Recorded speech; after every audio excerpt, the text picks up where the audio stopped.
Yuea, Rimmer unconsciously screamed in a strange voice. He won, Rayon won. He raised his tightly clenched fist while looking at the 3,000 gold coins piled up in front of Rayon. Hey guys, he's our Rayon. My student did it. Rimmer placed his arm around the shoulders of the spectators that he'd never seen before and started to dance in a circle. As he kept calling Rayon's name, the other spectators in the gambling house also started to shout his name. Who? Rimmer looked like he was crying and smiling at the same time as he wept. It wasn't just a mere victory, it was a landslide victory. Rimmer had never once won against the gambling monster in his countless challenges, yet Rayon had discovered all of the gambling monster's tricks and tricked him in return. That boldness filled him with amazement, if I'm lucky. Rimmer licked his lips. I might become rich once again. There was a bet on the counter a moment ago about who was going to win, Rayon or the gambling monster. Rimmer had bet on Rayon's victory in all three of the matches using all of his hidden money, and he had even borrowed money from Dorian to do so. He was filled with anticipation as he would become rich once again at that rate. Rayon, defeat him. Show them the power of Sieghart's Light Wind Squad. I believe in you.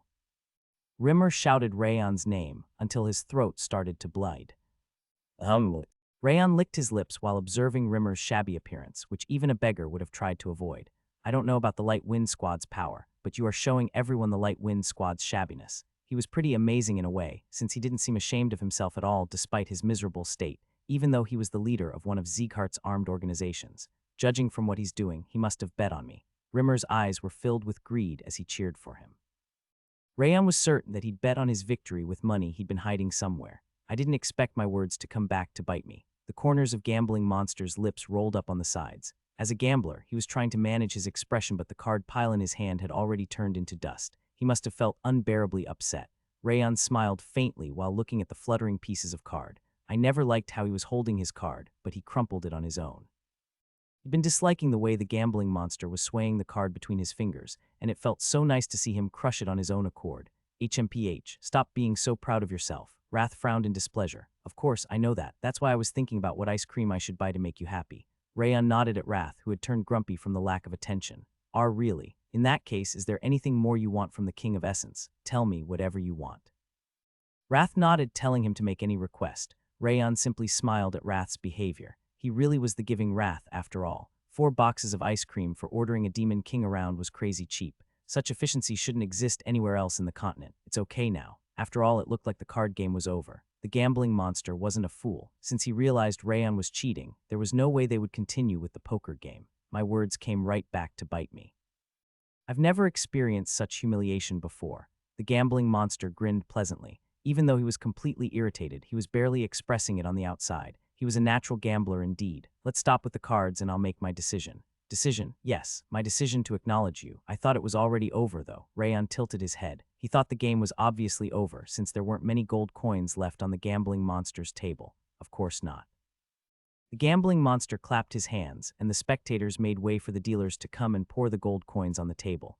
It was roughly as much as the 3,000 gold coins he'd won so far. This is 3,000 gold coins. Let's use that to finish the gamble between you and me. I guess we aren't using cards, right? Of course not. There's no way I'd walk straight into the unknown trap of a cheater. It's not an unknown trap, it's justice. Since that was what he'd said, his face twisted as if he had chewed on rotten food. The method is simple. The Gambling Monster picked up the gray cup that was placed in front of him. He poured the liquor inside on the ground, then slammed it on the table. I'll place 3 dice in this cup. He extended his hand, and the dealer on his right side placed 3 white dice inside the cup. Tap, tap, tap. The Gambling Monster shook the cup like a bartender before slamming it on the ground. Once he picked up the cup, the dice had different numbers of spots 3, 5, and 6 facing the sky. It's a dice game where you guess the numbers on the dice inside the cup. This is my favorite gamble, since it's simple and intuitive at the same time. That dice game was popular throughout the continent, and Rayon had already played it in Cameloon's underground casino. Let's continue until one of us guesses the correct answer. The Gambling Monster pushed 3,000 gold coins to the center of the table, suggesting that they would see the end of it. Dice. Since there were 3 dice, the number went from 3 to 18. It was almost impossible to guess the correct answer on the first attempt, but he wouldn't get a second chance. He was certain that the first attempt was going to be his final one. Wrath. Nope. Wrath returned to his wrist after examining the cup and the dice. The cup and dice are all ordinary. He shook his head, saying that there was no trick to them, so he's counting on his skills. Since the Gambling Monster was unable to cheat nor figure out Rayon's tricks, he must have been planning to finish it with his own technique. Woo, the dice are the best finishers. It's simple, yet it's so heart-wrenching. I'm looking forward to finding out whether the Frostfire Sword of Valor's gambling skills are going to work with the dice or not. I wonder if he's going to accept the match. Of course he will. He can't continue with the promise of 3 if he doesn't. The spectators were watching them in anticipation, expecting him to accept the gamble. All right, in that case let me suggest something. Rayon nodded, then looked at the gambling monster sitting beyond the mountain of gold coins. You have a suggestion? Since you chose the game, let me call the number first and raise the cup. Is that possible? Those 2 suggestions were one of the few methods to stop an opponent's tricks. Oh, that's nice. He's gotta accept it. Yes, since the Frostfire Sword of Valor accepted the game of dice, he's entitled to make such a demand. Indeed, the gambling monster is the one shaking the dice after all. The spectators nodded in agreement with Rayon, saying that the gambling monster had to accept the conditions. All right, however, you should take off all your artifacts beforehand. That's fine with me. Rayon nodded, then gave all of the equipment and artifacts that he had equipped to Dorian. Pushed forward the 3,000 gold coins he'd won, filling the entire table with golden waves. The nervous gulping sounds of the people around them could be heard from all around the table. I'll shake the dice now. The gambling monster separated the 3 dice on the table, then shook the cup to take them in one by one. The sound of dice hitting the cup was like the majestic ensemble of an orchestra, and it suddenly stopped when the gambling monster stopped his hand. It's your turn, just like you wanted. He completely took his hand off the cup, implying that it was all up to Rayon. All right. Rayon exhaled faintly, then sat back in his chair. This has to be the King of Essence's turn once again. Wrath got ready to fly like a reliable eagle. No, this is my turn. What? How are you planning to see that? He asked, then added that Rayon didn't even have time to differentiate between the sounds like last time. I have the thing you gave me instead. That I gave you. What are you talking about? Wrath's jaw dropped. And no way, yes. The evil eye of Wrath's. Wrath cursed him with his eyes, and Rayon took out his anger from the bottom of his soul while looking at his eyes. I have a see-through ability now, you know. He couldn't maintain the evil eye of Wrath during the poker game because it lasted for a long time, but it was possible with the dice game since there was only one round. And he expected that the dice inside the cup wouldn't be in an ordinary state. It was necessary to confirm with his own eyes. The gambling monster felt strange and frowned, but he only tilted his head since he couldn't exactly grasp what was wrong. So he can't feel it after all. The angry emotion must have been the only thing he'd sensed. Rayon felt relieved and drew the wrath into his eyes. Enduring the pressure in his eyes which felt like they were going to explode, he focused his gaze on the cup. The steel cup opened up and the insides were revealed. Rayon gasped. That's pretty smart of him. The 3 dice inside the cup were piled up on top of each other like a tower, and there was only one spot facing the sky, which came from the topmost dice. However, the tower of dice was extremely unstable. The topmost dice was touching the cup, and it was bound to collapse if the cup was removed straight up. He made a double trap just in case I might figure out the number on the dice. The first trap was to pile the dice into a tower to create the number 1, which was normally impossible to get, and the second trap was to collapse the dice upon removing the cup to create a new number in case Rayon guessed 1. The gambling monster must have controlled the angle of dice so that they would fall into a number that he expected. His dexterity was truly amazing. It's pointless though. Rayon smiled faintly. Since he figured out all of his tricks through the evil eye of Wrath, it was pointless against him. Personally examining the inside of the cup was the correct decision. Do you need more time? I'll go with 1. Rayon nodded lightly. 1? Why is he calling 1? It should be at least 3. I know, right? Why is he doing that now? That's crazy. But it can be 1 if the dice pile up into a tower. Do you really think that's possible? It's just impossible. It's completely possible if you take into account the gambling monster's dice skills. He's not an average gambler, after all. The spectators swallowed nervously, wondering about the outcome. The gambling monster scratched his chin while looking at the cup. Rayon admired his nerve of steel that allowed him to maintain his expression even though he'd said the right answer. The gambling monster closed his eyes before opening them again, then nodded. I'll go with 12 then. He finished his calculation and raised his hands. He meant to say that he wasn't going to play any tricks. I'm raising it now. Rayon moved his hand towards the cup. Not a single breath could be heard, and he could feel that every gaze in the gambling house was following his hand. Tap. He slightly tilted the cup to the left side as he raised it. He could feel the dice touching the right side of the cup being pushed to the other side. Alongside the gambling monster's agitated groan, the steel cave opened up and the dice were revealed. The 3 dice were forming a tower, and only one spot was facing the sky. Whoa, it's 1. He really guessed right when it's just 1. That's insane. That's crazy. This is how you gamble. Wow, he just won 6,000 gold coins with that number 1. The gambling monster just lost all of the money that he's won here so far. The spectators burst into cheers as if they were the ones who won the gamble. They were excited by the fact that the underdog Rayon had defeated the gambling monster, who was an absolute being when it came to gambling. Tap. Rayon furtively pushed the dice to make them form the number that they would have gotten if he didn't pay special attention while opening the cup. The first and second dice fell on the ground to make up to 12 spots in total. As he expected, everything fell under the gambling monster's calculations. That's a nice expression he has. Contrary to the shining gold coins, the gambling monster's face looked like he'd just eaten shit. He must not have expected Rayon to figure out both of his tricks.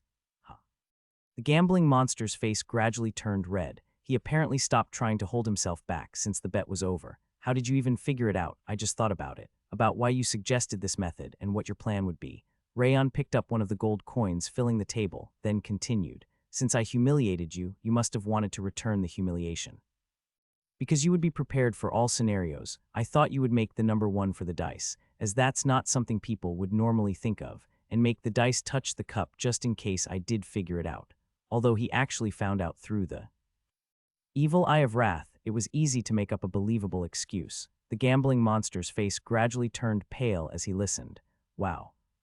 Were they actually competing with tactics there? I'm sure that they are both crazy. How did they even think about something like that? Oh my god. The souls left through the gambler's eyes as they heard Rayon's explanation. Did you actually predict that? The gambling monster bit his lip tightly. Yes, I was counting on your gambling skills. Rayon nodded calmly. I've been in the palm of your hand from start to finish. I was just lucky. Kua. The gambling monster bent his body backward and shouted.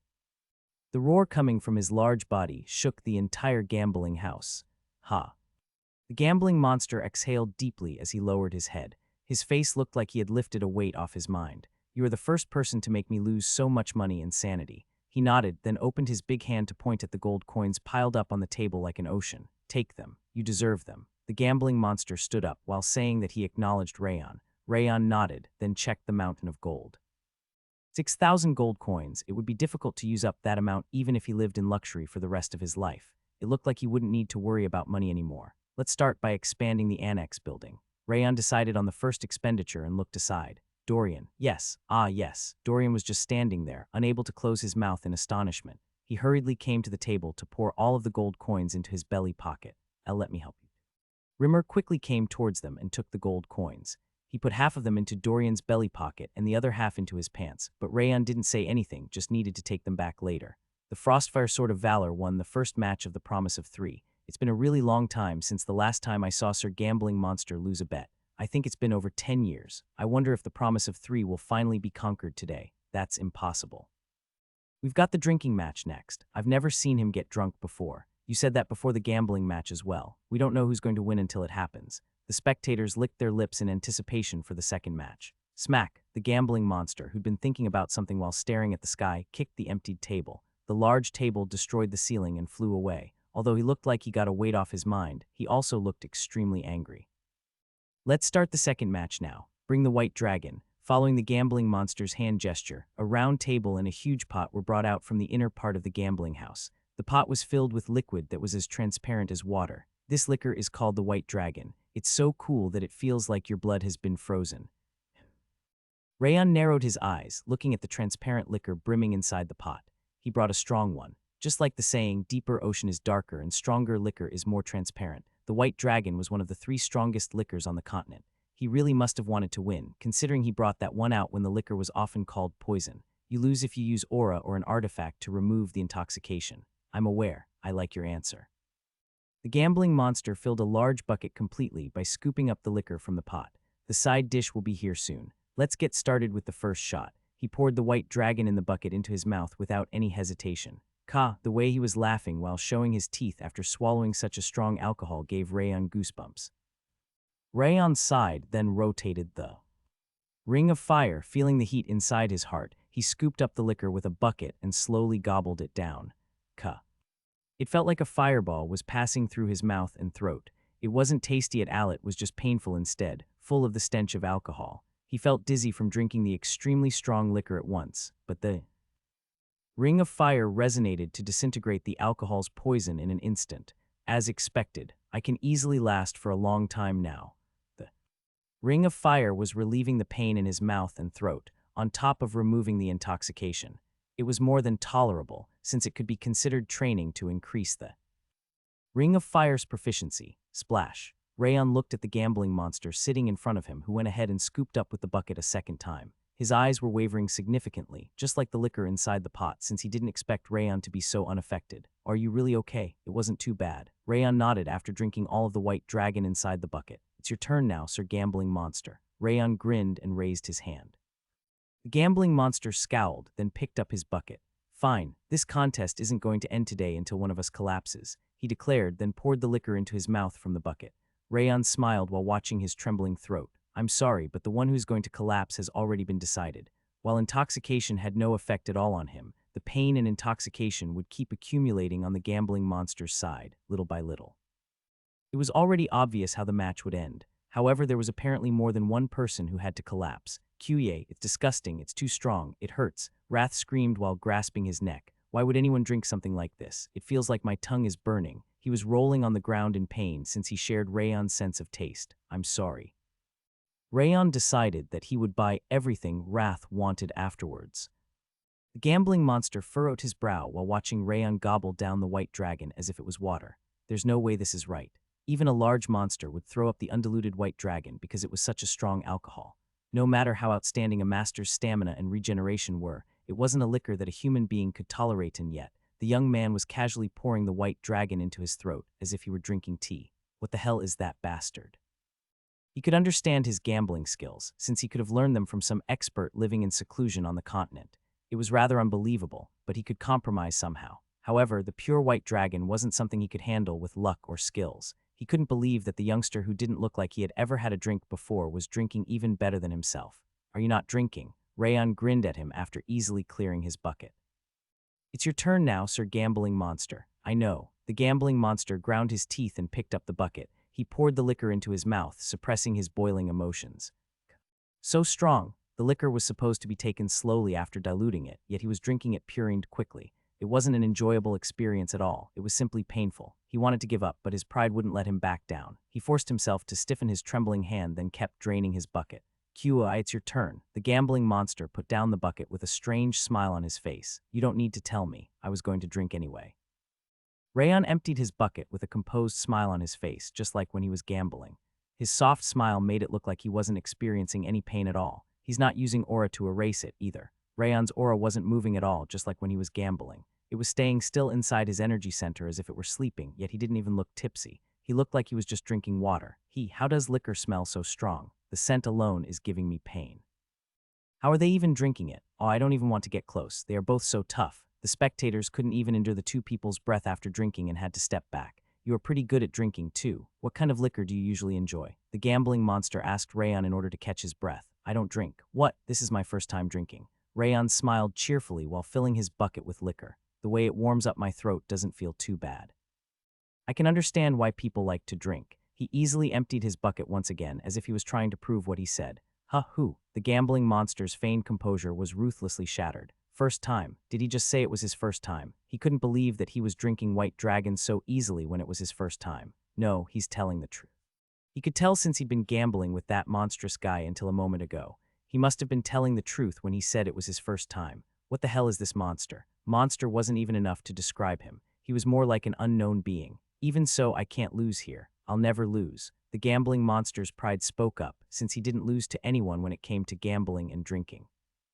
He couldn't allow himself to be defeated by someone who was drinking for the first time. Bring one more pot of liquor. Yes, the gambling monster suppressed the pain from his stomach, which felt like an internal injury, and glared at the second pot that immediately came out. Since his pride was at stake, he needed to endure with sheer willpower. Rayon frowned slightly upon seeing the second pot. Don't tell me you are scared now. No way, But I don't think this is going to be enough, so let's prepare an extra pot. You. The gambling monster's chin was trembling violently. The bastard must have been insane beyond imagination. He could feel the intense trembling of his hands, but he couldn't show weakness. Why, you're right about that. All right, bring one more. That's all the white dragon we have. Bring something else then. Bring the strongest liquor you have. Yes, the subordinates were way too obedient for some reason. They could have brought some moderate alcohol, but the even larger pot they brought contained a liquor with a similar percentage of alcohol as the white dragon. Let's resume the match. All right, it was almost irritating how easily Rayon was emptying his cup. The gambling monster barely managed to empty his cup, clenching his teeth while looking at Rayon. I'm never going to lose. I won't be defeated, even if I have to die. Rayon suppressed his laughter while looking at the gambling monster. He looks like he's going to die. The gambling monster was completely wasted, and the focus was almost gone from his eyes. He was barely fighting off the intoxication with his willpower, but he didn't look like he would last for much longer. "It's your turn now. Drink." He couldn't even articulate properly. It looked like he'd reached his limit. That's pretty amazing. The white dragon and the liquor brought out after that both had high enough alcohol percentages to make people drunk from the scent alone. It was amazing that he could maintain his consciousness after drinking them like water. Drink it, dude." Considering he was calling him dude, his consciousness must have been hanging off a cliff. "Sure." Rayon smiled pleasantly, then easily emptied his bucket. Kring. The ring of fire was still rotating and dissipating the strong intoxication that entered his body. "I'm killing two birds with one stone." He could only smile because of the strangeness of the situation. The proficiency of the ring of fire was increasing during the drinking contest against the gambling monster. What's happening right now? The Frostfire Sword of Valor doesn't look like he's drunk at all. He's even smiling now. Is this really his first time drinking? But the gambling monster looks like he's dying. How is this even happening? I didn't even expect that this drinking session would last until morning. The spectators' chins were trembling as they looked back and forth between the faltering gambling monster who resembled a broken, marionetine the completely unaffected Rayon. Did you just smile? The gambling monster barely managed to bring the liquor to his mouth with his trembling hand. He could only drink half of it since he was dropping the other half, but Rayon didn't really bother interrupting him. It didn't even matter at that point. However, there was someone else who was suffering as much as the gambling monster. "Kyuye." Wrath screamed like a dying pig and stuck his tongue out. Please stop already, you demonic bastard." Wrath's face had turned completely pale from the drinking contest, which lasted from evening to morning. When is this torture going to end? "I won't eat any ice cream anymore. I won't eat any food either, so please stop drinking already." He also went insane because of the strong liquor. Rayon ended up unintentionally torturing Wrath. "Just endure a little longer." "How long is that little? I'm really going to die. You really are a devil." Wrath grasped his head and rolled on the table, saying that it was the worst torture he'd experienced so far. Is it my turn?" The gambling monster scooped up the liquor with trembling shoulders. "I'll do it with you." Rayon filled his bucket at the same time as the gambling monster, raising it. "Shall we toast? Since we haven't done that yet." Fine, bring it on." Rayon brought his bucket forward, and the gambling monster clinked the glasses with a trembling hand. Rayon easily drank the liquor, and the gambling monster's hand violently trembled as he drank. Smash! Along with the pleasant sound of shattering glass, the gambling monster collapsed onto his back. At the same time, Wrath, who was supporting his chin on the table, also fell to the ground. "You devil. You devil." The man and demon king murmured the same thing before closing their eyes. They both seemed to have fainted, since rough breathing was all that could be heard from them. "Ring of Fire's proficiency has increased." Rayon put down the cup while reading the message. He nodded while smiling nonchalantly. "The second trial has been cleared." He also won the drinking match. Dorian's eyes widened as he looked at the collapsed gambling monster. "Squad leader, Sir Rayon has also won the second trial." Rimmer was just standing blankly next to him. Dorian grabbed him by his collar and started screaming. Why is he so good at everything? He just won against the gambling monster, who was famous throughout the continent for his gambling and drinking skills by an overwhelming difference. Even though he was aware of how special Rayon was, he'd never expected that to happen. He felt like he was dreaming. Woa. Although he felt like he'd turned into Rayon's wallet somehow, he cheered for him because he got excited for some reason. Rimmer's clenched fist was trembling. It's coming, it's coming. What's coming? My golden age is coming back." He slowly caught his breath while suppressing his excitement. He just needs to win one more time. He'd wagered all of his hidden and borrowed money on Rayon's success at the promise of 3. Since he was the only person who bet on it, the gain was bound to be tremendous if he won. "Please." Rimmer gathered his hands while looking at Rayon, who was just staring at the collapsed gambling monster. "Oh my god of wealth, please bestow on me the golden rain." While Rayon finished removing the small amount of intoxication left in his body using aura, white steam was endlessly coming from the gambling monster's body, which was lying on the ground. TSSH. An extremely powerful scent of alcohol covered the entire gambling house once that smoke spread out, and the poor drinkers among people collapsed at once. That was because the gambling monster was removing all of the intoxication in his body with aura. The gambling monster sighed after just raising his upper body. He sighed a second time after slowly raising his head to look at Rayon. "I lost." He conceded his defeat with a scowl that suggested that he didn't want to accept it. "I even lost the drinking match after the gambling one. I honestly feel like I was possessed by a devil." The gambling monster looked up at the hole in the ceiling that he'd created himself. The sunlight was pouring in, as if it were stretching after the night. "Let me ask you one question. I'm listening." was that really your first time drinking? The gambling monster's face was serious. He must have been really curious about that part. Yes, it was my first time in my current life. Rayon honestly nodded. Finally. Wrath raised his head while faltering. It's finally over. He knelt on the ground and raised his open hands, just like a prisoner who managed to break out of prison. I never thought I would suffer an overwhelming defeat in gambling and drinking by an 18-year-old boy. I'll admit everything. The gambling monster slowly raised himself. He gestured with his chin.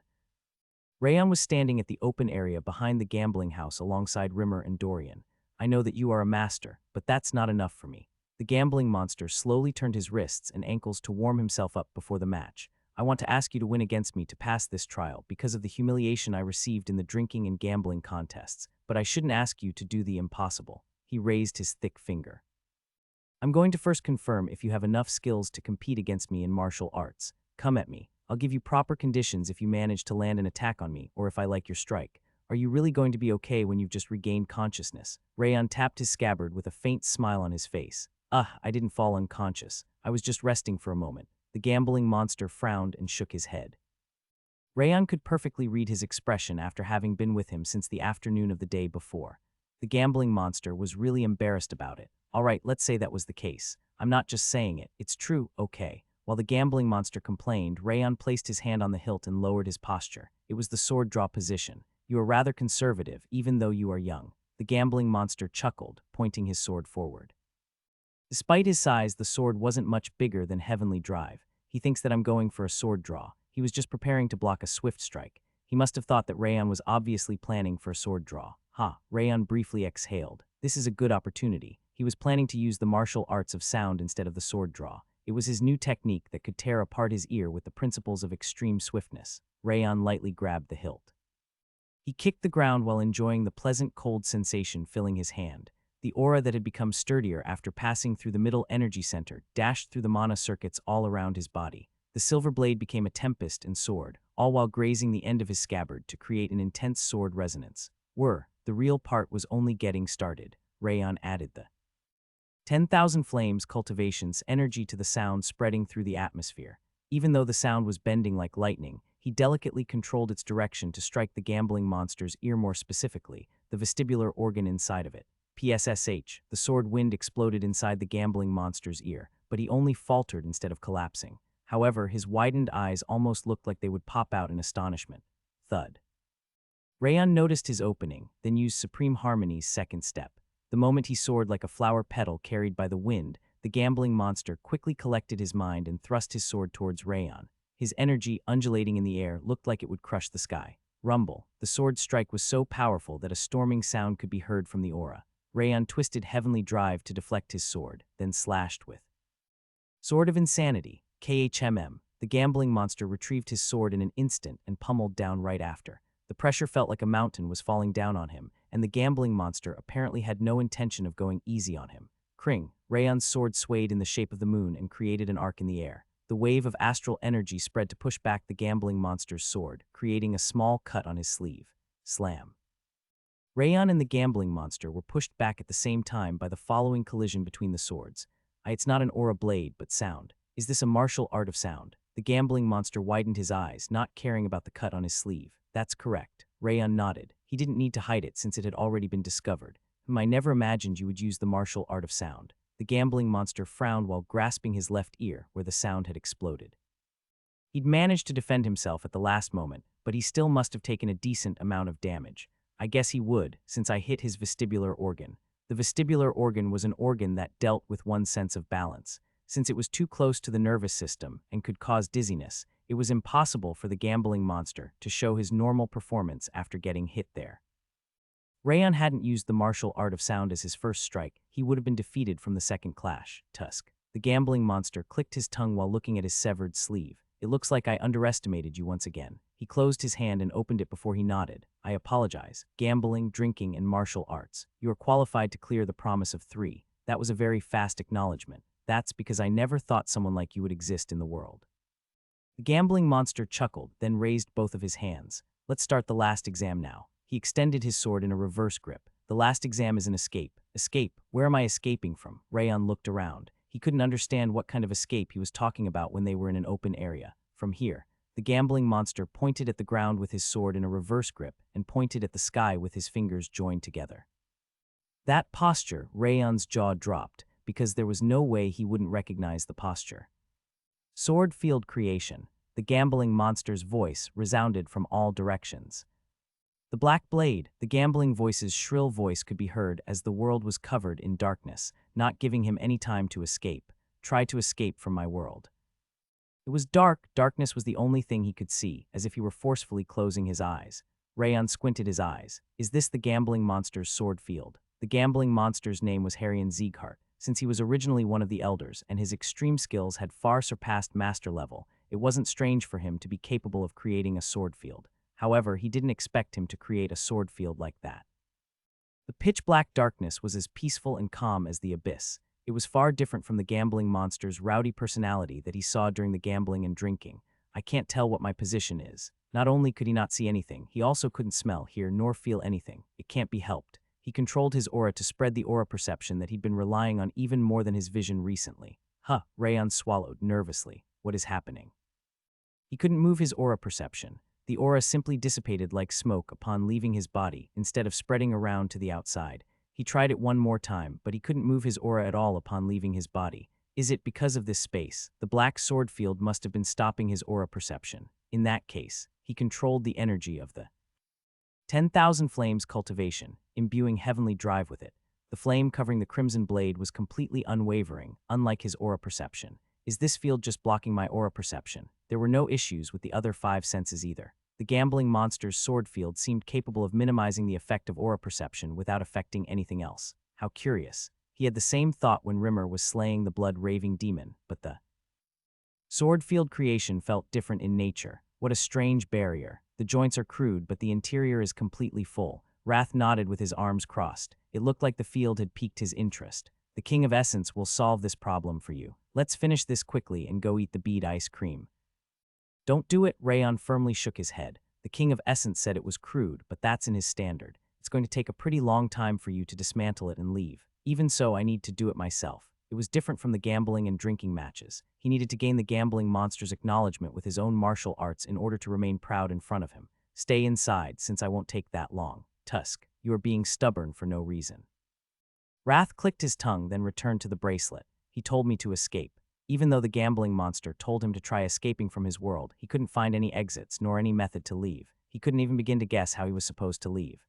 Rayon calmly caught his breath, then wielded heavenly drive. I shouldn't be making the first move. Darkness was the only thing he could see. His aura perception was completely useless, and the place was pretty much his opponent's home field. Since the situation was too disadvantageous for him, moving was the worst thing he could possibly do. That's why I need to move. The gambling monster must have been completely aware of his reaction. Rather than standing still to become an easy target, it was better to try understanding that place by moving around. He lowered his posture to be ready to swing his sword anytime. He slowly started walking. He decreased his stride to 1/4 of his usual one, advancing as slowly as a turtle. 5 steps, 10 steps, and 30 steps. He'd reached the end of the dark world, but there were no obstacles nor attacks. The dark space was completely empty. Just what? Rayon frowned. A sense of anxiety crept along his spine as the situation was too different from his expectations. Where did the gambling monster go? Why was he not attacking? How was he supposed to escape? His head was filled with all kinds of questions. Shall I try to shatter this field? He thought about trying to destroy the field by using Frost Pond Flame Dragon Art, or the Heavenly Heavy Cannon, but he immediately discarded the idea. He wouldn't be able to respond if the gambling monster attacked him while he was performing a powerful attack. The only thing he could do in the given situation was to remain vigilant and move around. Relying on his 5 senses, as he was unable to use his aura perception, kept him nervous to the point that his head started to hurt. He even felt like he was seeing hallucinations in the darkness surrounding him. Tap, tap. The moment he returned to his original position at an extremely slow pace, he could hear something falling to the ground. It was a familiar sound. It was the sound of 3 dice rolling on the ground. Once the sound stopped, the numbers 5, 3, and 6, a total of 14 spots appeared on the dark ground before disappearing. 14. As he stayed alert while looking at the ground where the spots had disappeared, the darkness in front of him split like a tidal wave and a huge human figure appeared. The swordsman had his pitch-dark black hair tucked behind his ears and a wild appearance that exposed iron muscles. He was the gambling monster, Heir Sieghart. How daring of you. It must be because you are still young. The gambling monster raised his chin and chuckled. You actually decided to move in this space. What were the dice just now? Rayon loosely grabbed Heavenly Drive's hilt, prepared to swing it at any moment. That's up to you to find out. The gambling monster's mouth curled up as he raised his sword. Do whatever you can to try surviving now. He crushed the ground and started dashing.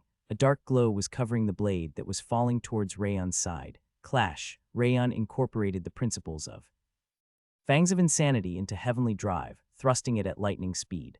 The pain coming from the shockwave that burst from the collision between the two swords made it feel like his skin was getting torn apart. Hop. Rayon endured the pain and took a step forward with his left foot. He used Heavenly Drive, which was glowing with a crimson light, to deliver a heavy strike. Slam. The extremely heavy strike pushed the gambling monster back as if he were sliding on ice. I need to continue. Since the gambling monster was at a much higher level than him, it was necessary to push ahead when he had the chance. When he turned around to use the flame spirit of the 10,000 flames cultivation, he could feel a heated pain from his side. When he looked aside, he noticed blood flowing down from a long cut in his uniform. What's happening? I was sure I blocked that. His vision wavered, as he didn't expect that to happen. He couldn't understand why blood was flowing down from his side when his defense was perfect. Can't you even defend properly? The gambling monster chuckled as he charged at him. The thrusting sword multiplied into 10 and dashed towards the vital points all over Rayon's body. Illusion sword. He'd heard that the illusion sword was the gambling monster's specialty. It must have been true, since all 10 of his swords looked extremely sharp without exception. Thud. Rayon stomped the ground. The raging energy drawn out from his knees brushed past his middle energy center to dwell inside Heavenly Drive. The flame of astral energy gathering on his blade spread out like a fan to create a circular astral barrier. Clang. The collision between the astral blade and shield created a tremendous shockwave. Inside the wavering darkness, the gambling monster withdrew 1 step, while Rayon took 5 steps back. Rayon looked down and frowned. Blood was gushing out from the lacerations on his left forearm and right thigh. Just how? Those were indeed the gambling monster's targets, but his defense was perfect. He couldn't understand how he got those wounds when he'd managed to block all of the strikes he saw, and the gambling monster's blade hadn't even reached his skin. Drip, drip. The blood flowing down from his forearm and thigh were creating ripples on the ground, where the blood from his side was gathered. Almost looked like it was representing Rayon's confusion. Are you confused? The gambling monster smiled, twirling his sword. His deep smile made it look like he was trying to make up for the smile he'd lost during the gambling and drinking. You must be wondering, why did I get hit when I'm sure I managed to block his aura and sword? Right, since you know how I'm feeling, are you giving me a hint? No way. The gambling monster raised his sword once again, because it's your fault for being tricked. The black light covered the gambling monster's blade like darkness. The thrust from the black blade spread out like a kaleidoscope to completely fill his vision. This is not a simple illusion sword. Even though it was an illusion sword, it contained more power than a powerful sword. There was a good reason why his nickname was famous throughout the continent. Rayon increased the 10,000 flames cultivation's output to the maximum. He leaned forward, thrusting Heavenly Drive. The flame seeping inside the blade surged like a turbulent wave, and the flame dragon's roar burst out. Crack. With the thunderous noise of crushing steel, Rayon bounced back. Rayon groaned slightly as he grasped his shoulder. Red blood was gushing out from both of his shoulders. That one was dangerous. The shoulder was right next to the neck. If the attack was directed a bit more to the left or right, he would have lost his head. He raised his head and looked at the gambling monster. His eyes, as vicious as a starving wolf, revealed that he had no intention of going easy on him. Rayon thought he might really end up dying if he couldn't figure out the secret of the space. Fear is filling your eyes. He raised his chin. He looked like he was enjoying the situation where he had the upper hand. You are still so bad at reading people. You should give up instead of bluffing. You can't leave this place. Give up. What does that mean? Rayon straightened his spine. A faint smile appeared on his face as he equipped the blue and red ring on his finger, the one that Dorian had returned to him. Stop talking and come at me. What is this now? Dorian swallowed nervously while looking at the black spherical space that had swallowed Rayon and the gambling monster. The black blade, it's the gambling monsters. Sword field creation. Rimmer warmed up his neck with his arms crossed. Sword field creation. The gambling monster can use. Sword field creation? Why are you so surprised? He's an old man that was originally part of the Senate. That's not a big deal. He shrugged his shoulders, telling him that it wasn't something to be surprised about. Why has he been drinking and wandering around the continent when he's part of the Senate? Because he's not affiliated with Sieghart. No, I should say that he's half affiliated with them. What? Dorian's mouth widened. He couldn't understand what he was saying at all because it was an unimaginable story. Why is he not with Sieghart? About that I don't know. Rimmer hesitated for a moment before shaking his head. Wait, it doesn't matter whether he's with Sieghart or not. Isn't this a serious situation? It's just a trial to check his might, yet he even used Swordfield creation. I'm sure he's trying to take revenge for the gambling and drinking matches.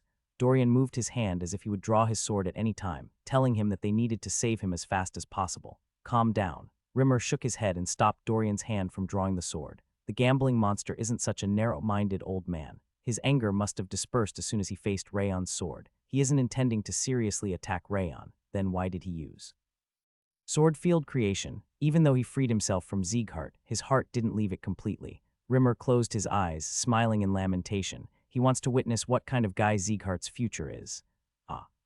Rayon is going to gain the gambling monster's recognition and break through the sword field with his own power. You should believe in him and wait. He nodded with serious eyes. Squad leader.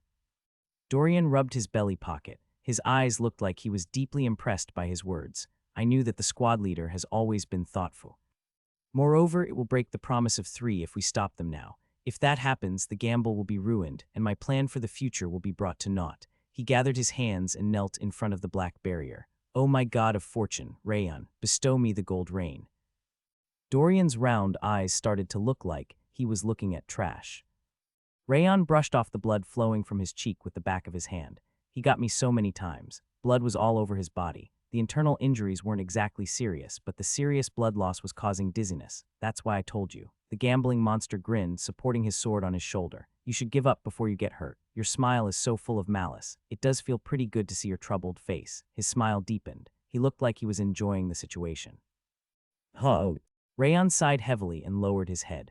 The blood flowing down from his shoulder turned into strands to fall on the ground. Even though he was trying to stop the bleeding with aura, he couldn't completely stop it because there were too many injuries. You are going to die from blood loss if you get even more injuries. That's okay. I recover faster than others. Your lips are trembling as you speak. This is as far as you go. Just give up.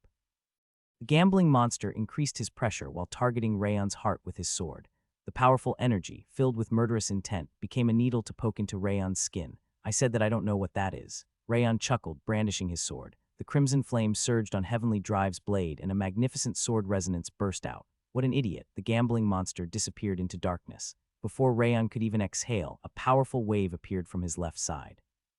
The gambling monster's blade spread out like a beast's jaw and rushed at Rayon as if it would devour his upper body.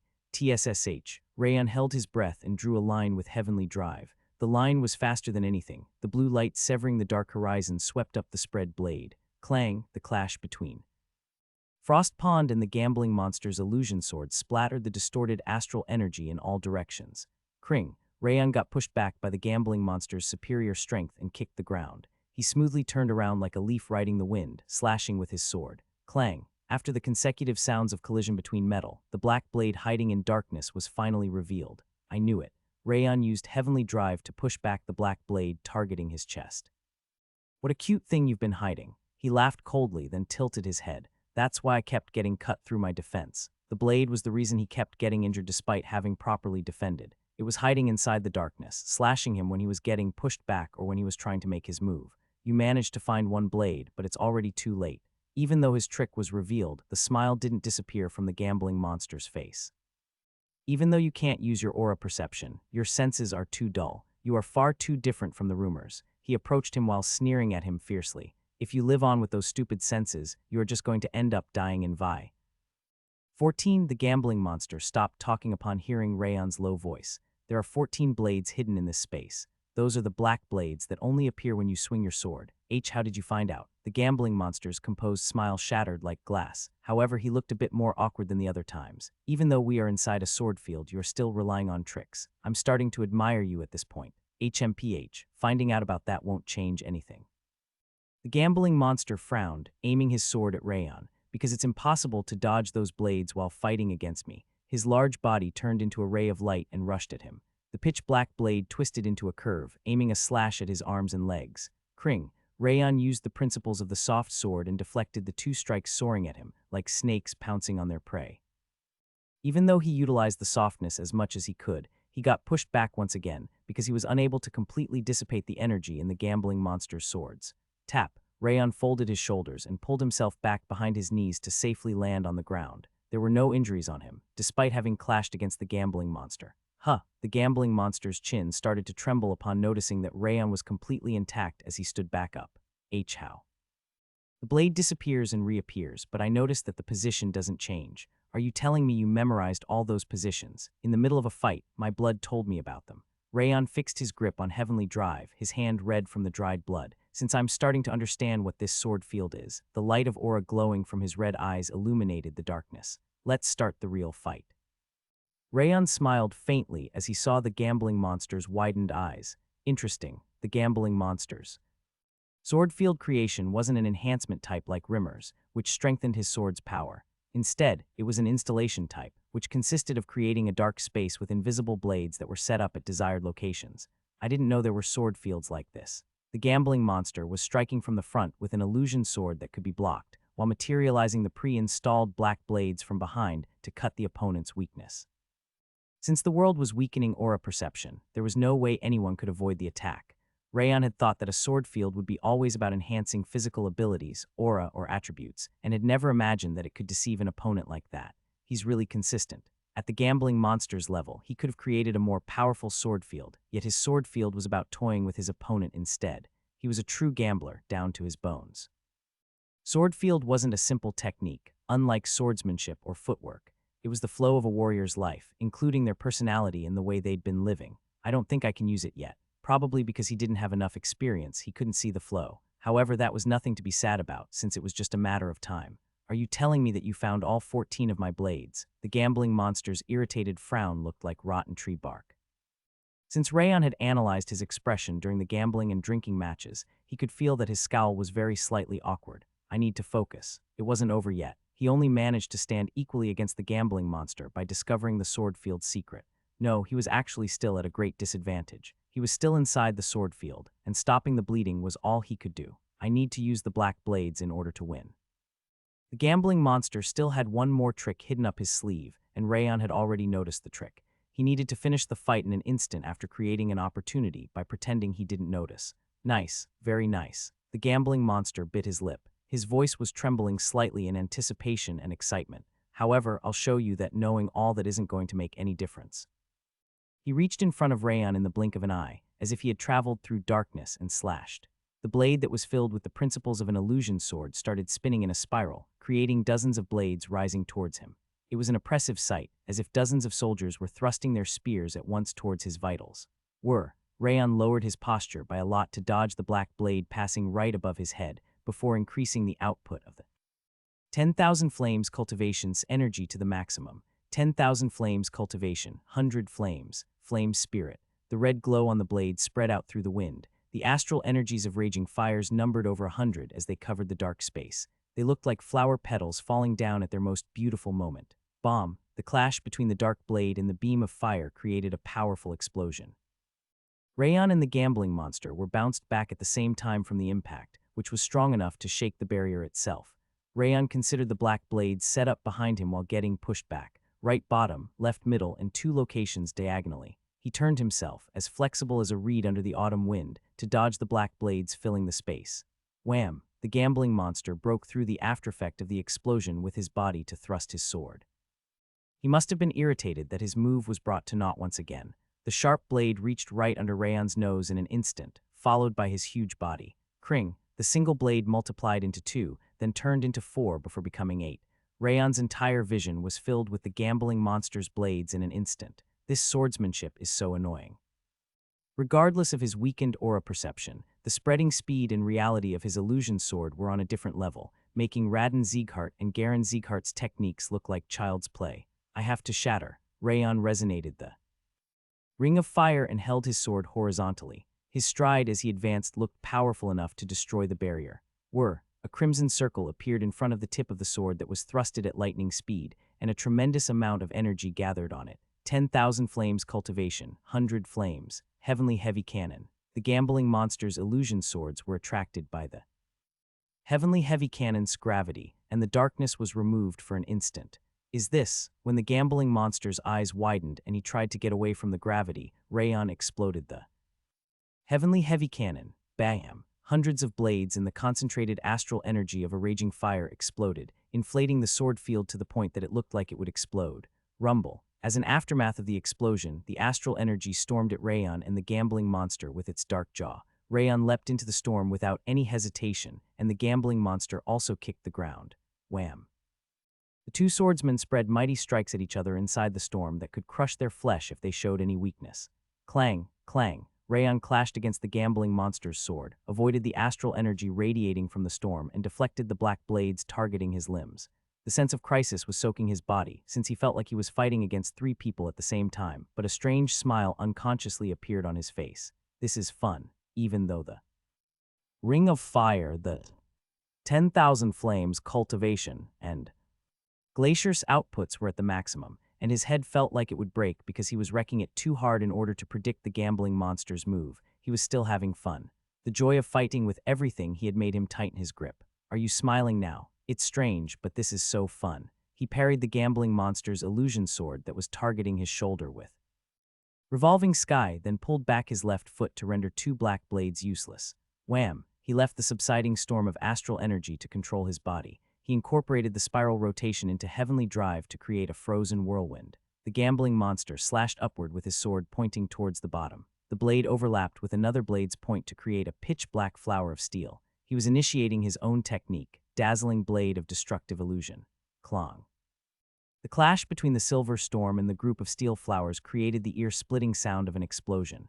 Seriously, you are too annoying. The gambling monster severed the wavering astral energy and thrust his sword. The sword's extremity kept shaking in order to make it difficult to figure out its target.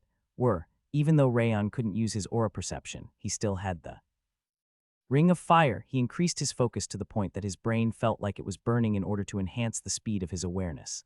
Left side. In his slowed vision, he could see where the gambling monster's blade was moving, the right side of his chest. He was targeting Rayon's lung. Clang, just like rainwater flowing down from the roof. Rayon held Heavenly Drive vertically to parry the gambling monster's sword, then immediately turned the blade. Creak.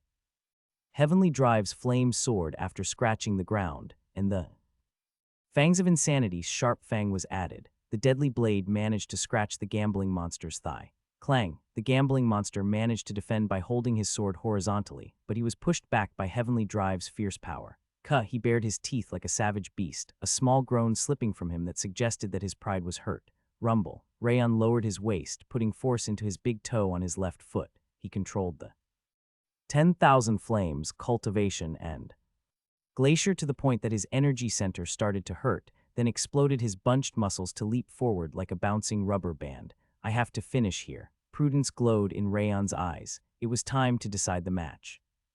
The gambling monster forcefully weakened his grip as he watched Rayon passionately dashing at him. He maintained his panicked expression, taking 3 more steps back. He's amazing. Many people had seen through the secret of his space, but Rayon was the fastest person to discover all of the blade's locations. He has enough skill to be the youngest master on the continent. He could understand why all of the powerful people, including Rimmer, kept calling Rayon's name and looking forward to his future. His skills were on a different level, and he had enough talent to fly through the sky, just like the current head of house that he took after. But he's still impatient. His might, judgment, and insight were all excellent, but he still seemed immature because he was so young. Rayon believed that there were 14 blades in total hidden inside the barrier, but that wasn't the actual number. There were 16 blades set up inside the darkness, which was 2 more than his prediction. I guess it can't be helped. After all, that was what he'd made him believe. He'd shown him the dice before he'd appeared in order to influence his belief that there were 14 blades prepared in that space. That must have been why Rayon made the mistake of thinking that there were 14 blades in total. However, that was a trick. The dice were completely irrelevant, and there had been 16 blades from the beginning. And one of them was targeting Rayon's right shoulder, while the other one was targeting Rayon's left ankle as he dashed towards him. He will be able to learn a lesson from this defeat. Even though he was certainly the most talented person in the continent, he was still way too young and inexperienced to gain his recognition. It would have been a different story if Rayon was a few years older, but the gambling monster had no intention of letting him win in his current state. Come. He lowered his sword while looking forward to Rayon's expression when he fell for his tricks, all while believing that he had figured everything out.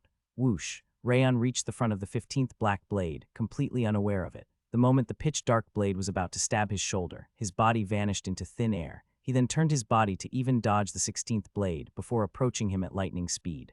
The hair all over his body stood on end upon facing Rayon's red eyes, as deep as the abyss.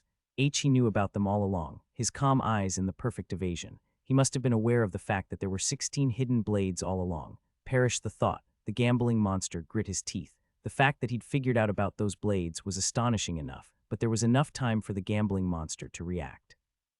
When he tried to block the crimson blade falling towards him, Rayon's left hand moved to his waist. Crack, along with a blunt sound of friction like grinding a log, a crimson dagger was drawn to spread out frozen streams. The sword resonance burst out at the same time. The strange roar that exploded like thunder sounded clear and wicked at the same time. Oh no, the gambling monster widened his eyes. He couldn't react in time because he didn't expect Rayon to draw the dagger that he had yet to use, nor that he would use the martial art of sound with it. The strange sound resonance didn't miss that opportunity, piercing his ears at lightning speed. Creak, the thunderous noise of frost exploded inside his ears to impair his vestibular organs' abilities. His vision started spinning, and he couldn't regain his balance. Whoosh. As if Rayon had been looking forward to it, he smoothly followed through with a slash of heavenly drive.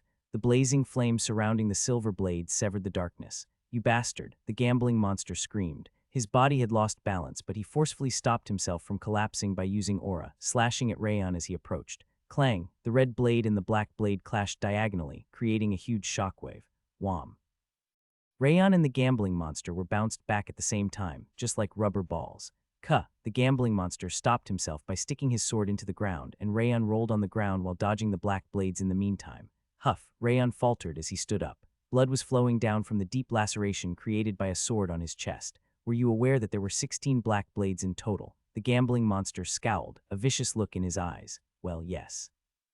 Rayon nodded while grasping the wound on his chest. How? I became certain once I saw this sword field. You are a gambler at heart. There's no way a gambler like you can't hit 18 with his dice. That's why I figured the number you showed me with the dice in the beginning was fake. The gambling monster was skilled enough to form the number 1 with 3 dice. There was no way he would make 14 in such an important match. The dice were just a trap from the beginning, which means you realized that I was trying to trick you. Yes, I pretended that I was tricked. After all, the best opportunity to trick your enemy is when the opponent is plotting something. And then how did you even find those blades? It's impossible to find them just from looking at your injuries. I used this. Rayon raised the blade of Requiem, which was still howling. I created a sword resonance to find your hidden blades. Sword resonance. Are you telling me that you have been continuously creating sword resonances because... Indeed, that wasn't for the fight, but in order to find the hidden blades. After all, my hearing was intact, unlike my aura perception. How could you pretend all along after you had discovered everything? Well, it's your fault for being tricked. Rayon smiled faintly. The gambling monster had no idea about Rayon's tricks because he was busy trying to trick him, and that was the result. You're saying that again. The gambling monster bit his lip. Did a blade stab you in the head or something? How can you make such a judgment at your age? Although he had experienced countless matches throughout the continent in his life, no one's scheming abilities ever came close to Rayon's. He couldn't understand how he was even better with tricks than the weeds in the underworld when he was a sheltered flower in a garden that fed him with sunlight and water. I need to make you pay for my blood, because my blood is expensive. Rayon chuckled, pointing at the gambling monster's chest. Ha. The gambling monster closed his eyes. He nodded along with a deep sigh. All right, it would be ugly of me if I didn't acknowledge you after you got me so hard. The moment he gave his acknowledgement, red blood gushed from his chest. His wound, which he had been suppressing with his aura so far, exploded outwards with blood. The gambling monster earnestly smiled for the first time inside the darkness that was fading away. I acknowledge you. You've completed the promise of 3. Rayon narrowed his eyes from the sudden explosive glow. The darkness disappeared like the night fading away from the morning sun, and he returned to the backstreet where he was before. Vice Squad Leader. Dorian hurriedly came running at him. His eyes were shivering like a leaf upon noticing the injuries all over Rayon's body. You are so badly injured. It's not that bad. Rayon shook his head. He didn't end up severely injured because the gambling monster controlled his power. He would have been in serious danger if he had decided to harm him. Rayon, you did it. I believed in you. Rimmer quickly noticed the wound on the gambling monster's chest, then cheered. I knew I always win whenever I bet on Rayon. Oh my god of fortune. He gathered his hand and closed his eyes to pray. I don't understand how someone like you came to be under a stupid teacher like him. The gambling monster clicked his tongue while looking at Rimmer. He rubbed the blood coming out of his open wound before taking out a container of white medicine from his inner pocket to apply to his injury. You should use this too. The gambling monster threw the medicine to him with the lid open. It's a medicine for external injuries called consolidating ointment. An injury like that will be healed easily. Rayon nodded, applying the medicine to the wound on his chest. The pain immediately subsided significantly alongside a cool sensation, which meant that it was probably an expensive medicine. This is very helpful. After applying the medicine to the large wound, he returned the consolidating ointment to the gambling monster. Since there's not much left inside, you can just keep it. The gambling monster shook his hand, then turned around. Gambling, drinking, and martial arts. I acknowledge your abilities under the gambling monster's name. He stomped the ground and straightened his back. His large body and fierce eyes were emanating a powerful pressure, with plenty of room to spare, unlike Rayon. As the first winner of the promise of 3, tell me your wish. I'll grant anything you say. The gambling monster extended his hand, a cheerful smile that looked like he would be fine with anything on his face. His expression was telling him that he would gladly accept anything because he'd acknowledged him. Not bad. He was petty when he was using his tricks, but he was apparently clean with the person he acknowledged. This scene could go down in history. Rayon, I told you what the most important thing in the world is before. Dorian's chin was trembling with his deep emotions, and Rimmer created a circle with his fingers, telling him to extort more money from him. The gambling monster's underlings couldn't take their eyes off of the scene either, swallowing nervously as they watched on. Rayon unsheathed Heavenly Drive with everyone's gazes on him. I could ask him for more money or ask him to teach me martial arts. However, he had already decided on the wish he would ask of the gambling monster before he started the promise of 3. I can make the best use of him with this method. Rayon grinned as he looked at the gambling monster. I want you to become my subordinate. Rayon nonchalantly declared his wish for completing the promise of 3. Gulp, probably because no one had expected such a wish. The nervous gulping sounds were all that could be heard, even though there were more than 10 people around. Dorian caught his dropping jaw with both hands, and Rimmer dropped the gold coins he was hiding in surprise. Hiccup, the gambling monster's underlings were chewing on their fingernails while looking at the gambling monster with completely terrified eyes. The gambling monster was frozen stiff, his hand extended towards Rayon. His complexion had turned pale, suggesting that the wish was completely unexpected for him as well. He looked like he would collapse if someone gave him a little push. What did you just say? I said that I want you to become my subordinate. Are you telling me, the gambling monster, to become your servant? That's not the case. Rayon slowly shook his head. Everyone was agitated, but he was the only one that was keeping his composure after making such a suggestion. It's not a servant. I want you to be my subordinate. Gambling monster rotated his neck while exhaling a hot breath. The ferocity in his eyes suggested that he would start a second match at any time. Do you really believe I would grant you a wish like that? You said it yourself. As the first winner of the promise of 3, tell me your wish. I'll grant anything you say. Wasn't that what you said? Rayon maintained his smile, repeating exactly what the gambling monster had said before. Please don't tell me that you already forgot what you said. That's. The gambling monster wrinkled his nose, suppressing the pressure that was boiling like magma. I didn't think the continent's celebrity, the gambling monster, would attempt to go back on his word. He could only bite his lip, once again unable to find a way to refute him. He couldn't do anything, just like a trapped rat, because of his fame and what he'd said already. But that's. I guess it wouldn't look great in many ways, since you are much older than me and you are famous throughout the continent. Rayon raised the pitch of his voice a little, scratching his chin.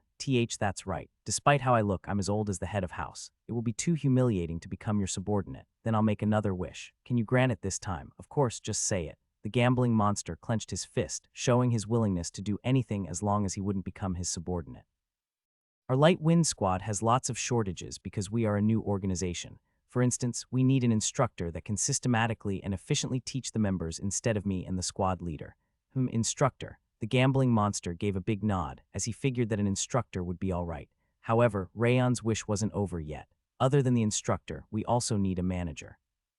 I've been in charge of it so far, but we need someone to systematically deal with accounting, supply, and human resource management. The squad's administrative officer. And since we are a new organization, we also need more money. We need an independent financial officer that has means to acquire money on their own. Financial officer. And since I'm often away on missions, I'd like to have someone who can follow my instructions and act in the Annex building and the 5th training ground. Rayon calmly continued while looking at the gambling monster, who was breaking out in cold sweat. I'd like Sir Gambling Monster to do those things. Are you telling me to do everything you mentioned just now? Yes, Rayon firmly nodded. Instructing, accounting, supplying, human resource management. He also mentioned financing and dealing with his personal matters.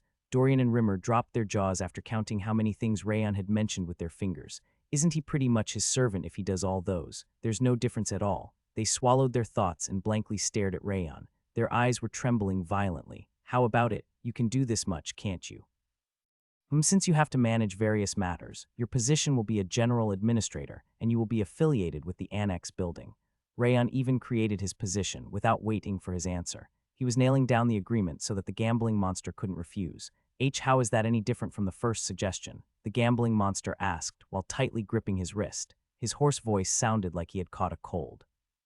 You are getting the nice title of a general administrator. You are also affiliated to the annex building instead of me. You are also getting some freedom as well. Rayon nodded, saying that it was good enough. I've backed down a lot, so I believe you aren't going to refuse this second wish as well. The gambling monster hung his head while biting his lip. His trembling chin revealed his extremely turbulent emotions. And one more thing. Rayon raised his hand. You only need to listen to me, Sir General Administrator. You don't need to obey the squad leader. Hey, what are you talking about? He obviously has to obey me, since he's a general administrator. Rimmer's eyes widened even though he had been grinning until a moment ago. He's the annex building's general administrator, not the Light Wind Squad's general administrator. Since he's just helping the Light Wind, it's natural that he only listens to me. After all, he'd gamble all day long if I let the squad leader order him around. Kua. Rimmer couldn't close his mouth as he groaned because Rayon hit the nail on the head. That's the only part I like about the suggestion. The gambling monster sighed, the sound as sticky and deep as a swamp. He raised his head to glare at Rayon. It's really shitty to admit it. Even though he was not entirely part of the house, asking an elder from the house like him to become his subordinate was a type of madness that he'd never expected him to spout. He was honestly wondering how someone could be so crazy. He's not crazy. He thoroughly planned everything. Rayon had started strong by asking him to become his subordinate so that he could turn him into his general administrator. The gambling monster was now given a hellish choice, where he had to become a general administrator in order to avoid becoming a subordinate. Moreover, Rayon even gave him a small freedom in the end by telling him he didn't need to obey Rimmer's orders, all to make him feel slightly better. Considering his scheming ability from the beginning to the end, he should have gotten a dirty nickname like the Gambling Demon or Plotting Demon instead of a cool nickname Frostfire Sword of Valor. Damn it, he couldn't find any way to escape the situation, since he was the one who first told him he would grant any wish. Rayon bowed at the gambling monster, who was swearing. Voluntarily. Did you just say it was voluntary? It was your choice when you were given two different choices. Therefore, it was voluntary. Do you even know what the word voluntary means? I'm looking forward to your cooperation. Rayon interrupted the gambling monster, who was about to explode in anger, and bowed once again. Damn it. The gambling monster ground his teeth so hard that they were close to breaking before turning around. He looked like he was about to leave immediately. Please wait. Rayon walked up behind the gambling monster and smiled brilliantly. Since regular training starts tomorrow, please come to the 5th training ground before sunrise. Kua. The gambling monster's scream shook the ground as substitution for his answer when he left. He answered so loud and clear. Tusk, tusk. Wrath wriggled up to the bracelet and clicked his tongue. He gave you all of that money, ruined his liver, and even turned into a slave. He really is the worst doormat, I wonder. Rayon snickered. It was funny that Wrath was judging others when he was the biggest doormat in the world. We should also return. He turned around to gesture for Rimmer and Dorian to come before returning to the gambling house. Woa, Rayon, Rayon, Rayon, Frostfire Sword of Valor, Frostfire Sword of Valor. The gambling monster has been defeated for the first time. He's completed the promise of 3. He was acknowledged in gambling, drinking, and martial arts. This is a new legend. The people who stayed inside the gambling house burst into cheers while shouting Rayon's name. They were excited by the story of a newcomer defeating someone who was standing at the top. I thought you were a stubborn nerd who did nothing but train, but I'm seeing you in a different light. I'll keep cheering for you, so have a match with me next time. Drinking and gambling are both fine. Please become the head of house and build a large casino in Sieghart. Tell us about the wish you made to the gambling monster. Everyone was smiling. He had apparently gained their favor through the incident. Rayon waved his hand at the cheering people, then left the gambling house. I actually have something to do. You should go ahead and head back. Rimmer suddenly stopped following them and went to the gambling house's counter. He was so fast that his feet weren't even touching the ground. Soon after, his shout could be heard from inside, saying, I'm rich again. Rayon's eyes turned serious, just like when he was targeting the gambling monster. I wonder if you can really become rich. Since there was regular training the next day, the 5th training ground was already filled with the Light Wind swordsmen at daybreak. When everyone settled in front of the platform, the training ground's door smoothly opened, and Rayon entered while wearing the dark red formalwear and coat. Why is he wearing formalwear? Weren't we supposed to have regular training today? The swordsmen tilted their heads upon seeing Rayon, who was wearing formalwear instead of a training outfit. I have someone to introduce. Silence. Rayon shook his hand, then went up on the platform. You must be already aware of this fact, but the Light Wind Squad is inadequate in many aspects because it is a new armed organization. He continued while facing the curious gazes. We don't have an instructor, we don't have enough training materials or equipment, and the management staff and funds are also insufficient. Since everyone knew about that already, they just nodded their heads. Since we can't leave the shortages forever, I've brought a special guest to fill what our squad is lacking. A special guest. We did need someone for sure. You are right. We don't have enough personnel nor funds compared to other organizations. And what we need the most right now is an excellent instructor. All of the swordsmen nodded in agreement. Welcome him with a round of applause, everyone. Rayon raised his hand to point at the door, and Dorian opened the double doors. A large, black-haired man wearing the Light Wind uniform entered with a frown on his face. Who is that person? I've never seen him before. He is really tall. He looks more like a thug than an instructor. The swordsmen applauded at him with doubtful gazes. Wait, Crane suddenly stood up in surprise. I saw him coming out from the gambling house before. He's the gambling monster. What? Gasp. The swordsmen widened their mouths upon hearing that he was the gambling monster. Crack. The gambling monster ground his teeth, regardless of what swordsmen were saying, and went up onto the platform. He's the gambling monster, Sir Harrion Sieghart, who is going to oversee our training, manage the training ground, take care of the accounting, manage the human resources, and even the finances for us. Give him another round of applause. Rayon started clapping his hands, and the swordsmen followed him with bewildered eyes, but the sound of their clapping was dull.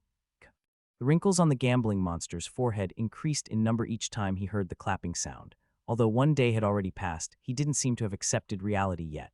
His name is Harrion Sieghart. He's newly appointed as the general administrator to the annex building, but he voluntarily decided to help the Light Wind's affairs. Rayon stepped up and smiled. The gambling monster convulsed slightly upon hearing the word voluntary. If you are having trouble while learning martial arts, or if there's anything you'd like to learn, you should ask him without reserve. He's going to teach you very kindly. Am I right, Sir General Administrator? He is right. The gambling monster was grinding his teeth. His face didn't look kind at all. If you need some training tools or equipment, you should also look for him. The general administrator is going to win the money, supply the money in order to fill the coffers that our squad is lacking. You shouldn't worry about it, just comfortably ask him whatever you need. Do you agree, Sir General Administrator? Rayon smiled while making a pose to worship the gambling monster. Indeed, the gambling monster's ears were turning red as he hung his head. Rayon pointed at the gambling monster and opened his hands wide to applaud loudly. Whoa. The swordsmen also applauded respectfully by clapping their hands. Their faces stiffened in bewilderment as they watched the gambling monster bite his lip. Are you sure about this? Isn't this strange? They swallowed nervously, watching Rayon's grin and the gambling monster, who looked like he was about to kill someone. What did he do now? Seriously. Slam. By the time Rayon finished introducing every member of Light Wind Squad one by one to the gambling monster, Rimmer entered. Unlike his miserable appearance from the day before, he was wearing luxurious clothes and shining shoes with a golden ring around his finger. Oh, everyone's here. You are late. Something important happened today. Burin walked up to Rimmer while frowning. I'm sorry. I was a bit busy yesterday. Rimmer tapped Burin's shoulder with an easygoing expression and went to the platform. Wow, old man. The clothes look so good on you, he giggled while looking at the gambling monster wearing the Light Wind Squad's uniform. The gambling monster's trembling fists looked like they could explode at any time as he was trying to stop his rage. Squad leader, I have something to tell you. Rayon came down from the platform and walked up to Rimmer. Something to tell me? You should return the money you borrowed yesterday. Be borrowed money? What are you talking about? When Dorian was taking the gold coins from the table. Rimmer quickly interrupted Rayon and violently nodded. That's true, I borrowed some money. Yes, indeed. Since he didn't want to reveal his shameful side to everyone, he easily took the bait. Rayon smiled faintly, as expected. Rimmer seemed to believe that acknowledging that he borrowed the money would allow him to escape the situation, but it was a trap. He should have never acknowledged it. Are you returning it then? Oh, of course I will. How much was it? 100 coins. 372 gold coins total. It was precisely 372 coins. Because Rayon's response was so firm, Rimmer turned stiff while bringing his hand in his pocket. 300.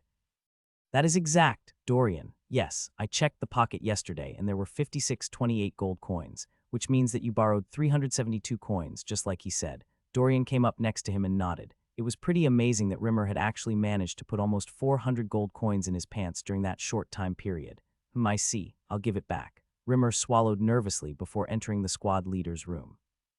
After rustling around for a while, he brought out a big pouch containing gold coins. Here you go, 372 gold coins. He threw the pouch at him so that Rayon wouldn't talk about it anymore. Rayon accepted the gold pouch, but he simply smiled instead of going away. What's wrong with that expression? I returned all the money. You also have to give me the interest. Interest? What interest? There is obviously interest if you borrow money. Rimmer's jaw dropped. I only borrowed it for a day. Who would even charge interest for it? I would. Rayon proudly straightened his back. Ha, all right, how much is the interest? Rimmer flicked his fingers, urging him to continue. 372 gold coins. Huh, what? Rimmer's jaw was trembling, on the verge of falling down. Who the hell charges the same amount as the principal as interest after a single day? I do. You are a demon. Even loan sharks aren't as bad as you. I don't know about them. Just give me the interest. I won't. Kill me if you will. Rimmer placed his body flat on the ground, telling him that he would never give him all of that money. Rayon turned his head to look at the gambling monster. Sir General Administrator, I've got my first request. First request. The gambling monster's eyes were shivering violently in anxiety. Please take the Light Wind Squad's management fund from our leader. Management fund. Did you just say management fund? Rimmer and the gambling monster raised their voices at the same time. Indeed, Rayon smiled innocently. Even if Rimmer had money, he would spend everything on something useless. It was much better to use that money to buy one more training sword for the squad. I was planning to use the squad leader's interest as a management fund to buy equipment for the squad, since I can't burden you too much so soon after you were appointed as the general administrator. Rayon created the situation where Rimmer and the gambling monster had to clash against each other, then stepped back. It must be an interesting suggestion. The gambling monster should be trying to save money, since he lost 6,000 gold from his previous gamble, and Rimmer should be trying to keep his money, since he was originally crazy for money. The clash between the two was inevitable. The money is buried under the right pillar of the squad leader's room. Rayon told him the position of Rimmer's coffers, which he saw with the evil eye of wrath. Kua, how do you even know about that? Rayon simply shrugged at Rimmer's astonishment. I'll leave it to you then. Rayon smiled cheerfully, then withdrew next to the Light Wind members. You have a damn amazing student. The gambling monster tightly bit his lip, then placed his hand on the hilt of his sword. I know, right? I didn't know that he was so damn excellent either. Rimmer tapped his hilt with a fierce look in his eyes. Give me the money. But you heard him, old man. How can he ask for 100 interest after a single day? That's up to the money's original owner. Actually, I didn't even borrow the money. It's that demon playing a trick. He's an evil demon who even managed to trick me. An idiot like you is pretty much in the palm of his hand. Give it to me already. The gambling monster drew his sword and aimed it at Rimmer. I won't. This is the last hope I have. Rimmer also raised his sword around the height of his waist. Thud. The gambling monster and Rimmer glared at each other for a while, before kicking the ground at the same time. Clong. The clash between the tremendous energies emanating from the two blades created an explosive sound, as if the sky were collapsing. Watch them well. Rayon signaled for the Light Wind members to watch the battle between the two. It's extremely rare to be able to witness an all-out fight between warriors at that level. By taking money from Rimmer to add to the Light Winds Management Fund, he was even able to show the gambling monster's prowess in order to help the members increase their knowledge. Rayon broke into a smile, because he was catching 3 birds with 1 stone. Good job, Sir General Administrator. Rayon waved his fist to cheer for the gambling monster. Rimmer, the gambling monster, and every swordsman who heard his voice thought the same thing. What a demonic bastard, and the real demon in the room said. I knew you didn't belong to this place. Come to devildom with the King of Essence. He was trying to recruit him. The gambling monster approached him with exhausted steps. He placed the gold pouch on the platform and exhaled roughly. This is the interest that idiot owed you. He furrowed his brows in displeasure while pushing the gold pouch towards the center. Rayon looked at Rimmer, who was panting on the ground. Naturally, they didn't go all out in their fight, and Rimmer seemed to have backed down for the gambling monster because it was his first appearance in the squad. Good job. Rayon faintly smiled, then pushed the gold pouch back. Just as I mentioned before, please use this as a management fund for the Light Wind Squad. Rayon returned all of the gold that gambling monster had brought him. Are you sure about that? Of course. The gambling monster knew how to increase money. Leaving it to him would allow it to be multiplied several times and make the Light Wind rich. This is so shitty when it's only the first day. The gambling monster ground his teeth and straightened his back. That idiot elf, even though he got weaker, became even more tenacious like a leech. Same goes for you, old man. How did you get even stronger when you went senile and stopped using a sword? Rimmer snickered while getting up. Considering the fact that they'd managed to catch their breath in a moment, they both still had plenty of room to spare. Even though they'd just finished an uninvited fight, they didn't look like they hated it. In fact, the faint smiles that could be seen around their lips revealed that they were feeling refreshed instead. Since I've followed your instructions, I'm going to leave now. I have lots of things to do in order to change this miserable plaque. Haven't even started with today's schedule. What? The gambling monster's chin was trembling. He showed a lot of emotions when he wasn't gambling. The other tasks are also important, but the most urgent task is to increase the prowess of Light Wind members. Rayon pointed at the Light Wind members, who were standing by after finishing their preparations to start training. The instructor should be here with them, since training is about to start. You must be planning to work this old man to the bone. Since I went through so many hardships in order to obtain an important person like you, I should obviously make the best use of you. Ha! The gambling monster sighed deeply before leaning his back against the platform. He nodded his head with his arms crossed, which seemed to be a gesture to urge him to continue. Rayon bowed at the gambling monster, then stood in front of the Light Wind members. You must have witnessed our instructor's might. Since you are going to show your skills to him for the first time, you should do your best. Understood. The swordsmen shouted loud and clear, since they admired the gambling monster, whose prowess didn't lose to Rimmer at all. Rayon smiled and drew his sword. Let's start the regular training. Rayon finished the personal swordsmanship, footwork, sword formation, and situational understanding training before going to the platform. The gambling monster was leaning his back against the platform just like in the beginning, and Rimmer was snoring while lying down on the platform. What did you think about them? Everyone must be around your age, right? Indeed. They are not bad. Those three are especially nice. The gambling monster pointed at Buran, Run-On, and Martha one after the other with his chin, then nodded. They have the qualities to become famous throughout the continent once they gain more experience. He'd noticed the team leader's abilities at a glance, which should have been expected. The other ones aren't too bad either. Even among the Ziegharts, they are stronger and more experienced than what we'd expect from their age. He said that the other swordsmen were also pretty good. It was an unexpectedly precise evaluation. I think I won't be bored of teaching them, however. The gambling monster furrowed his brows while examining Rayon up and down. What's wrong with you? Pardon, you grew up with them, so how come you are the only one who became such a monster? I'm not really a monster. You've become a novice-level master at 18 years of age. If you aren't a monster, who else would be? He shook his hand in a wide arc, telling Rayon to stop joking. Rimmer, who'd been rolling on the platform, poked his head up. His face had become gaunt, probably because his money was taken away. Rayon became such a powerful monster because of the Great Me's teaching. Don't make me laugh. It's impossible for a beggar like you to raise a monster like him. I'm telling you, it's true. Am I right, Rayon? He's not wrong. Rayon nodded while smiling faintly. He taught him swordsmanship, aura, and even the mindset. Rimmer was indeed an excellent teacher, except for the gambling part. You were like an evil demon earlier, but now you are acting polite. I can't tell which one is your true self. I've always been polite, though. HMPH. I thought your manners were in your stomach because you ate them with your stew. The gambling monster snorted while uncrossing his arms. Since I've seen what I needed to, I'll think about what training you guys need. He moved away from the platform and warmed up his neck. He looked like he was about to leave. But you haven't seen my swordsmanship yet. I saw plenty of that yesterday. I have nothing to teach you, so you should work on your own. In that case, can I ask you a question? Rayon blocked the gambling monster's path as he was trying to leave, his eyes sparkling with respect. I'm listening. What is the illusion sword? The gambling monster closed his eyes and wrinkles appeared on his forehead. Even the questions you ask are so annoying. He could only sigh. It would have been easy to answer if he'd asked him to teach him about the illusion sword, or how to be good at using the illusion sword, or even important aspects in using the illusion sword. However, his question was piercing right through his life. It was a truly difficult question to answer. I think it's an illusion you show to the enemy. Illusion.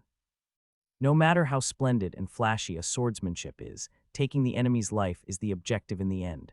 The illusion sword consists of creating a false image in the enemy's eyes before cutting their head off. Enemy's eyes. This is something newbies with an illusion sword know. Even the more experienced ones often make a mistake with.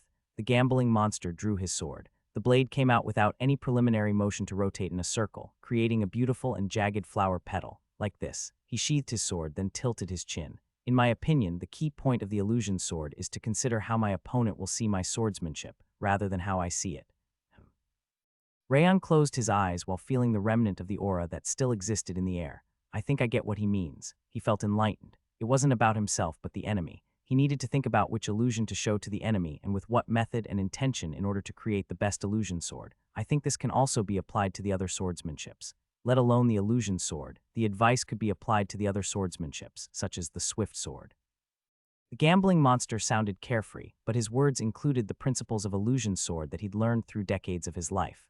I think I should use a mirror. Yes, a mirror is what you need the most upon learning the illusion sword, even more than a sword. Rayon bowed politely at the gambling monster. Since he didn't expect him to give such sincere advice, he was really thankful to him. Whatever, it wasn't a big deal. No, it was really helpful to me. He bowed once again. The gambling monster was apparently satisfied with his honest expression of gratitude as his reaction became smoother. I also have something I haven't mentioned yet. What is it? If you win against me in a drinking or gambling contest, I'll release you right away. Are you serious? Of course. Rayon smiled. Then let's do it right away. We only just finished the match yesterday, so we can't do it again right away. The chances are over for this year. You can try again next year. He lowered his hand that he'd started to raise, biting his lip. Wrath exclaimed, popping out from the bracelet. There's no way that old man is going to win against you in gambling or drinking. You are feeding him hope in order to make him do his job. You are truly the nastiest guy of all. He shook his head in admiration. The King of Essence would like to learn how you can even think like that. How about giving some lessons? That's not true. Rayon chuckled, then approached the gambling monster. One more thing. He raised his finger and continued. You can leave whenever you judge that I'm not meeting your expectations, Sir General Administrator, if you don't meet my expectations. Yes, are you telling me that it's okay for me to leave right away? Of course you can, however I know that you won't. Rayon smiled faintly. He's not that type of person. The gambling monster usually cheated and laughed at his opponents while gambling, but he didn't give a serious penalty upon losing. He just chased them away naked and continuously gave them the chance to challenge him again. Even during the fight against Rayon, his attacks had always been non-lethal, and he never targeted his vital points. Considering the fact that he came all the way to the training ground in order to keep his promise, he must have been a good person to be acquainted with. The gambling monster frowned in displeasure. His ears had turned completely red. I really don't like you. I hope we get along well in the future. Rayon smiled cheerfully, then returned to the Light Wind members in order to finish the training. Wrath splashed up into the air. You are now trying to steal his mind. You are indeed more like a demon, rather than a human. Come to the King of Essence. I'm really not. Rayon laughed bitterly and pushed Wrath back. That guy. The gambling monster exhaled roughly while looking at Rayon's back. What the hell is that guy? Which one is his true self? He looked like a seasoned gambler in the gambling house and a demon on the training ground, yet the way he was acting just a moment ago was polite and respectful.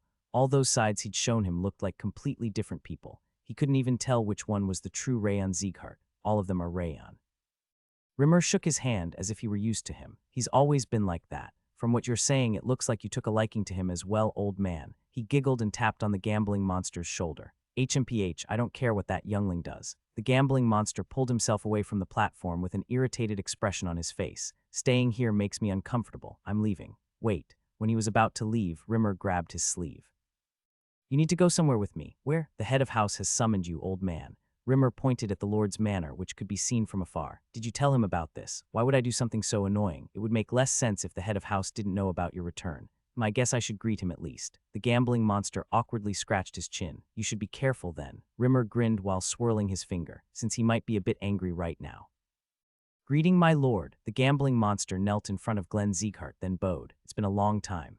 Glenn raised his chin from his hand and nodded slightly. It looks like you've been doing well recently. The gambling monster grinned, then raised himself. Have I been doing well? You look like you're brimming with vitality compared to before. That would be the case for you, since you ran away while saying that you'd live however you felt like living. Glenn shook his head with a cold smile. You said that you wouldn't return because it reminds you of the past. Why did you return now? The gambling monster sighed deeply and looked up to Glenn. Excellent grandson you have, my lord. What do you mean? Rayon Sieghart, that impudent brat. He told Glenn everything that happened, as if he was trying to vent the frustration that Rayon caused him. Rimmer smiled while looking at the complaining gambling monster and Glenn, who was listening to him attentively. The gambling monster must not have realized why the head of house is listening to him right now. Glenn was already aware of everything that had happened. He wasn't exactly curious about the gambling monster's side of the story, just wanted to hear about Rayon's great actions directly from the gambling monster. What an amazing love for his grandson. Moreover, the fact that he acted coldly towards Rayon on the outside, despite his thoughts, made him even more amazing.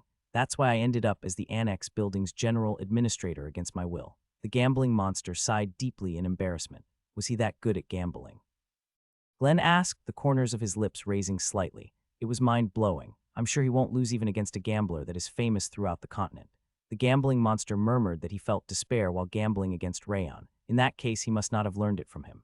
Glenn pointed at Rimmer, who was just standing in the back. There are cases of disciples surpassing their masters, but that idiot is the biggest loser when it comes to gambling. He's completely different from Rayon. There's no way he was taught by him. Aha, I told you, didn't I? Rimmer stepped up and frowned. It feels pretty bad to be called a loser, but I really didn't do it. I'm not the one who taught Rayon about gambling. Apologize to me. My bones still hurt because you kept beating me up over and over because of that. Because Glenn misunderstood that Rimmer had taught Rayon about gambling, he had to be struck by lightning 3 times over. Since someone was there to prove his innocence, he couldn't overlook the incident anymore. Apologize, apologize, apologize. Rimmer protested by punching the air with his fist. I'm sorry. It was my mistake. Do something, do something, do something. He raised his voice even more in order to use the opportunity to obtain something else. His objective was obviously gold coins. Since I don't need lip service, give me a proper compensatio. Rumble when Rimmer extended his hand in order to ask for money, lightning appeared from thin air and fell down on him. Kua, because the lightning had literally appeared in an instant, Rimmer couldn't even think about dodging it and collapsed while screaming, "Why you demon?" Rimmer shivered, raising his head with difficulty. The grandfather and grandson are so similar. He had a feeling that Glenn was a more shameless version of Rayon. The way they looked so similar reminded him that they were grandfather and grandson for a good reason. Harrion, I have a question for you. Glenn pointed at Harrion with his chin, not even looking at Rimmer.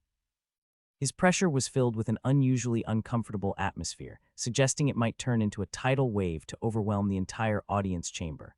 Please do. The gambling monster swallowed nervously because of the sudden heaviness of the atmosphere. Did the liquor taste good when you drank it with Rayon? What? I asked you whether the liquor tasted good or not when you drank it while facing Rayon. The gambling monster's eyes were shivering like a reed because of the completely unexpected question. Hup. Rimmer covered his mouth in order to stop himself from laughing. He got mad because he couldn't be the one to teach his grandson how to drink for the first time. Glenn's pressure had become uncomfortable because the gambling monster had taken away Rayon's first drinking experience. Glenn must have been angry because his grandson's first drink, the one that he'd been looking forward to, was taken away by his old subordinate. I think it wasn't too bad. The gambling monster slowly nodded. It wasn't too bad. Glenn's voice was getting heated. He sounded like he was getting angry. No one is normally capable of catching up to my drinking speed, but that boy was even faster than me as he taunted me. Since it has never happened to me before, it was mysterious, and I somehow didn't feel lonely. The feeling that I was actually with other people was something I haven't experienced in a long time.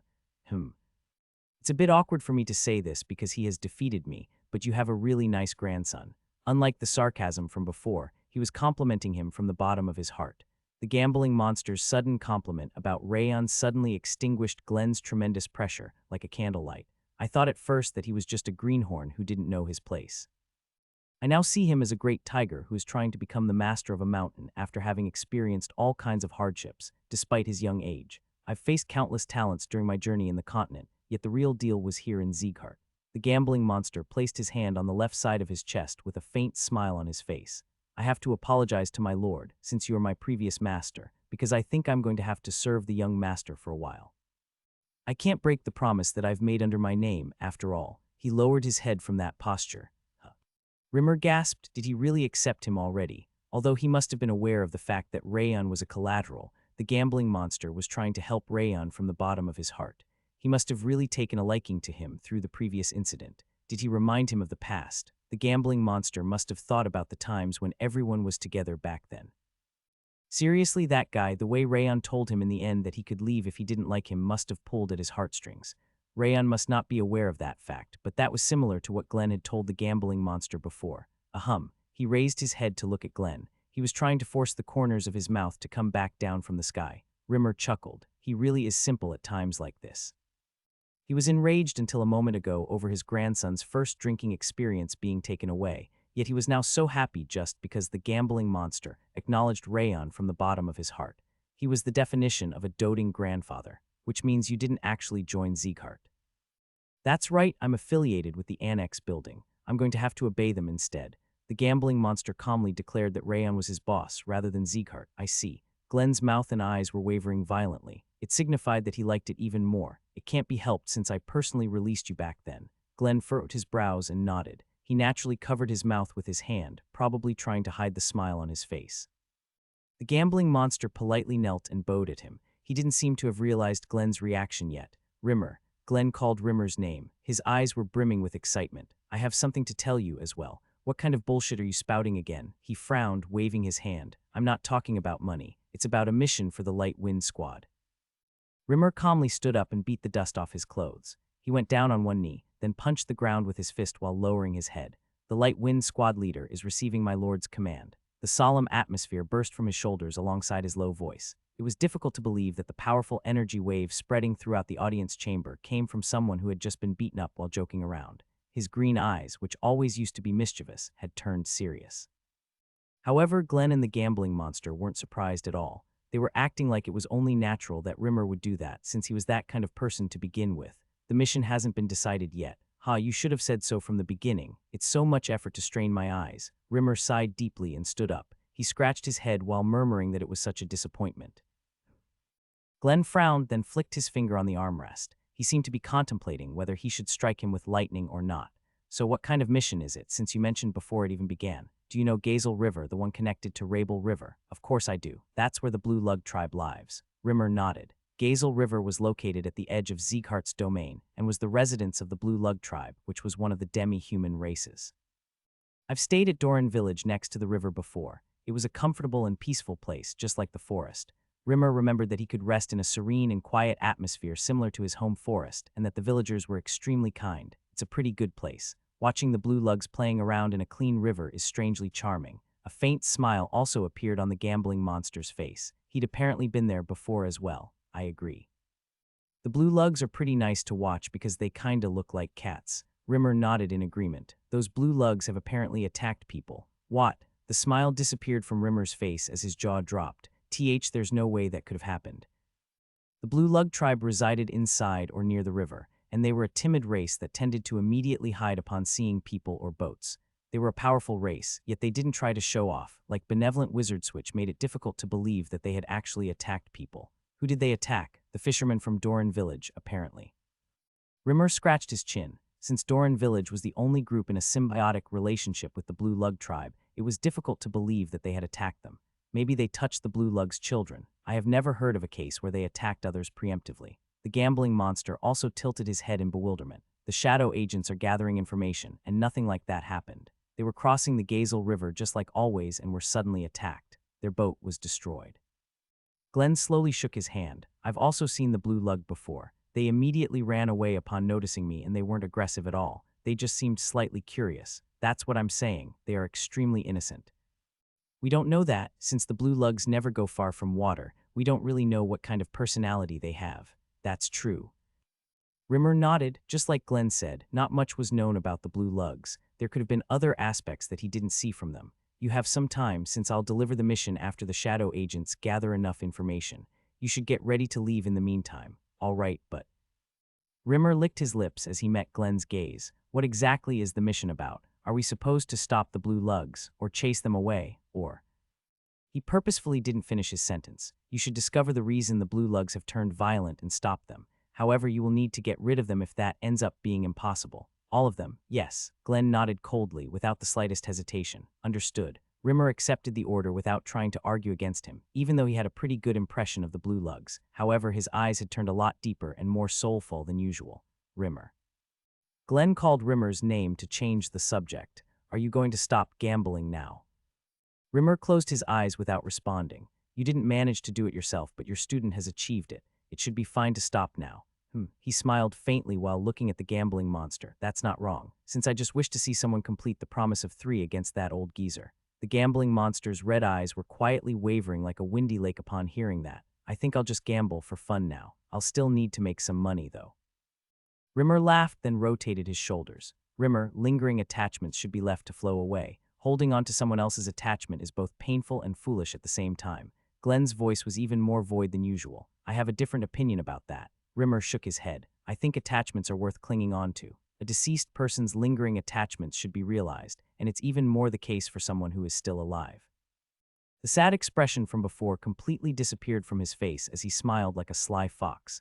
I think my lord's attachments need to be realized. I have no such thing. No way. You do, since you love Rayon so much. Gasp. Rimmer hurriedly used footwork to dodge the lightning sparking from Glenn's hand. It looks like you can take more beatings since you started talking again. Shall we start the real round? I'll take my leave now, since I need to get ready for the mission. He kicked the audience chamber's door open and ran away. What was he talking about Rayon just now? Just ignore him. He was just spouting nonsense. Glenn quickly shook his head, telling him to not even think about it. The gambling monster narrowed his eyes while looking at Glenn before straightening his posture. I'm also going to leave now. He politely bowed, then turned around. Harrion. Glenn called his name as the gambling monster was about to open the audience chamber's door to leave. Welcome back. The gambling monster nodded while smiling faintly. He looked at Glenn for a moment before leaving the audience chamber. Ha! Glenn frowned while looking at the door where Rimmer and the gambling monster went past. You idiots. No one would blame you even if you lived comfortably now.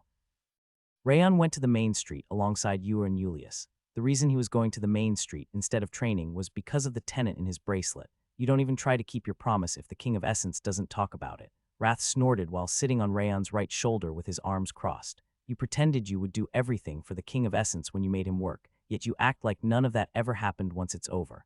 I was going to buy you some anyway.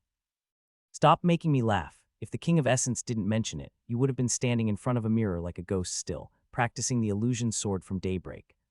Rayon groaned, since Wrath was telling the truth. He had no excuse because he kept training swordsmanship in front of a mirror after the gambling monster gave him advice. But I'm outside now. Rayon came out to the main street at lunchtime in order to calm Wrath's anger. Since Ewer and Julius also happened to be idle without any lessons, he brought them with him to cheer them up. It's your first time being here, right? I'll guide you. Ewer cheerfully ran around the main street. Ewer, welcome Ewer. These apples just came in. Try one. Ewer, the pork is great today. It will be delicious if you grill it. The merchants forming long lines on both sides of the street waved their hands at Ewer. Since she usually did the grocery shopping with the maids, everyone recognized her with brilliant smiles on their faces. I know too. Julius pretended that he already knew about the place even though it was his first time being there. His pride must have been unable to acknowledge his ignorance. Really? Then what is that shop over there? They sell clothes. Wrong, it's a bakery. Yua burst into laughter and Julius's face turned red. They are complete opposites. Rayon chuckled while watching the two. Yua still just thought of Julius as a friend and Julius considered Yua a rival. Since they were thinking differently about each other, their relationship was interesting. Those kids are pretty fun to watch. Wrath also giggled while looking at them. Did you like kids? The King of Essence originally cared for talented people. Moreover, the pineapple girl is the King of Essence's third maid. It's obvious he would take care of her regardless of her talent. He was still calling you his maid. He was apparently serious about taking care of her and cherishing her, even though he didn't actually do anything for her. But why are you like that towards me then? You bastard. You've taken away everything from the King of Essence. Wrath looked like he was about to explode as he emanated wrath and coldness. His energy swarmed through Rayon's mana circuits. Was that a provocation? The King of Essence will never overlook this. Sir Rayon, we've arrived. Yua waved her hand at him from the bead ice cream shop. Rayon didn't move in order to defend against Wrath's attack, but his wrath and coldness dissipated from his body in an instant, like the falling tide. What are you waiting for? Go inside already. Wrath poked his tongue out like a puppy to urge him to eat the ice cream already. He seemed to have forgotten that he was angry. What a great demon king you are. Rayon shook his head, then entered the ice cream shop. You should pick whatever you want to eat. Yes, is it really okay for me to eat? I've already received so much favor. It's okay, you should also choose for the annex buildings people. Rayon interrupted Julius's inflexible words and smiled. How about you, Ga? As he was about to tell Wrath to choose his ice cream as well, the back of a head that he could see at the display window looked extremely familiar. Run-on, The silver-haired woman was literally sticking her face on the window at that point. When she briskly turned her head, Rayon could see that she was Run-on as expected. Why are you here? He realized that was an unnecessary question. It was the same kind of story as a cat passing by a fish shop. I was watching. Run-on's blank eyes were filled with regret. Watching, Rayon tilted his head. She was rich enough to buy the entire shop if she wanted, so he couldn't understand why she was so troubled. Mom told me to eat only one per day. She hung her head while saying that. It looked like tears would start dripping from her purple eyes. Do you want to pick one as well? No, I promised, Mom. Run-on shook her head. Even though she wanted to eat them so badly, she was still keeping her promise. That was just like her. Then let's eat later. Rayon left Run-on alone as she quietly nodded, going to the display stand. Which one would you like? I've felt this before, but there are too few types of ice cream in this shop. It can't be helped. I'll take a box of mint chocolates. An entire box of mint chocolate. Rayon bit his lip. His head was already starting to hurt from thinking about eating an entire box of that. Wait, shall I make it into 2 boxes? Let me think. Wrath narrowed his eyes while looking at the poster on the wall. What is that? He pointed at the poster with the drawing of ice cream between bread like a sandwich. I'm not sure. Rayon turned his head around to call the store manager. What is that? It's a new product that I've made. The manager with a mustache nodded from the counter. Did you make it? I've tried making it as a temporary measure because the sales were pretty bad recently. He awkwardly scratched his cheek. There is ice cream placed between casellas that are made soft by using a lot of milk. It's called bead ice cream sandwich. Ice cream sandwich. Rayon licked his lips. Eating ice cream along with bread could be called innovative. Hey, what are you waiting for? Order it already, right now. Flame was raging in Wrath's eyes like a puppy in front of food as he pounded Rayon's arm with his fist as soft as a cotton ball. Can I have one of these? Which flavor would you like? Cookies and cream, please. Me too. I'll take the same one as Sir Rayon, please. Ewer and Julius also raised their hands, telling him they would also like the sandwich. Rayon took a glance at Runan, who was standing blankly behind him before raising 4 fingers. Give me 4. Yes, order received for 4 cookies and cream sandwich. The manager went inside with a smile. You bastard, you should have picked mint chocolate. Ah, you are right. Shall I change it now? Whatever. We can just add mint chocolate in the order. Wrath licked his lips while looking at the ice cream. He seemed to be planning to try them all out. Here you go. Probably because the preparations were already made, it didn't take too long until he finished making it. Here you go, Runan. Rayon first gave Runan the sandwich. But I. This is a sandwich, not a bead ice cream. It should be okay, isn't it? Ah, Runan's lips loosened and turned into a smile. It was a smile that Rayon had never seen before. She nodded, then took the ice cream sandwich. She turned it around to look at it from different angles with a very small smile on her face. This is the sandwich. The way the cookies and cream ice cream was stuck between the thin cassella bread, which was as soft as cotton, was mouth-watering. Because the round shape was so pretty, he felt like it would be a shame to just eat it up. This is not the time to admire it. Eat it already. You aren't a gourmet, no matter how I see it. Gourmets usually appreciated the appearance of food as well, yet Wrath never did that. He was just a glutton who only cared about the quantity. Rayon shook his head before putting the sandwich in his mouth. Huh, he unconsciously exclaimed. The cassellas surrounding the ice cream from top and bottom gently melted like soaked paper to create a spongy texture, and the ice cream placed between them engulfed the tongue with sweet and crispy flavors. He could only smile because of the unexpected harmony in the taste. It's here. Wrath raised his eyes sharply. The King of Essence has been living for thousands of years without knowing about such a taste. His entire life was a waste. He murmured some strange things and called the demon God. He was the definition of a lunatic. The 2 ingredients are tasty by themselves, but they are making the drawbacks disappear. This is the perfect food. Wrath's body was trembling as if he were about to faint. Drawbacks. The cassella's brittle texture is fixed by the ice cream, and the ice cream's cold and hard texture is being softened by the cassella's softness. This is the perfect food. Harmony and softening. Rayon blankly stared at the half-eaten sandwich he was holding. All ingredients have strengths and weaknesses. This is the best food because it manages to kill the weaknesses by using the strengths. The King of Essence would like to keep eating this for the rest of his life, so the strengths from each one can offset the weaknesses. If you finally understand, you should stop mumbling about it and finish eating it. The King of Essence can't wait any longer. Wrath started dancing by shaking his body. Rayon nodded, then put the rest of the ice cream sandwich in his mouth. After hearing Wrath's explanation, he could clearly notice that the strengths of the ingredients were killing the weaknesses. Cool, this is great. Order the mint chocolate sandwich now. The King of Essence's hand is trembling in excitement. Wrath's body was really trembling in anticipation. Harmony, however, Rayon wasn't listening to Wrath. He kept murmuring about harmony while staring at the flyer about ice cream sandwiches. Maybe I can create a harmony between swordsmanships just like this. What are you doing? If I can utilize the impact from the sound sword to make up for the illusion sword's slow activation. Rayon Sieghart, hey you bastard. Rayon didn't react, even though Wrath smacked his forearm and shoulder. What kind of torture is this? Are you really going into a trance now after eating a single serving of this delicious food? Wrath screamed, but Rayon's pupils softly lost focus. You demonic bastard. This place. Rayon blinked his eyes. What happened? He was in his room in the annex building. The last thing he remembered was eating an ice cream sandwich in the shop, yet he had returned to his room before he knew it. What happened, my ass? You are just crazy. Wrath's angry voice could be heard from the top of his shoulder. Huh, you went into trance while eating a stupid ice cream sandwich. You must have a hole in your brain. Ah, Rayon chuckled.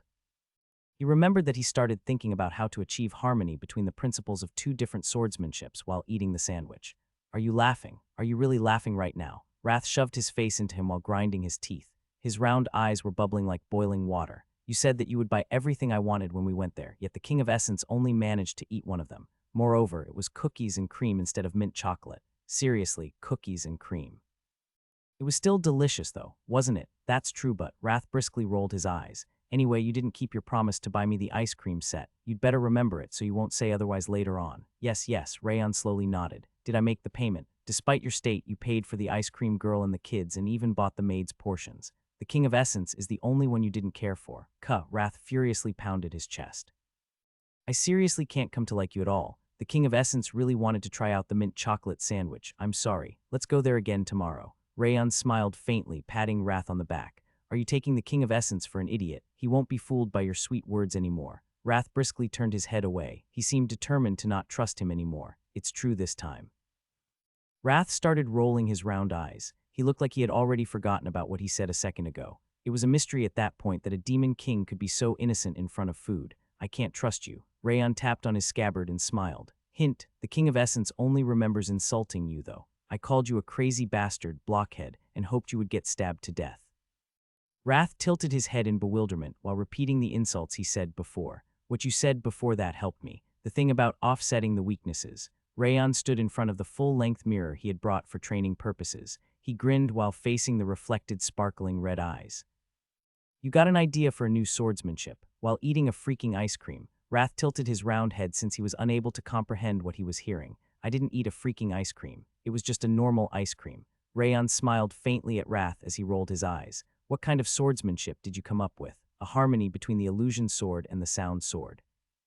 During his trance, he managed to imagine a new swordsmanship that could harmonize the sound sword he had recently learned with the illusion sword that he'd been continuously practicing for a while. Even though he only had an image, continuous practice should allow him to create a swordsmanship that only one person in the world was capable of using. A harmony between illusion and sound. What you said about erasing weakness by using strength was extremely helpful. Rayon raised his lips into a smile and tapped Wrath's head. He really is the giving Wrath. Wrath wasn't simply offering stats and traits. He was also giving away hints to help Rayon's growth through words and behavior. He was exactly like the giving tree that offered fruits in its early stage, logs after it grew up, and eventually became a resting place once it got old. How dare a mere human hit the King of Essence's head? Such insolence. Wrath's face turned red like a volcano nearing its eruption. The King of Essence shall take this opportunity to teach you who the King of Essence really is. Wrath's coldness pierced into Rayon's mana circuit like an awl. The wrath that was stuck to his soul like a leech also emerged at the same time. Rumble. The coldness was freezing his bones, and the heaviness of his wrath was crushing his body. I shall take the ice cream sandwich's revenge.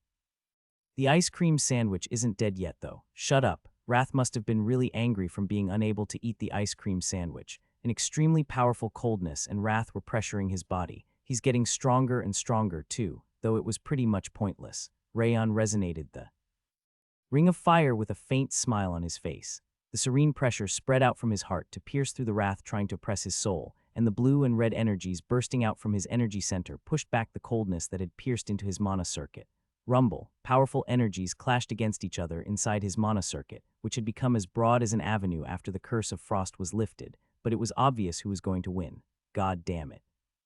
Wrath screamed and mustered all of his power, but he couldn't win against the energies of the 10,000 Flames, Cultivation, and Glacier. He was gradually pushed back, losing his standing just like a beast who had lost its territory.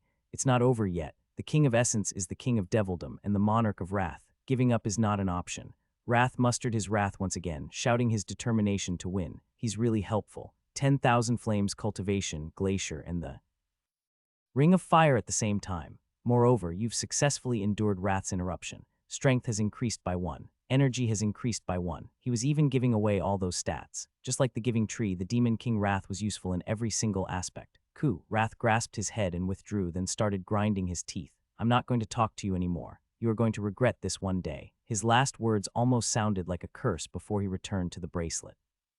I was planning to go to the ice cream shop tomorrow, but I guess I don't need to go there anymore since you aren't talking to me. The flower bracelet violently twitched as he said that. It didn't even take 3 seconds before Wrath's face slowly emerged from the bracelet. I'm canceling it. Ha, Rayon burst into laughter. The ice cream sandwich must have been really delicious, since the Demon King's pride was bent in just 3 seconds. I guess I should take care of him a bit more, since he was the one who didn't keep his promise to begin with, and Wrath didn't even interfere during his trance, even though he could have interrupted it on top of helping him before. Doing everything he wanted to make up for his mistake was the correct course of action. Let's go tomorrow then. You should think about what you want to eat among the ones we saw today. That's already decided. The King of Essence is going to try out everything, starting with the mint chocolate sandwich. Wrath cheerfully waved his hand. His anger was gone so quickly. All right, do whatever you want. But you aren't going to enter another trance, are you? I'm not. Since he'd already finished drawing the new technique's image in his mind, he wasn't going to enter another trance for a while. Probably. You seriously entered a trance while eating ice cream. At this rate, you're going to enter a trance one day while pooping. You will be inside the restroom all day long. That sounds fun. Rayon smiled cheerfully. HMPH. So what kind of swordsmanship did you come up with? Rayon unsheathed Heavenly Drive while looking at the mirror. He nodded, looking at the silver blade that stretched out without the slightest noise. A sword draw, but you already have that. It's different from that. This sword draw will be able to cut through an opponent for sure. The previous sword draw consisted of disabling the opponent's vestibular organ through sound, but the new technique he came up with was a sword draw to directly cut through the opponent. The King of Essence thought you'd start committing genocide with sound. Genocide. The old butler told you before that the sound sword's advantage is that it can be used against multiple opponents. I thought you would wipe people out with the blade of sound, but you aren't very fun. Blade of sound. Rayon licked his lips and started thinking about the blade of sound. The red color in his eyes started to turn pale once again. Wrath dropped his jaw as he saw his eyes. No way, tell me it's not happening. What if I go even deeper than the vestibular organs? Rayon murmured about swordsmanship without responding to Wrath. Hey, I can reach the nervous system with a sound sword. Seriously, you are too crazy about swords. 1 week later, Rayon went to a corner of the training ground as soon as he finished afternoon training. He unsheathed and drew his sword over and over with the full-length mirror in front of him that he'd brought in advance. You've been doing nothing but draw your damn sword for the entire week. Wrath sighed from on top of his shoulder. Since Rayon had bought ice cream for him to his stomach's content right after he came out of his second trance, Wrath's appeased anger could be called mild. Isn't it boring for you? It can't be helped. Creating a new swordsmanship was similar to drawing a map. It was necessary to personally travel through countless routes to find the best path. The harmony between sound and illusion swords that he was trying to achieve had never been attempted by anyone before. It was obvious that it was a difficult and time-consuming task, and I'm trying to learn 2 different techniques. And most importantly, this is fun. Fun. Are you really having fun when you are doing nothing but drawing your sword in front of a mirror? I can feel my progress. Practicing a sword draw for the entire week had allowed him to freely control the speed, direction, and sound of his sword draw. Since he managed to incorporate the illusion sword little by little, he would be able to create a technique that can be used in actual combat if he kept practicing it. You are really crazy about swords. Wrath scowled. He shook his head and returned to the bracelet. Clap. Rayon chuckled, and as he was about to draw Heavenly Drive once again, a clapping sound could be heard. It was coming from Rimmer, who was lying flat on the platform. Why is he still here? Since the gambling monster was around recently, Rimmer didn't even wait for the end of training to disappear, yet he was still there for once. Though his posture made him wonder whether Rimmer thought of the place as a training ground or his home. Gather, everyone. Since the swordsmen were all doing their personal training, every single member of the Light Wind Squad gathered in front of the platform. What's the matter? Rayon looked up at the platform while standing in front of the Light Wind members. The Light Wind Squad has received their second mission. Mission. The excited breaths from the swordsmen could be heard from behind him. Rayon looked around. The glittering Icefrom team leaders Burin and Martha, to every member revealed their anticipation. Of course, Runnan seemed as blank as always, and Dorian looked slightly scared. Please tell us. Rayon nodded at Rimmer. Anyone know about the Gazel River? Gazel River. It wasn't exactly a famous place, but it was known as the Blue Lug tribe's habitat, with pure and clean water that was almost transparent. Gazel River is connected to the Label River that runs across the continent, and the demi-human tribe Blue Lug lives there. Rimmer mentioned the Blue Lug tribe, which Rayon was expecting. Apparently, the Blue Lugs sank a fishing boat and killed people recently, but I heard the Blue Lug tribe has never attacked anyone before. Burin frowned. Just like he said, the Blue Lugs have never been the first one to attack. Since they were afraid of people, it was difficult to believe that they sank a boat and killed people. Same goes for me, but this is a fact that has been directly investigated by the shadow agents. Rimmer slowly shook his hand. His careful voice implied that he also thought the incident was unexpected. They were only trying to intimidate at first, but they turned more and more aggressive and ended up destroying the fishing boat crossing the Gazel River 3 days ago, drowning the occupants of the boat. Oh no. Since the victims were just fishermen instead of warriors, the Light Wind members' gazes turned stiff. Our mission is to determine the reason the Blue Lugs have turned violent and return them to their original state. However, we will have to eliminate them if it ends up being impossible. Rimmer declared simply, then stood up. He looked down at everyone with his cold green gaze. The Blue Lugs are powerful. Their physical abilities are even better than those of a monster, and they are capable of using blood sorcery. Since every single one of them is as powerful as an expert underwater, you will have to be careful. However, there are other people that you need to be even more cautious about. He interrupted himself, then frowned. The South-North Union that rules over the Rabel River. Those thieves have been passing by the area recently. The South-North Union, indeed. The Rabel River is their territory, after all. The South-North Union from the 5 demons. The swordsmen groaned upon hearing that the South-North Union was involved. They were bound to be nervous since they weren't common thieves. They were a huge organization with a proper system and martial arts. Even though the South-North Union is rather neutral and can be spoken with, they are still one of the 5 demons. You should be careful since we might end up fighting them. South-North Union. Rayon narrowed his eyes. The mention of South-North Union reminded him of the young leader Raptor that he met during his first mission as trainee. He must have become even stronger. He was curious about what level he would have now since he was already at master level back then. One more thing. Doran Village, which is our destination, is outside Sieghart's domain. Why are we going all the way out there? Buran tilted his head. Because Yuan Village, located right behind Doran Village, is our domain. We need to stop the incident before it spreads to Yuan Village, and it wouldn't be a bad idea to expand ourselves up to Doran Village on this occasion.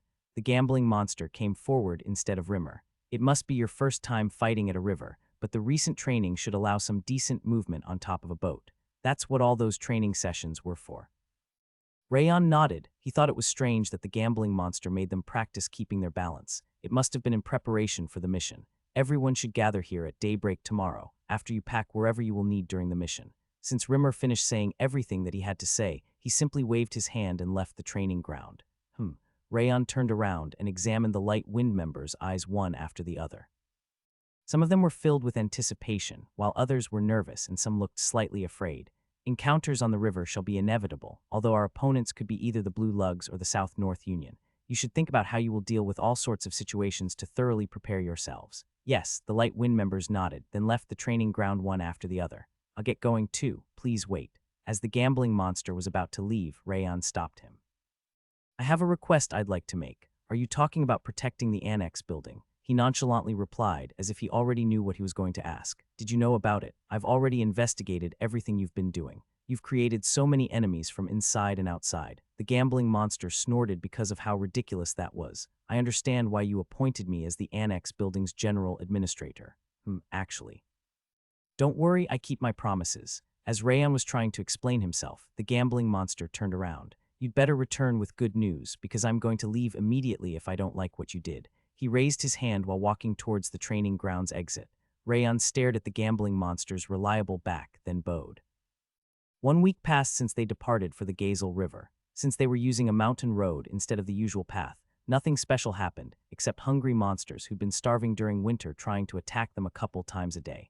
Rayon kept drawing the image of his 2 swordsmanships in his head during the journey. He kept polishing the sound sword and illusion sword in his mental image, and harmonized the two to strive towards creating a new technique. Because he was so focused, the sun had already set and risen again before he knew it. Rayon narrowed his eyes while looking at the dim sky. It was already evening while he was drawing the swordsmanship's image in his technique. We will rest here for tonight. He pulled up his horse in an open space where all directions were clear. Since Rimmer had gone limp on his horse in order to sleep, Rayon needed to do the squad leader's job even though he was focused on training. Each team should prepare for camping. Yes. The light wind members dismounted from their hoses at the same time. Since the team leaders had learned about camping from the Heavenly Blade swordsmen, they managed to quickly set up the tents and start a fire under their command. Is it already night? Rimmer walked up to him while yawning. He apparently managed to sleep soundly on top of a running horse. A day passes so quickly. It's because you keep thinking about swordsmanship all day long. Isn't it boring? He shook his head, sounding like wrath.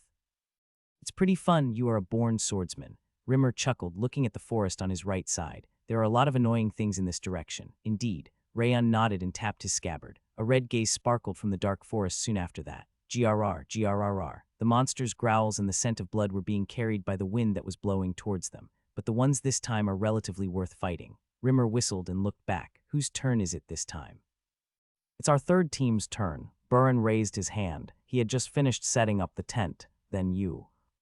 No, I'll do it since I have something I'd like to test. Rayon shook his head, then went to the forest. He placed his hand on Heavenly Drive's hilt, looking at the forest. Red eyes were revealed under moonlight once they finished probing. The monsters were a group of huge ice trolls, covered from head to toe in silver fur. 8 ice trolls. That was pretty good. It was a perfect number and level to try out the second technique. GRRR, Gua. The ice trolls came running at Rayon while showing their yellow teeth. Because the ground was covered with snow, they were as fast as seasoned swordsmen. Cover your ears, everyone. Rayon gave his warning, then slightly lowered his posture. He lightly grabbed the hilt with peaceful eyes. The moment ice trolls came close enough to be within 10 steps of him, he unsheathed Heavenly Drive. Kring, the resonance was different from before. The sword resonance seeping into the atmosphere was elegant and creepy at the same time, as if a devil were playing a violin. GRR. GR. Even though the ice trolls were running at him, their eyes rolled back the moment they heard the sword's outcry and they collapsed, rolling up to Rayon's feet. Dead. Even though the trolls' eyes were filled with madness just a moment ago, vitality was leaving them. Their lives had been severed from a single sword resonance of his sword draw. Rimmer gasped as he saw the dead ice trolls. It looked like the blade had cut through their necks. What is this? He was aware that Rayon was capable of causing harm to the auditory organs through sword resonance, but he didn't expect him to straight up sever the nerves. He was unable to close his mouth because of how ridiculous that was. The sound just now.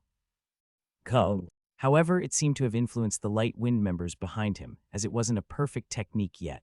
Everyone was on their knees while grasping their ears. Once they collected their wits a moment later, their lips started to tremble upon finding the dead ice trolls. What the? Wow, that guy, seriously. Burin was shocked, Runan was honestly surprised, and Martha bit her lip. Huff, did he just kill the monsters with sound? It's not just sound, it was a sword resonance. What a crazy technique. Is this the sword draw he's been practicing all along at the training ground? The light wind members swallowed nervously while looking at the dead ice trolls and thinking about the sword resonance they'd heard. Their faces looked like they'd witnessed something that shouldn't have existed in the world. It's still not enough. Rimmer licked his lips while coming up next to him. Indeed, I can hardly differentiate between enemies and allies, and controlling the power is also difficult. Mental image is usually different from reality, after all. True, Rayon nodded and sighed. Just like Rimmer said, drawing the image in his head was certainly different from using it in an actual fight. But weren't you practicing something else in the training ground? Have you been watching me? I thought you were just sleeping. I keep my eyes open even when I sleep. I'm currently trying to create two techniques. The first one is specialized in one-on-one situations, and this one is for when I have to fight multiple enemies. Rayon quickly explained the two swordsmanships. Rimmer scratched his chin and nodded. Then try using the first technique on me. He chuckled, then stepped aside. I'll complete your technique for you. Rayon narrowed his eyes while staring at Rimmer, whose chin was smugly raised. Are you telling me to use the technique right here? Of course. He clumped fingers and flicked them at him to signal for Rayon to attack right away. I'm thankful for your help, but... Rayon shook his head while looking at Heavenly Drive. As I said before, this swordsmanship isn't complete yet. I can't control the power yet. The sound sword he had used a moment ago also had influence on the light wind members behind him because he couldn't control it properly. Since the first swordsmanship was even more difficult to use than the second one, it could be dangerous. Are you worried about me right now? Rimmer furrowed his brows, shoving his face towards him. Do you know who I am? Hello, I'm Rimmer, it's me, Rimmer. He was so stupefied that he said I and Rimmer 6 times total in that short time period.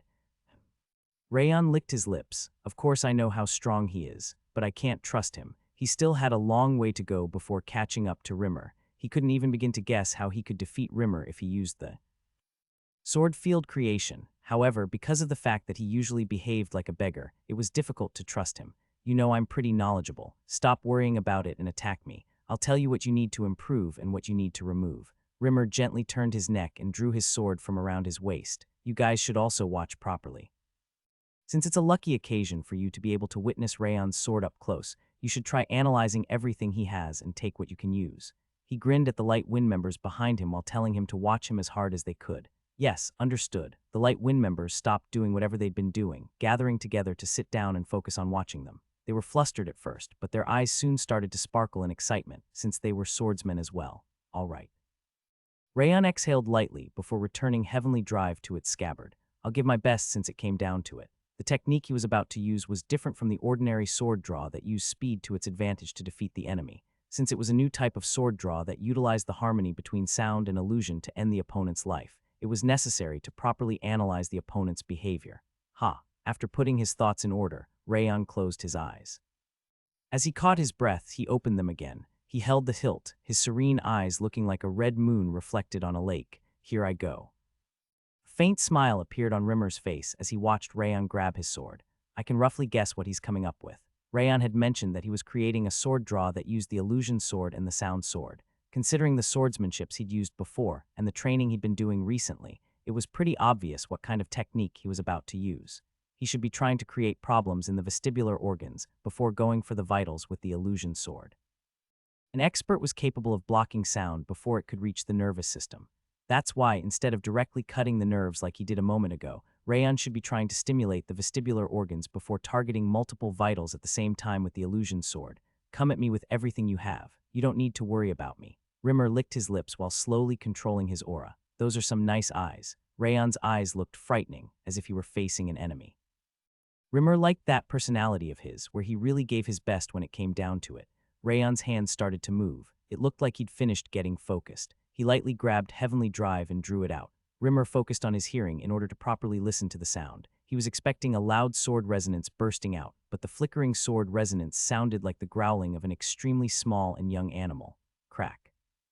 The moment that eccentric sound reached his ears, all of the hair on his body stood on ends. His heart started to pound like crazy. It's fast. The aura inside the sound pierced his ears. It was so fast that anyone less than a master wouldn't be able to defend against it. Even though it wasn't as loud as the sword resonance he'd created before, it was far faster than it. This, Rimmer frowned. It wasn't just affecting his vestibular organs, but it was decreasing his hearing.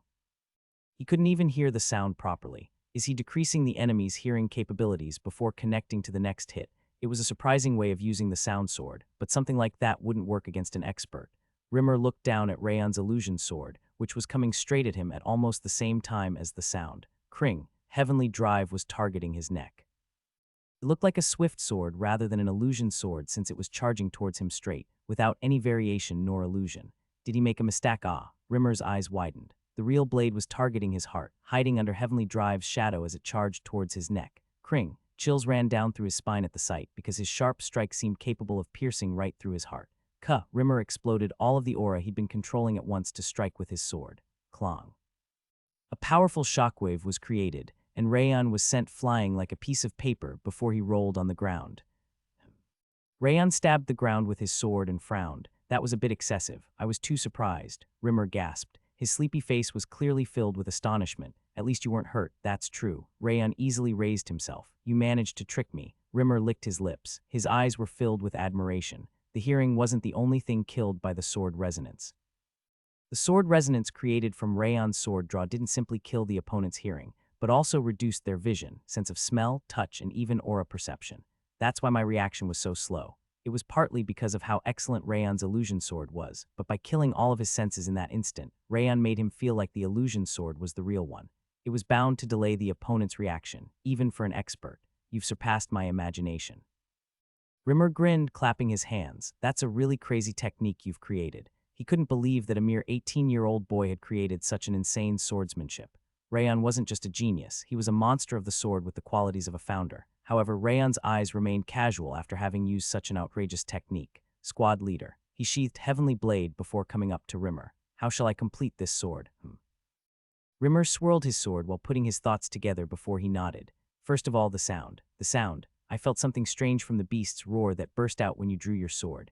Anyone at intermediate level no, even a novice master would be cautious of that sound. He was even more focused on that sound in order to properly watch Rayon's sword, but that unusual sword was bound to alert an expert.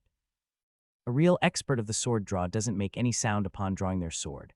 Rimmer drew his sword in an instant. There was no reverberation at all as the blade emerged to reach Rayon's neck. If you make it completely silent like this, the opponent is going to be fully focused on the speed because they will believe that it's really a sword draw. But if I don't make any sound. Harpies can stop people's movement with ultrasonic waves created with mana. He continued while swirling his finger into a circle. It should be extremely difficult to use a sound sword without making any sound to kill the opponent's senses, but it should be possible to achieve by using mana like a harpy. Sound. Rayon gave a small nod. He looked like he had figured something out. Secondly, the illusion sword. Rimmer raised his index finger. It was nice that you hid the real blade under the shadow of the illusory sword that was fast enough to make your opponent believe that you were using a swift sword. However, he performed a strike in order to demonstrate once again. The blade of wind was stretched out like lightning. You have to make it even faster, and the timing where the real blade gets separated from the real sword should be delayed. So the illusory sword and the real sword should stay together for even longer. Yes, if you delay the timing of their separation, it will be difficult to dodge even if they knew about it. I see. Rayon nodded while looking at Heavenly Drive. He seemed to be trying to remember his advice. I admit that your sword draw is revolutionary, but it's not going to work all the time. It can easily slay an amateur, but it should still be avoidable for those at the same level as you, I guess. However, if you can achieve perfection in the aspects I mentioned, sound, speed, and delaying the illusory sword. Rimmer cheerfully smiled with serious eyes. You should even be able to slay an intermediate master in a single strike, let alone those at the same level as you. Who didn't understand? Rimmer looked around the Light Wind members after giving Rayon his advice. Everyone, including Burin, Martha, and Runnon, raised their hands. Apparently, even those three were unable to comprehend it. In that case, this great Rimmer is going to his job for once and explain it to you. He walked in front of the Light Wind members while giggling to explain how Rayon was using his sword. Rayon watched Rimmer as he explained the principles of his sword to the other swordsmen before turning his head around. Sound, speed, and delay, it was the right choice to show him. Rimmer managed to point out the weaknesses after watching it a single time as if he knew about it all along. He was really an extraordinary person. I think I can fix them all. Sound was the most difficult part among his advice, but there was a method he could use, the memories from my previous life. Since he'd been an assassin for his entire life, he was confident he was better than anyone at remaining silent. He was going to need to research and practice a lot, but he figured he would be able to fix it by mixing the principles of shadow into it. This is going to be interesting. Since he'd finished hardening the floor and creating the foundation, he just needed to build the building now. He unconsciously smiled in anticipation of how his two techniques would develop. Wrath came up on the bracelet while licking his lips. It's such a mystery that Shitty Ears is actually working now. He frowned while looking at Rimmer's back. I agree. Rayon smiled faintly. He couldn't bring himself to hate Rimmer because he showed his serious side sometimes despite his usual miserable demeanor. Rayon, as he was about to start sword draw practice, Rimmer came up to him. It looked like he'd finished the explanation, since the swordsmen were separated into groups to discuss it among themselves. I realized I forgot to mention something. What is it? He was filled with anticipation for the new advice as he focused, but the words Rimmer said were beyond his imagination. The tuition fee. What? You should pay an appropriate fee since you got amazing advice like this. You didn't mention anything about tuition fees. I didn't say that it was free, either. He grinned while extending his hand. Since it's you, I did all that work to get some money. Give me the tuition fee, please, ha. Rayon visibly pouted inside. Seriously, this miserable elf. Rimmer led the Light Wind squad after the short lesson. Although it had always been his job, Rayon couldn't help being glad because Rimmer had always been slacking on it.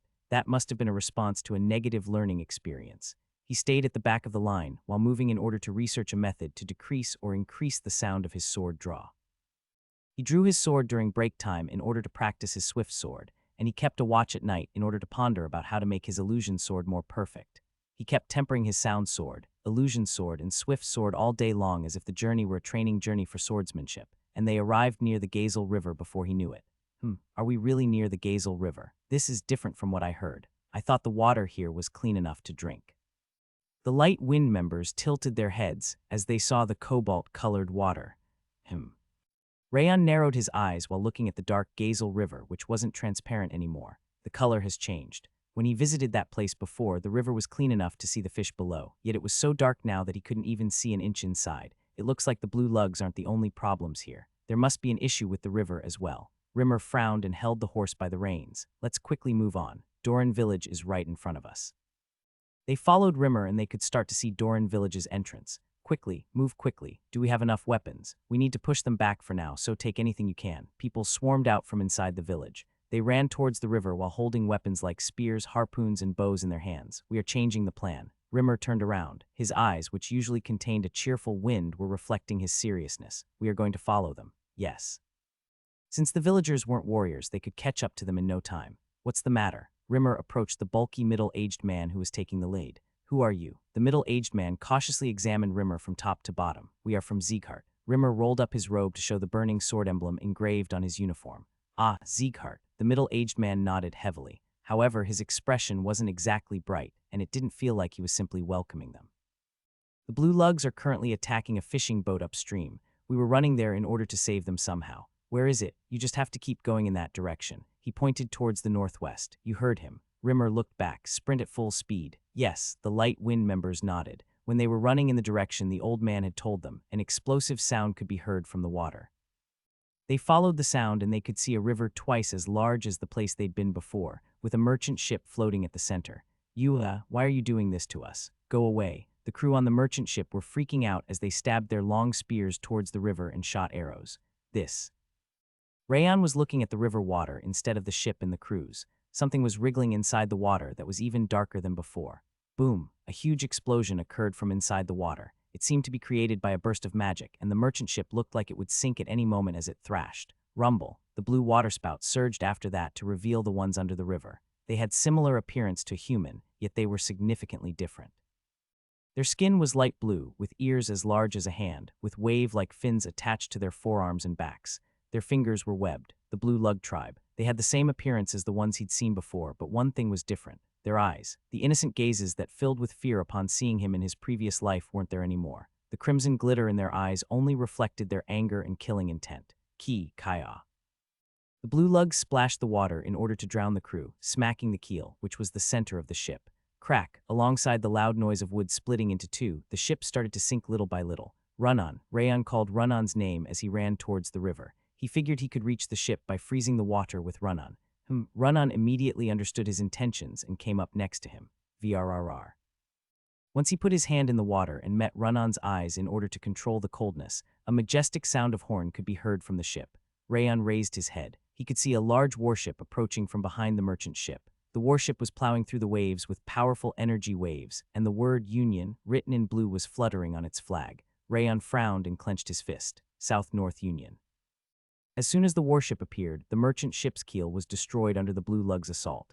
The ship was snapped in half and started to sink under the water. Save me. Please, do something about those monsters. The crew screamed while hanging onto the sinking merchant ship. TSSH, when Rayon put his hand back inside the river water while using. Glacier red objects poured out from the South-North Union's warship. Those long and round objects fell right in front of the crew, who fell in the water as if they had eyes of their own. Huff, huff, I am alive. They were floating on the water despite supporting the crew's weight. It seemed they were made with some special material. All right, guys, a majestic voice filled with aura burst from the deck of the warship. Wipe them all out. The owner of the voice jumped down on the river as he said that. With long purple hair reaching his back, he had soft and well-defined facial features, and his skin was as clean as white paper. The young warrior looked like an exemplary young nobleman. Whoa, Sir Tyler is here. We've been saved. The crew cheered while shouting his name, even though they were barely floating on the water. Hap, the man called Tyler, ran on the surface of the water, as if he were on the ground. Rayon could guess that he was using footwork designed to run on the surface of water, judging from the ripples of mana that appeared where he stepped. Amazing. Rayon resonated the ring of fire to take a close look at the mysterious footwork that the man was using. Kring. The man reached the group of blue lugs in no time, piercing the center of the river with the spear he was carrying on his shoulder. Wham! The blue astral energy flowing from the tip of his spear started to rotate in a spiral to create a huge explosion. Ki. The blue lugs were unable to withstand the huge wave, faltering like leaves inside a storm. Woo! They are mere beasts, no different from monsters. Kill them all? The warriors on the deck shot the aura blades and aura spears towards the blue lugs, throwing spears and harpoons at the same time. Kaya! The blue lugs hurriedly withdrew, unable to endure the powerful attack from the South-North Union's warriors. Green blood was flowing from their skin where they were hit by the aura blades and aura spears. Kua.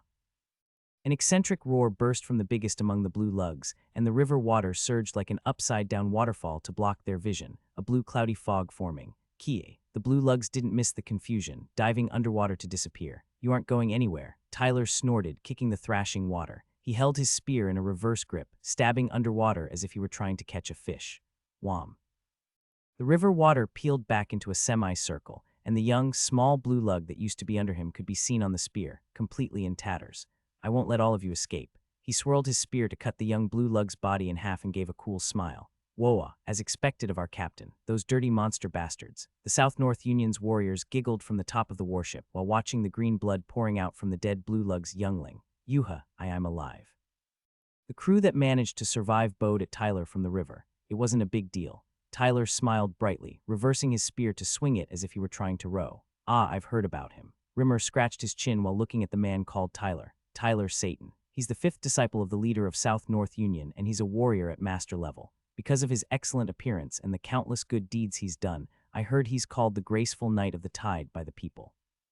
I've also heard about him. Rayon nodded. Just like Rimmer had said, Tyler was a virtuous man with many supporters from the 6 kings because of his heroic deeds, despite being from the South-North Union. Graceful Knight of the Tide. Martha frowned while looking at Tyler. No matter how I look at him, he looks like a traitor with a cringy and disgusting face. Bullshit. Burin came next to Martha and shook his head. Even though he's affiliated to the South-North Union, he's done a lot of good and heroic deeds. He's completely different from an average bandit. Oh, are you even defending a bandit now? I'm not defending him, I'm just stating the truth. Those two were arguing with each other, just like always. He's not damn handsome. Run-On shook her head after looking back and forth between Rayon and Tyler. We aren't attacking him, are we? Rayon sent an aura message to Rimmer, his eyes fixated on Tyler, who was riding the tide towards them. I can't just start swinging my sword at him when he's bringing the people he saved. A war is going to break out if we attack him now. Rimmer chuckled while answering him. Tyler brought out the crew from the water, then treated their wounds before coming towards them. Oh, his mouth became round open upon noticing the burning sword emblem on the Light Wind's uniform. You are from Sieghart. Even though he found out at a glance that they were from Sieghart, he turned his spear backwards as if he wasn't cautious of them at all. His eyes rolled as quickly as a bead rolling down from a hill. They stopped for a very short instant on Run-On, Martha, Rayon, and Rimmer. In no way are you the Sword of Light from Sieghart. I'm honored to meet you. Tyler's expression turned bright as he bowed. Honored, yes, I keep hearing about you, that you are a real guard and virtuous man who protects his lord. I've really wanted to meet you, really. Yes, among Sir Rimmer's great deeds, I especially like the great victory at the Dark Mountain. Tyler told him about Rimmer's great actions one after the other. He was apparently not lying about having wanted to meet him. Wow, you are so knowledgeable, buddy. Rimmer smiled brightly and patted Tyler's shoulder. He seemed to be in a good mood, and this person here must be the Frostfire Sword of Valor. Tyler punched the shaft of his spear with his fist. You even know about me. I was deeply impressed when I heard the story about how you jumped headfirst into fatal danger in order to save your benefactor from childhood. I'm honored to meet the young hero. Is it really okay for you to say that, when I've slain the people from Eden, which is allied to the South-North Union? Rayon calmly met Tyler's blue eyes. Allies, in fact, we can't exactly be called allies since we have different goals. A soft smile appeared on Tyler's face. People live differently even if they are from the same place. Not all of 5 demons agree with each other, and the same goes within the South-North Union. That's true. Rimmer nodded in agreement. He seemed to like Tyler because he had praised him. What brought you here, by the way? Rayon asked, while looking at the warship that Tyler came with. We've been patrolling around Doran Village once per day at their request. Tyler smiled gently at the Doran villagers who were taking care of the crew. And what brought the Light Wind here? I don't think you would be just passing by. We've also received a request for help from Doran Village. Oh. Tyler's smooth talking was interrupted for a moment. Who did I guess that's understandable, since Sieghart's domain is pretty close. However, it looks like we were slightly faster this time. He said that as a joke in order to avoid hurting their feelings and looked at the Doran villagers. The crew and the rescue team from Doran Village were all looking at the warriors from South-North Union with admiration. They looked like people who had met their heroes. We should be seeing each other pretty often for a while. I hope we get along. Same goes for us. We'll get going then. Tyler bowed slightly, then walked on the river once again. Are you already leaving? Sir Tyler, you don't need to mind it since it wasn't a big deal. The crews raised their hands, but Tyler smiled softly and withdrew. His footwork that allowed him to run on the water made him look like he was flying as he returned to the warship. Let's return, everyone, yes.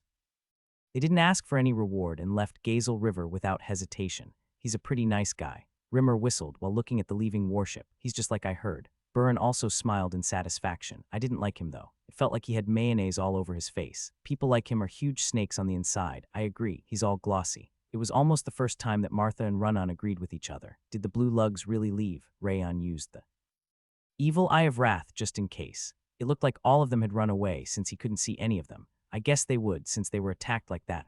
When he was about to put away his wrath, he could see a blue lug staying alone, deep under the Gazel River. He looked more similar to a human than the blue lugs that he'd seen a moment ago because of his small webbing and fins, and his eyes were as clear as the former Gazel River.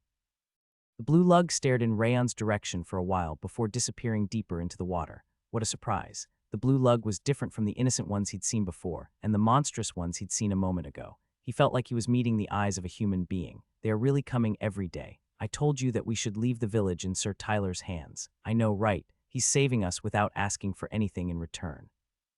I don't know about the South-North Union, but we can trust Sir Tyler. The villagers were still talking about Tyler, even though he had left a long time ago. Rayon licked his lips while watching the excited villagers. They are absolutely fond of him. Considering the reactions of the crew and the villagers, the village was pretty much under the South-North Union's controller, more specifically, Tyler's control. This isn't going to be easy.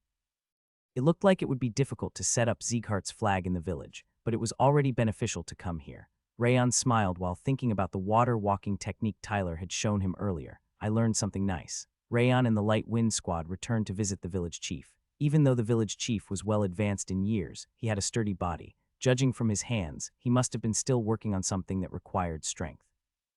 The village chief bowed with a smile, but he couldn't hide the reluctance around his mouth. Can you tell us about the situation for now? Rayon asked after greeting him back. Since Rimmer didn't like doing something annoying like that, Rayon needed to do his job instead. The blue lugs started to leave their residence to hang all around the Gazel River a few months ago. We didn't mind them because they weren't harming us, but the problems started to occur 2 months ago. The village chief sighed, then continued. The blue lugs usually hide away as soon as they hear the sound of a ship, yet they suddenly attacked a fishing boat. It would be difficult to believe for those who knew about the blue lugs, but I saw that happen with my own eyes.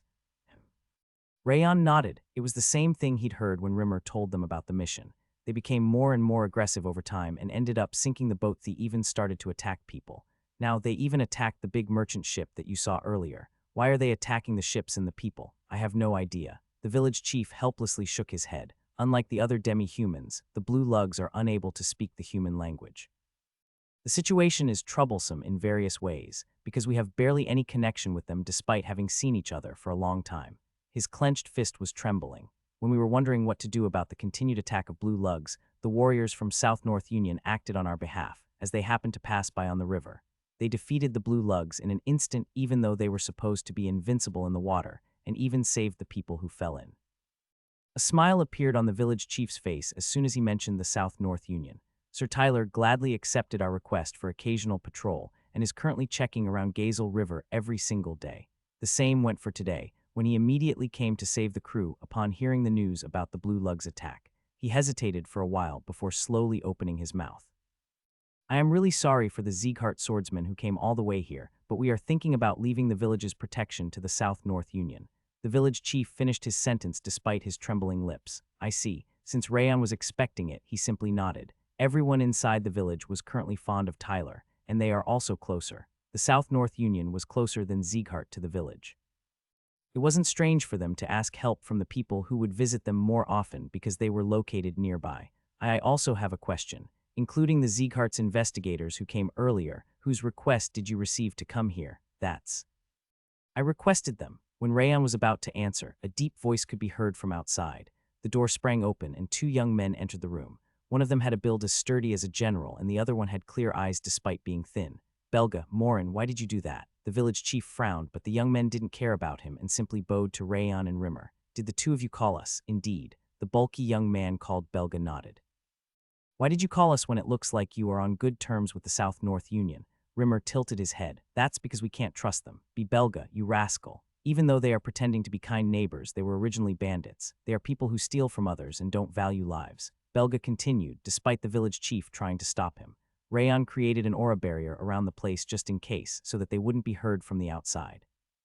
Bandits create a road at least, but pirates simply extort money by placing a ship on a river that already exists. Tyler is no different. He's pretending to be a hero, but what he's doing is still the behavior of a pirate. That's why I can't trust them. And nonsense. He asked nothing in return after helping us. Gazel River will be included in their domain once they take over our village. I'm sure they're stopping themselves from extorting from us because of all the potential gains.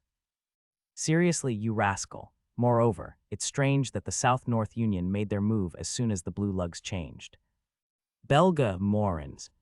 The village chief shouted so loud that the room felt like it was trembling, and Belga and Morin closed their mouths in surprise. Be careful of what you say. The entire village could end up burning because of a single word from you. But kids have no say in this matter. Since the blue lugs are gone, you should set sail as planned. Morin, you should also go there to help them. Belga bit his lip. He looked at Rayon for a moment before bowing at him and left. Hoo, they are just too young. I'll apologize in their stead. The village chief smiled awkwardly and wiped off the sweat falling from his temple. It's okay, I understand. Young ones are bound to act up, Rimmer insisted while grinning. About that, I heard this place had some famous liquor. Are you talking about the white red wine? Yes, that one. Can I have a taste of that? I'd like some liquor because I came a long way. Sure, he requested some liquor while pretending he wasn't interested in the mission. He was bobbing his finger at the same time. He was apparently telling Rayon to go outside to talk to the young men. Rayon silently stood up and left the village chief's room. The 2 young men he saw a moment ago were walking towards the village's outskirts. The smaller one among them was limping, and that must have been why they were still nearby. We met a moment ago. Rayon caught up to them in no time, blocking their way. Gasped the Frostfire Sword of Valor. It looked like they knew who Rayon was since they didn't hide their surprise, unlike when they were in the room. I am honored to meet you. My name is Belga, I'm Morin. They nodded, Belga vigorously and Morin calmly. I came to see you because I was curious about something. What did you mean when you mentioned earlier that there was something strange about the South-North Union and the Blue Lugs? Please come here for a moment. Belga looked around him as he guided him to a narrow alley. He leaned his back towards a wooden wall and slowly opened his mouth. The South-North Union originally didn't use this waterway. However, they suddenly appeared when the Blue Lugs became extremely aggressive and started to attack people, becoming heroes in the process. Belga frowned. The timing was just too perfect to be a coincidence. That's right. I'm glad they've saved the people, but it's just too big of a coincidence. Morin nodded in agreement. It's impossible for them to know when people are dying, no matter how knowledgeable they are about the waterway. Rayon licked his lips. They were right about that, but that couldn't be considered proof. Additionally, people's impression of those thieves is currently too good because the South-North Union had no influence on our village before. Belga sighed. I have a friend in a village that went under the South-North Union a few years ago. He said that he was happy about that at first because it became safer, but he turned into a completely different person in a few years. He just kept chasing after money, with no room to think about anything else. He didn't tell me the reason why, but he kept freaking out whenever I mentioned the South-North Union. I'm sure they've done something to them. Morin also shook his head, telling him that the South-North Union shouldn't be trusted. The elders forgot about the fact that the South-North Union can't easily attack us because we are located right next to Sieghart's domain, and they are being too optimistic about receiving the South-North Union's help. We will convince him, so can you give us some time? The two people begged him as they bowed. As Rayon was about to respond, someone was shaking their hands towards them from the village's main entrance. Belga, come here already. They seem to be Belga's companions who were about to go fishing with him. You should go. We should continue this talk later. Yes, we will visit you again after putting our thoughts together. See you. They bowed at him again, then ran out of the village. Tyler from the South-North Union. He remembered the way Martha said that people like Tyler were huge snakes on the inside. Her judgment about appearances was unexpectedly correct sometimes. She might have been right about that. He couldn't completely believe what Belga and Morin had said, but he did find Tyler's reaction slightly strange. It was probably a good idea to prepare to fight the South-North Union on top of the Blue Lugs. Rayon smiled while thinking about the wave of Tyler's footwork. Shall I try walking on the water? Rayon went to the river on his own. The flowing river water looked like it had already forgotten about the battle that had happened a moment ago. The color is still dark. The Gazel River was wavering with its turquoise color, as if green tea leaves were scattered in it. The cloudiness made it difficult to believe that it was the same place as the clear river he'd seen in his previous life. They said that this was unrelated to the Blue Lugs' change. He had asked the crew just in case, but they said that the aggression from the Blue Lugs had started a long time after the river turned darker. It's still strange, though. The Blue Lugs knew more about water than any other race. It was simply impossible that their onslaught was unrelated to the change in the water. It would have been nice if they could talk. It was really a shame that the Blue Lugs were unable to talk, unlike the other demi-humans. Rayon shook his head after staring into the water for a while. Let's think about the water later. There were too many unknown factors concerning the change of the Blue Lug tribe and the river's color. It was necessary to find the clues step by step during his stay. I need to prepare for battle now. The biggest reason the Doran villagers and the crew at the Gazel River were so fond of Tyler was because of his water-walking footwork, because the sailors are afraid of water. People living near rivers and oceans were, ironically, afraid of the river and the ocean. The reason they periodically performed rites and prayed for safety was because they were afraid of the water. And that's the reason Tyler is admired so much. Tyler trampled on the river that everyone was afraid of to chase away the Blue Lugs and save people. Since his appearance was as dignified as the god of water, it wasn't strange that the villagers were shouting his name as they cheered for him. Rayon smiled faintly while thinking about Tyler's footwork that allowed him to move around the rough water as if he were on the ground. There's no reason why I shouldn't be able to do that, since I've already finished extracting all of the principles. Rayon slowly closed his eyes, resonating the ring of fire to the extreme. He focused his mind on the majestic flow created by the clash between the rings. Emission was the base. Tyler's footwork consisted in emitting aura from the mana circuit at the center of his feet, just like spreading aura from a sword to float on the water. Since it wasn't too difficult to achieve as long as he knew the principles, he practiced multiple times on the ground before going to the river. Ha! Rayon inhaled deeply. He controlled. Glacier, just like Tyler had done, then stepped on the river water. Splash. His body floated on the water, while the aura spreading from his feet created concentric waves. He could feel the sticky and soft sensations at the same time, as if he were stepping in shallow mud. Rayon frowned while floundering his limbs. This is more difficult than I thought. It was extremely difficult to keep his balance, unlike when he practiced on the ground. His body was faltering left and right because of the difference between the auras in his feet. Oh no, Rayon flailed his arms like reeds fluttering into the wind, eventually falling into the water. He sighed while wading to the riverbank. He figured that he needed to achieve balance in his body and perfect harmony with the mana in his feet in order to stand on the surface of water. I'll try again. He slightly increased Glacier's intensity and stepped on the water. He tried walking this time, instead of standing still. PSSH, Glacier created a thin layer of ice on the surface, enabling him to walk slowly. It was easier to keep his balance while walking instead of standing still. Rayon slowly walked step by step like a toddler learning to walk, engraving the sensation that allowed him to stand on the water into his body and brain. After he walked on the river for about 2 hours, he started to get a grasp on it. He stopped his steps, standing at the center of the Gazel River. Perfect. You've copied the footwork of that guy earlier with the cringy face. Wrath secretly came up on the bracelet and frowned. That's really a shitty ability. He shook his head while watching Rayon's feet slowly freeze the surface of water. I'm only getting started. It's only completed once I can use footwork on the water, rather than just walking. He wasn't satisfied with that much. It was necessary to show footwork surpassing Tyler's in order to awaken the interest of the people who were so fond of the South-North Union. It's surprising when I think about it. Rayon laughed bitterly. He originally had no attachment to the Sieghart name. He thought he was unrelated to it, whether it was praised or looked down upon. He thought the people in the Annex building and the Light Wind Squad were the only important ones to him. That wasn't the case. When the Doran villagers kept shouting Tyler's name instead of Sieghart, it hurt his feelings. He wanted to show them what kind of place Sieghart was. House Sieghart was apparently more important to him than he thought, but you don't know any footwork that allows water walking. I have. River footwork. Rayon grinned and extended his foot forward. River, wasn't that the shitty footwork that you learned when you were new? The river footwork takes after the flow of a river. It's perfect to use here.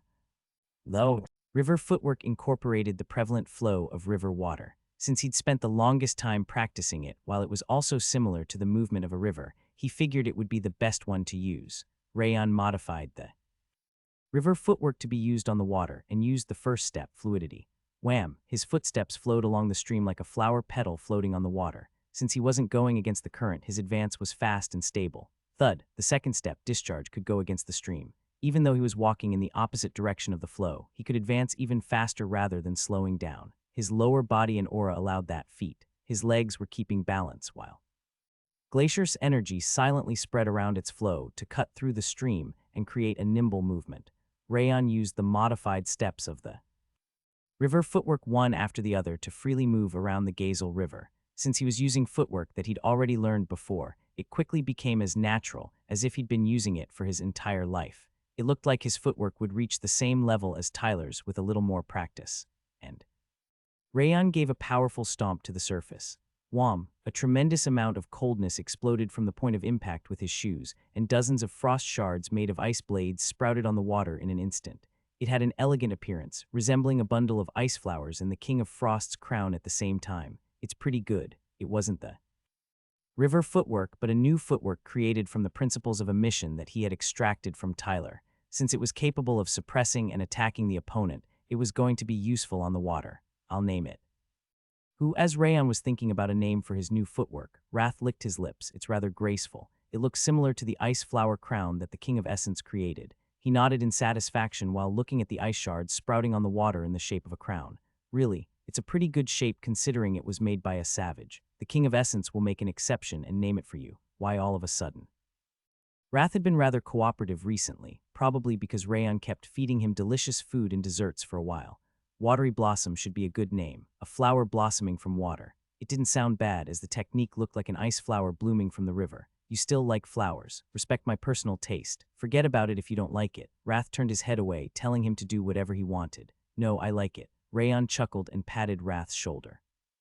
I've gained a lot today once again. What else do you have now? He figured his new swordsmanship could be brought closer to completion by using the principle of emission he learned from watching Tyler. Glenn's advice about how life itself being a lesson for martial arts wasn't wrong. HMPH. Even then, it's nothing compared to the King of Essence's skills. As Wrath was snorting, messages appeared in front of his eyes. You've created a new footwork for the first time. Watery Blossom's abilities are enhanced with Young Founder's effect. You were recognized by Wrath. All stats have increased by 1. They were rewarding him for creating Watery Blossom. New. Wrath burst out in rage and started screaming, despite having been as calm as the river. Why would you even give him all those rewards for creating poor footwork like that? That shouldn't be allowed, but you recognized it. When you said it had a pretty good shape and even named it for me, that was just out of courtesy. The King of Essence said it without really meaning it because you kept offering good food. Wrath shouted hello in different languages. The system apparently disagrees. Rayon smiled from the exhilaration of having his stats raised.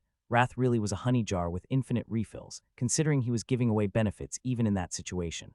I'll be looking forward to the next time. Rayon waved at Wrath and turned around. The King of Essence is definitely going to destroy that system the moment he reclaims his body. Once Rayon left the Gazel River, the Demon King's scream resounded from the center to be unheard by anyone, at all costs. When he returned to Doran Village, the Light Wind Squad was training in front of their temporary lodging.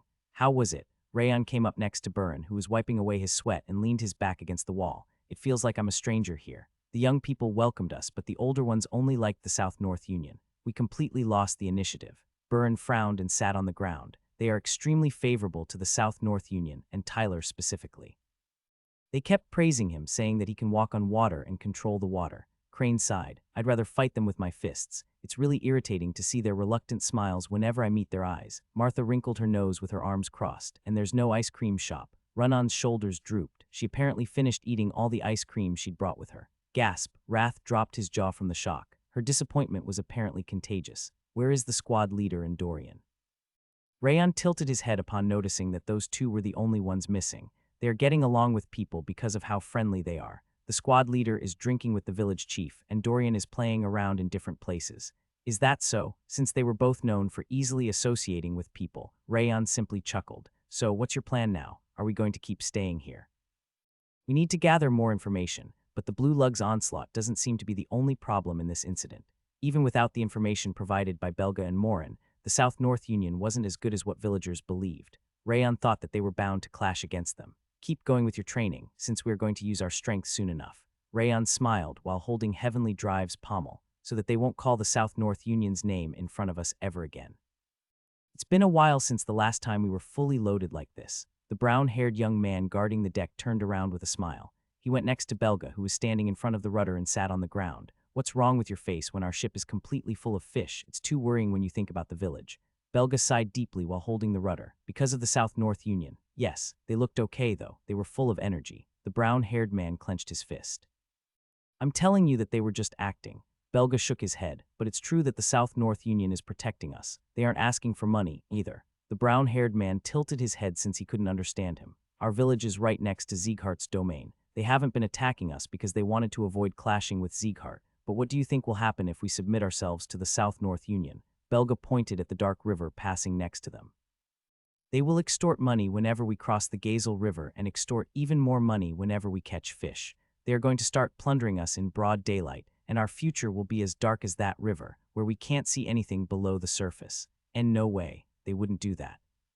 Once they start doing that, we won't even get a handful of fish among what's filling the ship right now. He wasn't lying. All of the villages affiliated to the South-North Union looked okay on the outside, but were rotten to the core inside.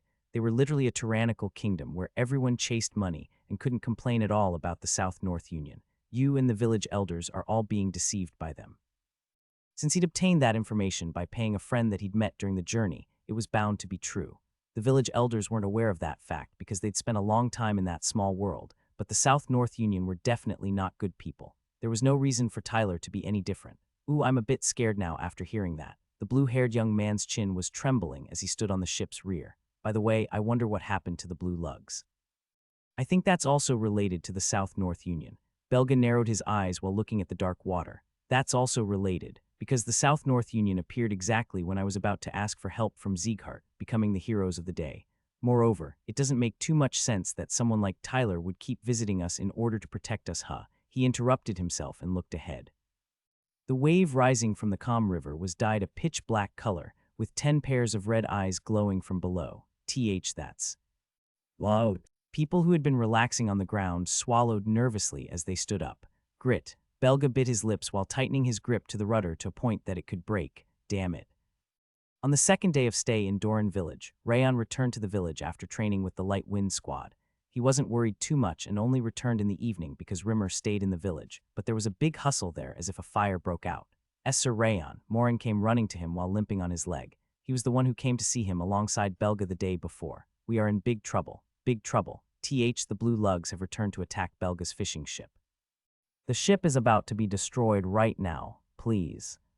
He fell on his knees, begging him to save his friend. What about our squad leader? We've looked for him, but we couldn't find him anywhere. Ha. Seriously, that guy. Rayon sighed deeply and gathered his aura. Where is the location? It's a bit downstream compared to where the blue lugs appeared yesterday. You can go in that direction.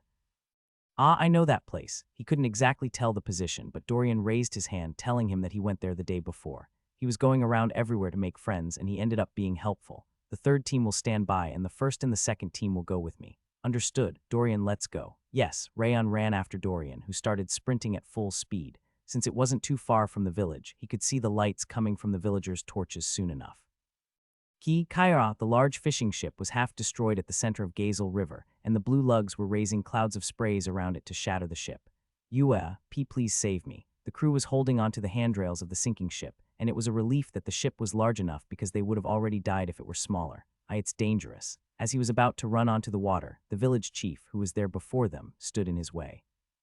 The deeper the water, the more powerful the blue lugs are. It's pretty much a suicide to swim all the way there right now. Just leave this matter to the South-North Union. They are going to be here soon since we've called them. He's right. It's impossible to fight the blue lugs underwater unless you have a warship like the South-North Union. It's pretty much suicide to jump into the water unless you can walk on the water like Sir Tyler. It wasn't just the village chief.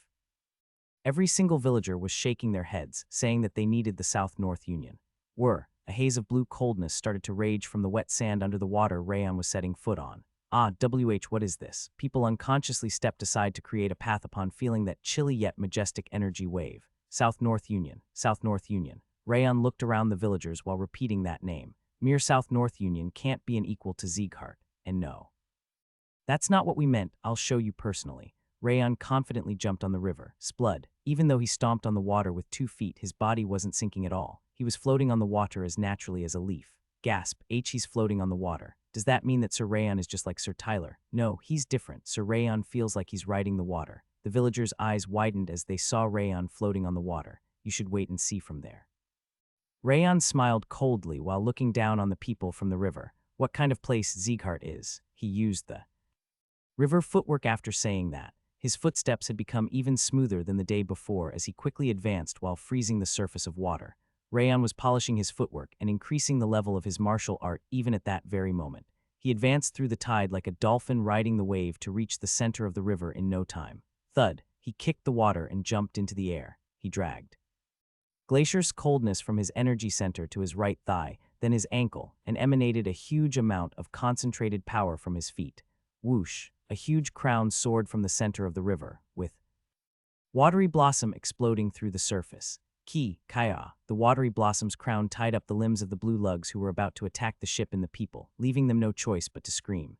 Yua, the crew who were holding onto the handrail, breathed out a sigh of relief while supporting themselves on the round ice shard created at the center. 3. Rayon frowned. There were only 3 people standing on the ice. He couldn't find Belga, who he'd met the day before. When he spread his aura perception, he could feel a human's weak breath and a blue lug's urgent breath from his right.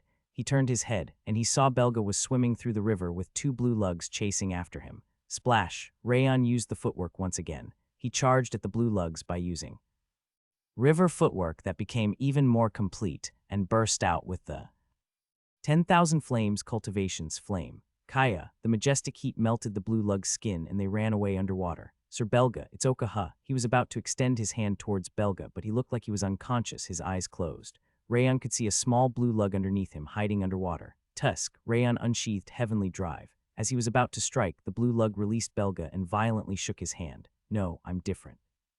His speech was awkward, but he was clearly speaking human language. Strength left Rayon's hand upon hearing it. He's talking. Rayon narrowed his eyes while carrying Belga on his shoulder. A blue lug is talking. The blue lugs normally communicated with each other through cries, just like the beasts. His speech was slightly awkward, but the fact that he had spoken the human language was unbelievable. Who are you? Rayon asked while creating a wall with Glacier to prevent the young blue lug from escaping. I can't be found out. He looked around and plunged his head beneath the water. His trembling pupils were reflecting his extreme anxiety. Rayon examined the young blue lug from top to bottom. His flesh was violently torn on his arm, leg, and waist, green blood flowing from the wounds. Those injuries, they weren't caused by a human. The scars suggested that he was injured by a beast's claws or fangs. Did he save Belga? Belga was floating on the water in an unconscious state, and the blue lugs were chasing after him. Judging from the situation, the young blue lug must have been the one who saved Belga from the others. Did you save this person? Yeah, the blue lug nodded, his head still underwater. The clear eyes peeking at him and the ears that were as small as a human's looked familiar. Ah, Rayon's eyes turned round as he watched the young blue lug. He was the small blue lug who looked in his direction from the water when the South-North Union chased away the blue lugs the day before. You saw me before, didn't you? I didn't. You were looking at me from the river yesterday. And no, this is my first time. The young blue lug shook his head in denial. I'm sure he was looking towards him. No way. There was something other than the light wind squad and Tyler next to the river the day before. There was a blue lug corpse. The corpse of the blue lug that Tyler had killed was sinking into the river, and he must have been watching that corpse. Is that why he looked so sad back then? The reason Rayon felt like the blue lug's eyes were clear and sad at the same time was because of his kin. Release us. The young blue lug pointed at the blue lugs who were screaming with their arms and legs stuck in the watery blossoms. They aren't doing this because they want to. He clearly communicated his will despite his awkward speech. His sincerity could be seen from his clean eyes. They aren't doing this because they want to. Rayon could ascertain that the blue lug's onslaught was due to an external factor. What's your name? I don't have one. The young blue lug interrupted himself for a moment before shaking his head. We don't have much time. I can't be found out. He hid his face while repeating something he'd already said before. If we can't do it now, can you come out later? The blue lug blankly raised his head. He stared at Rayon, his blue eyes trembling in fear before he slowly nodded. It should be fine to trust him. He ended up getting hurt while saving Belga, and he was the only one who had the same eyes as the blue lugs that he'd seen in his previous life. Rayon decided to try trusting him. Whap! Rayon nodded, then brought forth the 10,000 flames cultivation. The ice on the surface melted down, and white steam covered the surroundings. Come back here when the moon reaches the center of the sky. Ah yeah, the blue lug curiously looked around before disappearing into the water. Rayon noticed that he also had a large scar on his back and neck. He must have been injured a long time ago since they were already healed up, but it was almost scary how big they were. Kaya. Once the ice binding the limbs of the other blue lugs melted, they hurriedly escaped. Rayon clenched his fist while looking at the young blue lug, who disappeared in the other direction of the rest of the blue lugs. I finally found a clue. Doran Village's chief looked mesmerized as he stared at Rayon. I'm not dreaming right now, am I? He'd been near the Gazel River every single day of his life after being born in Doran Village. The water flooded once up to the village during a rainy season. There was an occasion where an earthquake completely divided the stream, and there was even a huge tidal wave at some points. Since he'd witnessed various incidents, he thought he would never be surprised by anything anymore, but his heart pounded after watching Rayon's amazing performance. He created ice. Rayon created a huge crown of ice just by stepping on water. Although the ice had appeared in an instant, the blue lugs couldn't escape from them at all, proving how solid they were. He's even better than Sir Tyler. Walking on water was the only thing Tyler could do, since he used his long spear on his back to attack. However, Rayon had concluded the entire incident by a single stomp on the river. He looks like the god of ice, because he was freely moving on the water as if he were riding the tide, and created an ice prison by stomping with his foot. Rayon looked like the god of ice or water to him. How could he create ice like that? Whoa. Oh my god, how is a human being capable of such a feat? The other villagers were also unable to close their mouths in surprise. Although they'd been shouting the South-North Union's name until a moment ago, they were now staring at Rayon as if they were possessed. The village chief swallowed nervously as he watched Rayon return while carrying everyone on the ice. How is he even capable of doing that at such a young age? Tyler was in his 30s, and Rayon wasn't even 20 years old. He couldn't believe that such a young man had shown better abilities than Tyler, who was personally taught by the boss of South-North Union. So that is a Sieghart. How was it? Gasp. The village chief looked aside in astonishment while murmuring Sieghart's name. Isn't our Rayon amazing? Rimmer was there before he knew it, waving his hand with a grin on his face. I didn't expect him to show such prowess despite being so young. That was a marvelous sight. That guy is special. Sieghart is also special. Sorry, many people were underestimating us just because we stopped walking for a moment. Rimmer looked at the village chief while smiling softly. I understand. The South-North Union is closer to the village, and since you live next to the river, you are bound to be under their influence. However, he tapped his scabbard without removing the smile around his mouth. Once a Sieghart draws their sword, no one can make a name in front of us. The village chief's chin was trembling. There was no hostility nor pressure coming from Rimmer. He was simply speaking in a low voice, yet a shiver ran down his spine. Rimmer was bringing him into submission with a mere declaration, rather than a threat. He's different. He looked like any other loafer when he was drinking with him earlier, but he now felt like he was facing a huge and irresistible storm. You should give it lots of consideration. Rimmer waved his hand while walking towards the river to meet Rayon, who was approaching the shore, because you won't be able to turn back once you make the wrong decision. Once the time for promise with the nameless blue lug was nigh, Rayon returned to the river. While he was listening to the silent sound of flowing water, a round head poked out from the river right in front of him. Hello, the blue lug bowed slightly. You really came. He was worried about what to do if he didn't come, but he was there on time. Be because I promised. The blue lug quietly raised his head. I see. Rayon nodded, sitting on a boulder. The blue lug came out of the water and sat on the ground. He's certainly small. He must have still been a child, since he was smaller than the other blue lugs. However, his small fins and webbing that created an appearance similar to a human must have been his own characteristics. Are you aware that we call you the blue lugs? Yeah, the blue lug calmly nodded. From my knowledge, the blue lugs were an independent race that didn't interact with others. They never attacked humans before, and they ran away or avoided them whenever they saw them instead. Rayon continued while thinking about the innocent blue lugs he'd seen before. So why did they change now? He asked the biggest question he had from the beginning. It's my fault. The blue lug's lips were trembling as he grasped his knees with his hands. How is it your fault? I've ruined everything. Transparent tears were welling up in his eyes. He looked like he would start crying at any moment. What an annoying guy. Wrath clicked his tongue in displeasure. Just wait there a little. Rayon pushed Wrath back and looked into the blue lug's eyes once again. What do you mean? Is it related to how you are capable of talking? Heir, the blue lug sighed deeply. I knew that I was different from my siblings the moment I was born. Even though our appearances were the same, the tribe's language, which had less than 30 variations of sound to express emotions, couldn't satisfy my desires. That was why I disobeyed my parents and approached humans. Of course, I didn't have the courage to face them head-on. I silently listened to their language while hiding away from their sight. I was thrilled to learn that countless expressions were possible through language, expression, gesture, and intonation. I kept listening to the human language while sticking under the ships, and I became capable of understanding them at some point. Some more time passed, and I could even talk, though. It was a bit awkward. I wanted to try talking to a human, but I was too scared to approach them. I was a loner because I couldn't mingle with my own tribe nor approach the humans. And that was when he made his appearance. Can you speak the human language? Tyler. He was the human who spoke to me for the first time upon finding me when I was practicing the human language under the ship. I don't remember exactly what I said the first time, but I clearly remember that I was more excited than afraid. That's amazing. It's my first time seeing a talking blue lug. Shall we be friends? Tyler suggested that we be friends at some point. Friends.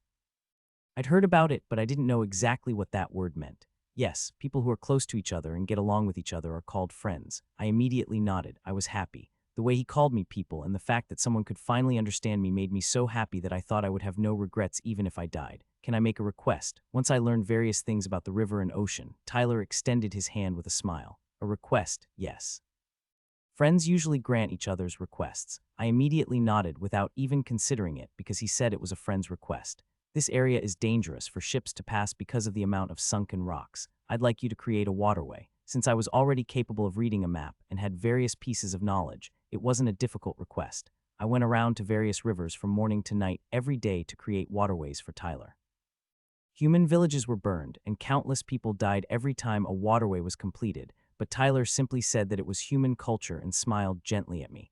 I trusted him because he was my friend. I simply accepted what he said like an idiot. Can you tell me more about your people? Once I completed half of the Gazel River's waterways, Tyler asked me to teach him about the blue lugs. I was happy. I was so glad that my friend was interested in me, just like the way I was interested in humans. I told Tyler about the blue lug tribe. I told him how we communicated with each other, how we lived, and what we liked and disliked. However, he wanted even more. He wanted to know how the blue lugs were using water sorcery, what weaknesses we had, and why the Gazel River was cleaner than other rivers. Even though I had a feeling that I shouldn't answer those questions, he didn't hesitate to ask them all. I hesitated, then shook my head in the end. I wasn't too sure, but I had a feeling that I shouldn't answer him. I'm disappointed. You don't even want to grant the request of the only friend you have. Tyler left after saying that. I was anxious. Because the only person who could understand me had disappeared, my hands trembled and I was unable to breathe. I couldn't even eat anything from the anxiety, and I stayed awake all night long. Tyler returned 1 week later and gave me a gift instead of being angry at me. He apologized to me while giving me some human food and new books. I'm sorry. I just wanted to know more about my friend's race. His words blew away my anxiety and nervousness at once. I was so unbearably happy that I ended up telling him every secret of the Blue Lug tribe. I told him about the water god stone, which was the tribe's treasure and allowed us to purify water and command the Blue Lugs. I told him that the Blue Lugs became emotionally agitated if they were in dirty water, and I also explained to him our custom treasure's children. When I think about it now, I answered him because of anxiety, not because of happiness. I offered them as a hostage because I was terrified that Tyler might leave me. Tyler thanked me while smiling brightly, and my anxiety disappeared upon seeing his smile. He returned 2 days later and asked me to visit Siren River since he had a gift for me over there. I was overjoyed and swam to Siren River without rest, but I couldn't find the gift, no matter how long I looked for it. I waited until sunset, but I still couldn't find anything. I figured that Tyler must have made a mistake and returned, and I saw it. The bloodbath filled with screams, with green blood flowing into that clean Gazel River. The corpses of my tribe were spread all over the ground, and those who were alive had iron collars around their necks. "Oh, you are back." Tyler casually waved his hand while smiling like always. The blood of my siblings was smeared all over his hand and face. He lifted the water god stone while stepping on the chieftain's head. I lunged at him while screaming loudly for the first time in my life, and I can't remember what happened after that. When I regained my consciousness, I was alone deep under the Gazel River, and the corpses of my parents and siblings were placed on top of me. The large scar on my back suggested that it wouldn't have been strange if I were dead. They must have believed that I was dead because of my family and left me alone. I cried and fainted. I repeated that process over and over for an entire week. I piled up all my hard feelings in my heart and chased after my tribe. I did my best to stop my tribe from killing people while staying deep and far enough to avoid Tyler finding out about me. However, there was nothing I could do. All I could do was save a few people, and I couldn't muster the courage to ask for help from other people because of what happened with Tyler. Whenever I witnessed Tyler becoming a hero by killing the Blue Lugs that he was controlling himself, my heart kept falling into darkness. Just like always, I despaired today because I was incapable of saving people, and a human appeared in front of me. Even though he looked far scarier than Tyler, I could feel warmth from his gaze for some reason. That was why I unconsciously spoke the human language that I hadn't used for a very long time. "I see." Rayon closed his eyes. "That's too harsh." Pitiful wasn't enough to describe him. The Blue Lug's life was so deplorable that he could say that it was almost as bad as his previous life. But why am I getting angry right now? Even though Rayon was completely unrelated to him, he couldn't suppress his anger. It wasn't just the emotion he had received from wrath, but the wrath he had from the beginning was also being stimulated. He opened his eyes and looked at the flowing water. The young Blue Lug's eyes were reflecting on the surface because he was sitting close to the river. Is it because he's similar to me? The way the Blue Lugs were attacking people, with Tyler leading them with collars, looked exactly like his previous life. The life where he had to murder people against his will because of the brainwashing he was under. The Blue Lugs were a reflection of his previous self, who used to be controlled by Darius. That was the reason he was getting so agitated. "I don't understand why I'm telling you about this either." The Blue Lug tilted his head in bewilderment. "I have a few questions for you." "Yeah." Rayon looked around and the Blue Lug nodded. "I heard that the Blue Lug's aggression started a long time after the Gazel River turned muddy. Why did that happen? They purposely delayed it to prevent people from making the connection between the river's change and the Blue Lug's aggression. In the meantime, he ordered my tribe to investigate the sunken rocks and the depth of the river in order to create a waterway in this river." "I see." The crew had mentioned that the Blue Lugs were moving all around the place after the water turned muddy. They must have been working on investigating the sunken rocks and the depth of the river because of Tyler's orders. So Tyler must be controlling the Blue Lugs with that so-called water god stone to attack people, right? "Yeah." "And his purpose should be taking over this place." "That's right. He said he's going to own the entire Gazel River." "I see." Rayon chuckled. Considering that he was trying to create a waterway through the entire Gazel River, Tyler must have been planning to bring everything around the river under the South-North Union's submission, including Doran Village. They must be underestimating Sieghart. Considering the fact that he was even targeting Sieghart's domain, Sieghart must have looked easy for Tyler. "I need to teach him a lesson." Since he was the first one to pick a fight, Rayon decided to teach him what happened to anyone who bothered Sieghart. Then. The Blue Lug stood up since he finished telling his story. Wrath bit his lip despite having been silently listening to the Blue Lug's story without saying anything. "Rayon, are you planning to let him go like that? Why aren't you being nosy like you always are?" He was sniffing as if he were going to start crying at any moment. Rayon chuckled. Demon King Wrath was brought to tears from the Blue Lug's story, while Tyler took advantage of the young Blue Lug's psychology to turn the Blue Lugs into his slaves when he was pretty much an infant. Rayon couldn't tell which one of the two was the real Demon King. "Hey, you bastard, just wait and see." Rayon was about to call out the young blue lug but stopped himself. Just like himself in his previous life, the young one didn't even have a name. His back looked so small and pathetic because of the lonely life he'd been leading, unable to be a part of any group. You said you didn't have a name. The blue lug stopped walking upon hearing Rayon's low voice. What did Tyler call you? He called me you or friend. The blue lug shuddered without looking back. Did he not create a name for you? No. Considering the fact that he didn't even name him, Tyler must have been planning to take advantage of him all along. Rayon was filled with disgust. Did you not name yourself? It's meaningless to have a name that no one would use. His words were tugging on his heartstrings. Rayon raised himself up. He walked next to the blue lug and looked at the river. Do you know the word flumen? I don't. It means clean river in an ancient language. Clean river. Your name shall be Flumen. Huh? The blue lug's jaw dropped as he looked back. Since Tyler doesn't know his place and dared to breach Sieghart's domain, I'm going to get rid of him. Rayon extended his hand. He decided to lend the helping hand that he'd never received from anyone in his previous life. You shall help me, Flumen. Flumen didn't respond. He stared blankly at him before gritting his teeth. I don't trust humans. If that's the case, then why did you tell me your story? Why did you save humans? He slowly opened his mouth after hesitating for a long time. I didn't want my tribe to kill people. That's so. Rayon smiled faintly. Flumen's words made him make up his mind. I'll take care of Tyler. You shall save your tribe. No, Tyler is powerful. I can see it. Flumen's eyes were shivering. Tyler's mana is greater than yours. I guess his would be. Tyler was a monster who was about to reach the intermediate level of master. He was obviously stronger than Rayon, who was only at the novice level of master. However, that couldn't be a reason why he would be incapable of killing him. Don't worry. Rayon smiled and grabbed the hilt of his sword. The dark eyes reflected on the surface of the river were sparkling with crimson lightning. I'm pretty good at getting rid of trash. You failed. Tyler Satan slowly turned his head. The pirate with a long scar on his cheek shamefully lowered his head. Why, I am sorry. The pirate's head went even lower. I didn't ask whether you were sorry or not. I asked why that happened. Tyler smiled. His bright smile was brimming with malice. You had enough time to sink the ship before those Sieghart bastards arrived. They had attacked the ship at that hour in order to show the villagers and the Sieghart insects the sight of a sinking ship and drowning crews. Since it was a perfect plan, he was irritated that it had failed.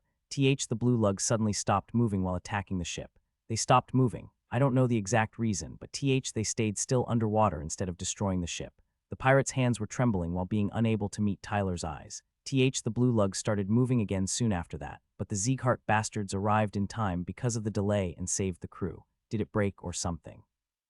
They are seriously imbecilic. Tyler smacked the cheek of a blue lug who was kneeling on the ground. Even though they were beaten until they bled, the blue lugs weren't even groaning in the slightest. Rimmer must have acted from Sieghart's side. It wasn't Rimmer. It was Rayon. What? Rayon jumped on the water and froze the blue lugs in an instant to save people. The pirate explained that Rayon pushed back the blue lugs and saved the crew. His level of martial arts shouldn't allow him to float on the water. Did Sieghart have a water walking technique? I don't know about that. It's okay, it's completely possible. However, it's strange for Rayon Sieghart to have learned it, since he's been living on the ground so far. He frowned for the first time in displeasure. How did the villagers react? I heard they were astonished to see him create an ice island in the middle of the river, on top of floating on the water. They were saying that the god of water and ice has descended. Some of them must have become really fond of him. What a son of a bitch. Is he seriously trying to lick the candy that someone else has claimed? He deserves to have his eyeballs pulled out. Don't you agree? I do. I didn't like him anyway from the first time I saw him.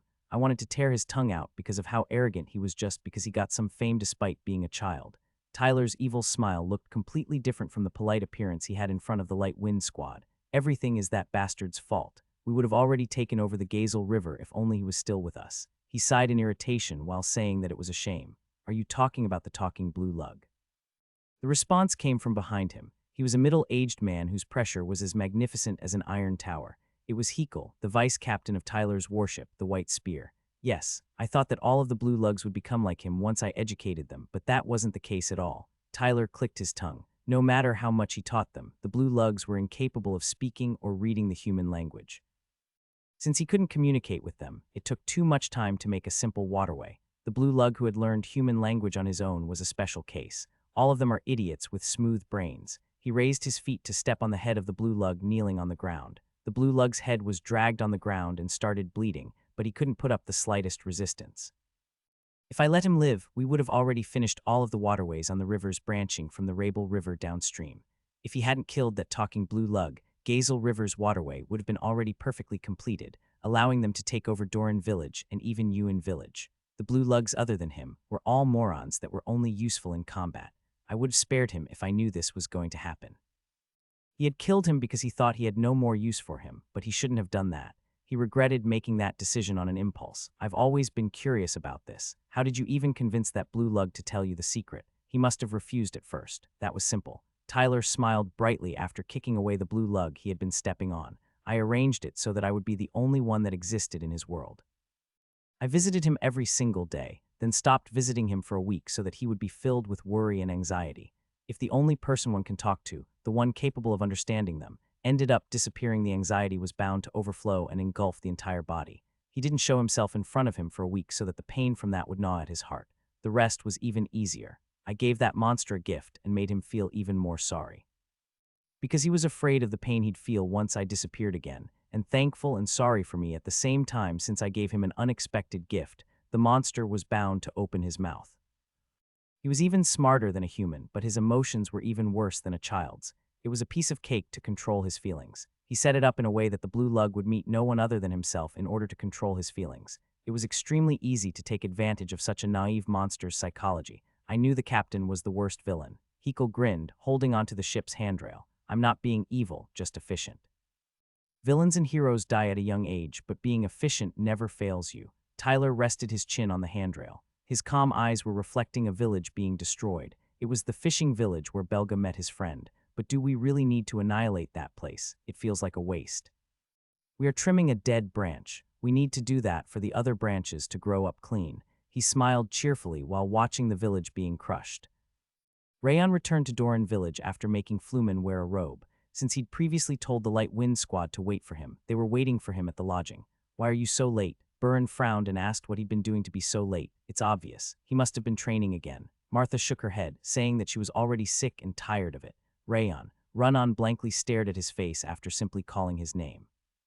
The way she was blinking looked like she was about to collapse and fall asleep. All three of them were breathing heavily. They must have been training all along. By the way, who's that behind you? Rimmer pointed at Flumen behind him. He was the only one whose breathing was relaxed, to the point that he looked drowsy. He apparently felt the energy of water since he was tilting his head in bewilderment. Did the Vice Squad leader bring someone? Who is that? Is that a villager? The other swordsmen also poked their heads out since they didn't expect him to bring someone at such a late hour. Sit down, everyone. I have something to tell you. Rayon created an energy barrier to stop sound from spreading out, then looked at Flumen. I am ready. Once Flumen nodded, Rayon took off his robe. A blue lug. Why is a blue lug here? Isn't he dangerous? The swordsmen's eyes widened as they brought their hands to their swords around their waists.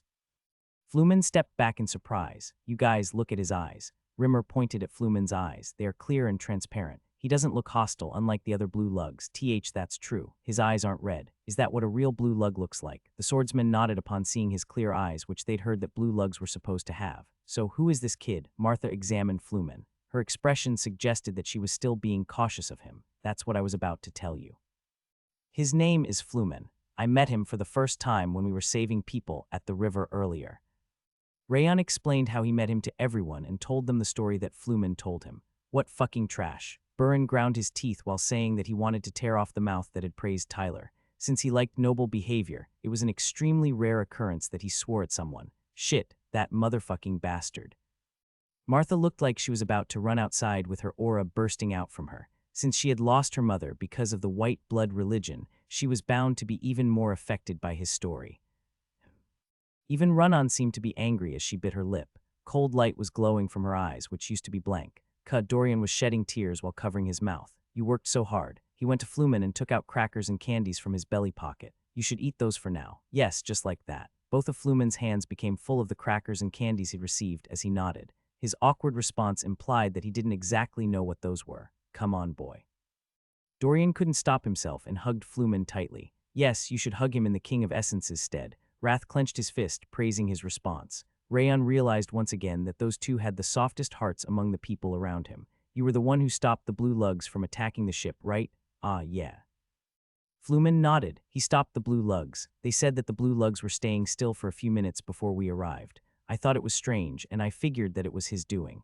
I can stop my tribe, though I can't do it for a long time because it drains my strength. He said that he had gained that ability when he returned from death from being stabbed by Tyler's spear. You were trying to save humans, when a human did all that to you. How can life be so harsh? Suffering isn't enough to describe it, but his mistake was too huge. He shouldn't have told such secrets.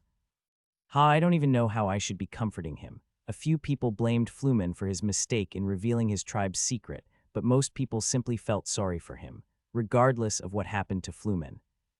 Rayon started talking while meeting everyone's gazes. Tyler from South North Union is targeting our domain. We are obviously not letting him get his way, and that means war. I've been waiting for you to say that. Martha grabbed her sword as if she were about to fight them right away. This is intolerable even for me.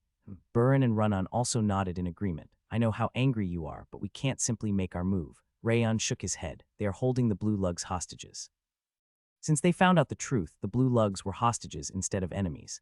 They couldn't attack recklessly unless they had a plan to rescue them. We need to find the Water God's stone first. There was nothing they could do until they found the Water God's stone in Tyler's possession. Do you know the Water God's stone's location? I'm sure it's inside the ship, but I don't know the exact location. Flumen shook his head. Wait, you said that the Water God's stone had the ability to command the blue lugs, right? Yeah. And you also have the ability to stop the blue lugs temporarily. Huh, yeah. Flumen tilted his head because he was asking a question that he already knew the answer to. Do you know where the blue lugs are staying? They are hiding at the intersection between Gazel River and Rabel River. Why are they staying there? Gazel River isn't the only place Tyler is using the blue lugs. He made their shelter next to the Rabel River so that they can reach anywhere. Rayon nodded while listening to Flumen's response. His fluent answer made him guess that he had prepared a lot by himself in order to resolve the incident. What does the Water God's stone look like? It's round and transparent, just like a jellyfish. Rayon used Glacier to create a spherical bead on his hand. Like this? No, it's bigger. Then how about this? Yeah. Flumen finally nodded once Rayon made the bead as big as a person's head. White beads move inside like smoke, and it incorporates the mana of pure water. That's not difficult. Rayon inserted Glacier's pure coldness inside the ice bead that he had created. PSSH. The coldness flew inside the bead like a stream, creating smoke just like Flumen had mentioned. Oh, that's it. It looks exactly like that. Flumen nodded. I think we can do this. Rayon smiled faintly. If things went as planned, Tyler was going to tell them the Water God's stone's location personally. Are you saying that we can save the blue lugs? Burin's eyes widened. Yes, I have a plan to take away the Water God's stone. Rayon turned to look at Dorian. Dorian, ask the village chief to call Tyler tomorrow. Pick an hour when he has enough time. Already, aren't you being too hasty? Martha narrowed her eyes, telling him to calm down. Don't worry, we can save them for sure. However, the squad leader has to play a big part in this. Micey, Rimmer raised himself up with a smile on his face. It's finally my turn. I just need to beautifully behead that trash bastard, right? No, I'm the one who is going to slay him. He should be too difficult to handle for Yo. I'm slaying him. Rayon firmly shook his head. Sure. Rimmer awkwardly nodded upon facing Rayon's burning, passionate eyes. What am I supposed to do then? It's a really important job. Rayon grinned, raising his finger. You are the protagonist of this mission. Since they decided to call Tyler in 3 days, Rayon climbed the mountain to practice swordsmanship in the meantime. It could be considered his daily routine, but one thing was different from usual. You idiot, your sword is too slow. You shouldn't do that right there. The illusion sword needs to be changed even later. The sound is too loud. Wrath was enraged by Tyler's wrongdoing and was going out of his way to point out the incomplete parts in Rayon's swordsmanship. Do you really believe you can slay him in your current state? You need to tear his limbs apart and freeze his body to make him face a slow death. You sounded like a real demon king just now. Rayon chuckled. He sounded like a human when he was extremely saddened from hearing Flumen's story, and he turned into a demon king when he talked about killing Tyler. He was such a mysterious guy. Stop laughing and swing your sword instead. I'll do that a bit later. He shook his head and looked at the mountain path. Belga and Morin appeared from there in a moment along with a rustling sound.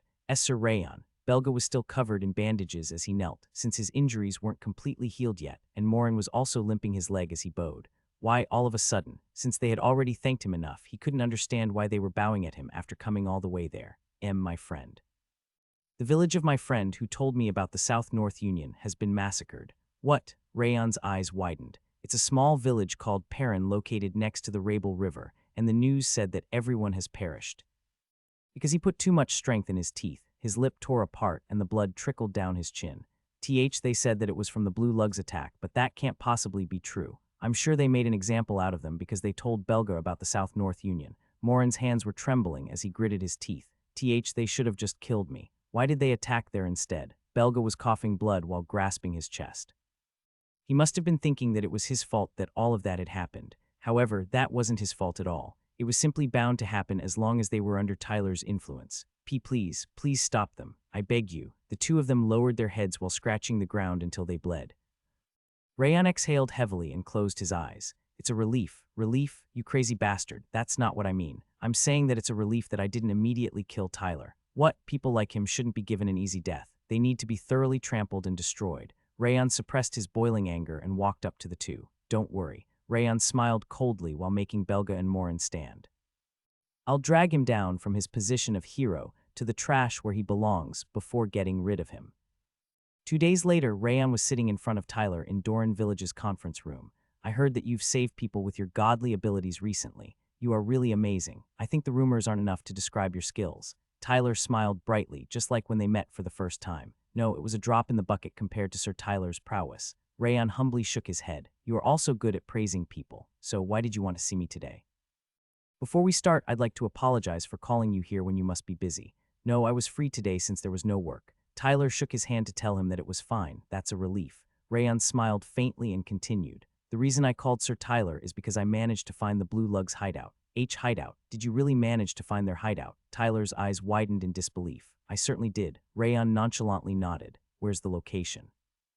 "They were hiding between the Gazel River and the Rabel River. I'll tell you the exact location as we go."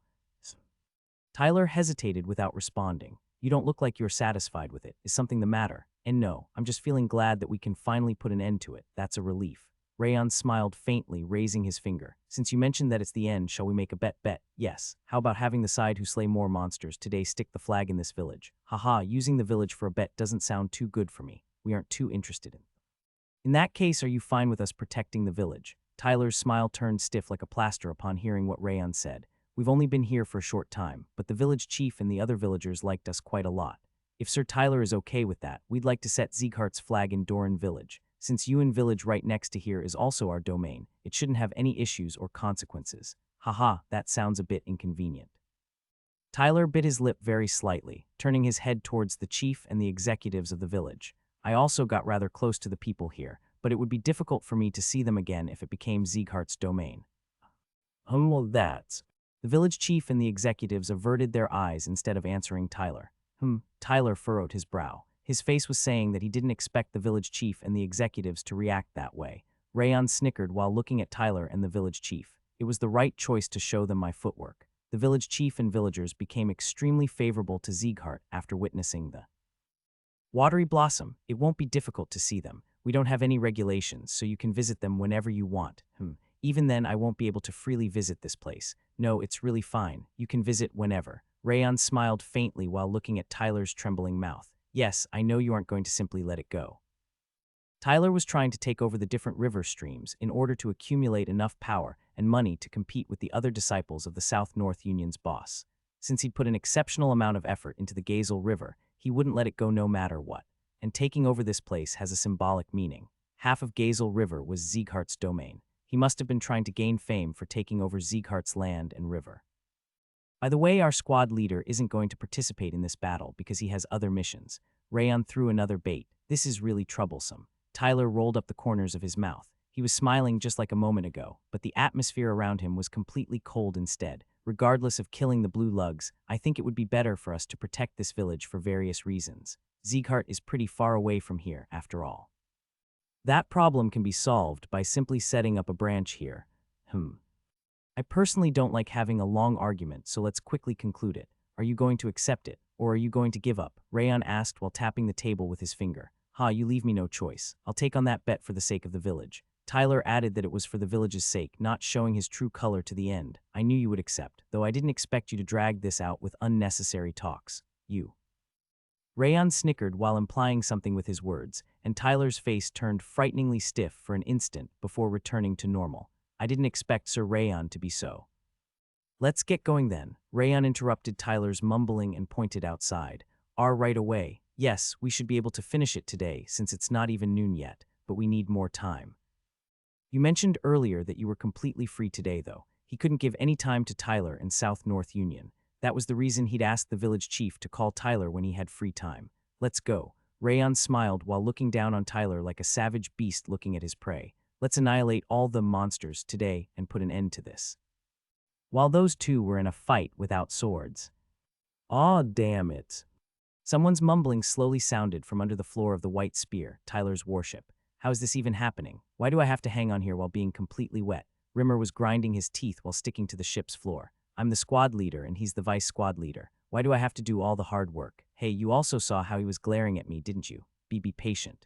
Flumen shook his hand from the water to comfort the angry Rimmer.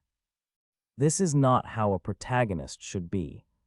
Tyler went to his warship as soon as he left the conference room. Why did they call you? Vice Captain Hekel walked up to him with a smile on his face. We are in trouble. Tyler frowned while taking a glance to the back. Rayon Zeeghart discovered where we hid the blue lugs. How did that? Hekel's eyes widened. But that's impossible. The blue lugs were hidden in a corner where no one would visit, and they were even ordered to never come out. He couldn't understand how the location could have been discovered.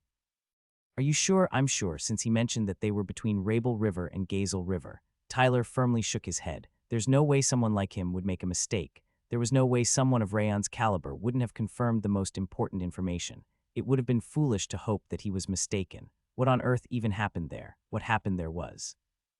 Tyler told Hekel about the conversation in the conference room. How could he? Hekel frowned since he couldn't understand why he'd done that. The reason doesn't matter anymore. Tyler briefly clicked his tongue. He got me good. A war of words was decided by how much knowledge and preparation they had. Since he'd gone there while being unaware of the situation, he had no choice but to be devoured by that young bastard.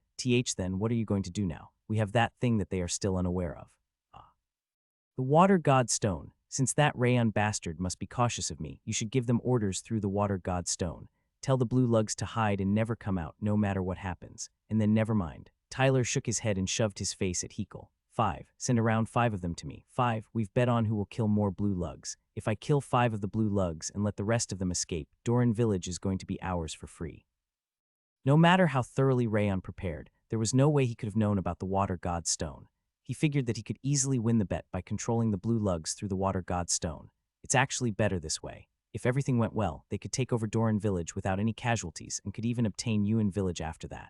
You dug your own grave, Rayon Zeeghart. Tyler smiled while looking down on Rayon and the Light Wind Squad, who were approaching the ship. Rayon looked at the front part of the ship, which was submerged underwater, before boarding the ship. No one should have been aware of the fact that Rimmer and Flumen were hiding under that part. Did you just smile? Rimmer's aura message came from underwater. You just shoved your squad leader, who also happens to be your teacher underwater, just to enjoy the warm sunlight for yourself. Are you actually smiling in this situation? Judging from the direction the aura message was coming from, Rimmer must have been sticking his back towards the ship like a remora. I'm smiling because the squad leader is so reliable. Stop kidding me. It's all because of you that I... Gold? Rimmer shut his mouth as soon as Rayon mentioned the gold.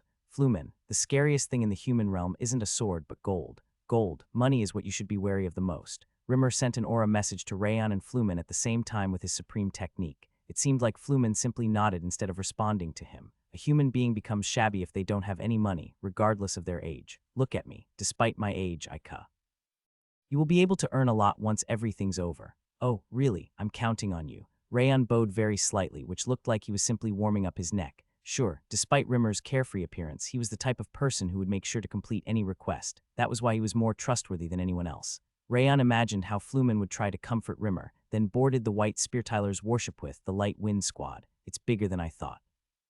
The deck was bigger and more splendid than what he had expected when he saw it from below. It looked like a military warship rather than a pirate ship. Wow, it's huge. This is what a South North Union's warship looks like, the Light Wind Swordsman exclaimed and looked around the ship. However, they weren't actually admiring it. They were observing the ship in preparation for when they would have to fight there. How do you like my ship? As Rayon was probing the White Spear's deck along with the others, Tyler walked up to him with a smile. I'm worried that it might not look good enough for the Frostfire Sword of Valor. It's a splendid and stylish warship. However, it's a lot smaller than the graceful Knight of the Tide's reputation. It can't be helped since my position inside the Union isn't that high. Rayon provoked him by calling the ship small, but Tyler brushed it off with a smile. He even mentioned that his standing was low in the Union. Rayon smiled faintly while observing Tyler's reaction. He regained his composure. The reason Tyler's face looked so comfortable was because he believed that he could win the bet by controlling the blue lugs through the Water God Stone. I guess he's going to lure a few blue lugs out with the Water God Stone. Rayon was sure that his plan was to draw 3 to 6 blue lugs with the Water God Stone, then order the rest to hide so that he would be the only one to kill the blue lugs and end the bet in his victory. He's too obvious. Since Rayon had expected Tyler's move the moment he had devised the plan, He could clearly read his thoughts, because he can't even begin to guess that I'm aware of the water god stone's existence. How come your position isn't high? You are the graceful knight of the tide, a master-level warrior. You are being too humble. Rayon opened his ocean of perception with Glacier while praising Tyler. So who's going to make their move? Since Tyler was the commander, he could be expected to stay on the deck. Since it was necessary to be close enough to see the blue lugs in order to send orders through the water god stone, it must have been hidden somewhere inside the ship, and someone other than Tyler had to move there in order to use it. That man, a middle-aged man with a sturdy body, looked like he was inspecting the ship as he checked different parts of the ship. Considering the huge amount of solid energy in his energy center, he must have been the vice captain of the ship Hekel. His appearance is also exactly like I heard. He'd heard that he had a sturdy body with snake-like eyes, which matched his appearance. He was most likely going to operate the water god stone instead of Tyler. It feels nice to think that we aren't going to need to see the annoying blue lugs ever again. Tyler smiled while murmuring that a weight was going to be lifted. Yes. Monsters are soon going to disappear. Rayon nodded while making sure to remember Hekel's presence. Weigh anchor, set sail. Every pirate repeated Tyler's shout, setting the ship afloat. Rumble. Even though a huge ship was moving, it wasn't trembling that much. Considering that mana could be felt throughout the ship, magic must have been cast to resist the waves. By the way, do we really need that ship to follow us? Tyler pointed at the commercial ship from Doran village that was following the warship. The village chief and the villagers were filling that ship, which was as large as the warship. I don't believe any of us is going to be narrow-minded enough to refuse to admit their defeat. It's not because of the bet. It's because I wanted to show them how we eliminate the monsters since they have suffered a lot. Wow, you are crueler than I thought. That might be true. Rayon smiled faintly. However, that was obviously not the real reason. It was in order to show the villagers what kind of people Tyler and the South-North Union were. Moreover, this ship has to disappear. Since he was planning to destroy the warship, the commercial ship had to follow. The blue lugs dwelling that Flumen had told about him wasn't too far away. They were already at the destination before he knew it while he was double-checking the plan. Are they around here? Yes. Rayon pointed at the estuary full of sharp rocks, making it difficult for a large ship to enter. I can't see any blue lug for now. Are you sure they are in there? Tyler asked. At the same time, Hekel started moving towards the captain's cabin. Rayon immediately noticed his movements since he'd been keeping track of him. He was moving according to his prediction, but that wasn't enough. He needed something to alarm all the pirates, including Tyler and Hekel. Of course, Dorian. Rayon called Dorian to come up next to him before that man could make his move. Take out that thing. Yes, Dorian came up next to him and put his hand in his belly pocket. A white sphere the size of a human's head came out from the pocket, settled on his slightly round hand. Huff. Tyler and Hekel, who was about to open the room to the captain's cabin, groaned at the same time. Where did you get that? Tyler's chin was trembling, unable to hide his emotions. I received it from the person who told me about this location. Rayon smiled while accepting the fake water god stone that he'd made in advance from Dorian. They said I can bring the blue lugs out with this sphere. Who said, I'm not sure either. He was a small person wearing a black robe, but his speech was really awkward. However, I had to believe him because he showed me his ability to control the blue lugs firsthand. Judging from the strong energy of water he had, he might not have been human. Go. Tyler's face crumpled like paper being crushed by hand. He must have remembered. The questions about Flumen's survival and whether that sphere was the real water god stone or not must have been deeply engraved in Tyler's brain. Since he had to think about that, it was obvious how he was going to act afterwards. In that case, can you try controlling them? Sure. Ray. Glacier while reaching out the hand holding the fake water god stone towards the river. The water god stone sparkled in white, and blue mana spread inside the sphere in streams.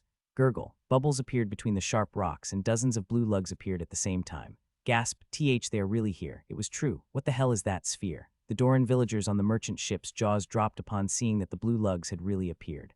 Ah, gasp. That's crazy. Tyler and the pirates looked like they had lost their souls. Flumen did a good job. It wasn't the water god stone's power, but Flumen's ability. He was the one who'd taken out the blue lugs, who were staying on the river floor. Rayon noticed a very small movement of Tyler's aura through the ring of fire. He must have been ordering Hekel to quickly find the water god stone. We are getting started now. Tyler swallowed nervously while looking at the water god stone in Rayon's hand. It's the water god stone. It's the real one. Rayon didn't seem to know how to use it properly, but it was the real water god stone. Hekel, when did you last check on the water god stone? Tyler immediately sent an aura message to Hekel, clenching his fist. I checked 2 days ago. Go there right now. Go and confirm whether that bastard stole the water god stone, or it's a second water god stone that he has. What should I do if it's still there? In that case, send the orders according to the plan. Send 5 of them to me and tell the rest to escape upstream to hide. You understood. Hekel entered the captain's cabin as soon as he received Tyler's order. He silently opened the hatch on the ground before climbing down the ladder to the lowest part, opening the round door. Key. Cairo. Young blue lugs were locked in a cage there. Their scales were jagged, and their flesh was cracked like a field during a drought because they'd been away from water. Shut up, Hekel swore at the young blue lugs before going to the wall. He tapped different locations of the wall with his finger, which split the wall in half. Golden jewels could be seen inside. He didn't pay attention to any of them, staring at the transparent sphere at the center. Blue streams were wavering inside the sphere. It's here.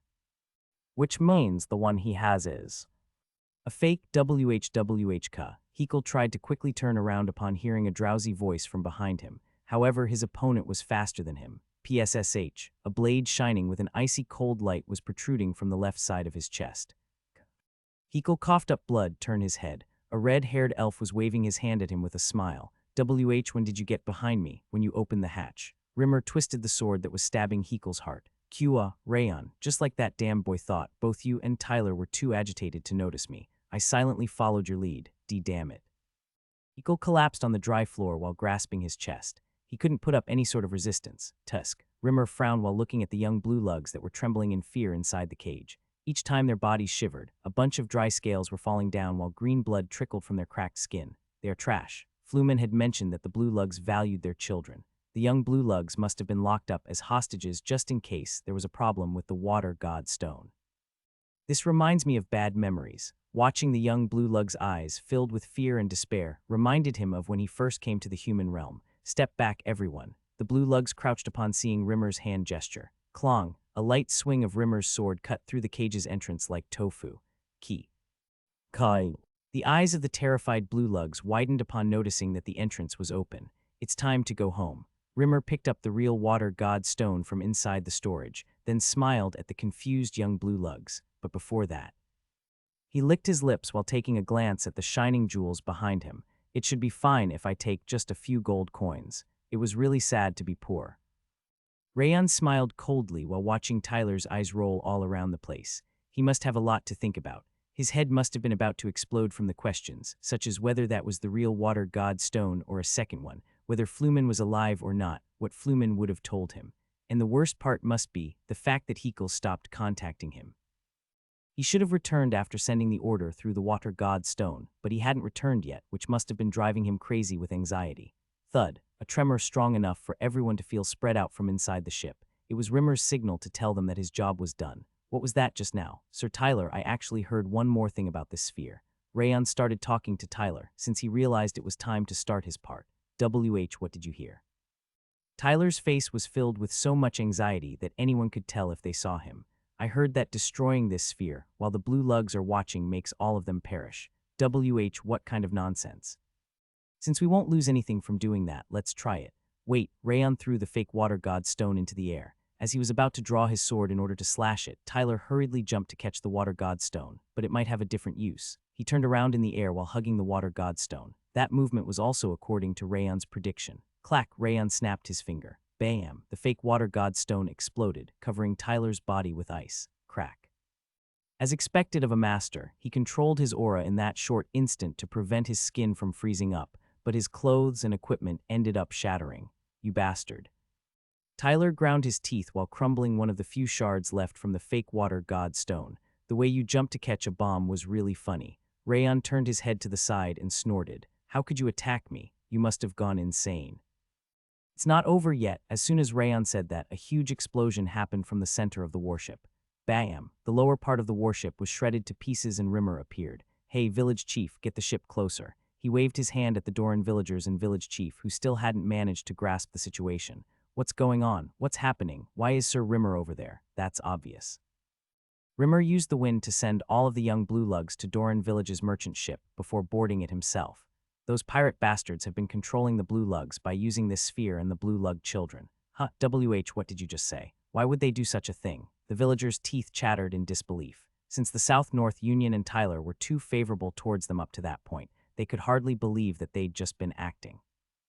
Then how can you explain that I found the children in such a state on their ship? Rimmer pointed at the young blue lugs, whose skins were in tatters, and the cages that still remained in the destroyed center of the ship. Moreover, this sphere He gave a brief explanation to the villagers about what had happened so far. How could that happen? How inhuman. The villagers bit their lips while looking at the clear eyes of the blue lugs in their injured skin. When they raised their heads once again to look at Tyler and the pirates, their eyes were filled with disgust. They are demons. How can a human being do such a thing? Even a beast doesn't do something like this. Since the Doran villagers believed that they'd been coexisting with the blue lugs ever since their childhood, they started to hurl insults at Tyler and the South-North Union from the extreme rage they felt. Tyler exhaled roughly. A powerful aura burst out to shatter the frost stuck to his body. How did you realize it? Who the hell are you? Your friend told me about it. Friend? What kind of bullshit? I should say a former friend instead. Flumen. Flumen was covered in a robe as he climbed up on the deck following Rayon's call. Are you okay? Yeah. Flumen nodded, then threw away the robe he was wearing. The moment the black robe rode the wind to float into the air, Tyler's bloodshot eyes started to waver violently like a boat on a turbulent ocean. How are you still alive? Flumen tightly bit his lip, then looked into Tyler's fiendish eyes. I came to save my family. His body was trembling, and he looked like he would start crying at any moment, but he didn't avert his eyes from Tyler's gaze. I can finally understand it. It was all because of you. Tyler took the long spear from his back with his trembling hands. He nodded as if he understood everything. You bastard, you sold me out. I didn't sell you out. I only did what I had to. Shut up, you are just the son of a monster who can't join any group. The spear he was holding was thrust at Flumen like lightning by incorporating the principles of extreme swiftness. How hasty of you. Rayon laughed coldly, drawing heavenly drive. He slashed with the fangs of insanity, incorporating his blade with the principles of swiftness and power which didn't lose to Tyler's. Clong. The deck looked like it would collapse as it trembled violently from the powerful shockwave bursting from the clash. You idiot. Tyler's eyes were distorted like a beast's as he rolled them. His previous polite and respectable appearance could no longer be found. You dare start a fight against me for the sake of mere beasts like them. You look more like a beast than them. Rayon snorted, then pushed back Tyler's spear. Rumble. Tyler had to step back because of Rayon's strength and aura, which had already transcended the level of a human. Each time he took a step backward, the entire deck trembled because it was unable to bear the energy coming from him. I'm a disciple of the South-North Union's leader. Tyler screamed while raising his spear. Are you trying to start a war between Sieghart and South-North Union for the sake of those things that aren't even human? Flumen is my friend and is working with me. Rayon pressed on the spear shaft with a cold look in his eyes. He pushed Tyler back by creating a fearsome amount of heavy pressure. It's only natural to wield my sword for the sake of my friend. Rayon straightened his back while remembering the task he hadn't managed to accomplish in his previous life, and Sylvia's wish for him to become a true swordsman. Tears dripped from Flumen's eyes as his teeth and lips trembled. Did you say that it's meaningless to have a name that won't be called? Flumen, we will call you by your name from now on. Light Wind Squad followed behind Rayon, drawing their swords. An oppressive energy wave spread out throughout the deck. That's Sieghart. What is this pressure coming from such young children? The pirates swallowed nervously as their hands trembled, as did the weapons they were holding. You crazy bastard. You are all crazy. I'm Tyler Satan, the graceful knight of the tide. The South-North Union is going to start moving the moment you attack me. I'm a disciple of the South-North Union's leader. I don't care about your name, nor the South-North Union's leader. What? I can only see a lowly pirate in front of me. Rayon raised heavenly drive and pointed it at Tyler's heart. The auspicious light emerging majestically from the silver blade made everyone fall silent. Come at me. Wipe out the bandits, you damn trash. I'll split your heads in two. Hop, Woa. Burr and Martha and Run-On charged towards the pirates while spreading powerful auras from their blades. The rest of the light wind swordsmen followed their respective team leader to pierce into the agitated pirates, swinging their swords at them. Wham! The frontal clash between the two groups stormed the deck with the wind coming from the blades. The light wind squad was using the large light wind formation, and the pirates also used a large-scale formation to face them. Although it looked like the light wind squad was running into the jaw of the beast called the South-North Union, the swordsmen shattered the fangs of the beast instead, pushing the pirates back. They shouldn't even be considered human. Don't show them any mercy. Burin severed the pirates' weaknesses by creating an aura blade imbued with the energy of wind. Oxygen is wasted on you. Martha shattered the pirates' formation by striking with a tremendous amount of energy concentrated on her blade. The way she wasn't sparing her power looked like she was trying to sink the entire ship. Move away. Run-On spread frost to slow down the pirates' movement before beheading the pirate at the front of the formation without hesitation. What the hell is wrong with them? Why are they so strong despite their young age? Even though the pirates were around twice as large in number, they were helpless in front of the light wind's aggression. Rayon smiled while watching the frown on Tyler's face. We've practiced since we expected to fight on a ship. there will be no accidents. While pointing his sword at Tyler, Rayon activated the mana circuits throughout his body. Actually, there might be one. The situation should change if you manage to defeat me, however. Rayon used the Supreme Harmony steps to advance. He struck down with Heavenly Drive, engulfing it with the energy coming from the footwork of extreme swiftness. That's simply impossible. You arrogant bastard, Tyler roared, swinging his spear. The blue energy surrounding the spearhead was burning up in streams. Clang! The thunderous noise sounded like the ship was splitting in half. The wind made of astral energy soared into the sky at the same time. Cring. Rayon grinned while looking at Tyler, who was clashing his spear against Heavenly Drive. Let's move away, since my boys won't be able to have fun if we fight here. What? I'm telling you to get out of here. Rayon twisted Heavenly Drive and kicked Tyler. Since he was using all of his physical abilities, Tyler destroyed the deck as he was sent flying towards the Reborn River. Even though Tyler was confused, he still managed to spin in the air in a circle. He dissipated all of the kinetic energy and landed softly on the river. I can trust you, right? Rayon was looking at the light wind squad instead of Tyler, who was grinding his teeth. Of course, mind your own business. Rayon smiled at Burr and Martha and Run-On's responses before jumping down from the ship. Splash. Even though he had jumped down from a high position, Rayon didn't sink beneath the water, nor did the water scatter at all. Tyler scowled even harder upon witnessing that sight. Are you trying to fight me on the river despite knowing what I'm called by the people? Tyler twirled his spear. The blue energy wavering in his spear thrashed along with the river. You must be praying for your death. He swung down his spear, and the violent astral energy created a wave rushing towards Rayon. Don't worry. Rayon snickered while looking at the wave that was large enough to swallow the ship. Because I've been planning to defeat you on your home turf from the beginning, he gathered the 10,000 Flames cultivation, unleashing the star-connecting sword. The wave of astral energy was mercilessly shredded to pieces by the blade, severing it like starlight. Arg. Tyler's completely irritated eyes could be seen between the severed red and blue astral energies. He's not going all out right now. Tyler was saving his strength in preparation to fight Rimmer. It was meaningless to defeat him when he was saving his strength. Stop being stupid. Fight me properly. Rayon snorted, bobbing his finger. Tyler sighed heavily while covering his eyes with his hand. His shoulders trembled as he giggled before he lowered his hand. His face was twisted like a fiend. He looked a lot better like that, probably because that was his real face, unlike when he was making that cringy face. All right, I shouldn't care about Sieghart's light sword or whatever. I shall finish you off first. He extended his left foot far to the front, wielding his spear in one hand as if he were holding a sword.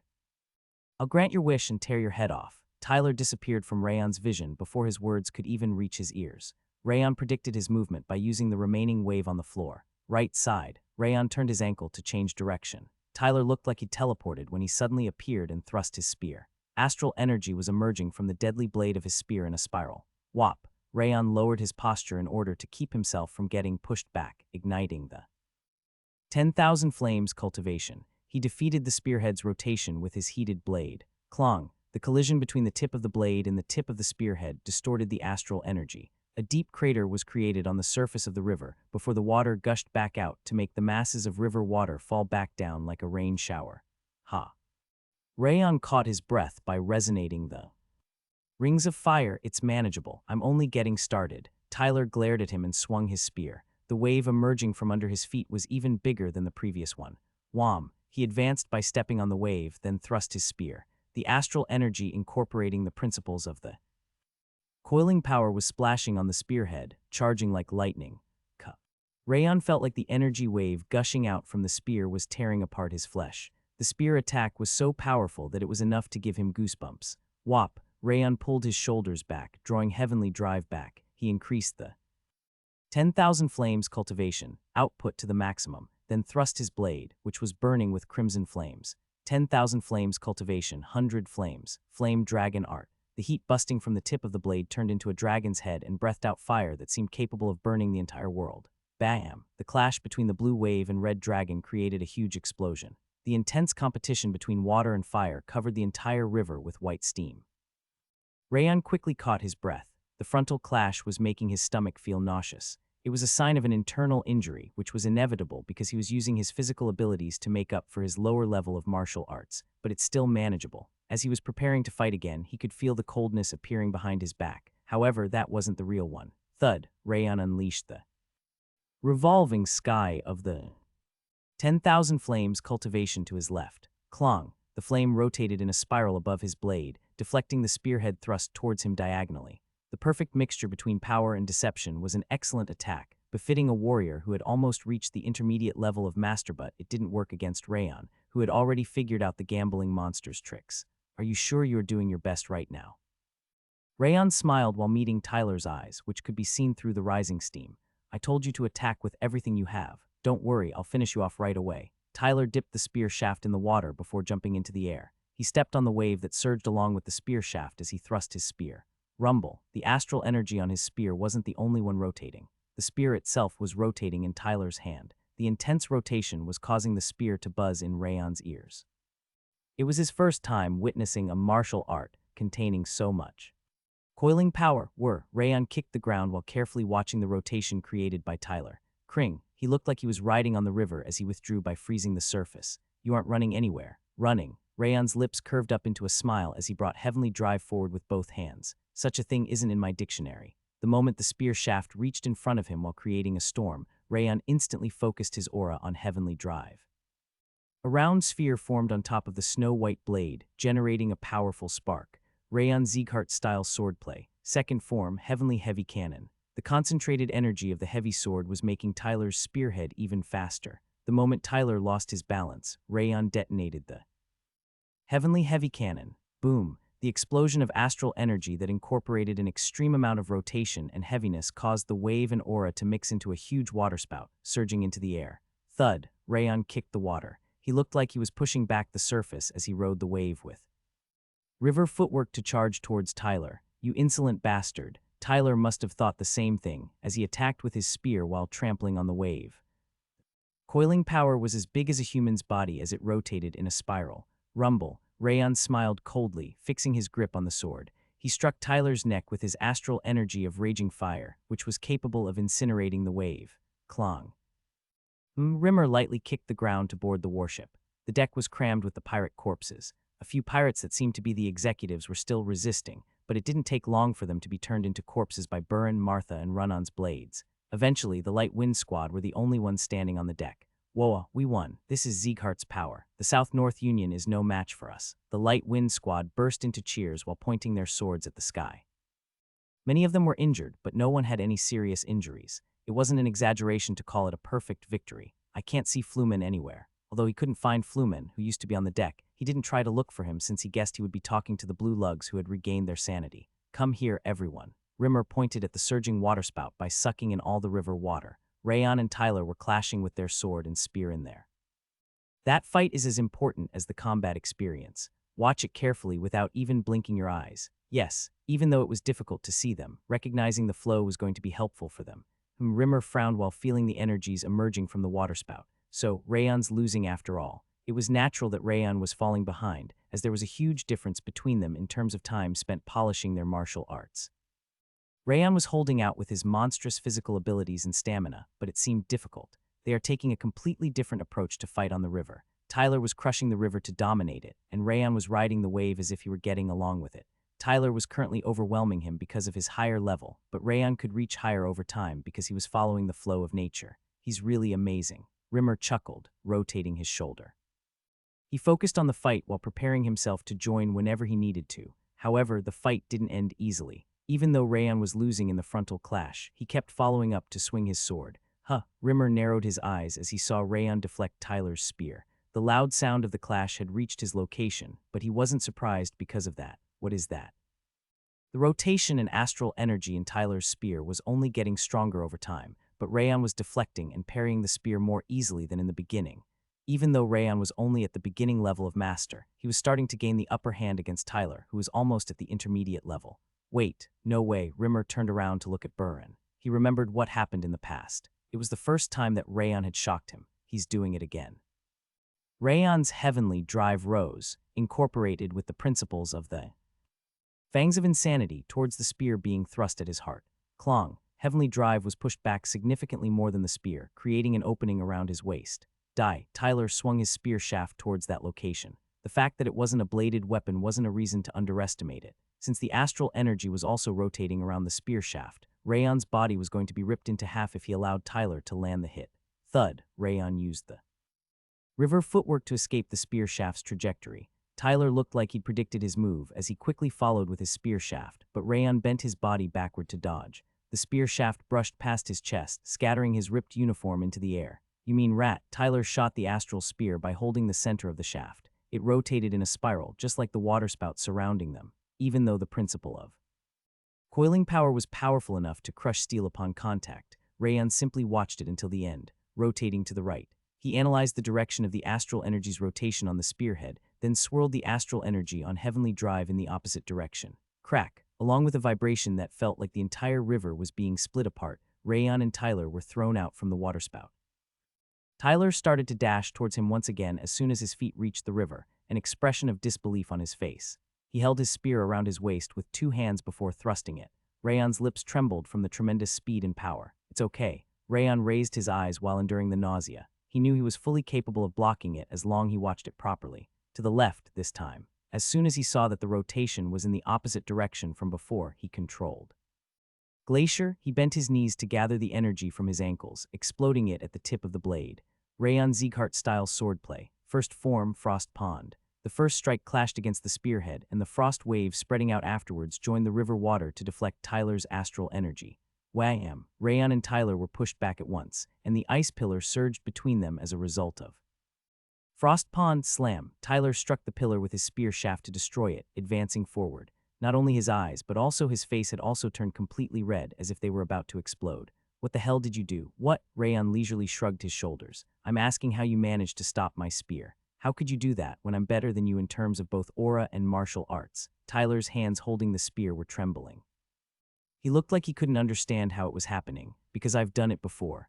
Rayon fixed the grip on his sword and chuckled. I did it to teach a lesson to an arrogant brat. He thought about Burin when he used to be arrogant the moment he saw Tyler's coiling power. If I can't overpower the rotation, I can just cancel it out instead. He applied the Void Tiger Fist's principles that he got from Burin to create a rotation in the opposite direction from Tyler's to neutralize his strike.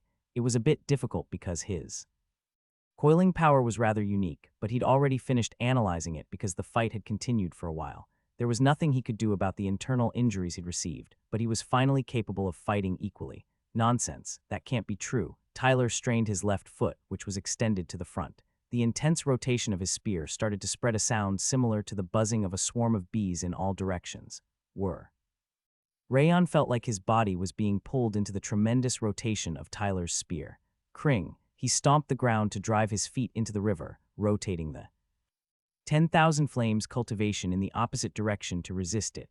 Rumble, the spear's assault sounded like thunder. Rayon focused his aura to his lower body in order to avoid falling down, then slashed with Flame Spirit. Whop, the flower petals covered his entire vision to revolve in curved lines, sweeping over the astral energy of Tyler's spear. Whoosh, the blue spearhead pierced through the space where the astral energies were violently fighting against each other. The surprise attack would have been difficult to predict, but Rayon's senses had already predicted the attack. He pulled his right foot back to turn his body, increasing the output of Glacier's coldness to the maximum at the same time. Rayon imbued the cooling power of extreme swiftness in his blade while hearing the freezing sound of the river. Cring, the blade and the spearhead surrounded by astral energies, visibly curved to the point that they looked like they would break before getting bounced back. Rumble, both Rayon and Tyler were pushed back, unable to withstand the energies on their weapons. Their path left a white crevice on the river, which made it look like the river was separated in two. Huff. Tyler turned his head while wiping off the water covering his face. His eyes were glowing murderously. You've erased the rotation in my spear. You realized it so late. Rayon smiled faintly and nodded. Talent. What a crazy talent you have. You flatter me. This is the first time I've ever wanted to kill someone so much. Tyler started spinning his spear with his fingers. The spear shaft rotated like a pinwheel, but it became gradually faster, and the rotation eventually became so fast that it couldn't be seen with the naked eye. The river water kept rising as the spear's rotation accelerated, and it eventually became high enough to reach the sky. That smile is the last one you'll have in your life. Tyler kicked the ground while grasping the spear that had created an extensive rotation. The wave created behind him moved at the same time, covering Rayon's entire vision with his astral energy. Celestial spear of flooding ocean.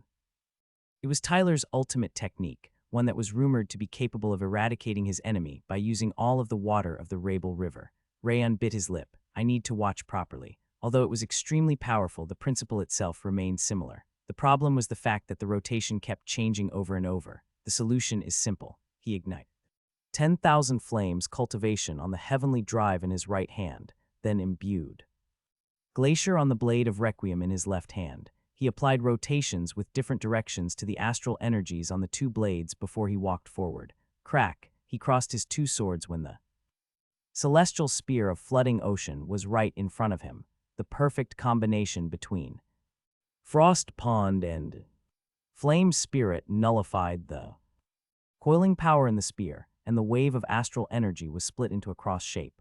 Huff, Rayon could see Tyler's eyes getting distorted between the shredded waves. The injury appearing on his chest had the same shape as the cut in the wave, and blood gushed out violently from it. How could this be? Tyler's chin was trembling as he grasped the laceration on his chest. His expression was filled with disbelief over the fact that his best technique had been defeated. You showed me too much of your abilities.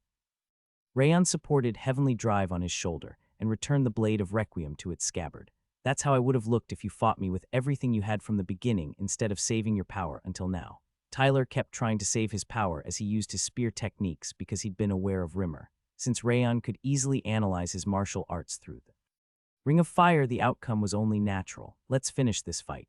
Rayon pointed Heavenly Drive at Tyler's neck. This can't be. Tyler screamed and charged at him. Even though he was enraged, his spearmanship was still sharp and powerful. It was an excellent martial art, comparable to any Six Kings' successor despite being a pirate. It's meaningless, though. Rayon easily deflected the blow by applying a reverse rotation to Heavenly Drive.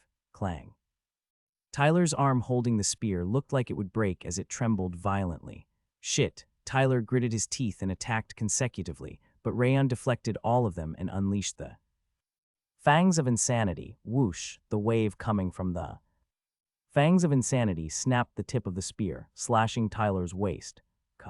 Because the cut was even deeper than the laceration on his chest, red blood started to flow down from his waist. Huff. Tyler exhaled roughly while grasping his spear shaft that had been shortened. Even though he still had a significant amount of physical strength and aura left, he looked like his mind had reached its limit. I told you it's over. Even though Rayon's muscles were extremely damaged, his bones were at their limits, and he had to keep swallowing the blood gushing up from his internal injuries. He kept smiling without showing his pain. Ha-hap. Tyler stepped back and created a wave. It was the biggest wave so far, which seemed even capable of affecting the people behind Rayon. The same thing again. Rayon stomped the ground. The extreme coldness surging from the middle of his foot froze the wave that was soaring to the sky in an instant. It was the maximized power of Watery Blossom. Rumble, the frozen water lost its momentum and crumbled on the spot. However, Tyler couldn't be seen there, even though he should have been behind it. No way. Rayon turned his head to the left. He could see Tyler advancing through the wave. He was running towards a small fishing ship that came to a halt because of the raging wave. That crazy bastard. Rayon kicked the water. He alternated between river footwork and Supreme Harmony steps to run as fast as he could. I can't believe he would stoop so low. He didn't expect him to run away from his opponent to take hostages during a life or death battle. He was one of the worst people he'd ever met. Damn it, I'll be lat. He couldn't catch up to Tyler because of his late start. He racked his brain to think of a solution, but there was nothing he could do. As Rayon was chasing him with everything he had, the fishing ship and the people on board disappeared like a fog. He felt their presence on his right side, where Flumen's hand was poking out from the surface of the water. Was that his doing? He wasn't sure what he'd done, but considering he'd sensed the movement of water mana, Flumen must have hidden the ship and the people. A mere monster dares to disturb me until the end. Tyler also realized that it was Flumen's doing, grinding his teeth. Good job, run away no. Rayon was shouting at him to run, but Flumen was immobilized while his eyelids quivered. It looked like he had exhausted his power. What an idiot. Tyler used the wave to change his direction in an instant, catching Flumen, who was about to sink underwater. He laughed, grabbing Flumen by his neck as he turned around. Oh no, you ended up like this when you tried to disturb me. It's okay. Flumen smiled faintly, even though he couldn't speak properly because Tyler was grabbing him by his neck. I knew you would do this, because you are a shameless person, you bastard. Please kill Tyler. It's okay if you kill me at the same time. He smiled. He looked like he was fully prepared to face his death. Lots of people and my tribe members have died because of me. I'm okay, so please cut me down with him. Flumen. Rayon frowned. He must have been aware of the fact that making the ship disappear would leave him unable to move. He was asking him to cut him down without the slightest hint of hesitation. What kind of bullshit are you spouting? Tyler violently shook his head as Rayon grasped the hilt. Isn't he your friend? Are you planning to kill your friend that's been taken hostage? He gritted his teeth because he couldn't miss the hard-won opportunity that he managed to get. Aren't you the Frostfire sword of valor? How can a valiant man kill his friend in order to slay his opponent? Tyler forcefully curved his lips into a smile. Drop your sword if you want to save this monster. Right now, Flumen. Rayon stared at Flumen instead of dropping his sword. His face looked like he didn't care about his life anymore. His round eyes were filled with guilt and pain. I have committed too many sins. I am really okay with dying because I finally got a friend. Please just kai ka. Shut up, Tyler smacked Flumen's mouth to stop him from talking any further. Drop your sword. I'm telling you to drop it. Are you not dropping it? I know you would do that. Valor, it's such an empty word. Even though I'm also referred to as a knight, I never believed in chivalry. He grinned as if that was something to boast about. The fact that you aren't dropping your sword means that you are the exact same as me, and it's only natural. No one puts others above themselves. Something like chivalry doesn't exist in this world. That might be the case. Rayon nodded, then returned Heavenly Drive to its scabbard. He had never tried to be a valiant man. He'd only been walking his path, the one he believed in and the one his heart desired, just like Sylvia had told him. I don't know about those virtues. I don't even know if they exist. I'm simply walking my own path. He threw Heavenly Drive into the river along with its scabbard as he said that. Splash. Tyler made his move even before that sound could finish. He was thrusting his spear at the fastest speed so far, with as much power as he could muster. What an idiot! Even though his spear was incorporating all of his remaining power, he was still hugging Flumen in preparation for Rayon's counterattack.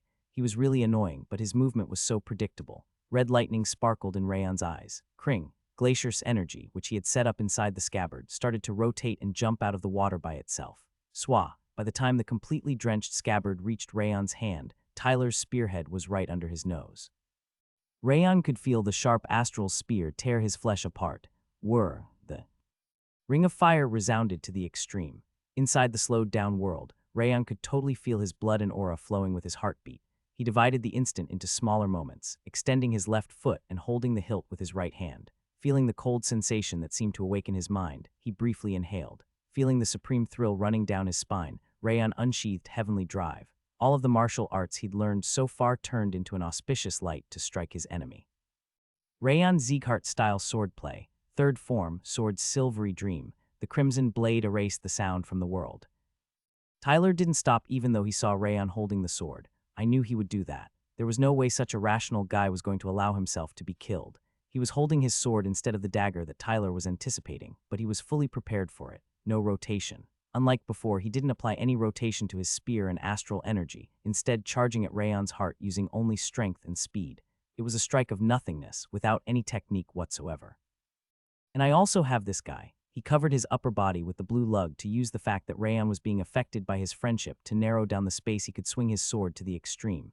His perfect attack was prepared for all scenarios. Rayon unsheathed his sword right before the spear reached his heart. The crimson blade emerged without the slightest sound, soaring diagonally from his waist. It looked like he was targeting Tyler's right arm, which was holding the spear. Tyler grinned. Too slow. Even though that was an excellent proficiency he had for the sword draw, he was far too slow because the time frame was too short. Tyler was confident that he could pierce through Rayon's heart before the sword could stop the spear. Die and blame your own foolishness. He bit his lip tightly and finished thrusting the spear. However, even though Rayon was right in front of him, the spear was unable to penetrate and didn't move from the air. It was as if it had been stopped by something. And my senses' strength left his hand and legs. It felt like he couldn't control his body anymore. For some reason, the senses throughout his body were extremely weakened. Is it because of my wounds? No, there was no way such a thing was happening because of a few cuts. Rayon must have done something while drawing his sword. Tyler gritted his teeth so hard they felt like they could break. I'm not sure what he did, but I'm faster. Even though his 5 senses were weakened, his spear was going to reach its target faster than Rayon's sword. Moreover, he was covering his body with the blue lug. There was no way he would lose. He continued to attack. He was about to smile upon feeling the spear piercing into his skin. It's Avha. He could feel a slight pain from his left arm, which was holding the blue lug. What? He turned his head. It was almost scary how neatly his left arm was cut off. It was floating in the air, and the blue lug he used to be holding was falling into the river. What is happening? It felt so surreal that he felt like he was in a dream. He couldn't understand a single thing about the situation why his arm was cut off even though he had the initiative, and why his left arm was cut off even though Rayon was targeting his right arm. Screech. His senses returned along with a blazing tinnitus that echoed in his ears. A tremendous amount of pain was covering his body. Kua, Tyler's chin trembled violently as he screamed, his throat raw. What? He couldn't think straight due to the intense pain. He stopped the bleeding of his left arm, which was completely cut off, and scrambled backward like crazy. What have you done to me? Are you okay? Rayon ignored Tyler's horrible shriek and extended his hand towards Flumen, who fell into the water. Yeah. Flumen hung his head as he took his hand. I'm sorry. Good job, huh? He pointed at Tyler, who was glaring at him with distorted eyes as he was still unable to understand the situation. Since you saved these people and even weakened Tyler, you did everything you could. Rayon swirled Heavenly Drive around before returning it to its scabbard. I'll finish him off now. He smiled faintly at him before walking ahead. Tyler swallowed nervously, stepping backwards. What the hell are you? What the hell?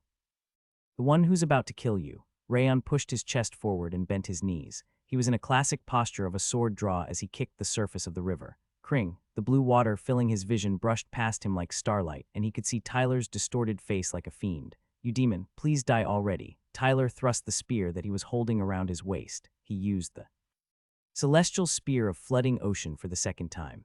However, blood gushed from his left arm, which he'd stopped the bleeding on again because he used all of his remaining aura. Swaya, Rayon stomped the water, drawing Heavenly Drive towards the wave of astral energy storming towards him. The silver blade coming out from the scabbard contained the principles of Sword's silvery dream. The moment Heavenly Blade completely came out of the scabbard, an inaudible sound spread out to minimize Tyler's senses. Since Tyler also realized that fact, he could only bite his lip. Rayon incorporated extreme swiftness into his sword and thrust it towards his heart. Tyler noticed the direction, changing the trajectory of his spear. I got him. However, that was a deception created from the illusion sword. The real strike was coming up vertically from below. Tyler quickly rotated his spear in order to avoid taking damage from the same technique twice, but Heavenly Drive had already reached its destination. Crack! Tyler's right hand slanted diagonally, splitting from his body along with the spear in his hand. A dangerous amount of blood gushed out from both arms. Kua, the shriek he made as soon as his senses returned to him, sounded like hundreds of birds chirping at the same time. Tyler knelt on the river and started to howl. He apparently didn't even have the strength left to run away. Since he couldn't regain his composure because of the pain, he started to sink into the water. PSSH. Rayon froze the ground to prevent him from drowning. An easy death would have been too merciful for him. I heard that the pain of losing parents and siblings was similar to that of having your limbs ripped apart.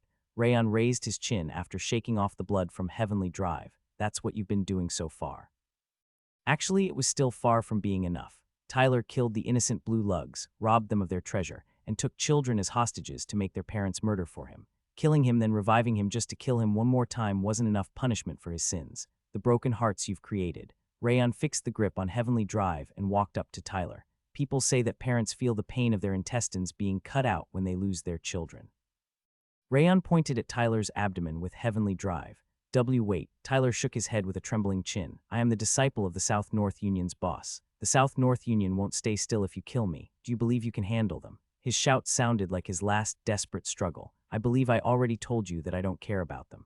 Why, you would be fine because you can simply return to Sieghart, but what about the people behind you? Pirates will send them to the watery grave as soon as you leave. Your worries are unnecessary. Doran Village will belong to Sieghart starting from today. Kyuhuhu, do you even have the right to decide that? There's no way Sieghart would accept them when they will be in a war against the South North Union. Tyler grinned, saying that it was impossible. Think wisely. This is the last opportunity you have. If you leave me alive, shut your mouth. Rayon interrupted Tyler, stabbing his sword into Tyler's stomach. The head of house isn't afraid of anyone. The Glenn Sieghart he'd seen so far was the type of person who would erase the entire group of anyone who picked a fight with him. There was no way he would fear the mere name, South North Union. However, if by any chance the Sieghart happens to give up on protecting Doran Village, I will declare this land and this river as my own domain. What? I'll protect this land under Rayon Sieghart's name, rather than Sieghart. Rayon twisted the blade of Heavenly Drive to cause Tyler extreme pain. Rayon pulled out the sword while listening to his scream. That is my valor. Wait, I still have more to tell. Heavenly Drive's blade brushed past the sunlight reflected on the river, and Tyler's head sunk under the river. His wide eyes looked like he was still unable to believe his own death as his head disappeared into the darkness. Rayon turned around upon hearing the suppressed groan that sounded like it was being squeezed out from the throat. Flumen was shedding tears with trembling hands. It looked like his pent-up emotions were exploding because of the time he'd spent with Tyler and the suffering he had to experience because of him overlapping in front of him. It's all over. Rayon walked up to Flumen and held his trembling shoulder. Let's return. Are you saying that Rayon is going to clash against the South North Union? Glenn narrowed his eyes while resting his chin on his hand on the throne. Yes, whether the change in the Blue Lug tribe is artificial or natural, The South-North Union is trying to take over the entire Gazel River. Roan continued while looking at the report that the shadow agents had created. Since they must be planning to take over Yuan Village on top of Doran Village, they are bound to clash against the Light Wind Squad. Rimmer will take care of them. Glenn closed his eyes, showing his disinterest. Do you really think so? With Sir Rimmer's current state, Roan frowned, telling him to stop saying such nonsense. Glenn grunted painfully and slowly opened his eyes. How long is that damn bastard planning to stay that way? He sighed and shook his head. Anyway, young Master Rayon is currently leading the Light Wind Squad, and since his opponent is Tyler Satan, I'm expecting a frontal clash between them. Roan licked his lips after taking a glance at the report. According to the report, Tyler isn't actually a hero, it's a fake. A big fight will most likely occur between them, and they will try to kill each other. That sounds about right. The South-North Union is different from the white blood religion that doesn't fear death. Tyler is going to beg for his life by using the fact that he's the disciple of the South-North Union's boss. How do you think young Master Rayon will react when that happens? He will obviously slay him. Glenn immediately responded as if there was nothing to think about. He's my grandson and is inheriting my will. There's no way he would be afraid of such lowly fame. He laughed coldly, saying that it was obvious. What are you going to do if young Master Rayon is defeated by Tyler and returns with a serious injury? I shall punish him for being weak.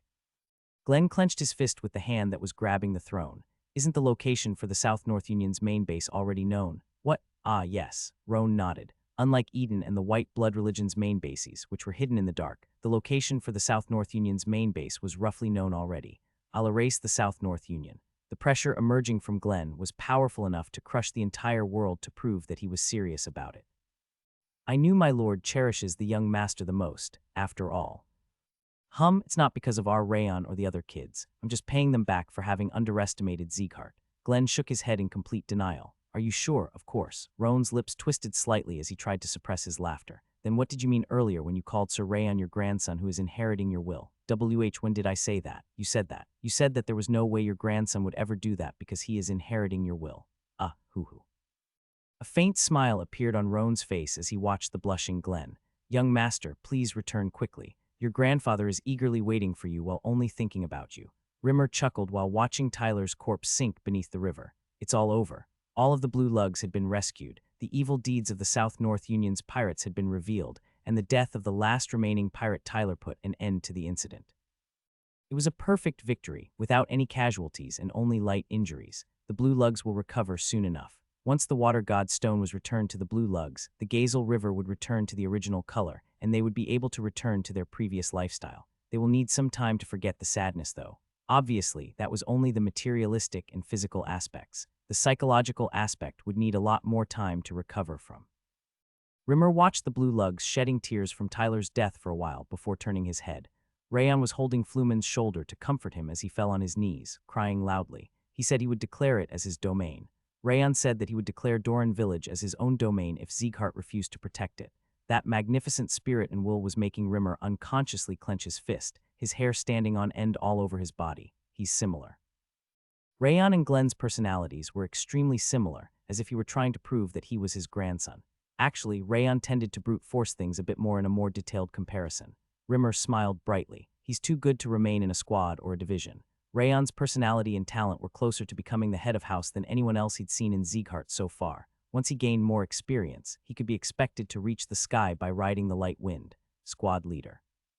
Burin walked up to him as he watched Rayon's return. Can we also reach his level one day? That question wasn't unique to Burin. Martha, Run-On, and everyone in the Light Wind squad were staring at him. I'll tell you honestly, since you already know that I don't like flattery, you can reach it one day, however. Rimmer smiled while nodding his head. You shouldn't try to catch up to Rayon. You should let him go ahead and learn while watching his back as you walk your own path. You are already growing relatively fast, even among the 6 kings. One of the reasons for that is because you've accumulated various experiences from following Rayon. If you climb step by step, you shall be able to reach even higher than his current level. I'll do my best. Although it was just an honest answer that wasn't intended to give them hope, the expressions of every Light Wind member turned bright upon hearing him. That hope was created by none other than Rayon himself. It was a bit funny to admit, but Rayon was truly a born leader. Tusk, Martha frowned slightly, and Run-On simply blinked, but Rimmer left them alone since they always did that. Rimmer smiled softly while watching the Light Wind swordsmen, who were looking at Rayon. It will be even more interesting in the future. My latter years aren't going to be boring. Splash, wet footsteps could be heard as Rayon and Flumen boarded the ship. The fight here is also over. Rayon chuckled while looking at the deck where not a single pirate remained. You are the one who finished too late. Rimmer shrugged with his arms crossed. He's right. Wrath emerged from the bracelet with a frown on his face, despite having been silent. Why did you take so much time when you could have killed him faster and more easily? He yawned, telling him that it was boring to watch such a low-level fight. I wanted to test my new technique.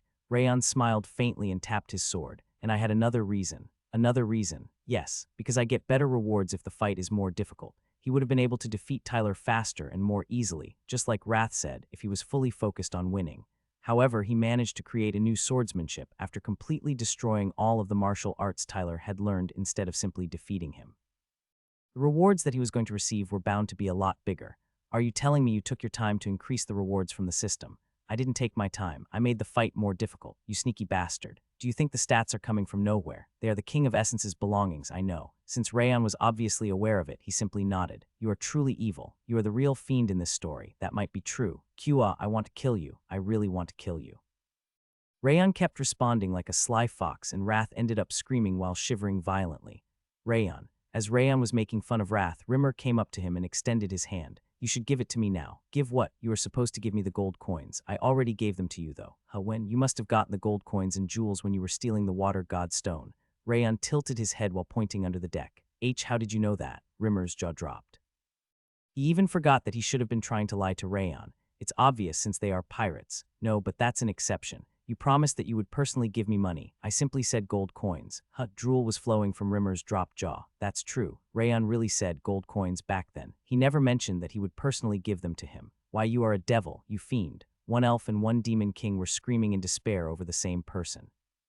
Well, since our job is over, let's wrap it up. To begin with, we should destroy this ship. Rayon was about to command the swordsmen while ignoring the two of them when the loud sound of a ship resounded from the north.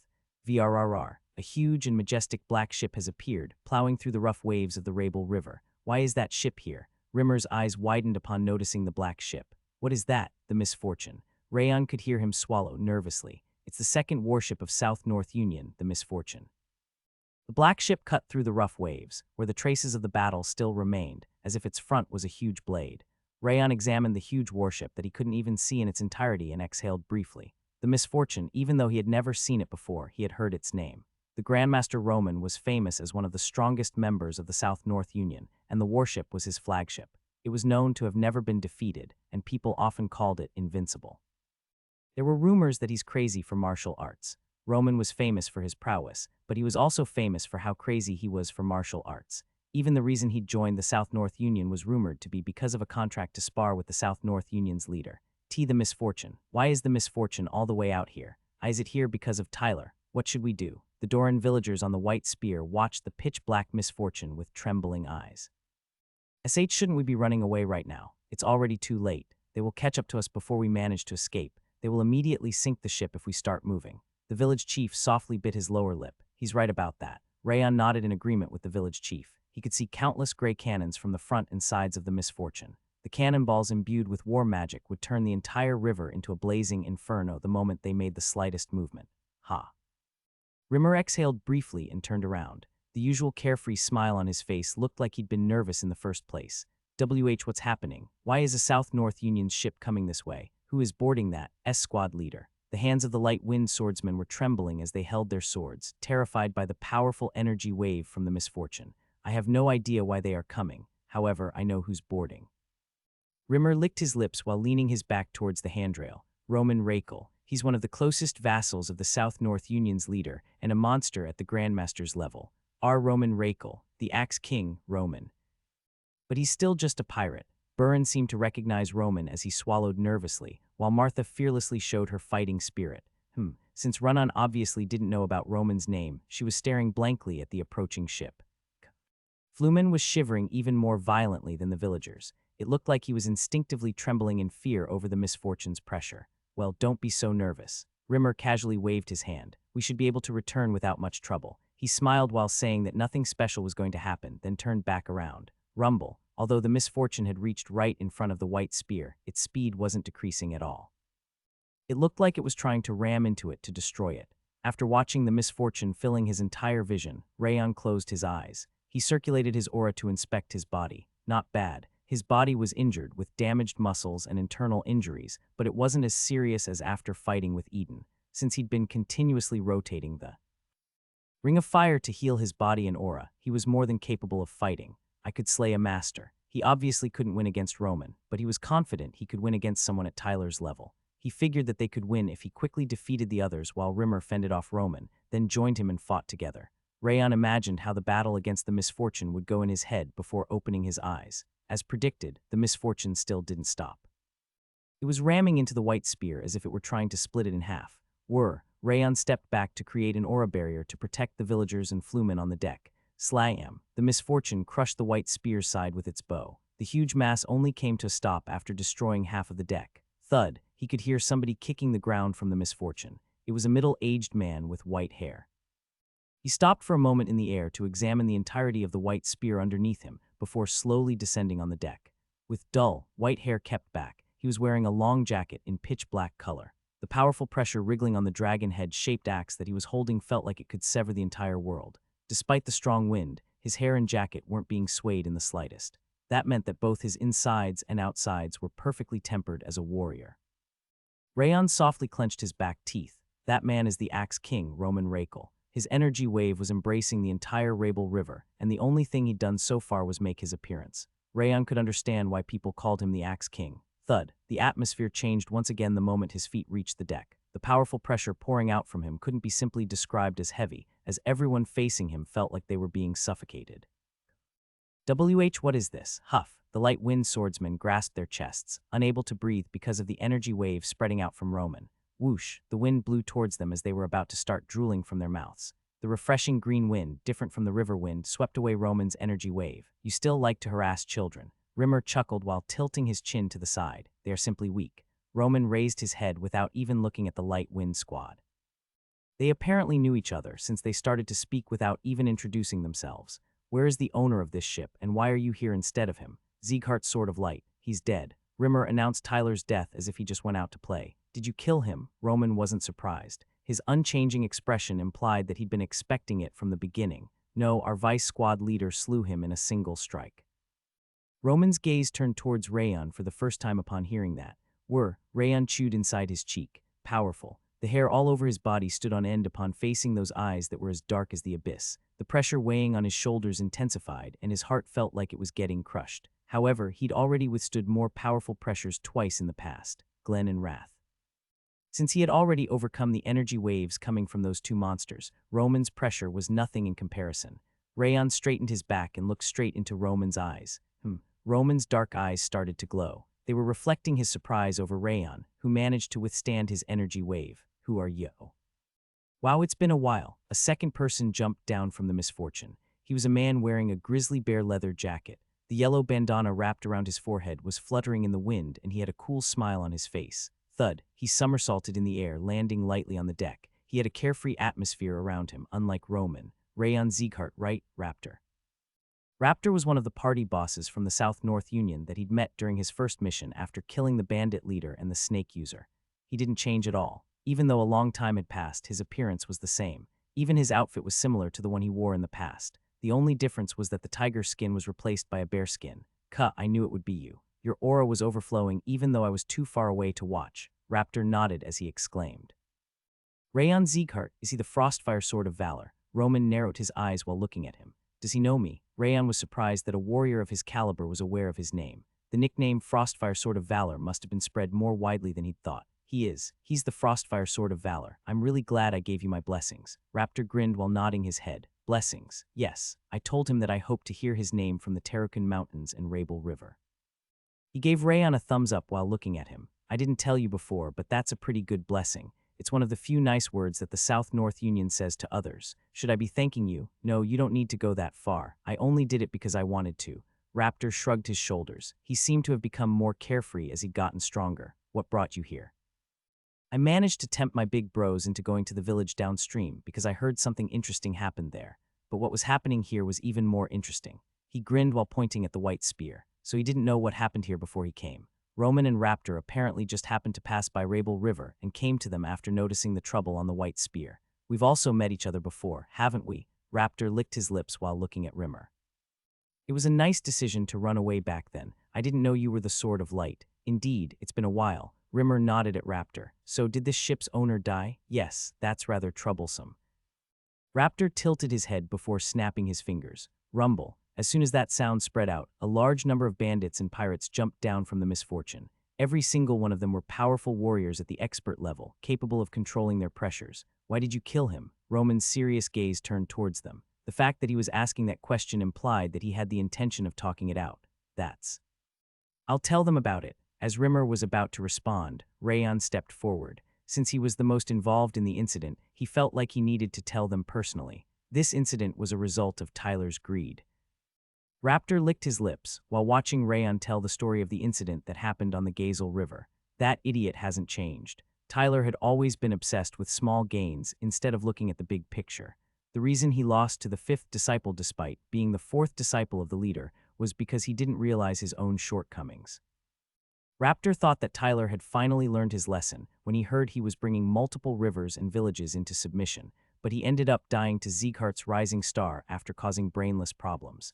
He could only laugh because it was a death befitting an idiot like him. Good riddance. Even though Tyler was a successor candidate, there was pretty much no chance at all that he would become the next leader of the Union. Since he wasn't in his faction and he would only bring harm to the Union, Raptor was actually glad that Tyler ended up dying so quickly. Although he shall be enraged, Tyler's grandfather was a senator that contributed the most to making him into the leader's disciple. He would be enraged upon hearing the news, but it was none of Raptor's business. Rather than that, Raptor smiled after examining Rayon's body as he calmly explained the situation. He grew up nicely. His prowess was already surpassing his age back then, and the level he'd attained now was incomparable to before. An 18-year-old master. Moreover, he was powerful enough to slay Tyler, who was almost at the intermediate level, which was almost difficult to believe. I made the correct decision by not killing him back then. The threat from Rimmer from the top of a tree was one of the reasons, but the reason he even gave him the blessing of South North Union was because he was curious about how far the genius would go. Of course, he hadn't even begun to imagine that he would grow up so splendidly, and he has more than that excellent might. The way he was calmly telling the tale despite the powerful pressure spreading from Roman revealed how mature his mind was. He almost looked like a warrior that had gone through countless battles. I'm a bit jealous. I should have taken him with me at all costs back then. The might of the leader and the number of powerhouses was important for an armed organization, but the talent of the rising star was almost as important. Rayon Sieghart had become a master at the age of 18 to slay 2 executives of Eden. Now that he had even managed to defeat Tyler, his fame was bound to soar to reach the sky. Well, that's only going to happen if he manages to survive here. Considering Roman's personality, Raptor guessed that he would try to erase all of the Siegharts in front of his eyes, regardless of Tyler's sins. Raptor smiled while leaning his back against the handrail. I wonder what's going to happen. That's how I ended up beheading Tyler. Rayon told Roman and the pirates what had happened up to their arrival. Did he give up on being human? I thought it was strange that I kept hearing good things about him. Even the warriors from the South-North warriors frowned, disgusted by Tyler's fiendish behavior by toying with the lives of an entire tribe. So what, however, Roman's expression didn't change at all. His apathetic attitude almost felt like he already knew what happened. Which part of your story justifies the killing of a successor? He turned his jaw, telling him that it wasn't a good enough reason. He targeted Sieghart's domain. He attacked the Blue Lugs who were living peacefully, taking their children as hostages and forcing them to attack people, and he even tried to kill me to keep it a secret as soon as he was caught red-handed. Shall I continue, since there are many more reasons? Rayon raised his fingers one by one to tell him the reasons. But you attacked him first. Shut up. All of the witnesses were dead anyway. The important part was creating a believable reason and justification for his action. Those are nothing special. Roman shook his head, implying that it was meaningless for him to continue. He looked like he was even looking down on Sieghart's name, but it matched him because of his powerful pressure. So you had no intention of listening from the beginning. He must have had no intention of letting them go from the moment he'd reached the area. A successor of the South-North Union has died. I don't care about the reason. The South-North Union's rules state that blood shall be repaid with blood. Wow, are you sure you don't need to unclog your ears? Rimmer stepped forward while picking his ears. Your successor attacked first and fucking died from a counterattack.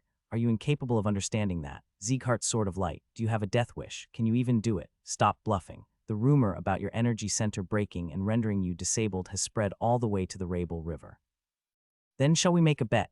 Since you told me about the South-North Union's rule, I'll tell you about a legend on the Reborn River. He grinned and pointed at the fluctuating waves. you must know about the legend that states that 3 strikes of the Rabel River's waves can turn any kind of boat upside down. Don't you? I do. I'll fend off 3 hits from you, just like the legend. You can do whatever you want with us if you manage to defeat me.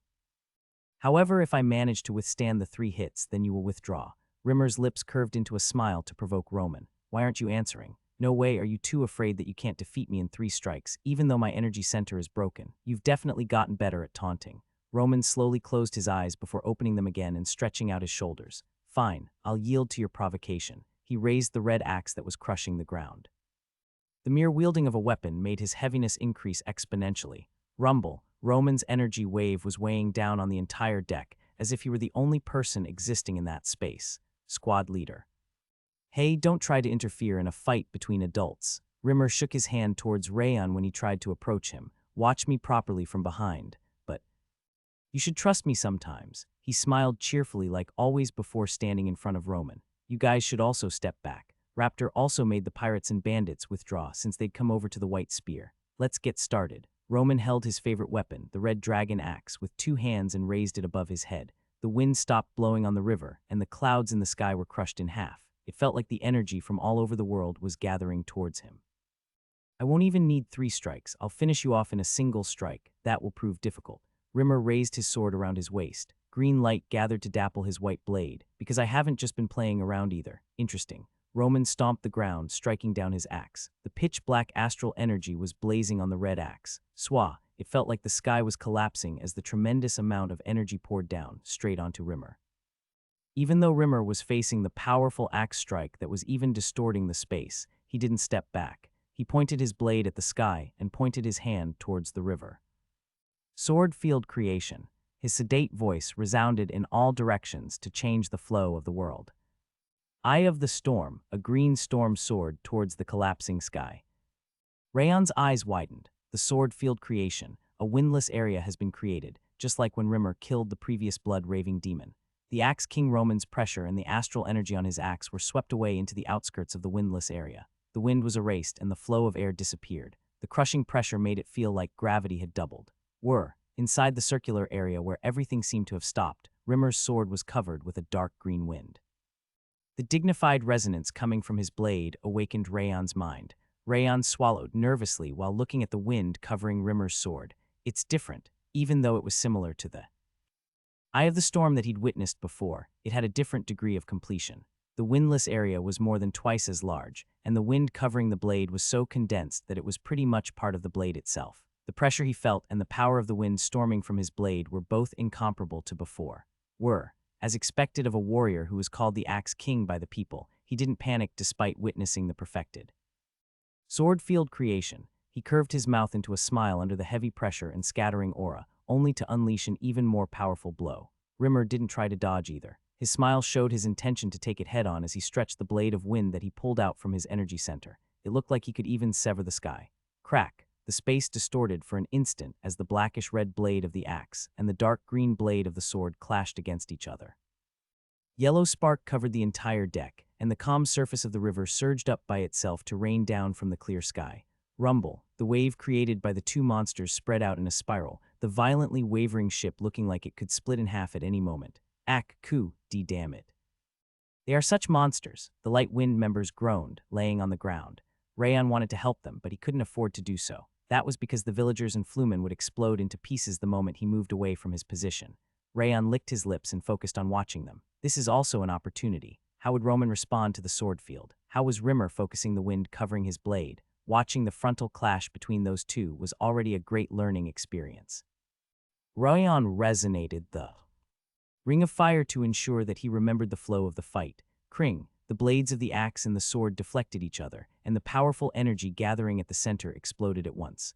Bomb! A tremendous explosion and roar spread out to the entire river. Sounds of destruction kept following it endlessly. However, the deck where Rimmer and Roman were standing didn't collapse, despite all of that. That was because the 2 monsters were maintaining the balance of power in order to prevent the ship from getting destroyed. Thud! As soon as their weapons parted from each other, both Rimmer and Roman took a step back. Their steps were as heavy as a mountain as they withdrew. Sword field creation. Roman furrowed his brows while supporting his axe on his shoulder. I didn't expect you to use that method. One's gotta do anything to live. Rimmer turned his head while swirling his sword. His gaze was composed. He looked fully confident that he could take him on as much as he wanted. Is he okay? Rimmer looked more cheerful than usual, but Rayon couldn't tell if he was just holding it in or he was really fine. I felt your power. I thought you were pretty much disabled, but you are making this fun for me. I'm indeed disabled. I'm leading a nasty life in various ways. Rimmer chuckled and shook his hand. I haven't been so excited in a long time. Roman took the axe from his shoulder with both his hands and dragged it down. His posture looked like a modified version of a swordsman holding down their sword as he raised his head. Let's not waste our time. Next up is the Great Mountain Crusher. Probably because it was a match, Roman told him the name of the technique he was about to use. Bring it on. Rimmer fixed the grip on his sword, raising it on top of his head. It was a posture for a downward slash. Their postures and trajectories were the opposite of what they were in the first clash. Come this way. Rayon gestured with his chin for the light-wind swordsmen to come towards him, as they were barely retaining their consciousness. It's a once-in-a-lifetime opportunity. You should watch them properly. I know, Burin, Martha, and Runnan managed to respond, but the other swordsman crawled up to him and barely managed to nod. Do you even get enlightened while watching a fight like this? Raptor came up next to them and grinned. Rather than an enlightenment, I'm trying to find what I can learn from them. Wow, amazing. There was a reason you managed to reach that level at your young age. He gave a light round of applause before moving away. His personality was similar to Rimmer's, yet different in some ways. Rayon couldn't understand what he was thinking, just like during their first encounter. Rumble. Rayon turned his head upon hearing the sound of aura getting distorted. The astral energy raging around Roman's axe gathered in one spot, condensing into a blackish-red sphere. Astral sphere. The astral sphere was a symbolic technique of grandmasters, which consisted of condensing astral energy with the principles of martial arts to multiply its power and duration several times over. Rimmer briefly caught his breaths. The Swordfield Creations' range expanded even wider than in the beginning, despite having been narrowed down after the first clash. Kring. The power of the astral sphere covering Roman's axe was decreased, while the green wind covering Rimmer's sword shone even more majestically. Just like the last time, Roman didn't seem to care about his decreased output as he smiled a toothy smile, slashing his axe upward. Even though the trajectory was simple, an unimaginable number of principles of martial arts were weaved inside like a spiderweb. Rimmer smiled in return as he struck down with his sword. The extremely polished blade of wind condensed even further to reflect a fearsome amount of sharpness. The extreme sharpness was completely filled with the sole intention of slashing. Croc. The clash between the falling sword and rising axe opened the sky covered in thunderclouds and split the river apart. The competition of two monsters' power spread its aftershock to the surroundings, and an energy wave powerful enough to tear the skin poured onto Rayon. He controlled the 10,000 flames cultivation to the extreme in order to prevent harm from befalling the people behind him. On the other side, Raptor was also canceling out the aftershock in order to avoid damage to the pirates. Creak. Rimmer's blade of wind poured down on the round astral sphere covering Roman's axe. The distorted astral sphere looked like it could explode at any moment, and the blade of wind was shaking violently, as if it were going to shatter. Bam. Rimmer and Roman's energies intertwined with each other in a spiral and exploded with an ear-splitting roar. The remnants of the two energies fell on the river like a meteor shower during the night, creating violent explosions. Thud. Roman took 3 steps back while Rimmer took 4 steps back. Those heavy steps created black footprints on the deck. It was a display of their superhuman control of their powers. Marvelous, Sieghart's sword of light. Roman smiled deeply as he smashed the axe into the floor. It feels like I'm back to the past. Is that so? Rimmer chuckled, warming up his neck and shoulder. His peaceful expression was making it difficult to believe that he had caused that terrifying clash a moment ago. You can continue, right? Did you forget how to count? Why are you asking when that was the second strike? Of course you can. You look like the real sword of light now. Roman nodded fiercely in satisfaction. Looked like the side of him that was crazy for martial arts was coming out from behind his heavy personality. However, if you don't have more than what you showed me just now, you won't have any future. Stop talking and start it already. I'm getting bored already. Rimmer gathered 4 fingers to crook them at him, urging him to attack. Even your personality must have returned to the past alongside your might. All right. Roman leaped backwards. He held his axe vertically to the side and glared at Rimmer. Rumble. A tremendous amount of energy gathered around the axe once again. The volume of the astral sphere expanded twice as much as before, then started to rotate. It was an extremely advanced martial art, including principles to create an astral sphere and even control it on top.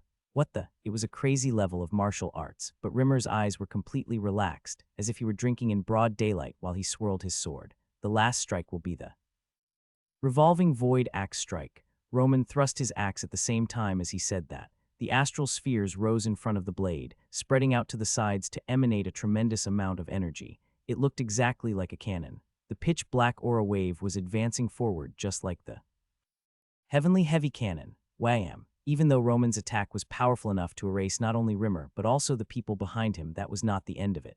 He instantly appeared in front of Rimmer, pushing his thrusting axe ahead. It was a marvelous strike that combined a direct attack with the wave of the astral sphere. It's over. Who gave you permission? The moment Rimmer snickered, crimson lightning sparkled on top of his blade, bursting out with dark green wind.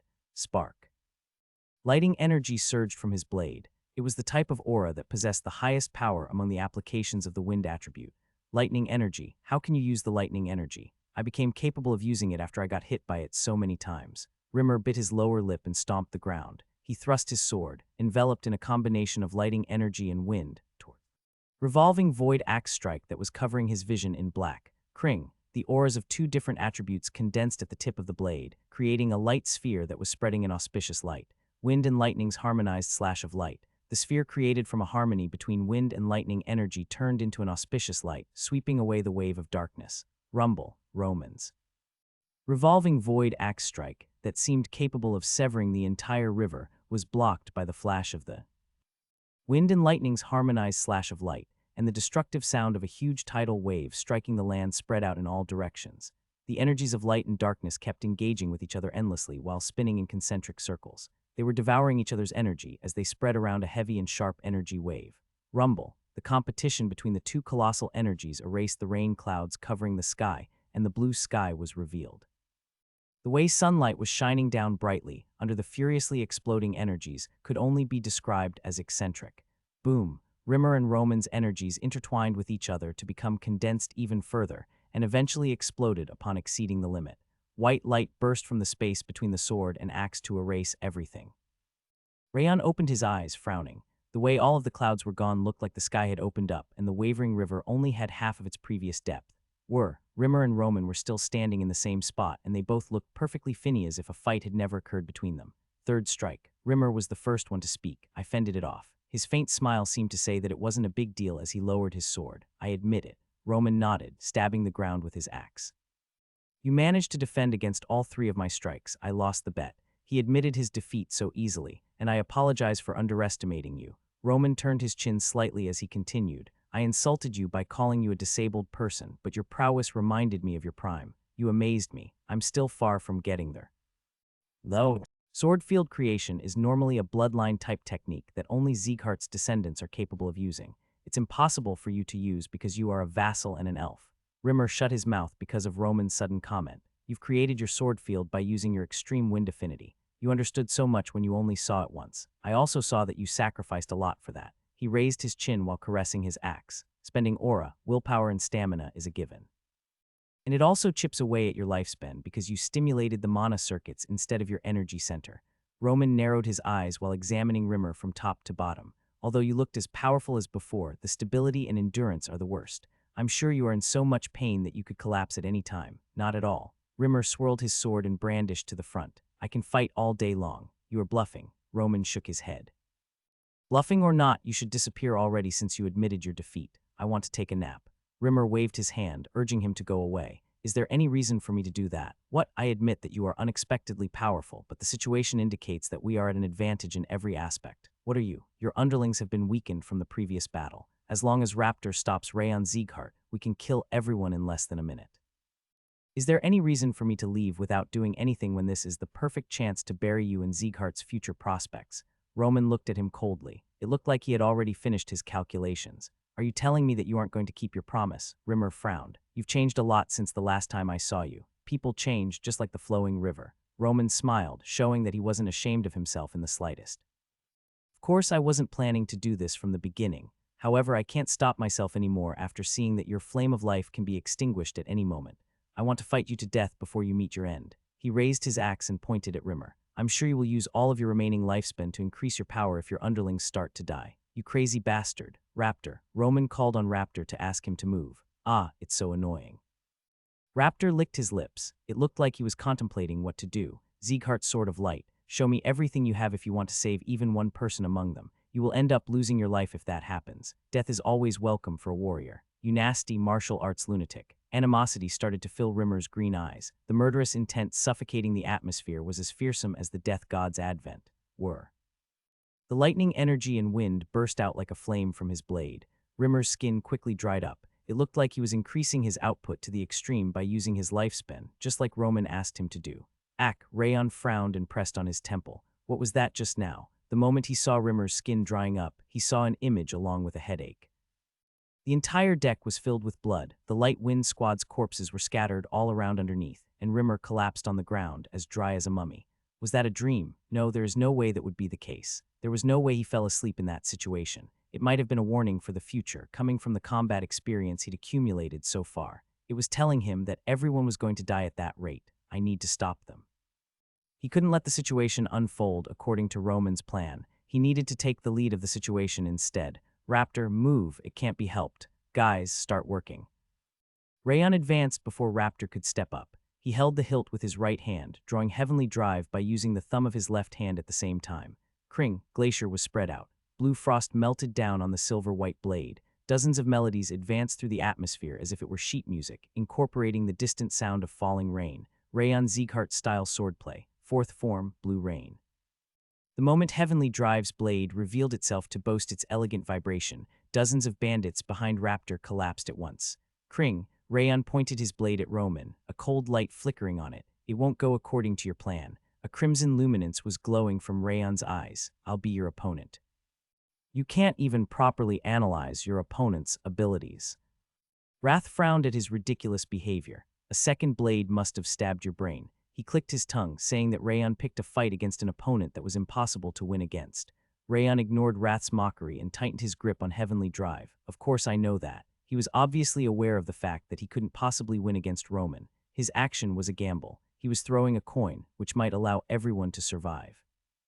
Rayon exhaled the murky breath filling his lungs, examining Roman. His eyes turned towards him for the first time. He's looking at my sword. He was looking at Glacier's coldness on Heavenly Drive instead of Rayon himself, who picked a fight with him. He must have been trying to analyze the Blue Rain that defeated all of the warriors from the South-North Union a moment ago. I knew he would do that. Considering that his aura was the first thing he was looking at despite the situation, Roman must have been as crazy about martial arts as the rumors said he was. His chance of survival became higher than 30. Did you make them faint by incorporating aura to the sword resonance? Roman narrowed his eyes while looking at the unconscious pirates, foam coming from their mouths.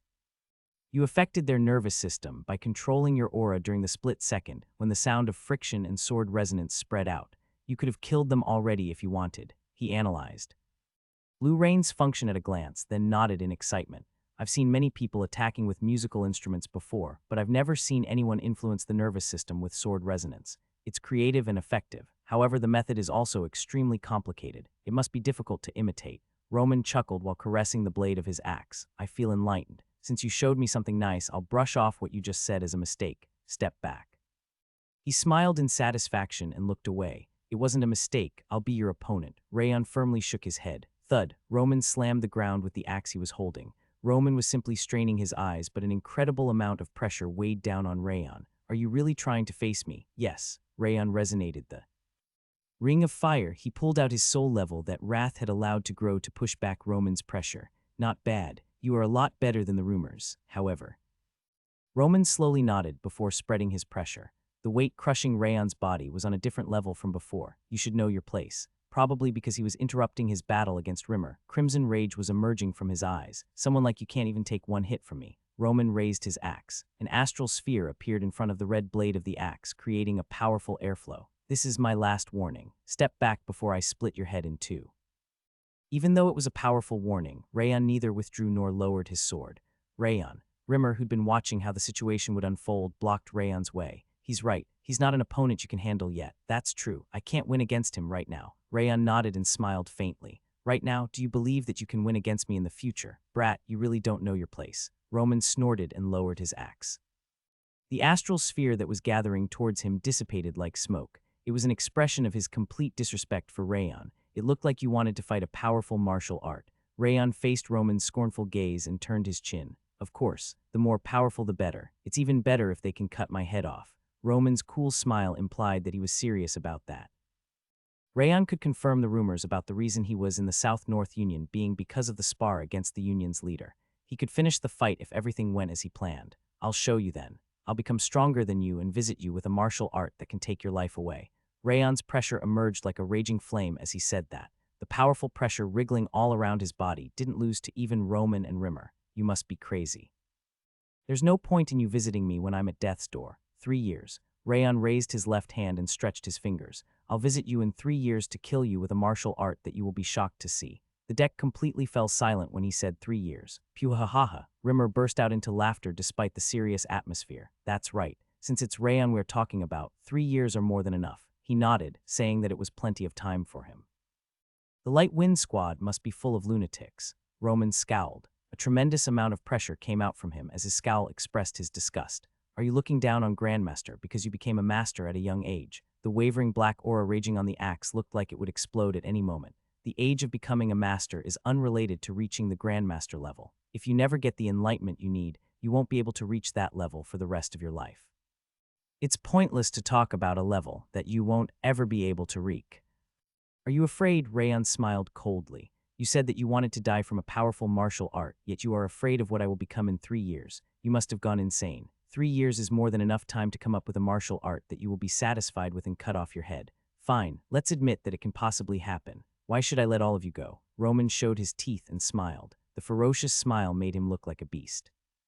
Wouldn't you become even stronger in order to take revenge if I killed everyone here except for you? He raised his axe in a threatening manner, creating an astral sphere with condensed aura. Humans tend to become stronger when they crave revenge. If what you say is true, then I'd be better off killing everything except you.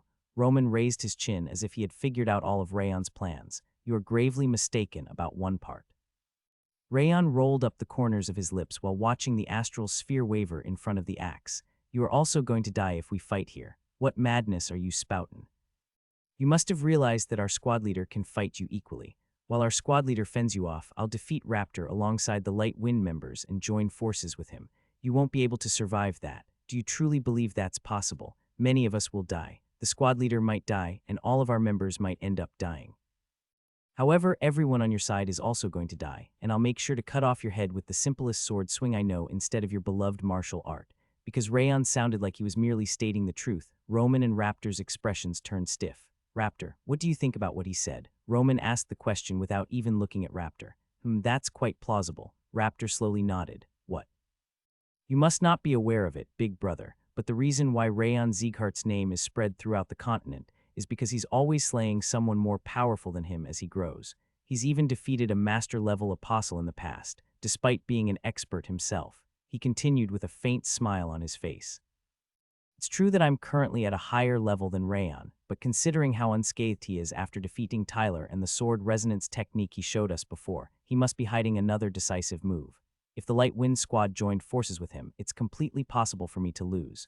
Raptor nonchalantly declared that he might lose to them. Tusk. Roman briefly clicked his tongue. He seemed to agree with Raptor. What a shitty way to beg for you.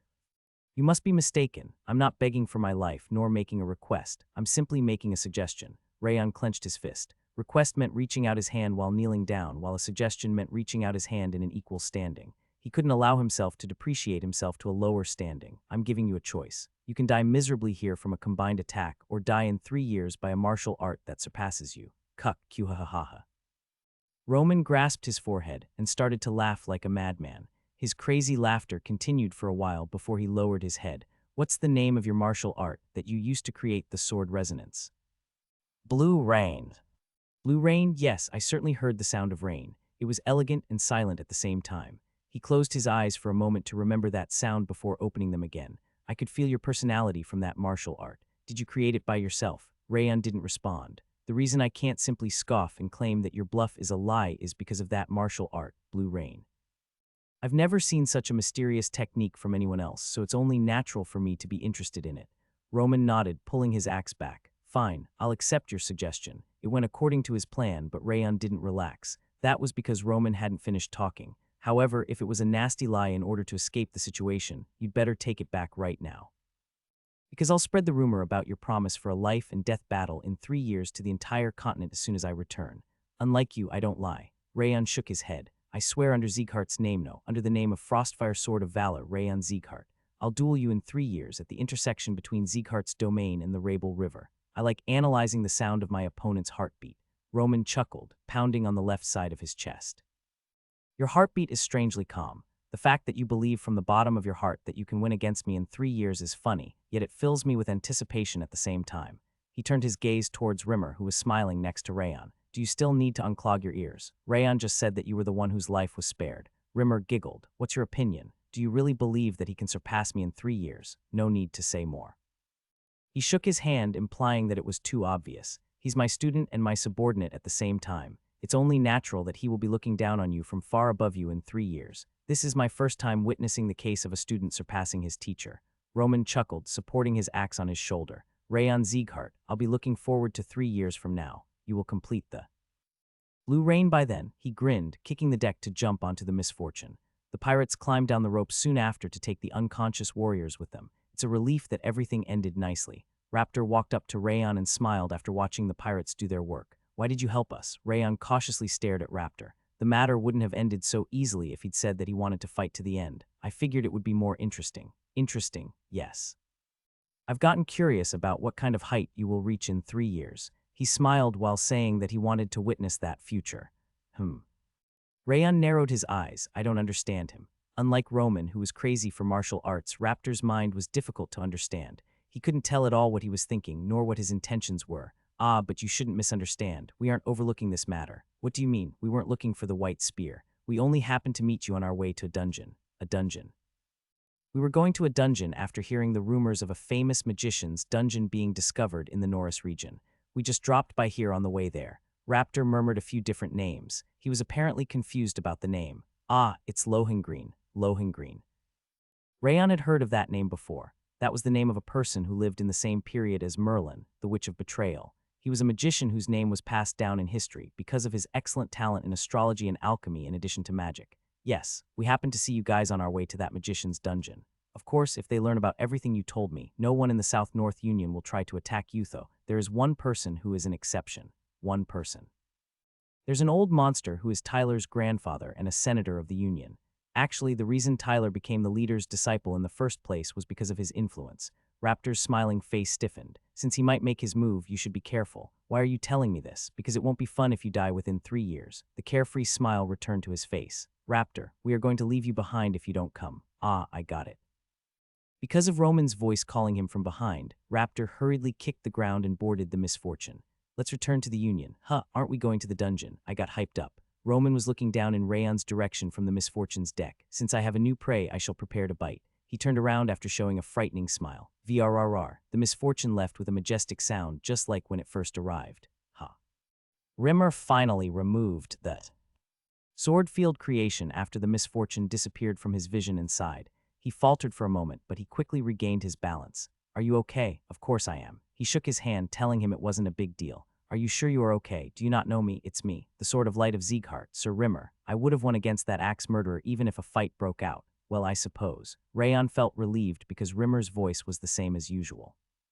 He smiled at him and returned Heavenly Drive to its scabbard. Good job. When Rayon was about to take care of the Light Wind Squad, Rimmer came up to him and placed his hand on his head. Squad leader, everyone would have died just like you said if we fought them back then. My response was slow because blood rushed to my head. You've saved everyone. He pointed behind him with a smile on his face. The Light Wind Squad and the villagers were staring at them. I've done what I must as the vice squad leader.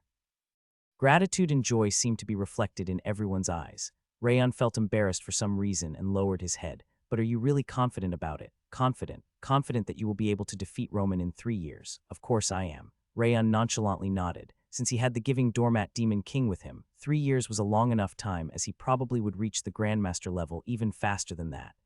Why are my ears tickling?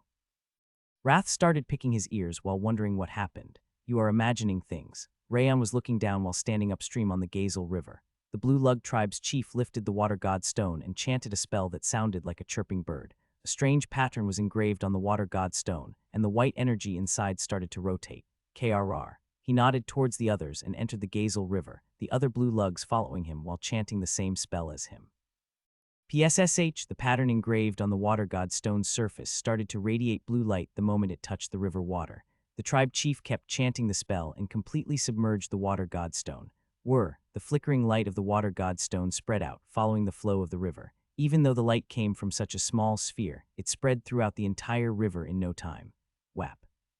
The Blue Lug tribe's chief and the Blue Lug said the word, Solido, at the end, and the light radiating from the water god stone intensified so much that it was difficult to open the eyes. When Rayon frowned because of the dazzling light, he could hear the clear sound of the flowing river, as if he were suddenly enlightened. Rayon slowly opened his eyes. He could see the river. The river was so clear that it was difficult to believe he was in the same place as the muddy river he was before. Even the grains of sand covering the ground were clean to the point where he could count them. It's exactly what I saw in my previous life. Watching the clean river contrasting the dark muddy river from before, some kind of emotion burst from his heart. Is this really the Gazel River? I've never seen such a clean river before. It was really the cleanest river in the continent. The light wind swordsmen widened their mouths as they watched the Gazel River. They looked like they had never imagined the river could be so clean, even though they heard that it was supposed to be clean. Whoa, haha, this is what the Gazel River should look like. Of course, it's back, finally. The villagers' eyes welled up with tears with smiles around their mouths as they watched the transparent Gazel River. We connected the water god stone to the river. It will always stay clean from now on, just like before. Flumen returned after chanting the spell, scratching his cheek. By the way, Flumen, Rayon was looking at Flumen and the blue lugs instead of the clean river. Is that really fine? People learned a lot of things about your race. Even though Roman and the pirates were still unaware of it, many people got to learn about the water god stone and the secret of the Blue Lug tribe. Their decision to keep living in that place was rather unexpected.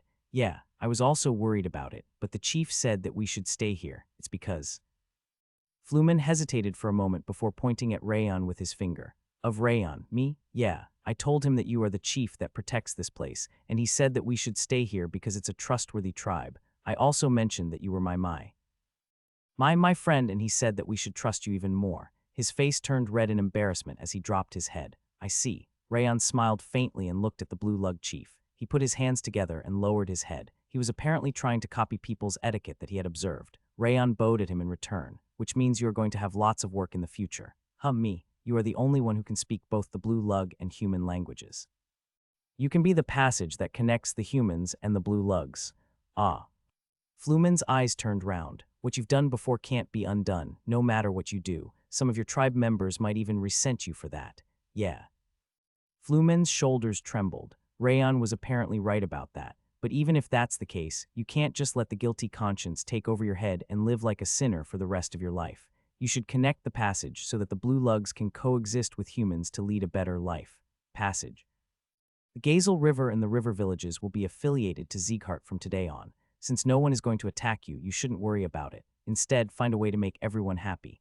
Yeah, Flumen answered vigorously for the first time since Rayon had met him as he nodded. KRRGH, the Blue Lug chief shouted, and Flumen glanced at the back. He's telling me to come because we need to settle down. Come to the village once it's over. Yeah. Flumen smiled faintly and dove into the water with the other Blue Lugs. Even though the transparent river water allowed Rayon to see below the surface, they quickly disappeared from his vision. It was apparently another bit of sorcery. Rayon stared at the area the Blue Lugs disappeared from for a while before turning around. We should return as well. His smile looked similar to Flumen's as he walked up to the Light Wind squad. Squad leader, Rayon came up next to Rimmer on their way to the lodgings. Are you really okay? I already said I'm okay. You saw how I deflected all of his light axe strikes. Rimmer shook his hand, telling him to stop worrying about it. Rayon examined his condition through aura perception and he couldn't find any major problem. However, he had a bad feeling about it somehow. Even though Rimmer's expression was the same as usual, you should take this at least. Rayon took the medicine for internal injuries that the saint gave him before from Dorian's belly pocket. What is this? It's a medicine for internal injuries. Is it bitter? It should be, since it's medicine. Then I'm not eaten. Shut up and take it. Rayon forced the medicine into Rimmer's mouth as he shook his head, making him swallow it. You shouldn't pointlessly wander around. Go home to start cultivating instead. It's so damn bitter. Do you have any candy? Please. You are really a demon. Rimmer frowned and waved his hand. Good job, everyone. Let's rest for today and continue tomorrow. I'll wrap it up, so please just go inside and rest. All right. Rimmer chuckled and entered the lodging first. Everyone did a great job today. Since even a small injury can worsen if you ignore it, anyone who's injured should make sure to treat their wounds before resting. Yes, since it was an order from the vice squad leader, everyone responded loud and clear. All of them had smiles on their faces because they'd completed the mission without losing anyone. You should rest now. He gave the order and turned around after looking at Rimmer's room for a moment.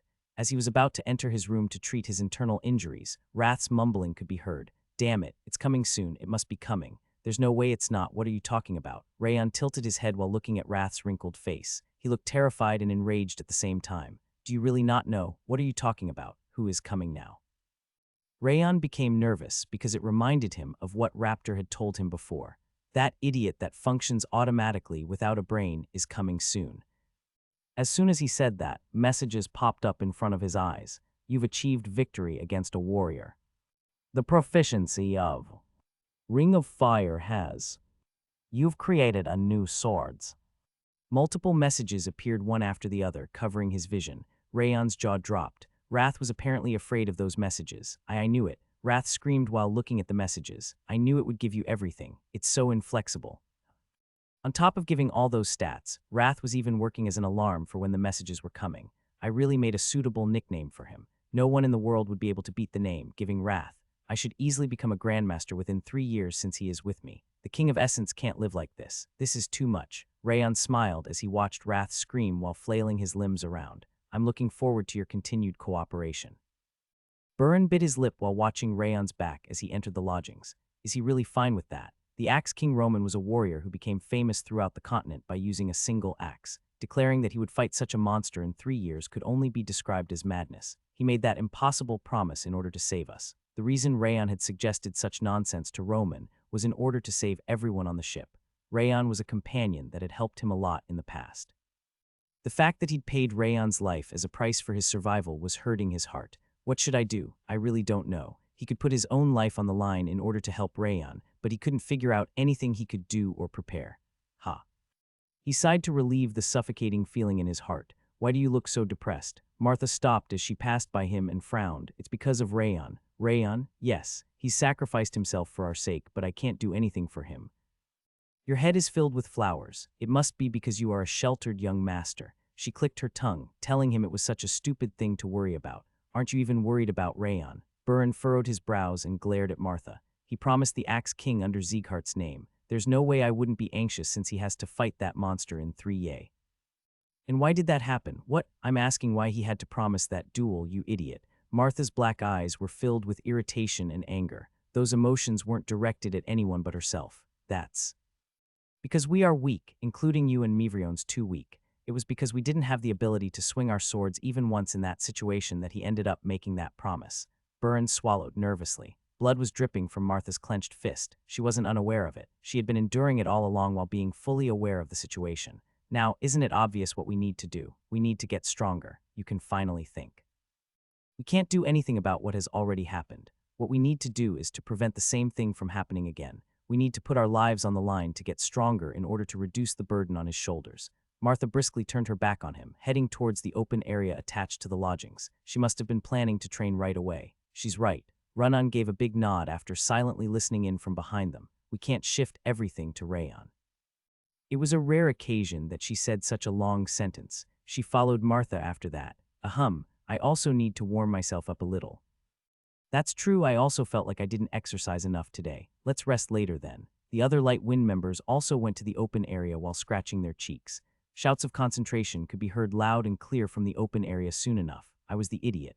Burin smacked his head so hard that a whacking sound could be heard. It was so simple. I just need to get stronger. He smiled, heading towards the open area after everyone else. Rayon chuckled while leaning his back against the door in his room. They could just rest, though. The Light Wind squad emerged victorious against pirates that were more than twice their number and protected themselves from Roman's energy waves. They must have been tired both physically and mentally. Even though they were being so passionate, it was better to rest rather than train. What a bunch of idiots. Since Rayon was aware of the reason they kept swinging their swords without resting, a painful warmth sprouted from his heart. He had the same feeling every single time, but they really were worth helping out. However, they were mistaken about one thing. The Light Wind squad was extremely experienced and powerful considering their age. Their prowess could work anywhere in the world, but they were feeling like they were weaklings because they kept encountering monstrous opponents. Rayon plopped down on the ground after enjoying the shouting of the Light Wind squad, and they really didn't need to worry about him. Rayon smiled faintly and brought out the messages that had appeared earlier. You've achieved victory against a warrior stronger than yourself. All stats have increased by 3. The proficiency of Ring of Fire has increased. you've created a new swordsmanship. Sword's silvery dream and Blue Rain's powers have been enhanced due to the title. Young Founders Effect. All stats have increased by 5. There were even more rewards after that. Ring of Fire, and there are even more. All stats had increased by 8. The Ring of Fire's proficiency had increased, and the effects of 2 techniques had been enhanced, but there were even more messages remaining. You've perfectly cancelled out the opponent's attacks. Spiral Power trait has been created. All stats have increased by 1. Rayon checked the trait's description right away. Spiral Power 1 star. A more powerful and faster rotation can be created upon using Coiling Power with Martial Arts. Rayon understood the meaning as soon as he read the description. The trait was added because he cancelled out the rotation in Tyler's spear with a rotation in the opposite direction. I knew it. Wrath's system had an overpowered ability to add rewards according to the achievements he'd accomplished. Spiral Power and the additional stats were only added because he analyzed everything about Tyler instead of simply defeating him. See, I was right. Rayon grinned and turned his head. I got better rewards from destroying his martial art itself instead of simply defeating him. Wrath violently ground his teeth while looking up at the messages. You damn pig. Are you even considering the efficiency now on top of stealing the King of Essence's stats? Since you're giving them to me anyway, I might as well get more. Are you teaching the owner how to steal better now when you are just a thief? Are you sure this world is okay? Wrath started to scream. It looked like he had finally lost it. Even greed is going to run away when he sees you. I hope your stomach explodes to death after devouring everything like a hungry demon. Wrath and coldness burst out at once from Wrath's round shoulders. I can't suppress my anger anymore. The King of Essence is going to take over your body today to make the world a better place. I don't think you should do it, though. Rayon shook his hand. Even though he was the giving Wrath, he had already given so much that day. Rayon didn't need even more stats. You know you will only end up giving me more stats by trying to fight me. Wrath immediately stopped upon hearing that. His stiffened face showed that he was also aware of how it would end up. Damn it. Wrath's clenched fist was trembling as he couldn't vent his anger anywhere. It won't be difficult for me to fend off your attacks today because my internal injuries aren't too serious. You should suppress your I can't, you damn fiend. Before Rayon could tell him to suppress his anger, Wrath started attacking him. He stuck himself to his shoulder to explode coldness and wrath.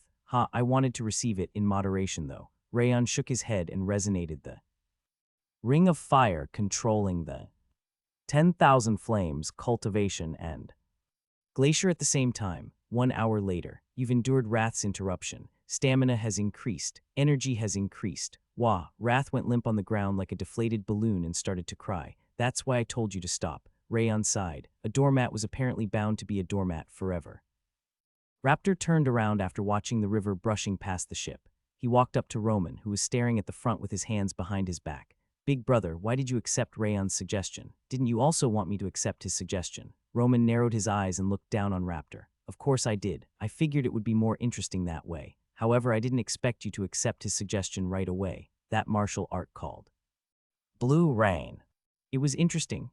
It was also the first time I have seen something like that. No one has tried to incorporate aura into sword resonance and the sound of friction before, and it's also difficult to imitate. The more interesting part is he turned his head back to the river and rolled up the corners of his lips. The fact that he created that martial art himself. What? I could smell that Rayon kid sent from that martial art. Someone probably helped him, but he certainly created it himself. Roman closed his eyes, remembering. Blue Rain's resonance. Do you know about the geniuses called the 12 Stars of the Continent? Of course I do. The 5th young master is one of them. Even though they are called the 12 Stars of the Continent, they aren't as good as the leaders of the 6 kings and the 5 demons because they are monsters far surpassing the level of genius. He raised his chin and smiled coldly. However, that Rayon kid was different. He's a monster that grows up by devouring geniuses. He has the potential to reach absolute transcendence. Monster. He certainly has that side to him. Raptor slowly nodded. He didn't look like a child even on his first encounter. His eyes were filled with determination to defeat me in 3 years instead of the intention to escape the situation. I could only laugh. Roman chuckled, taking the handle of the axe slammed into the ground in front of him.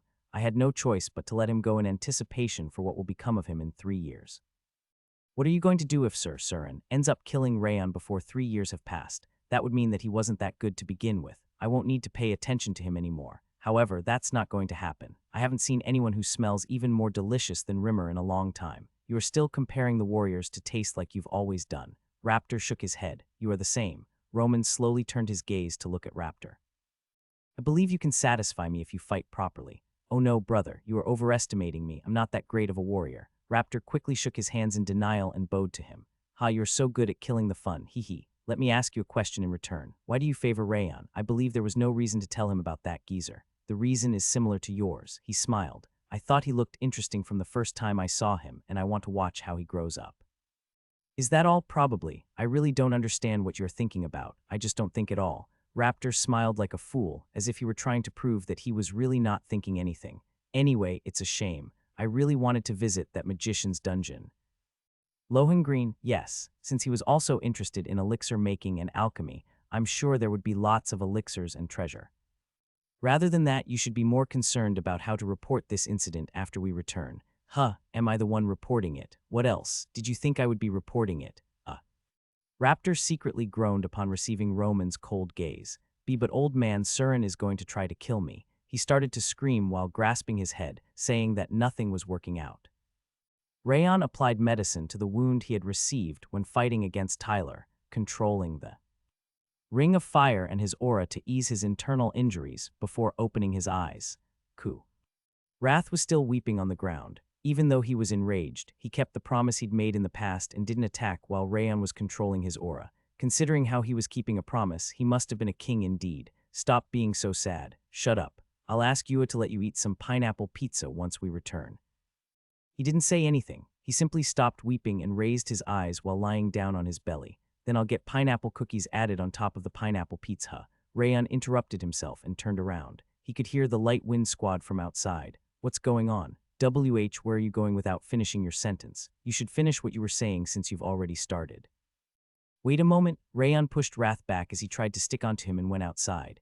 The light wind swordsmen, including Burin, were gathered in front of Rimmer's room. What's happening? We wanted to ask him about the next item on the schedule because he must have finished cultivating by now, but he's not responding.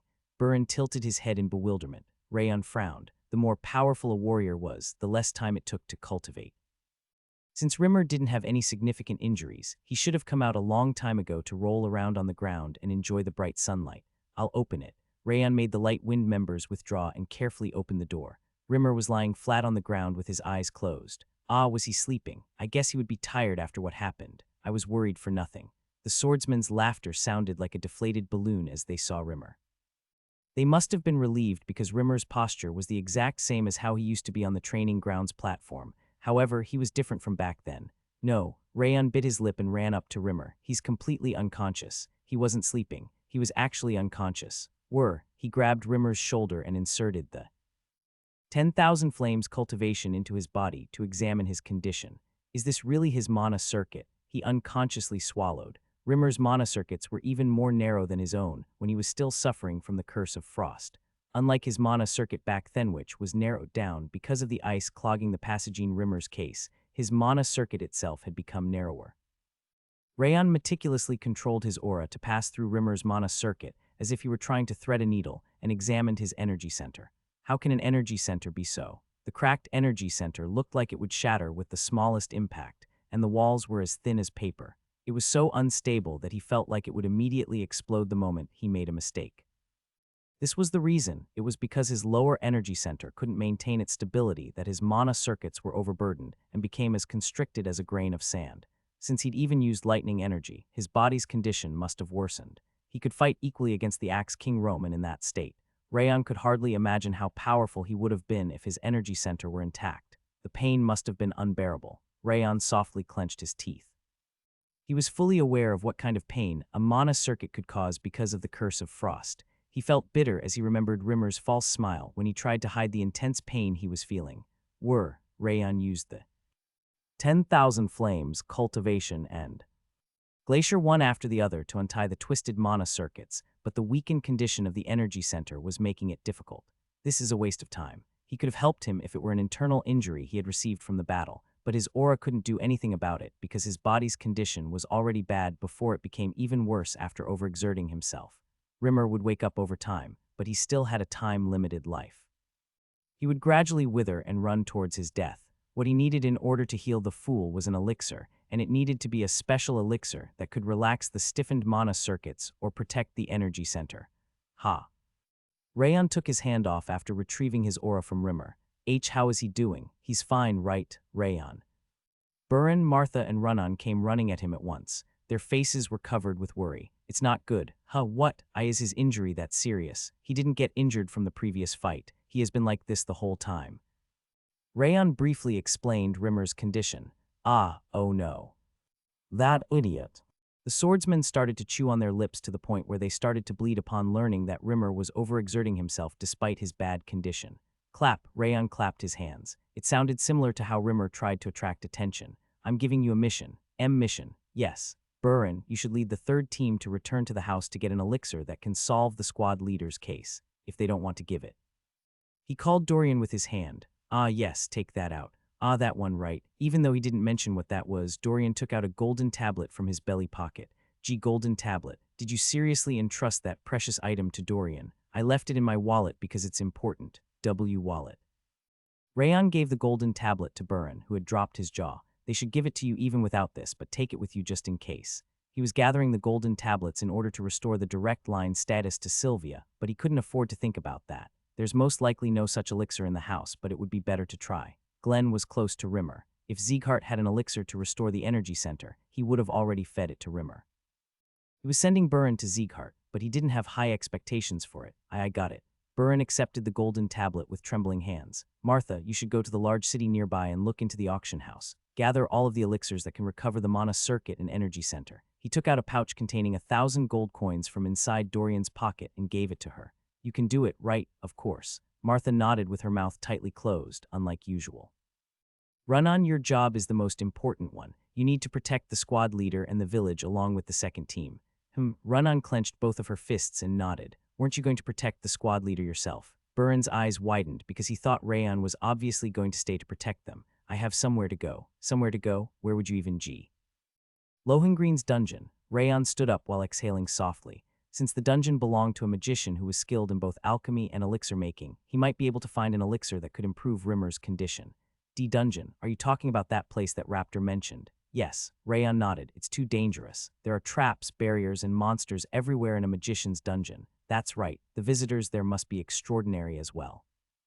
Buran and Martha shoved their faces towards him at the same time. It's okay. Rayon smiled faintly while remembering the times he used to live as an assassin. Traps and barriers, I can find them all.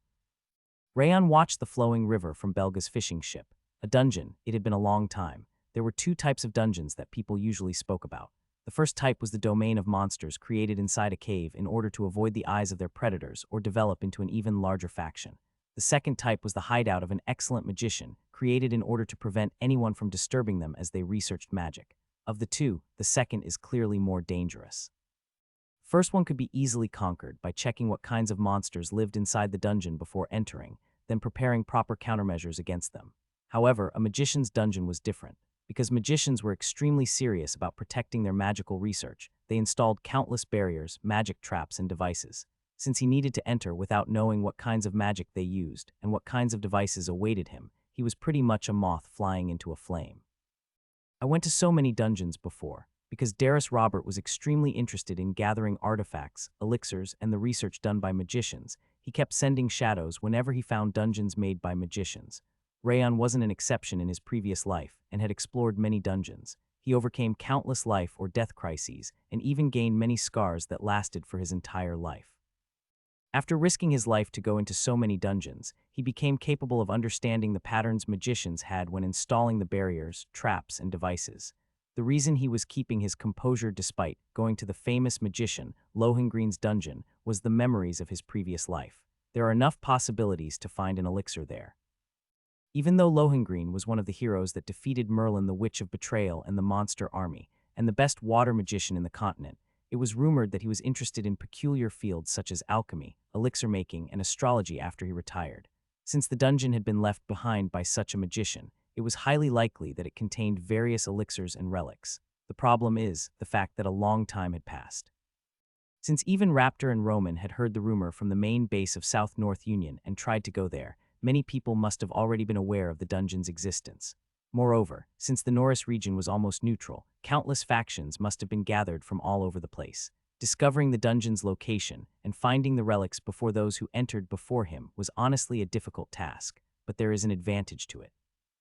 Since many people were trying, Rayon figured that a careful examination of their tracks would allow him to find the dungeon without wasting too much time.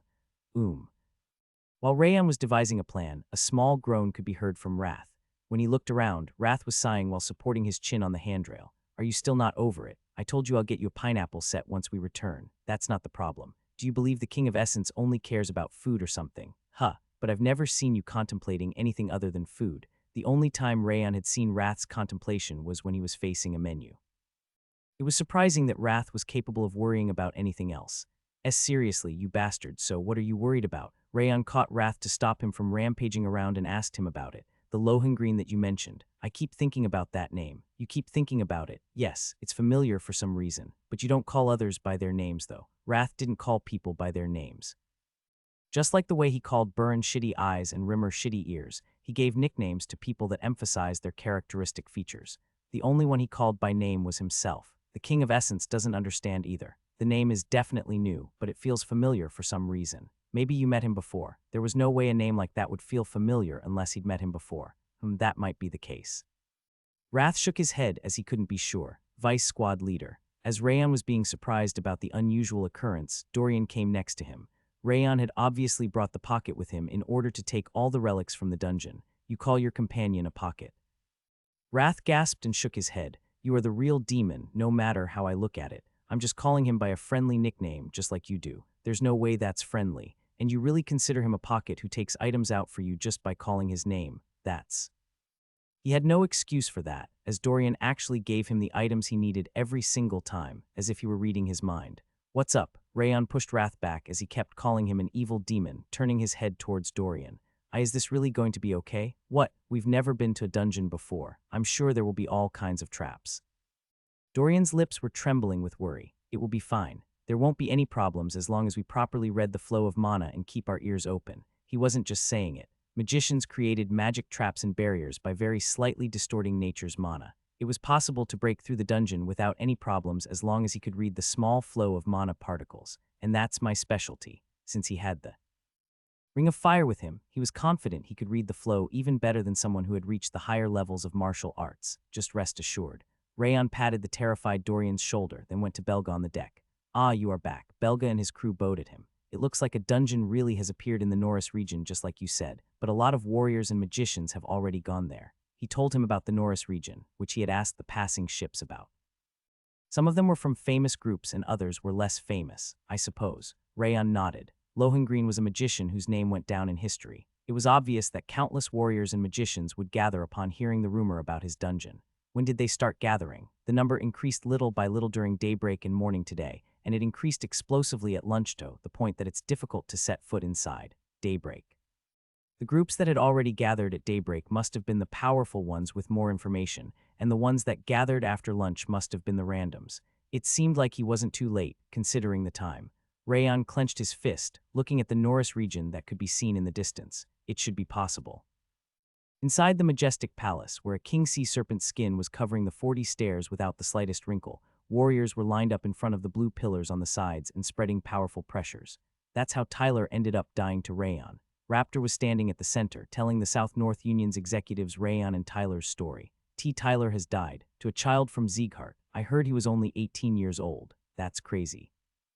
Does he not even have a stagnation period? How could he reach the beginner level as soon as he became a master? Tyler was about to reach the intermediate level. He might even be at the intermediate level, rather than beginner. I'm more surprised that he promised the Axe King that he would fight him in 3 years. It's not something an average warrior would come up with. He has the bearing of a hero.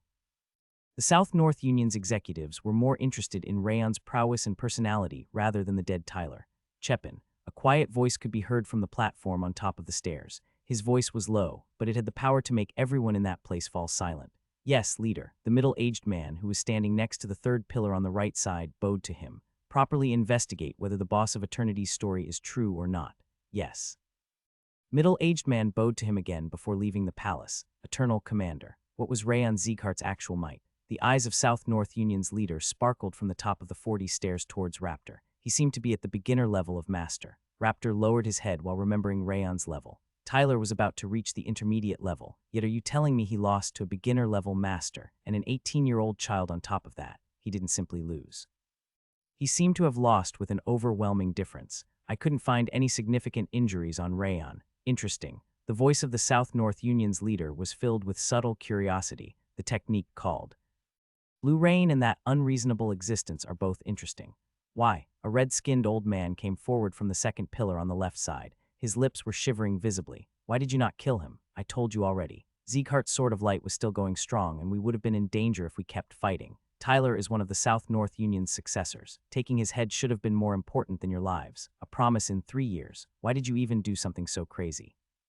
The red-skinned old man was screaming while grasping his head. Tyler started the problem. He acted like a swindler instead of a hero. Since we didn't have any pretext and the powers were equal, there was nothing to gain from fighting them. Raptor finished what he had to say while enduring the old man's fearsome energy wave. Problem: the blue lugs are just monsters. What's the problem with killing some monsters and making use of them? The problem is the fact that he ordered the blue lugs to attack the merchants and villagers. That act puts the Union's reputation in the dirt and cuts off our source of food. Sir Surin, please calm down. Shut up, the old man named Surin shouted, and the entire palace trembled. Roman, you are also part of the problem. You should have been able to easily kill a crippled man like Sieghart's sword of light. I'm sure you let them go because you were blinded by that kid's talent. You shouldn't speak carelessly about something you haven't seen yourself, vice head of the senators. What? How can you talk to me like th? Roman and Surin increased their pressures at the same time. The entire palace started to tremble as if it would collapse. Stop. Hearing the low voice coming from upstairs, the two extinguished their pressures and stepped back. Leader, a successor of the Union has died. We can't overlook this matter. Surin stepped forward and put his hands together. This old man is going to take the lead. Please declare war so that we can kill those Sieghart bastards. Impossible, leader. It'd be understandable if some youngsters said that, since Sieghart stopped their steps for a long time. However, that's not something the vice head of the senators should be saying. A frightening apprehension was contained in the voice of the South-North Union's leader. Everyone inside the palace trembled in fear. You should know better than anyone what kind of place Sieghart is. They came to a stop, and we've been advancing this whole time. We don't need to fear mere Siegharts anymore. Even though Glenn Sieghart is still alive, that's. There is no guarantee that the destructive king of the north would move just because we killed that young man. However, if he ever happens to move. The low voice of South-North Union's leader echoed throughout the room. Half of the Union will be turned into ashes in an instant. Is that your desire? Surin could only bite his lip, as he was unable to respond. And Sieghart also has the pretext. I don't know how he did it, but if the story about him controlling the blue lugs to attack the ships crossing the river were to spread, the Union would only end up losing trust. Just wait 3 years. Roman is going to shred that child apart even if you don't do anything. Ha, you are so cold-hearted when your disciple has died. Surin ground his teeth while looking up into the Union leader's peaceful eyes. I gave that boy plenty of opportunities to save face, vice head of the senators. I don't want to pay tribute to an idiot who kicked away all of the opportunities he received and dug his own grave. The leader's eyes wavered coldly, like the wind of the northern sea. Surin bit his lip. I can't wait. He briskly ran out of the palace. He's bound to cause some issues over this. Shall I chase him? Raptor bowed. You don't need to. The South-North Union's leader slowly shook his hand. The vice head of the senators is more afraid of Glenn than any of us. However, if he still decides to act. He rolled up the corners of his mouth and stared at the door that Surin left through. I shall allow him to pay for the blood. Rayon and Dorian left the ship as soon as they arrived at the Norris region. Come back safely. We will be waiting for you here. Be careful. Rayon waved at bowing Belga and the crew, then left the riverside and headed towards the road. No one was passing by, and the gray fog was making it difficult to see the surrounding area. How do we find the dungeon since there's no one around here? Dorian swallowed nervously while looking at the empty passage. Wait a moment. Rayon knelt down and examined the footprints on the road. They must have moved to the same spot. The reason rumors about Lohengreen's dungeon had spread was because someone had the map. Since the location must have already been discovered, many people must have moved in the same direction. Rayon was almost crawling as he picked the direction that the largest number of people had moved recently, northwest. There were so many sets of footprints because too many people used the road, but northwest was the direction that the largest number of people took on that specific day. Rayon raised his head to look in that direction. He could barely see a mountain shape inside the heavy fog. Most people who came to look for Lohengreen's dungeon must have been headed there. Let's go. Rayon dusted off his knee after standing up, then called Dorian. What, did you find it already? But there are so many of them. Dorian's jaw dropped after he looked around at the messy footprints on the ground. It's confusing because there are too many, but you can also do it. Rayon chuckled, then started running towards the mountain. I don't think I can. Dorian mumbled, then used footwork to follow him. After running for a while, they reached the entrance of the mountain. The footprints scattered in different directions implied that people's opinions differed. It's too chaotic over here. Dorian frowned while examining the footprints. Indeed. Rayon nodded. Because footprints of different sizes were embedded everywhere in a chaotic manner, he couldn't really see where he should be going. He turned on the perception of the snow flower and spread his aura perception. Countless people were moving around on the mountain, just like the footprints suggested. Tusk. Rayon clicked his tongue. He couldn't grasp the location of the dungeon's entrance because warriors and magicians were scattered around everywhere like a swarm of ants. What should we do in this situation? Dorian seemed to have also realized that fact since his eyebrows drooped down. We need to check down below. Below, yes, the ones who came here before. We need to find out where the people with information and power went. Rayon stroked the footprints to examine the traces of the first ones to climb the mountain that day. Since they were more focused on speed than stealth, a tiny amount of mana had remained on the ground. Rayon used the ring of fire to examine that evidence of mana. To the east, most of the footprints at the very bottom, which were also made by powerful footwork, were mostly directed to the east. Rayon spread the aura perception once again to examine the east. There were a bit more people gathered around a canyon between the mountains compared to the other locations. Over there, Rayon confidently stood up. He went to the location where people were gathered alongside Dorian. Warriors and magicians were spread around the canyon, and nothing could be seen inside the canyon because of a heavy fog that was even thicker than in the other places. Barrier. That blue fog wasn't a natural one. It was a barrier created by distorting the flow of mana. It's trying to confuse people about the location. He must have used water attribute mana to create a fog barrier, which prevented people from finding the entrance. I should be able to slash through it. Rayon closed his eyes and analyzed the flow of the barrier. He had the feeling that he could break through without too much difficulty, probably because it was made from water attribute mana.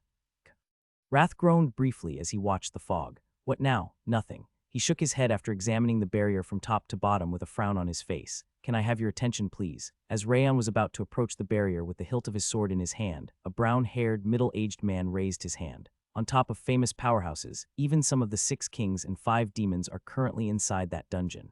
It's meaningless to hold each other in check between us. That's true. Everyone who'd been pressuring each other shut their mouths upon hearing that. We should stop antagonizing each other and work together to break through the barrier and enter. We need to cooperate as companions who dash through the continent together. In short, he was suggesting they combine their forces to confront the powerhouses. In fact, it was extremely common for small or medium-sized groups to form alliances when information about a dungeon or treasure was revealed. However, it was definitely not a great method. Even if they formed an alliance, there was bound to be a difference of power between them. The weak groups would be placed in charge of difficult and dangerous tasks, while powerful people saved their strength and remained behind, only to end up betraying them most of the time. Moreover, it's slow. There were already plenty of footprints from people entering the barrier on the ground. Normally, it wouldn't have been a bad idea to stay behind them to take advantage of them, but there was no time for that. He needed to move as quickly as he could without worrying about his strength being revealed. While the gathered people were forming an alliance, Rayon walked past them towards the barrier. Wait, where are you going right now? The middle-aged man, who became the leader of the group, blocked his way. I'm trying to enter the dungeon. Our alliance took over this location first. You aren't allowed to enter if you don't join us, but I believe the first ones to actually find this location must have already entered. Rayon pointed inside the barrier with his chin. That's why we need to combine our forces. We can safely reach further if we go together. The middle-aged man extended his hand with a forced smile on his face. Since it looks like you've got a decent amount of sword aura, let's go together. I'm sorry, but I don't need to go far. I just want to go quickly. Then I can't allow you to enter. It would be foolish to let you go ahead of you. Rayon interrupted the middle-aged man's speech and drew Heavenly Drive. The following blue slash ripped the fog, filling the barrier in half. Swoosh. The barrier's flow was severed, and the cave rising inside the canyon was revealed. Ooh, did he just split the barrier in half? What's going on? That's Kraz. Rayon turned to look at the warriors who lost their jaws and tilted his chin. What was it that you were saying? And nothing. The middle-aged man hurriedly shook his hand as he was quick to realize the situation.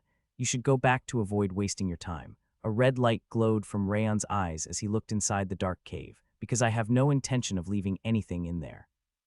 The temporary leader of the alliance, Vittern, swallowed nervously while watching Rayon's back as he walked towards the dungeon's entrance.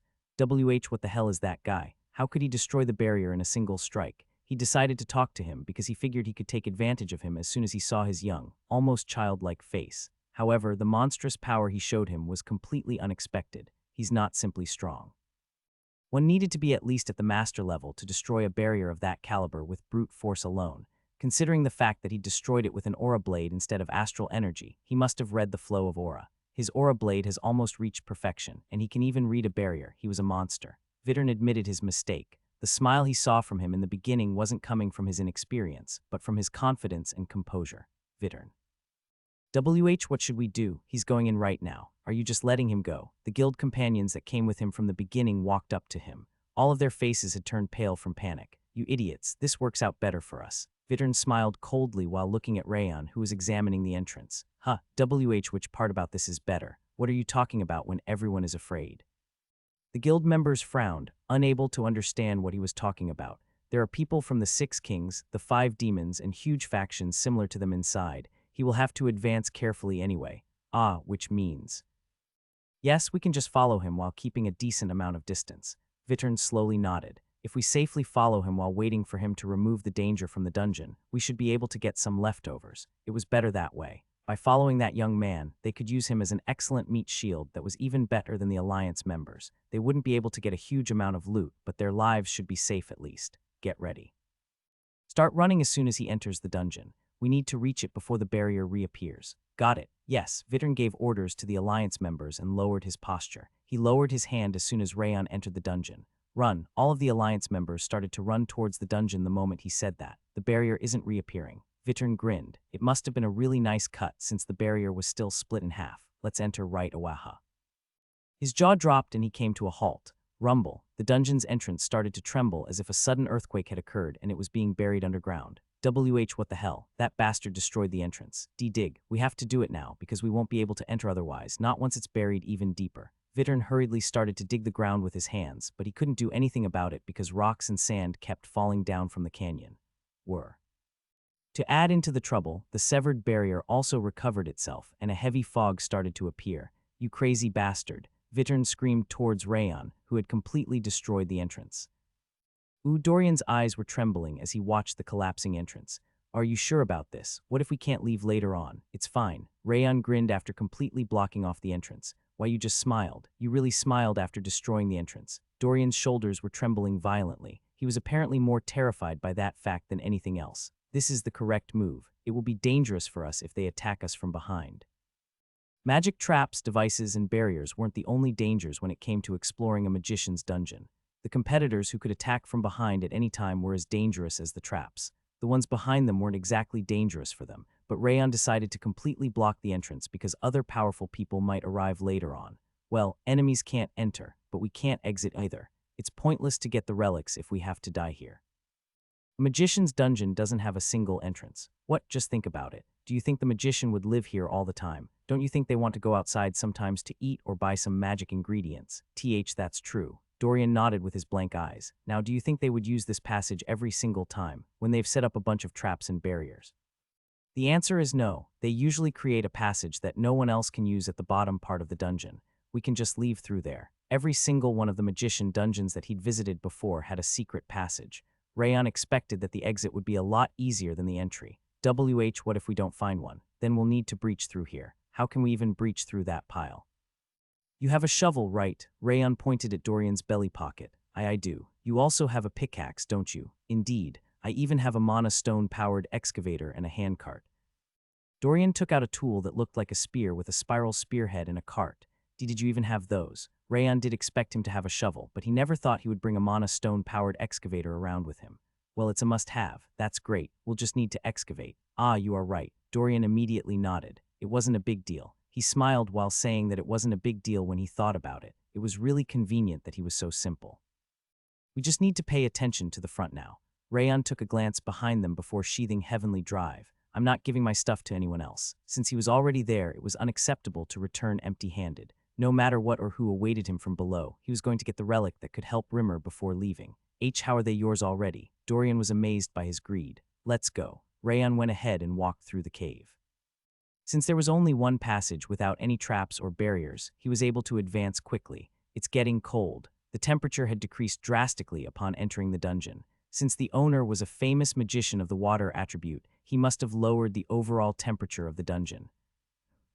Rayon placed the piece of frost that was floating in the air on his hand, narrowing his eyes. But this coldness, why did it feel familiar? The familiar feeling was growing as the coldness intensified. It was similar to glacier but different at the same time. He felt like he was meeting someone from his hometown in a faraway land. Wrath was also squinting his eyes. He seemed to be pondering about something while watching the coldness. Wrath, does this coldness happen to Ku? It's so damn cold. My bones are freezing. Just as Rayon was about to ask Wrath about it, Dorian's scream could be heard. He took a fur coat made from ice troll skin from his belly pocket and wore it because of the unbearable cold. Do you also want one, Vice Squad Leader? Rayon shook his head. It's meaningless for me. Since his water resistance was at 6 stars, the coldness like that had no effect on him. It's actually better this way. After all, since the people who entered before had to have been having a hard time because of the cold, it was working to his advantage. Swah, the coldness intensified as they kept going lower. Steam started coming out from their mouths, and their heads started to become covered with frost. There's a hole over there. Dorian pointed at the oval-shaped door at the end of the passage while stamping his feet from the cold. I'll enter first. Rayon examined the other side of the door while checking to see if anyone was present. There was an extremely large cavern inside, and it was even colder than outside. It almost felt like the fourth circle magic ice field was applied to the entire space. As he was about to enter, the blade of Requiem's quiet sword resonance could be heard from around his waist. There was only one reason for the blade of Requiem's call, the presence of the white blood religion, so it was the white blood religion. Rayon was wondering about it when he heard from outside that people from the 5 demons were there, and it was apparently the white blood religion. I guess they are the fastest ones to react. The white blood religion's congregation was rooted in the entire continent. Since they must have had a branch pretty much everywhere, they could act faster than anyone as long as they had the information. The white blood religion is here. Enter carefully. Eek! Dorian covered his mouth to express his shock. Rayon entered carefully. The floor was covered in corpses, and they must have been from small or medium-sized groups, considering their emblems. They had sword wounds on their bodies, but they also had bite marks in various spots, as if they had been defeated by beasts. They even devoured their flesh. Judging from their appearances, they must have had a feast, despite how cold it was. He expected nothing less from the bloody demons who got drunk on power and abandoned humanity.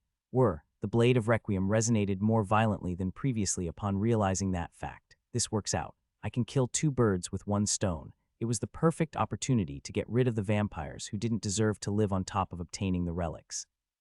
Rayon minimized his pressure and went towards the center of the cavern while pretending he didn't notice anything. Are they new guests? 2 people. That's too few. I know, right? I'm pretty sure there were more people outside. They won't even fill my stomach. 20 white blood fanatics were walking towards them over the frozen blood from all around the cavern. Their teeth and lips were covered in human flesh and blood, while their blades were glowing red. I like the left one.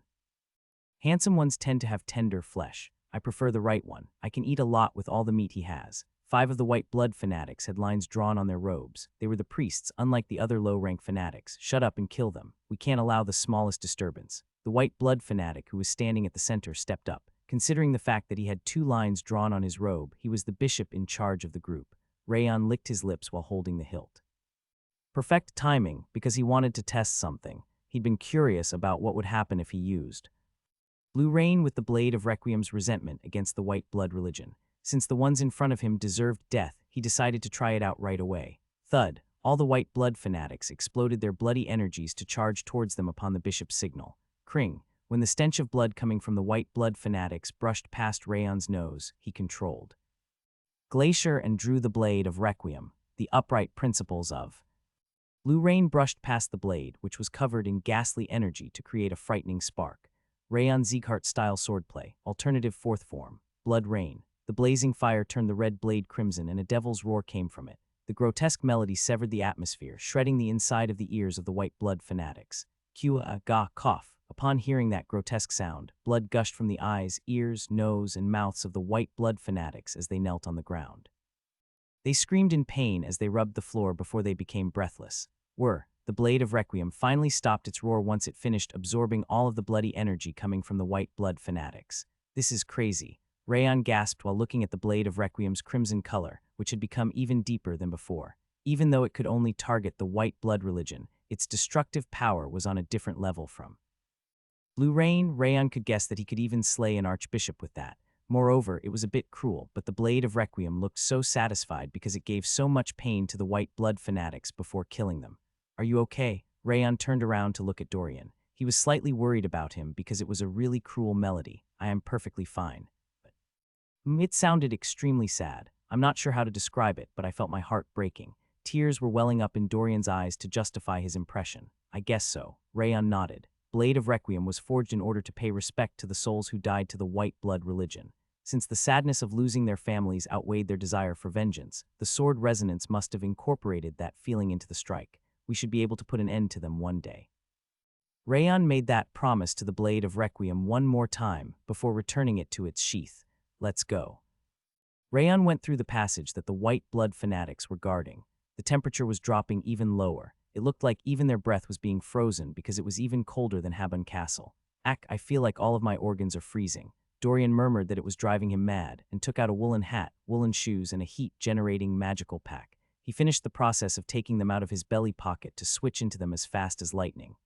What is this flower? He narrowed his eyes while looking at the ice flowers sprouting from different locations on the ground. The ice flowers were similar to the one on his bracelet, but were also different at the same time. Moreover, blue coldness was emerging from the walls. This coldness, it's not ordinary. It was a barrier. The ice flowers and the coldness spreading from the walls and floors weren't simply there to lower the temperature. It was a dangerous barrier that could freeze a person's respiratory organs upon entering the human body because of their viscosity.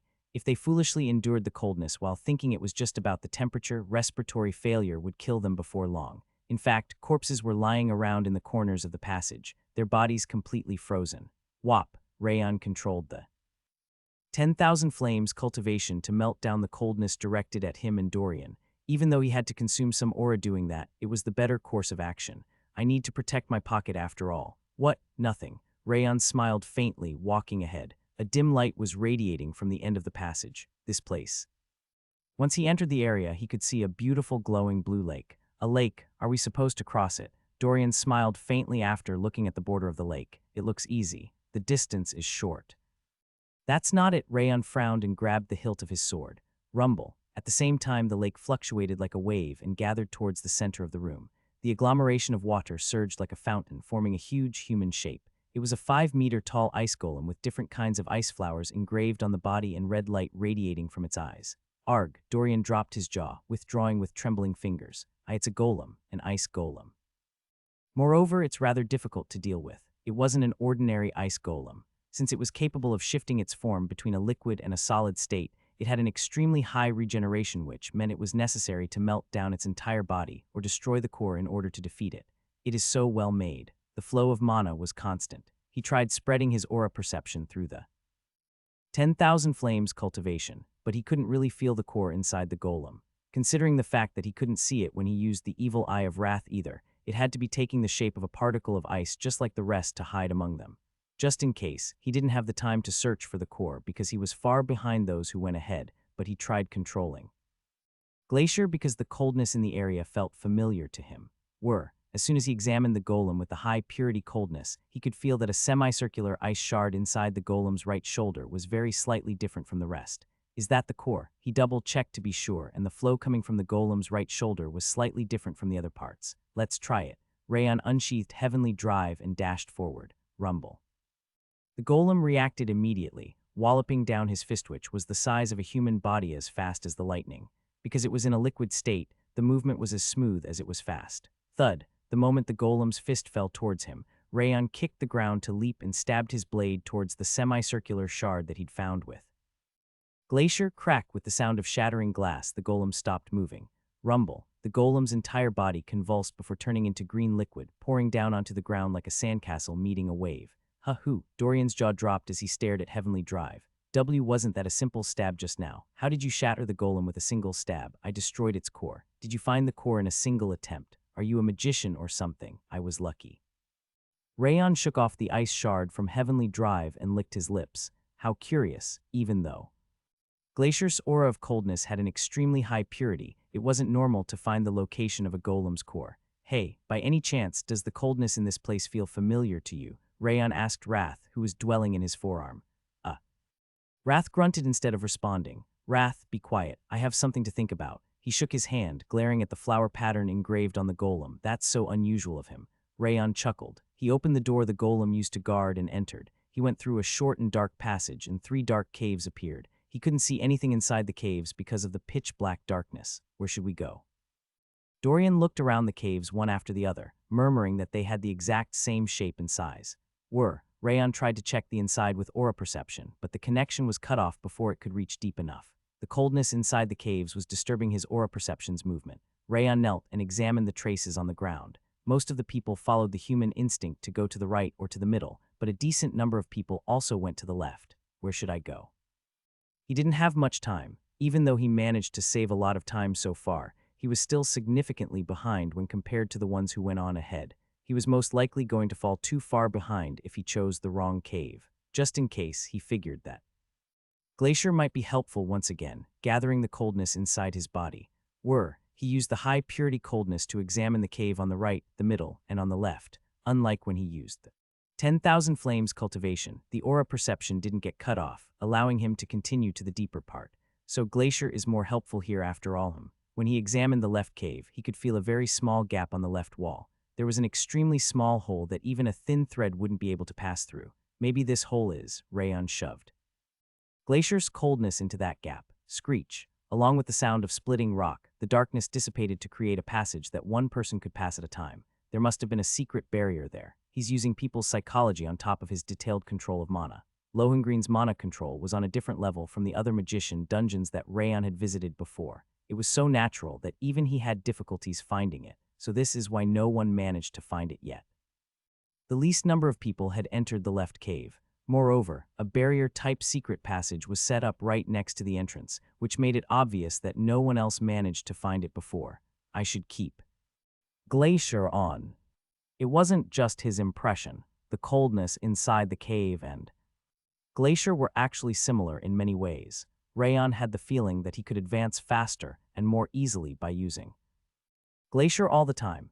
How did you find it this time? Dorian's chin was trembling in disbelief that a human being was capable of such a thing. Young master, by any chance did you make this dungeon? He was calling him young master like he did in the past. It showed how confused he was. It's just a coincidence. Let's go. Did you really find this place? Rayan chuckled. As he was about to advance, an admiring voice could be heard from behind him. Did he miss someone's presence? Rayan grabbed the hilt of his sword and quickly turned around. An old man wearing a blue robe with a long beard reaching the floor was floating in the air. His legs couldn't be seen, and his entire body was transparent. He literally looked like a ghost. Who are you? Eek, can you see me? The old man's jaw dropped, and he came towards him. Rayan couldn't feel any presence from him, and all he could feel was the coldness filling the air. Oh, God of Wrath, finally. He shouted with joy while jumping like a child. Even though he was transparent, he looked so happy that his face almost looked like he was blushing. What are you doing? Dorian tilted his head. He was apparently unable to see the old man. Is he really a ghost? Wait. There was only one person who would have become a ghost in such a place. Lohengreen. He was a lot older than expected, but the round glasses, blue robe with flower patterns on it, and the narrow eyes perfectly matched the descriptions he'd read of Lohengreen in the books. Are you Lohengreen, sir? Yes, I'm Lohengreen. He looked very pleased as he nodded. But why are you in such applause? I got it. As Rayan was trying to ask him a question, Wrath sighed deeply while looking at Lohengreen. What did you get? I finally understand why the coldness in this place and the name felt so familiar to me. Wrath raised his finger to point at Lohengreen. His real name is Loheniello. He's the King of Essence's servant that borrowed his power. Rayan's eyes widened as far as they could upon hearing that. So that's why the coldness felt so familiar. The reason the coldness felt familiar to him, the reason he could find the golem's core and the passage through Glacier must have been because Lohengreen inherited Wrath's coldness, which means Rayan licked his lips while looking at Lohengreen, another doormat.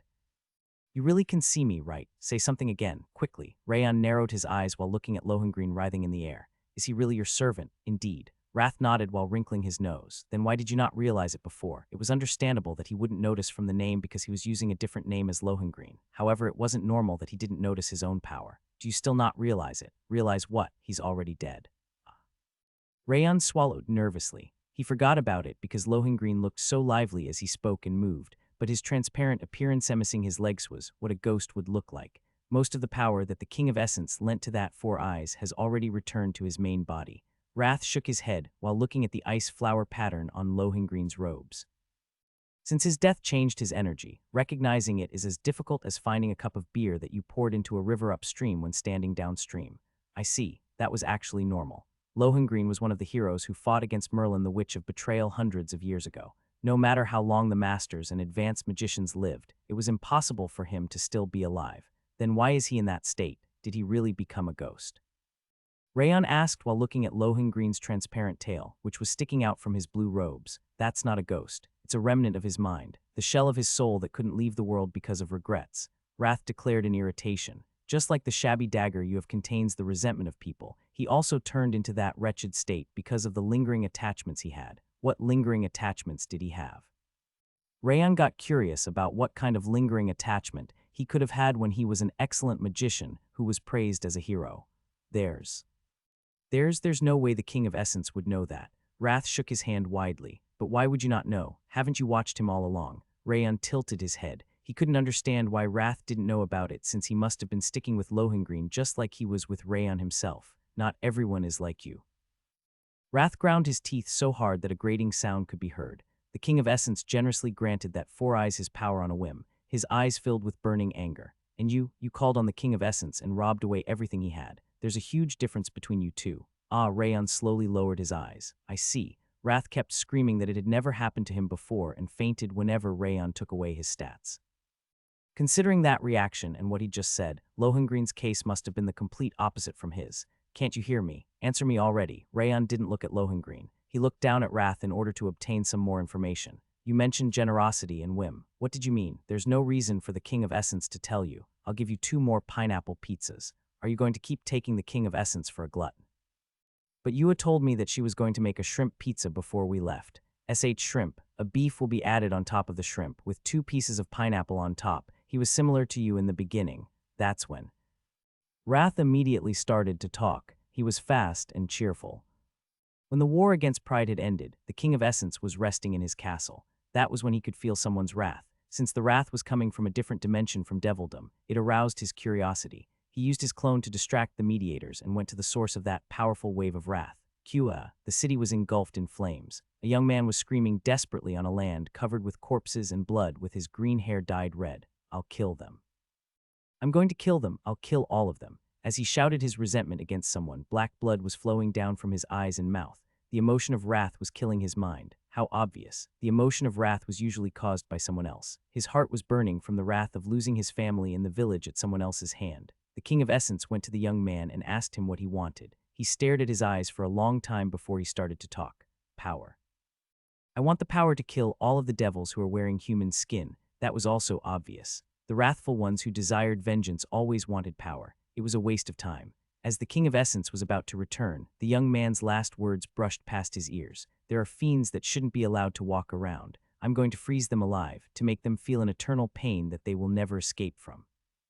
The King of Essence's footsteps came to a halt at hearing those words, which sounded like he wanted to crush their bones, recited.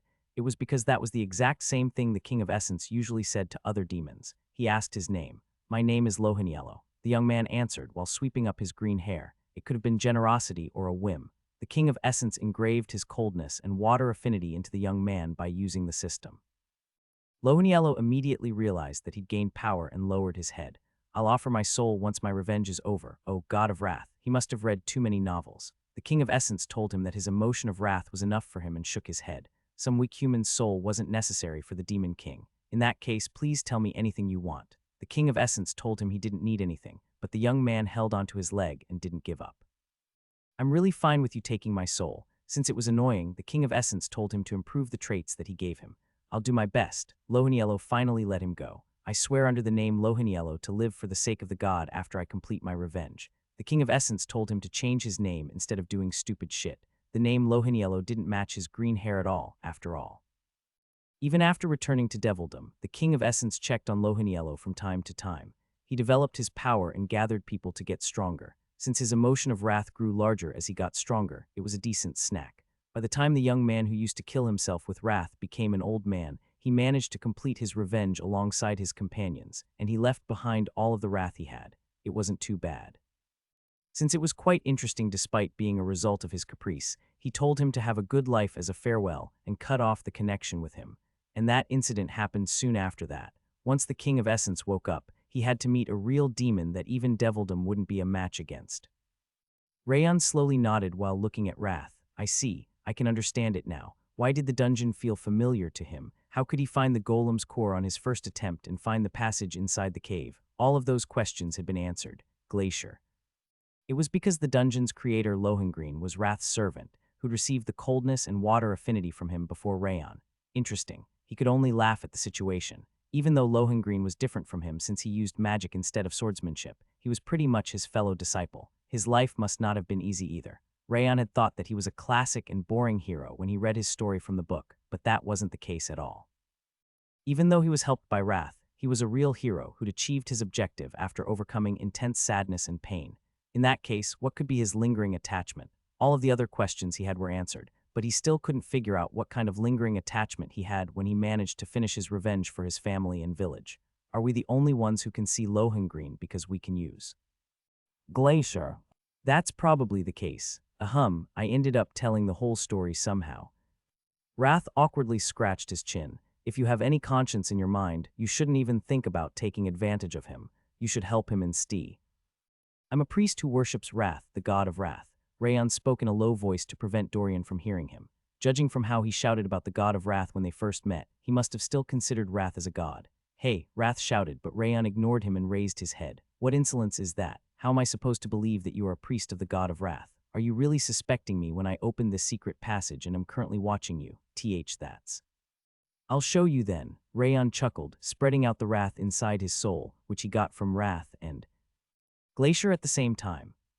Lohengrin's lips parted upon witnessing the flame of wrath slowly rising from his shoulders. Gasp, that blue wrath is the same as his. Do you finally understand? This lowly servant is pleased to meet the priest. Lohengrin knelt in the air and bowed to Rayon. I knew this would work on him. A small amount of truth, an elaborate lie, and casual acting are necessary in order to deceive a target, and Rayon had all of those. There was no way he wouldn't be deceived.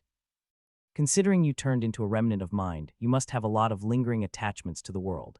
You noticed in a single glance. You are truly the priest, sir. Lohengrin nodded his head in admiration. Why, you are just repeating what the King of Essence said. You bastard, you heatless fiend. Wrath screamed as he charged at Rayon. Just think about it. Wrath calmly stopped him. Your servant turned into a ghost like that because of lingering attachments, right? Yes. And you are trying to take advantage of him. And I'm the only person who can solve his problem, right? I guess. Wrath murmured that since other people couldn't see him. And I'm currently above, while people who entered the dungeon before me should be below me, along with Lohengrin's legacy. So what? If I don't obtain the legacy, do you truly believe that I will properly resolve his problem? Don't you think that I would start doing something strange because I'll be so sad that I didn't get the legacy? I don't even know anymore. Wrath's jaw dropped. That's totally possible. He was totally going to do that. The Rayon Sieghart he'd been watching was a heartless demon that did anything for his objective. He might even try to bind Lohengrin in the world of living forever. That's unacceptable. Even though it was his whim or generosity that took Lohengrin as his servant, he couldn't allow his servant to stay in that wretched state forever. Damn it. Rayon smiled faintly while watching Wrath agonize over the decision. He must really believe that I'm a demon. Rayon was planning to get rid of Lohengrin's lingering attachments regardless of the legacy. He just wanted to explore the dungeon faster and more easily since he happened to meet him. What are your lingering attachments? Can I tell you about them from downstairs? I'll guide you. Lohengrin bowed apologetically. Ugh. Rayon grinned as he averted his gaze, and Wrath hung his head, filled with despair. Please guide me. Yes. Lohengrin told him to follow, going through the passage created inside the cave. Let's go. Rayon bobbed his hand towards Dorian and followed Lohengrin. Dorian swallowed nervously while watching Rayon's back. What are you doing right now? Why are you talking to yourself in a way that I can't even hear, and why do you keep looking into the air? He clasped his hands together with a trembling chin. I'm afraid of this kind of thing. Tell me now if there are ghosts. Tell me, hey.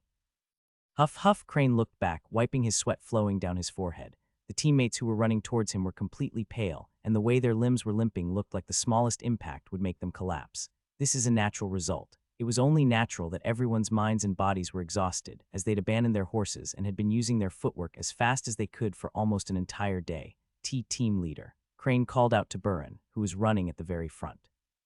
Burin glanced at him without responding. We should rest for a moment. Everyone's going to collapse at this rate.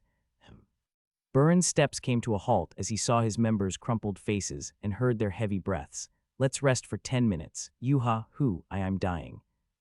As soon as he gave the order to rest, the swordsman sank to the ground and gasped for breath. Team leader, I mean Sir Burren. Crane came up next to Burren after catching his breath. Shouldn't we be moving more slowly? I know that it's an urgent matter, but everyone's going to collapse at this rate. Using footwork to move quickly and using footwork to move as fast as they could generated a completely different amount of exhaustion. If they maintained their current speed, everyone was going to run out of aura and collapse. The other swordsmen must have agreed with him, since they were staring at Burren with exhausted eyes. I'm fully aware that it's difficult for you guys. Burren sighed and turned his head around, but the squad leader fell in that state because he strained himself too much for our sake, and Rayon went to a dungeon in order to save the squad leader, taking only a single person with him. Considering that even the South-North Union heard about the dungeon's rumors, the 6 kings, 5 demons, and even the other big factions must be inside. Rayon must have been struggling to fight against the other competitors on top of the magician, Lohengreen's traps, barriers, and monsters, and he must be in a hurry because he's late. Considering when Raptor told him about the rumor of the dungeon and Rayon's personality, it was obvious that he would be overexerting himself to break through the dungeon.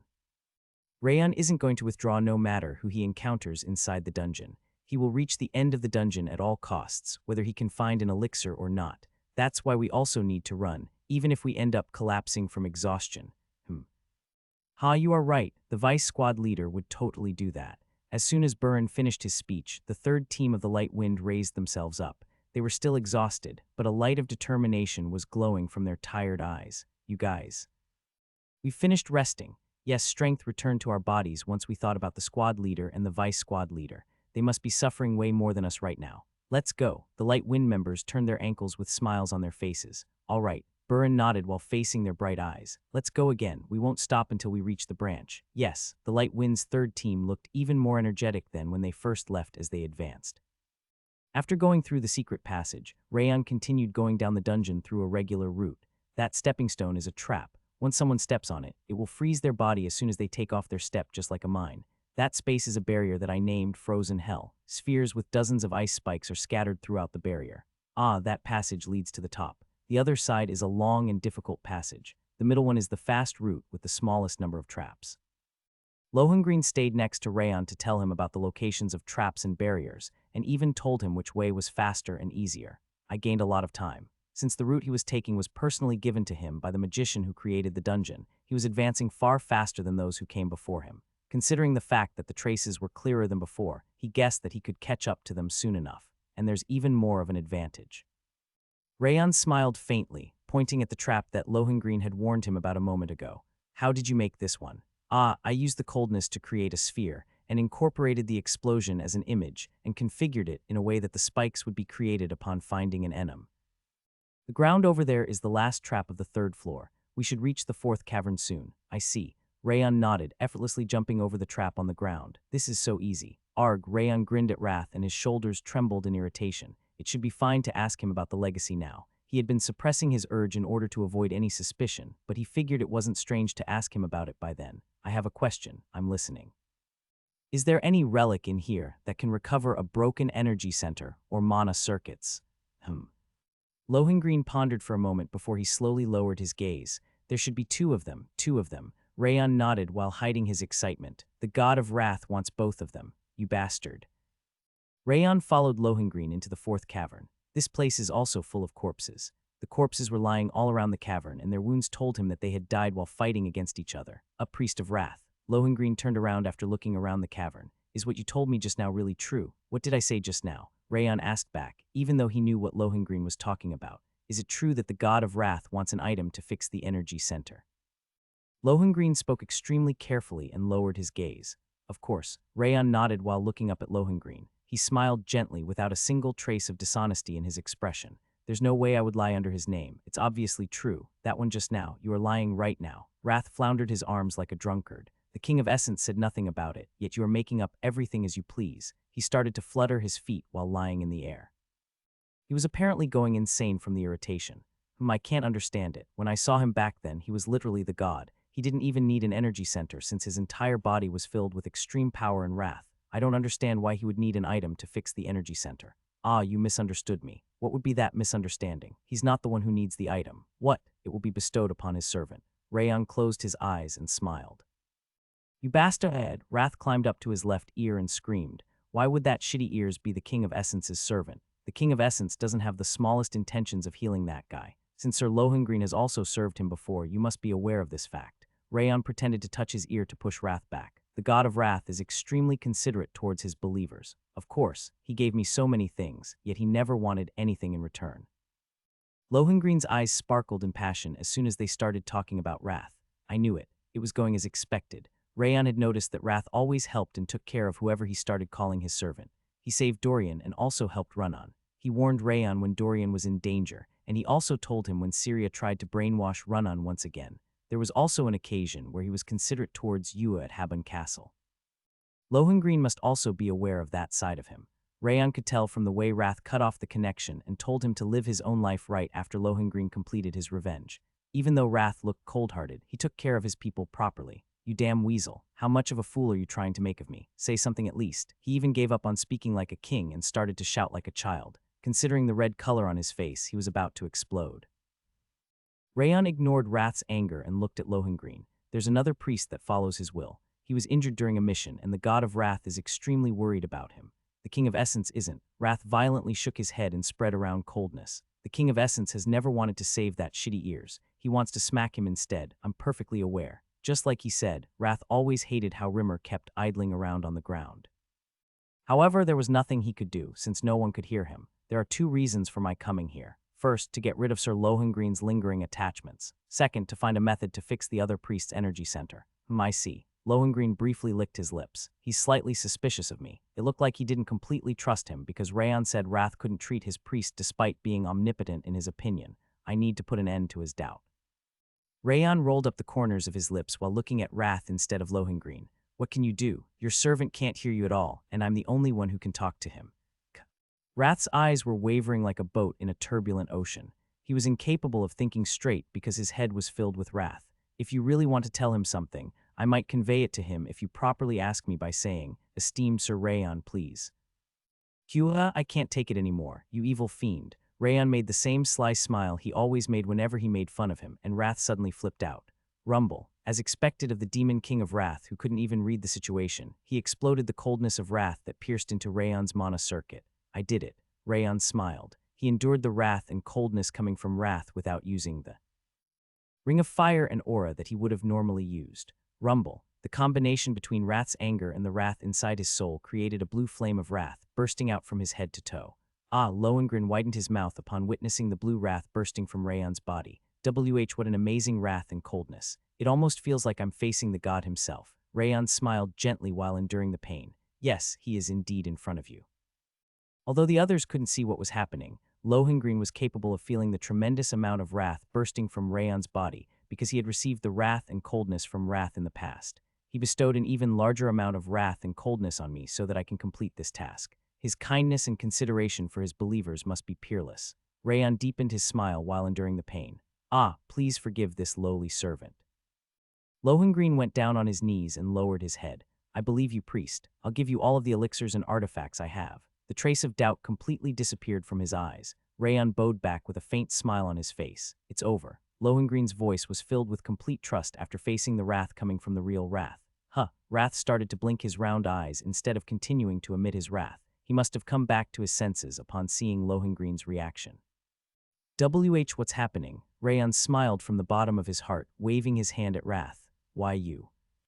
Wrath wrinkled his forehead like a piece of paper. You took advantage of the King of Essence again. You damned snake. It just happened. It just happened. You planned it all along and you claim it just happened. Arg, he roared, and an even larger amount of wrath and coldness stormed into Rayon's body. The wrath is increasing even more. He must be counting on me a lot. See, counting on you? Counting. You must have meant crap. You are the definition of evil. I'll put an end to your life right now for the sake of the world. Rayon controlled the ring of fire and glacier to block the wrath and coldness coming from Wrath. Since he'd already gained Lohengrin's trust, he didn't need to endure them anymore. I'll kill you. I'll kill you even if it's the last thing I do. For the sake of the world, it's pointless. Wrath used all of the wrath and coldness that he'd been accumulating, but they were obviously incapable of breaching the ring of fire and glacier. Rayon decided to assassinate the fourth apostle, then turned around to call for Dorian. Dorian, eek. Dorian shuddered while carrying a luxurious, shining white desk. He pointed the desk forward as if he were staying alert with a sword. What's the matter? What the hell is that? Why was he carrying a desk around with him? Rayon could only laugh. He could understand why he did it if he'd had a sword in his hand instead, but he couldn't understand why he was holding the desk like a sword.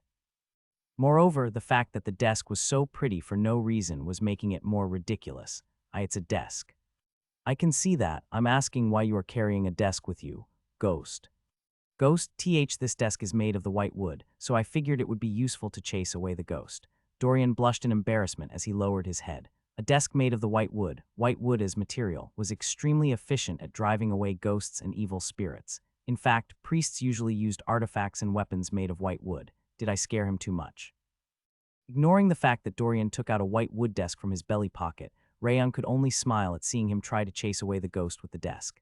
Isn't it heavy? It's fine. Does that work against you? Rayon pointed at the whitewood desk and looked at Lohengrin. No way, I'm not an evil spirit. Lohengrin shook his head and laughed. Stop treating the King of Essence's servant like an evil spirit. But isn't Dorian also your servant? He's just stupid. You need to understand. Wrath frowned in displeasure as he thought Rayon was belittling Lohengrin. Rayon thought it was such a mystery how considerate he was despite the situation. He said it won't work. Oh no, Dorian sank to the ground while holding the back of his neck. Considering the fact that he was still holding onto the desk in his hand, he must have been really scared of him. Well, that's not the important part right now. What could possibly be more important than a ghost? First of all, the Mr. here isn't a ghost. And below us. Rayon pointed at the floor of the passage with his finger. There's a white blood religion apostle. The desk, which was almost hanging from Dorian's hand, finally fell to the floor. Oh, an apostle. Moral from Salomon is also there, and the bitch princess as well. Does that mean that Balkar is currently fighting against the white blood religion? Yes. Rayon nodded. Let's sneak in. Since they are fighting against each other, let's ask the Mr. Ghost to guide us. Sneaking in isn't an option. It's better to properly clear them out, because the laboratory is right below it. That's why. That's why. Dorian swallowed nervously. I'm sure the Vice Squad leader is going to make it possible even if there isn't any option. Since Rayon had always come up with the best solution in any situation, Dorian believed that he would manage to find a way to advance deeper without fighting the white blood religion in Balkar. I'm planning on assassinating the apostle. What? Assassination? Dorian felt like his heart skipped a beat. It was even more ridiculous than digging a tunnel or walking around. Did you just declare that you are going to assassinate an apostle? It was so ridiculous that his voice trembled like a leaf fluttering into the air. Yes, I think the white blood religion is going to wipe out Morlan Balkar and reach the laboratory before us at this rate. That's why I want to kill the apostle to prevent that. Drool was dripping from Dorian's widened mouth. Does he think of an apostle as a fly or something? They wouldn't die so easily. Dorian would have understood if he said that he would fight them one-on-one, but since he said that he would assassinate him instead, he was just dumbfounded. The worst part was Rayon's casual expression. Dorian realized it because he'd been with him for such a long time that Rayon truly believed from the bottom of his heart that he could assassinate the apostle.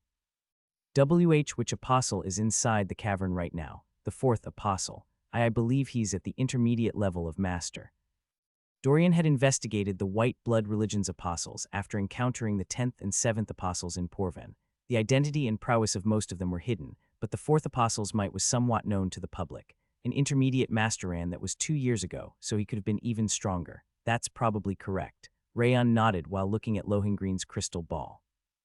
Judging from his movement and energy wave coming from him, he must have been an extremely powerful warrior at the intermediate level of master. How are you even supposed to kill a monster like that through assassination? If we can't avoid them, we should ask Sir Moral to work with us. That wouldn't be too bad, but it would be a shame to throw away a situation where the enemy doesn't know of our presence yet.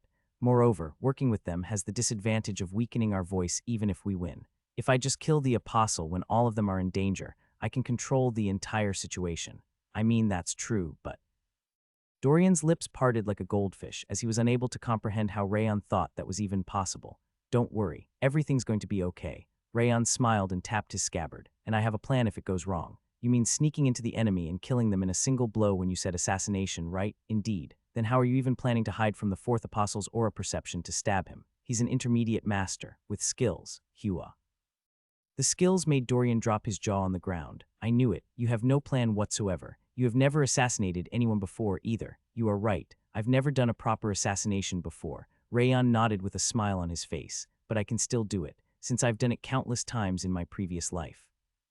The second team members sighed while staring at Runan, who was standing on the tower built in the middle of the village. They were the ones who were assigned to stay in Doran village. Run-on's eyes were still as blank as ever as she looked around the entire village, but her determination was different from usual. How long has it been? It's been a bit over 2 days. She hasn't slept at all for 2 whole days.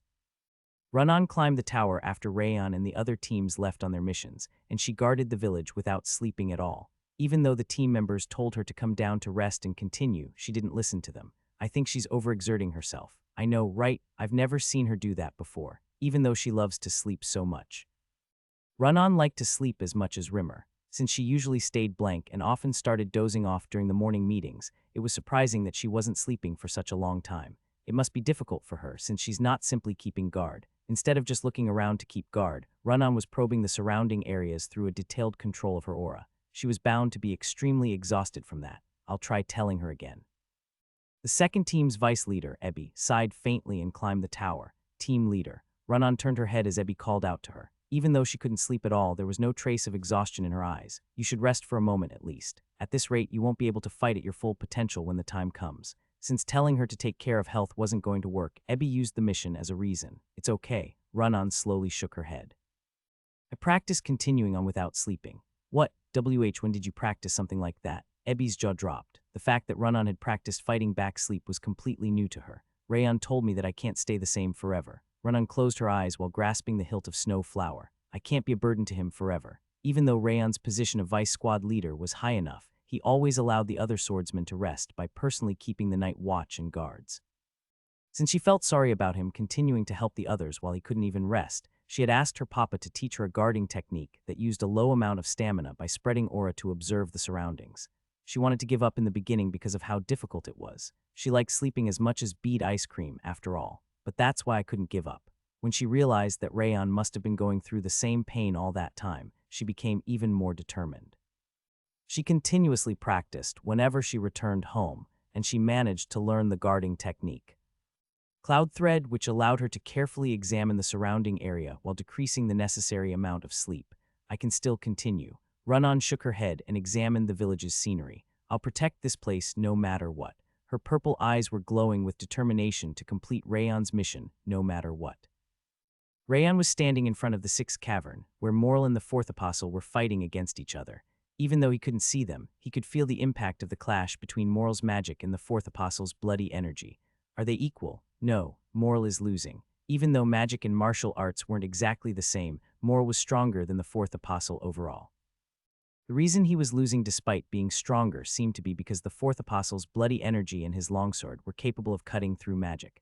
That longsword, Rayon looked at the jet-black longsword that the fourth apostle was holding through Lohengreen's crystal ball. It cut through Moral's fire magic in a single slash as he watched, and he could feel the evil energy coming from it. Is it interfering with magic? Can it also interfere with aura? He couldn't tell exactly what kind of power the longsword had from simply watching through the crystal ball. I need to thoroughly analyze it. Even though he didn't have much time, it was necessary to accurately analyze the enemy in order to increase the assassination's chance of success. He needed to figure out whether the longsword or the bloody energy was causing the phenomenon. Rayon opened the ocean of perception by controlling. Glacier, he connected his senses with the coldness covering the entire dungeon and even activated the perception of the snow flower to examine the flow of the fourth apostle's bloody energy. Wah-ap. Dozens of flame serpents emerged from Moral's hands. They were as thick as a pillar from a building. It was the fire attribute spell that had the same name as his nickname, Snake of Raging Flame. The snakes that were clad in scales of flame rampaged around as if every single one of them were alive, all in order to take the fourth apostle's life. Rumble. The fourth apostle bent himself to the side, slashing the longsword down. White bloody energy was ignited on the dark blade like embers. Wham! The slash and magic were equal in power. However, a strange vibration occurred from the longsword. The heads of the snakes were cut off in an instant, creating a violent explosion. What he did just now, Rayon narrowed his eyes. The bloody energy emerged from the longsword to interfere with the flow of magic. The bloody energy emerging from the fourth apostle's longsword didn't cut through the magic, instead interfering with the flow of mana to weaken Moral's spell. That's how he did it. Rayon nodded while looking at the fourth apostle's longsword as it slashed through the flow of magic. It wasn't the bloody energy's ability, but the longsword's. The bloody energy was generally strong against aura and magic, but he'd never heard before that it had an ability like that. It was the longsword that was allowing him to easily cut through the magic. It won't be too difficult. If it was the weapon's ability instead of the fourth apostle himself, then it wasn't going to be an obstacle for assassination. Priest of Wrath. Lohengrin groaned briefly, then came up next to Rayon. That mongrel using the bloody energy is more powerful than you. Since you aren't even prepared, shouldn't you reconsider the assassination? On top of Dorian, even Lohengrin was worried about him because Rayon was clearly weaker than the fourth apostle. He's right. You are just going to die in vain without solving Four Eyes' problem if you do something stupid like that. You should just cooperate with your fellow weaklings and fight together. You shouldn't underestimate assassination. You weasel, swindler, and devil. Wrath spoke with a frown on his face. Considering the fact that he was calling him by all kinds of names in the end, he must have still been angry. It's okay. It will be over soon. Rayon nodded while pushing Wrath away. Assassination meant to kill in a single strike. Since there was a high risk upon failure, it was natural for them to be worried about him. However, they didn't need to worry about him. The coldness filling the dungeon was giving him all of the preparation he needed. Rayon controlled. Glacier, he completely suppressed the 10,000 flames cultivation's energy and filled the mana circuits all around his body with Glacier's coldness, he made. Glacier's energy, which was coming from his energy center, resonate with the coldness filling the entire dungeon to turn it into one single flow. A little bit more, it was not enough yet. He needed to erase his presence to a point that the fourth apostle wouldn't be able to notice him. He assimilated Glacier's energy into the coldness surrounding him so that he would be seen as a single frost shard floating in the air. What? Dorian swallowed nervously while watching Rayon's back. Why can't I feel his presence? Even though Rayon was right in front of him, he couldn't feel his existence at all. If he hadn't been looking right at him, he wouldn't have noticed that he was right in front of him. Lohengrin exclaimed as he sensed that Rayon's presence had completely assimilated into the dungeon's coldness. My worry was unnecessary. It was obvious that he wasn't mistaken. There was no way that the god of wrath would have assigned an idiot who didn't even know the limits of his abilities as his priest. Lohengrin was ashamed of himself for doubting him for no reason. Swish. Rayon unsheathed the blade of Requiem. Ominous energy was glowing on the red blade. The powerful ghastly energy and unusually intense sword resonance were showing its excitement for killing an apostle. No. Rayon grasped the blade of Requiem tightly and shook his head. He will find out if you keep being so loud. Hide your murderous intent behind the enemies and lower your presence. The blade of Requiem's ghastly energy was rampaging like a tidal wave, but Rayon put it under control to synchronize with the flow he'd created. Although the ghastly energy used to be as violent as an erupting volcano, it started to flow as quietly as a small stream. After lowering the blade of Requiem's ghastly energy to the point that he could hide it with Glacier's coldness, Rayon finally nodded. He collected his senses and stood at the sixth cavern's entrance. Since his presence was completely gone, no one was paying attention to him. Moral, the fourth apostle, the white blood fanatics, and Balkar's magicians were still attacking each other with aura and magic, their eyes filled with murderous intent. Rayon closed his eyes as he watched them. When was a beast the most vulnerable to attack? When they were sleeping, or when they were eating? No. It was when they were about to kill their prey. Since they fought with the determination that they would die from hunger if they failed to catch their prey, they were fully focused on their enemy right before they killed them. Rayon slowly caught his breath and overwrote his soul with the senses of his previous life, when he was at the peak, as he smoothly fixed his grip on the blade of Requiem's hilt. He lowered his posture, his eyes fixated on Moral, who was drenched in cold sweat as he was pushed back by the fourth apostle's bloody energy. Kaya, Eneild and Princess Jaina were slammed into the ground, unable to withstand the Archbishop's bloody energy. The Archbishop didn't miss the opportunity, creating dozens of spears with bloody energy. Damn it, Moral gritted his teeth and discharged a powerful wave of flame. The sphere produced as a result was extremely powerful. However, that magic shouldn't have been used at that moment. He was feeding his opponent because he was too desperate to finish his battle to save the princess. Creak. Alongside the fourth apostle's evil laughter, ferocious bloody energy burst from his black longsword, distorting the flow of Moral's magic. You were too hasty, snake of raging flame. The apostle tilted his body and slashed down with his longsword. Moral's flame was entangled with the longsword's bloody energy and started to lose its power. Not yet. Rayon shook his head. He was going to notice him if he moved at that moment. He needed to wait a bit longer. Cring. The fourth apostle's blade severed the huge flame sphere, piercing Moral's shoulder. PSSH. A dangerous amount of blood gushed from Moral's collarbone, and the fourth apostle's murderous intent intensified. He changed the trajectory of his longsword with the intention of beheading him in a single strike. Now, Rayon gritted his teeth and kicked the ground. The maximized Supreme Harmony steps allowed him to ignore the space between them as he reached right next to the fourth apostle. He suppressed his emotions and stopped breathing completely. He stood in the fourth apostle's shadow, as silently as the blue frost floating around the dungeon. Whoosh! The moment the fourth apostle's black longsword was about to pierce Moral's neck, Rayon stomped the ground and thrust the blade of Requiem. Creak. The blade, as red as blood, shredded the flow of bloody energy into pieces as it pierced the left side of the fourth apostle's chest. What? The fourth apostle gritted his teeth and tried to pull himself away, but it was already too late. Boom! The concentrated, ghastly energy and coldness inside the blade of Requiem burst out in an instant, creating a powerful explosion inside the fourth apostle's chest. Rayon looked at the fourth apostle through the current created by an explosion of powerful, ghastly energy and coldness. The left side of his upper body was violently ripped apart, as if a beast had devoured him. PSSH, a scary amount of gray blood was pouring from his wound, which looked like a saw had cut through his chest and shoulder. Cuck. His eyes flipped over, and the fourth apostle collapsed without even letting out a scream. His breathing slowly died out. Ha. Rayon exhaled the breath that he'd been holding. He was only holding his breath for a short time, but he felt tired because he had exploded his power at once. I think I was nervous because I haven't done it in so long. Although assassination was a daily matter in his previous life, he felt awkward about doing it in his current one. However, he didn't dislike that feeling. After all, it signified that he was closer to being a swordsman than an assassin. Rayon chuckled while looking down on Blade of Requiem, which was covered in gray blood. This was actually my first time. It was actually his first time assassinating an enemy of his own volition, rather than on Darius Roberts' order.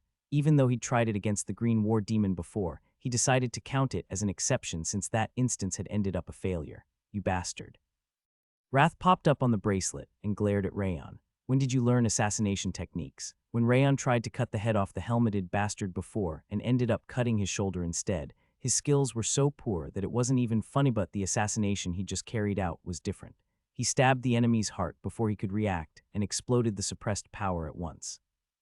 That was a perfect way of assassinating a master with an excellent defensive ability and something a skilled assassin would do. That wasn't a method that a beginner can use. Rayon shrugged his shoulders while holding Blade of Requiem. It's similar to how all streams become one eventually. I got better at assassination because my swordsmanship skills have improved. Since he couldn't tell Wrath about his previous life, he simply gave a random excuse. I keep thinking it, but you really are crazy.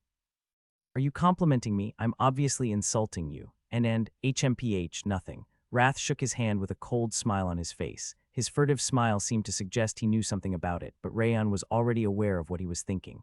You. Rayon turned his head upon hearing a perplexed voice coming from right in front of him. Moral's lips were trembling as he grabbed his neck, where blood was gushing from him. When did you? How? He couldn't properly formulate his question from his panic. I interfered because it looked extremely dangerous for you. I hope it wasn't unwarranted. Ha, of course not. The stench of blood was mixed in Moral's sigh as he looked at Rayon with tired eyes. He bowed without the slightest hesitation. The expression of gratitude seemed to be for saving everyone from Balkar in that place, rather than just himself. Rayon tilted his head. Huh, are you sure you didn't forget something? Ah, you are right. Rayon snickered and nodded his head. Even though I haven't seen you for a long time, you are still so. Use this one? Rayon snickered and threw him an ointment. Since Moral was a reasonable person who admitted his flaws when he had to, he didn't have a bad impression of him like the bitch princess. Whoosh. As soon as Moral received the ointment, the aura storm created by ghastly energy and coldness subsided, and the fourth apostle's collapsed body on the ground was revealed to everyone. You, apostle, what's happening? And no way. The white blood fanatic screamed in terror upon seeing the fourth apostle on the ground, unmoving. Sir Rayon Sieghart, why is he in this place? Wait, did he just defeat the apostle? On the other hand, the jaws of the magicians and knights from the Balkar kingdom dropped upon finding Rayon in front of the apostle. Hua. Princess Jaina looked especially surprised, her eyes as wide as they could go, even more than when the archbishop was cornering her. Everyone looked like they couldn't understand the situation. Rayon, is he Rayon Sieghart? He's the one who defeated the seventh apostle. When did you even get here? Crimson flame burst from the white blood fanatic's eyes upon noticing Rayon's identity. They were burning with anger and grinding their teeth over the fact that Rayon had defeated the fourth apostle after having defeated the seventh apostle in the past. Did he get him? Dorian shouted upon seeing the fourth apostle once he finally entered the cavern. Seriously, that guy, that idiot. Haha, dear me. Rayon, Wrath, and Lohengrin glared at Dorian at the same time, as he said the worst thing he could have said after defeating an enemy. You defeated him. I expected no less from you, Vice Squad Leader. Dorian smiled happily while voicing something he shouldn't be saying once again. Kill them, kill every single one of them. Don't let them leave alive, no matter what, the Archbishop shouted, using her staff to spray spears of bloody energy all around the place. The white blood fanatics scattered around became a wave to rush towards him. It's meaningless, though. Rayon fixed his grip on the blade of Requiem while furtively glancing at the fourth apostle instead of the white blood fanatics. I'm talking about everything you are trying to do. Dorian's curse had worked since the fourth apostle was crouching while holding his breath instead of dying. I almost died. He really would have died if his decision was any slower. He lost his left shoulder and upper body, and he was on the brink of death from the critical injury, but it was still fine. Everything was going to be fine as long as he killed the man in front of him. The fourth apostle bit his tongue to endure the pain. He controlled his bloody energy at an extremely slow pace, pretending that the energy remaining inside the corpse was simply dissipating. No one should have been able to notice him. I'll kill you the exact same way. Just like he had suddenly been attacked from behind, he was planning to burst his heart from behind. He suppressed the urge to grasp his longsword, waiting for the right moment. Kill him. The archbishop spread bloody energy and cried out for revenge, ordering an attack.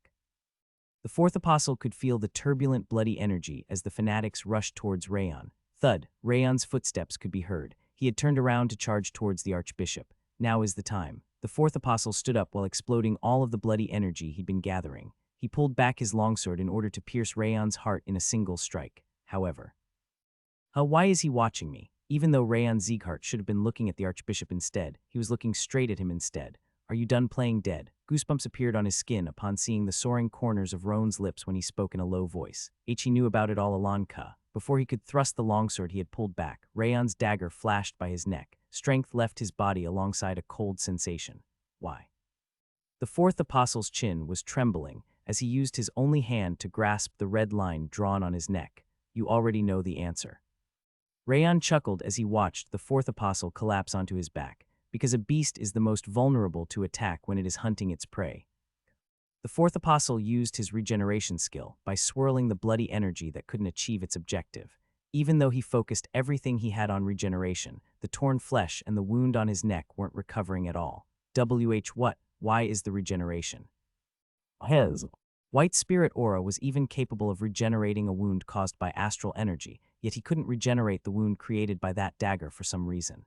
It felt like the streams of bloody energy couldn't be connected to each other. Is your regeneration not working? What the hell is that dagger? This one only exists to kill you all. Bloody energy won't be enough to stop it. Rayon held the blade of Requiem in a reverse grip. He used the evil eye of wrath to confirm the location of the apostle's heart, which was pushed to the right side, and stabbed him right after. PSSH. The concentrated, ghastly energy at the tip of the blade of Requiem burst from the fourth apostle's heart, and the gray blood and bloody energy filling his heart gushed out like a fountain.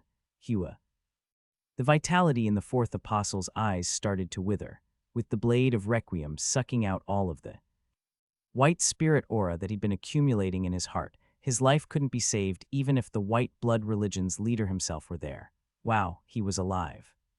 Dorian scratched his head like an idiot. You shouldn't say something like, did he get him? It's seriously a curse. Rayon chuckled at Dorian. Apostle, save the apostle, since stop him. Upon realizing that the apostle was really dying, the white blood fanatics threw themselves at Rayon while using all of the bloody energy left in their bodies. Rayon returned the blade of Requiem to its scabbard. Ring of fire to purify the tainted ghastly energy, and Glacier's energy and unsheathed the blade of Requiem once again. Shing, the melody of blood rain reverberated from the red blade to fill the entire cavern. The white blood fanatics collapsed onto the ground, blood gushing from all 7 holes on their faces. The archbishop was the only person still standing among them. On the other hand, it didn't have any effect at all on anyone else in that place. The blood rain was literally only affecting the white blood fanatics. That dagger. The archbishop's hand holding the staff was trembling as she muttered. The blood covering her mouth could be seen through the thin gap as she said it. It's a technique dedicated to you. Rayon walked towards the archbishop while twirling the blade of Requiem. Don't come any closer. The archbishop raised her staff while stepping back. Countless white blades of bloody energy poured down from the staff. They are just randomly falling down. The bloody energy spears were raining down on the entire area instead of being focused on a target. It was making it easy to avoid or deflect them. Rayon read the direction of bloody energy and kicked the ground. What an idiot. The archbishop changed the direction of the bloody energy while rolling up the corners of her lips. The spears that were spreading in a cone started to gather towards Rayon's vitals as sharply as an awl. She could change their direction. Even though the storm of bloody energy was covering the entire area, she was capable of changing the direction in an instant. She must have been stronger than the archbishop he'd met in Porven City before. However, so what? Rayon smiled coldly, controlling the 10,000 flames cultivation. The blade of Requiem's edge turned crimson as a bunch of flame flowers burst from it. 10,000 flames cultivation, 100 flames, flame spirit. Flower petals of raging flame blossomed from the tip of the blade, fluttering through the wind to clash against the bloody energy. Wham, wham, the particles of the 10,000 flames cultivation contained the power of ghastly energy and melted down all of the bloody energy from the archbishop without exception. Whap, the magnificent light from Flame spirit filled the cavern as the bloody energy completely disappeared. Are you finished? Rayon walked between the descending pieces of flame spirit to stand in front of the archbishop. Ah. The archbishop stepped back with a trembling chin. I'll finish you off, no. The archbishop suddenly stopped her steps and charged forward. She used all of her remaining bloody energy to stab Rayon's heart with her staff. But of course, Rayon nodded with his cold gaze fixated on her. This is how the white blood religion should be. The white blood religion never admitted their sins, nor begged for their lives or for forgiveness. They were lunatics who believed that they were just and that they were always right. That was the only way they could justify their eating human flesh and drinking human blood. Rayon used the river footwork. He pierced into the archbishop's chest, stabbing her heart with the blade of Requiem. The white blood seeping into the ground was blurrier than the apostles'.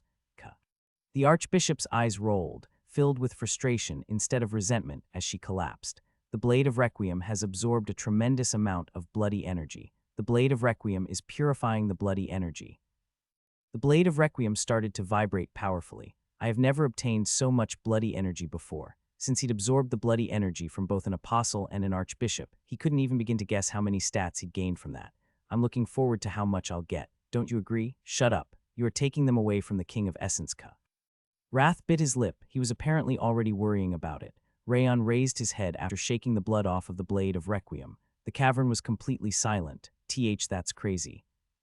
How could he kill an apostle and an archbishop so easily? Rayon Sieghart. Is he that genius called the Frostfire Sword of Valor? That can't be described as a genius. He's a monster. I heard he's not even 20 years old. People from the Balkar Kingdom, warriors from smaller groups, and the shadows were all expressing their astonishment with their widened eyes. Since Rayon had pretty much slain the strongest faction in the cavern on his own, their reaction was only natural. Sir Rayon, Zadis walked up to him while smiling brightly. He bowed. His bright smile had no trace of displeasure. Just like before, he was thanking him for what he'd done without considering the conflict between the groups. I really have no excuse since you've helped me every single time. Zadis scratched the back of his head in shame. That's not true. Rayon shook his head. Zadis had also gotten stronger than when they met in Porven before. He believed that Zadis would be able to reach a great height as long as he maintained his unbiased personality. Well then. Rayon stomped the ground powerfully enough to make the entire cavern tremble, causing everyone from Balkar, the smaller groups, and the shadows to flinch and step back. I'll make it clear. Sieghart has no intention of sharing Lohengreen's legacy. If you have a problem with it, we will need to fight it out here. Go. Naturally, no one could argue against him. Since he was the monster that had slain the white blood religion's apostle in a single strike, no one was able to defy him. Even though Mor was the only person who was a match for him, he couldn't say anything, as Rayon had just saved his life. As a result, no one was able to speak up. Are you saying that Sieghart is going to take all of that? After a brief silence, a gray-haired middle-aged man stepped forward from the smaller groups. He was a warrior at the highest level of expert. He seemed to be the representative of the smaller groups. Indeed, Rayon nodded without hesitating in the slightest. Isn't that excessive? Balkar has also. Moral sighed to interrupt the middle-aged man's speech. Rayon Sieghart has saved our lives. Salaman will withdraw now. He walked up to Rayon and returned the ointment. You better not try to call it even with that. Of course I'm not. I'm not as nasty as your squad leader. You sound a lot more trustworthy now that you said that. Rayon nodded and Moral frowned before he turned his head. Let's return. Wait. Princess Jaina briskly stood up in denial. We can't simply return after having reached all the way here. Princess, for instance. Princess Jaina. Rayon interrupted Moral and walked up to Princess Jaina. He moved his mouth in the shape of the word contract with a smile on his face. Her face turned pale. She seemed to have finally remembered signing a contract with him. It's been a while. It's been a while, sir. Jaina nodded with trembling lips. So do you have any problem with my suggestion? No. She sniffled without even raising her head. She was apparently overwhelmed by shame and frustration at the same time. This is the second time I've saved you, Princess Jaina. Maybe I deserve a reward for this. Don't you agree? I've saved the princess who is supposed to be the cherished daughter of Balkar, so I should get a present, or a godly tablet at least. Balkar aren't shameless people. You don't need to worry about it, since we repay lives with lives and blood for blood. Moral spoke while looking at her, and her entire body started to tremble. She put her hand in her inner pocket and took out a golden tablet. Jaina's name was written on it, here. Her trembling hand made it look like she was having a stroke as she handed over the godly tablet. How nice of you, princess. Rayan didn't refuse it, immediately taking her tablet. It was the right decision to get something to threaten her with. Rayan figured that he could use the tablet to make a request from Balkar's king instead of Jaina herself, since it was widely known that Balkar's king cherished Jaina a great deal. Rayan unconsciously smiled, as it was a pretty good treasure. Take this one too. As Rayan was nodding in satisfaction, Moral threw a red-colored tablet towards him.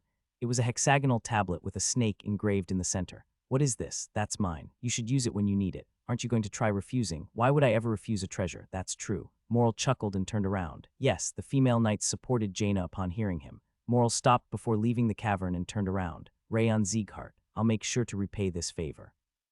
He expressed his gratitude one more time before going upstairs. Zadis also nodded with a faint smile on his face. Jaina seemed to be grinding her teeth, and Anild was completely ignoring him. We are also going to leave. The warriors from the smaller groups bowed to him as soon as Balkar left, their lips trembling. Are you really thankful to me? Of course we are. So you are going to repay the favor, right? Of course. I appreciate that a lot. Dorian, yes. Dorian was watching Balkar's people leave from the entrance. He briskly turned his head around upon hearing his call. Those people are leaving. Write down their names and affiliations. Yes. Dorian nodded and put down the desk he was holding in front of the entrance, taking out a piece of paper and a pen. Excuse me, why would you need our names? You just said that you would repay the favor. If that's the case, it's better to properly organize it. A faint smile appeared on Rayan's face as he looked at the warriors from the smaller groups. A faint but cold pressure emerged from his smile. Gulp, the warriors from smaller groups swallowed nervously upon seeing Rayan's smile. In no way is he, that's right. He's telling us to bring money or gifts, just like the Balkar did a moment ago. What the? Wasn't he the Frostfire Sword of Valor? He was supposed to be an honorable man. But it looks like he's going to kill us if we don't. It's all your fault for speaking up. We could have just thanked him and none of this would have happened. The warriors broke out in cold sweat upon realizing Rayan's intentions. Let's go. Sniff. Rayan bobbed his chin to urge them to continue, and the warriors from the smaller groups clenched their teeth and walked towards Dorian. Yes, first person. Give me your name. Dorian was sitting in front of the white wood desk on a white wood chair that he had taken out at some point. The way the desk and chair were shining white in color and contrasting with the corpses filling the cavern looked rather out of place. I'm Reekle from the Purple Eagle Guild. All right, Sir Reekle from the Purple Eagle Guild. He quickly wrote down their names and affiliations with experienced movements. Rayan turned his head to look at the last group. They were Darius Roberts' shadows. He met the eyes of the assassins that were the exact same as himself in his previous life. This is a nostalgic feeling. The eyes of the shadows reminded him of the past. It was the hellish days where he had to give up humanity and turn into a hunting dog in order to accomplish the missions he was assigned. When he thought about the past, he didn't want to kill them anymore. After all, they had been brainwashed after getting kidnapped or sold off to Darius Robert. Shall I try making them return? The shadows had a simple pattern of action. If they even had a 0.1 chance of success, they would disregard their lives to fight, but they would withdraw instead if it was completely impossible. And the possibility of success was decided through the senses engraved in their bodies and brain. What are you planning to do? Rayan resonated the ring of fire and ignited the 10,000 flames cultivation. The powerful energy wave of a master burst out endlessly. Rubble started to fall down from the ceiling, and the floor started to collapse. Huff, coo. The shadows trembled upon facing that powerful pressure. Their calm eyes now looked like they were about to pop out as they trembled violently. Tap. The shadows withdrew upon realizing that they had no chance of winning against Rayan. They leapt over the warriors of the smaller groups that were lined up in front of Dorian, leaving through the passage. Are you just releasing them? But they are assassins. The warriors from the smaller groups widened their mouths, since they weren't expecting him to release the assassins. I'm not a murderer. I'm not going to kill them if they aren't trying to fight me. Rayan shook his hand while smiling faintly. Then you should make them write down their names just like we are doing. Do you think assassins would reveal their names? They would rather kill themselves. But you shouldn't try writing a fake name or affiliation, because I have a pretty good memory. Rayan murmured that he remembered all of their faces, and the people who had finished writing came back running towards Dorian. I made a mistake. Me too, my name is actually. Rayon chuckled and turned around. You are evil, you are truly evil. Did you used to be a demon king in another dimension or something? Wrath's mouth was wide open. Rayon couldn't tell whether he was impressed or shocked by him. Ha ha ha, I should have expected no less from the priest. My preparations were completely unnecessary. Lohengrin also exclaimed in admiration. It wasn't a big deal. I just. Rayon interrupted himself and looked at the blade of Requiem in his hand. The blade had been silent because it was busy absorbing the bloody energy, but it started to vibrate violently. The blade of Requiem roared and guided Rayon. He followed its guidance and he could see the fourth apostle's corpse. But you already finished absorbing the bloody energy. The blade of Requiem pointed at the fourth apostle's hand instead. That's. The longsword that the fourth apostle was swinging was located in that direction. Rayon swallowed nervously while staring at the longsword. Are you telling me that you can make the power of that longsword yours? Rayon looked down at the blade of Requiem's crimson blade, which almost looked like it came straight out of a furnace. The endless sword resonance coming from it sounded like a shout of its desire to get stronger. You're telling me that you can take over the power of this longsword, right? The blade of Requiem vibrated violently in confirmation. Bullshit. Wrath snorted while looking down on the blade of Requiem from Rayon's shoulder. There's no way an insignificant creature like this has such an ability. Is that such a rare ability to have? Since your insignificant dagger was created for the sake of killing those mongrels, it's only natural for it to be capable of erasing their energy. However, Wrath examined the longsword lying on the ground with an expression of displeasure on his face. Absorbing the ability of that longsword is a different story. The King of Essence can do it, but there's no way an insignificant creature like that is capable of such a feat. He shook his hand, brushing it off as nonsense. Stop wasting your time and go ahead to solve Four Eyes' problem already. Rayon looked around. He still had lots of time, since Dorian, the warriors, and the magicians were still writing their names. I guess I don't lose anything from trying. He didn't know exactly what that longsword was, as he didn't even know its name, but he knew what kind of ability it had at least. Magic force field. Most magicians used the mana circle created around their heart to cast magic. The longsword was capable of creating a small disturbance in the circle's flow of mana through a strange vibration of the blade. If the blade of Requiem could really obtain that ability, it could be extremely advantageous for him during fights against magicians. Rayon picked up the black longsword. Although he was simply holding it, the longsword's bloody energy pierced into his body. It couldn't do anything to him though, since it was crushed by the ring of fire and chased out. What should I do with this? The blade of Requiem's vibrations intensified. It looked like it was getting excited. Are you telling me to shatter it, using only ghastly energy? He unconsciously said that out aloud in his surprise. The blade of Requiem was telling him to shatter the longsword's blade by using its own blade. The blade of Requiem resonated once again to confirm. Do you really believe you can take over the sword's ability by just shattering it? Wrath called him foolish and turned his head away. It's pointless, be quiet please. Rayon ignored Wrath and raised the blade of Requiem. It's not a difficult task. Shattering the longsword when the fourth apostle was wielding it would have been a different story, but shattering the longsword when it was just lying around was a piece of cake. He used the adaptation to ghastly energy to increase the ghastly energy's output to the maximum and struck it down. Clong. The blade of Requiem's powerful ghastly energy shattered the long, dark blade like glass. The bloody energy was creeping out from the shattered longsword. The dark energy was absorbed into the blade of Requiem's crimson blade before it could put up any kind of resistance. The blade of Requiem's vibration intensified as it devoured all the gas flowing from the longsword until none of it remained. Once it absorbed all of the longsword's energy, the color had become even deeper than before. The blade of Requiem is absorbing the blood sword's energy. A new skill will be created in the blade of Requiem once the absorption ends. The system also worked for the blade of Requiem, probably because it belonged to Rayon. Wrath's eyes widened as he looked at the blade of Requiem. How is this even possible? But it's just an insignificant creature. It might have been insignificant in the beginning, but it kept growing with me. Wrath would have been right if the blade of Requiem had remained in the same state as when Rayon first got it. It must have obtained that ability through absorbing the bloody energy of countless white blood fanatics and drinking the blood of the apostle and archbishop after the previous encounter. Growth. Wrath frowned heavily. He seemed very slightly irritated that the blade of Requiem was rather competent despite the fact that he considered it insignificant. I think his expression means that it's an amazing ability. Considering Wrath's reaction, Rayon figured that he could look forward to the blade of Requiem's new ability. I've finished. Dorian came up to Rayon after getting all of the signatures. He was still carrying the desk on his head. When are you going to stop bringing that around with you? When Mr. Ghost leaves, he turned his head left and right as he couldn't see Lohengrin, who was right above him. By the way, you look rather happy. Do I? Yes, you look super excited, just like when your training goes well. I guess I do. Rayon grinned while looking at the blade of Requiem's slightly vibrating edge, because I hit a jackpot. Rayon followed Lohengreen's lead until he reached the last floor of the dungeon, where his laboratory was located. However, there was no room to be found, and large walls were all that existed in that place. There's nothing here, though. Dorian tried tapping and kicking the wall, but it was completely meaningless. Rayon nodded. He tried spreading Glacier's aura perception and using the evil eye of wrath, but boulders were all that he could find behind the wall. Try calling Mr. Ghost already. Dorian placed the whitewood desk on top of his head after he spoke. Hoo-hoo. Lohengreen laughed gently while watching them. I can finally stop feeling ashamed of myself since you can't find it, so it was here after all. Lohengreen was a powerful magician who was praised as a hero. It wasn't that strange that Rayon couldn't find his secret. How can I enter? It's simple. Place your hand at the center of the wall and use Glacier. I can't feel any of Glacier's energy from it, though.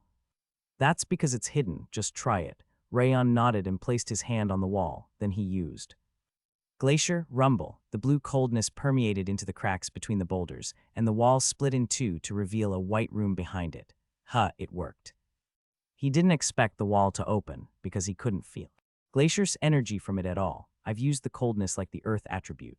Lohengreen smiled while pointing at the wall. Earth attribute. Yes, you must have seen how the god of wrath turns the coldness into a flame. I've turned the coldness into a boulder in a similar way. He must have changed the flow itself instead of simply changing the shape of the coldness. It must have been possible because he was a magician. Please enter. Rayon narrowed his eyes while looking at Lohengreen's laboratory.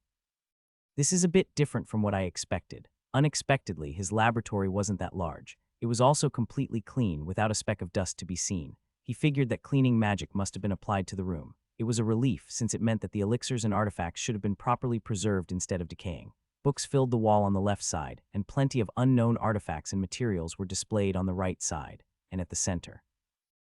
Dorian screamed upon seeing the skeleton collapsed on the desk. It was wearing a blue robe that was embroidered with ice flower patterns. Round glasses fell down from its face. Hoo-hoo, how embarrassing. Lohengreen smiled awkwardly and stroked his beard since it was his skeleton. I ended up showing a shameful side of me. It's okay. Rayon shook his head since he was expecting that to happen. Dorian kept bowing at Lohengreen's skeleton while carrying the desk on his shoulders. He's a nice person, but he's an idiot. Rayon smiled faintly, then turned his head. Can you tell me about it now? What kind of lingering attachment do you have?